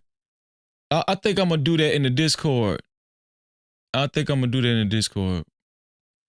Like, whenever somebody share the live stream, share what they liked about the platform. Just put it in that share. Yeah, I think I'm gonna do that. Yeah, in the Discord. Put it in the share channel, the share thread. Yeah. Maybe I'll call it a no cap campaign. Yeah, no cap campaign. Yeah, I think I'll do that. Yeah, hit the share button right below the video, and you can share it to any one of your social media platforms, or you could copy and paste the link and share it to any one of your close friends and family. Thank you for being a part of the No Cap campaign. No Cap-tivity. Thank you to the mods, man. Thank you to everybody that showed up. Thank you to the top tier mods. Thank you to the whole No Cap crew. I appreciate everybody that joined the panel, right? Shout out to 907 Good Eats. Make sure y'all subscribe to her channel. Shout out to Hot Sauce, aka Cornbread. Shout out to my dog Smitty, right? Shout out to my sister Just J. My Hot Sauce. I said Hot Sauce already. Shout out to Trey Ferg, man. My brother Trey Ferg. Man. This was awesome, man. Awesome panel. I appreciate awesome show. And shout out to The 105 people that hit that like button, man. You the real MVP. No Cap-tivity. Shout out to the 105 people that hit the like button and the 2 people that hit the dislike button. I wish $3 million for everybody that hit that like button. I wish $3 million on all y'all, for real, that y'all actually come in possession of it. Shout out to the 53 people that's still watching right now, man. Listen, man, and I don't want to come off like I'm trying to tell y'all what to do. I'm just asking, like, if you like the conversation, just share it. Let's grow. We're going to continue to grow. We're going to continue to grow, right? It's still an uphill battle. Last night we did pretty good. But I'm learning that you just have nights like that, right? But it's still an uphill battle. But trust me, we got up to like 80 some, almost 90 people tonight, and I'm so thankful for y'all. I'm so thankful for y'all, and I'm not just saying that. Like, I'm so thankful for y'all.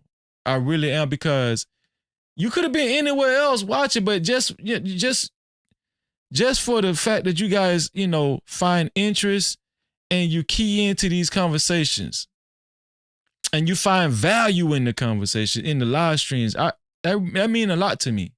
It really does, man. Thank y'all. I love y'all. Shout out to the 106 person that hit the like button. I wish the same $3 million on YouTube. And shout out to the 107th person that hit the like button. Same thing to you too. 3 million. Shout out to 108th person that hit the like button. 3 million to you too. Okay. What we gonna do? We gonna go to 110? Shoot. Listen, I love y'all.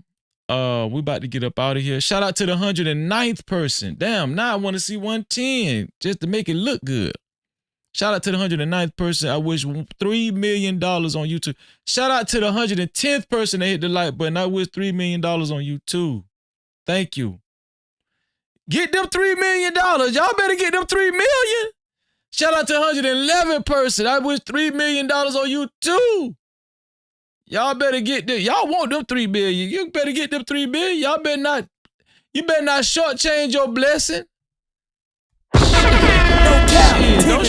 Don't shortchange your blessing on account of me. Get them $3 million. Yes, I love y'all. I'm about to get up out of here. Y'all know what time it is. Shout out to everybody. Just Jay, Trey Ferg, Smitty, Hot Sauce, 907. Thank y'all. I appreciate y'all. I seen Billy come up, but he didn't stay up. Billy, next time, come up on the panel, man. Come up on the panel, bro. I meant to tell you that. And I apologize again, TJ. I apologize again for reading your super cap so late. I'm sorry for Through the Fire podcast. Make sure y'all go subscribe to Through the Fire podcast. And listen, thank you, Big Bad Bull.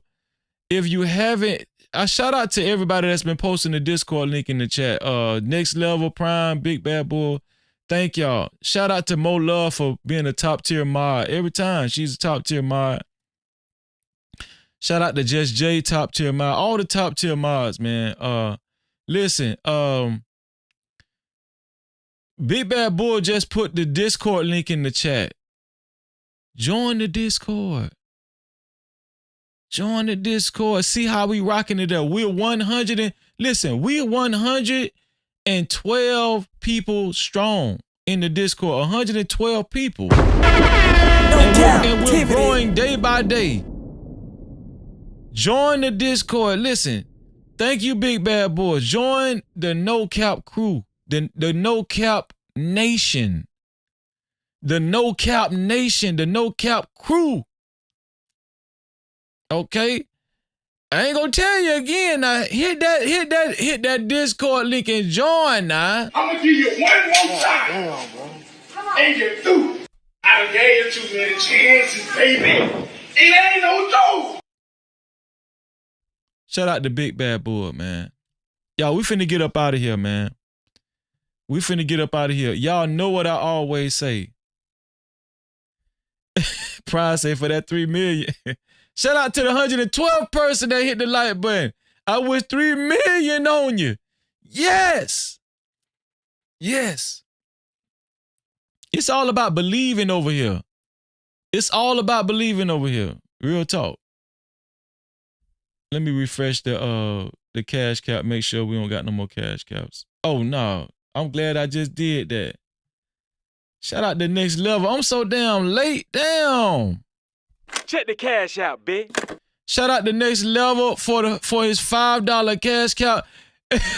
Next Level say, Trey, this is for Trey $1,000 loan fund. No Cap-tivity. Next Level say this for Trey $1,000 loan fund. Shout out to Next Level.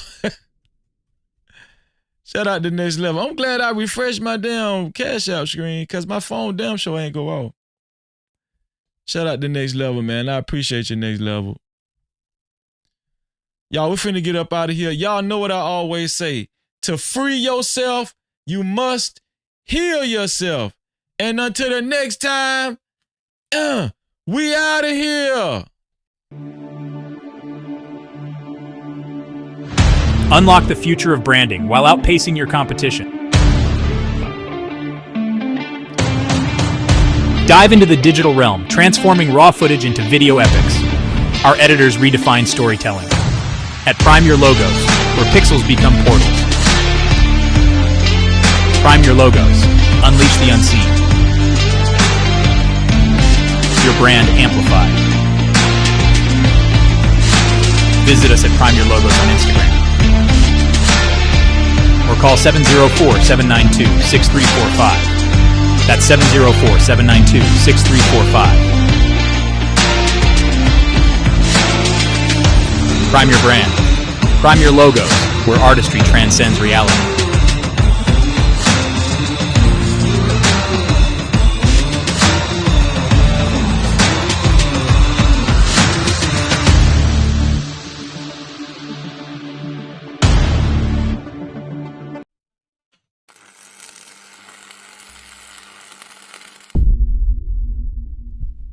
No Cap-tivity.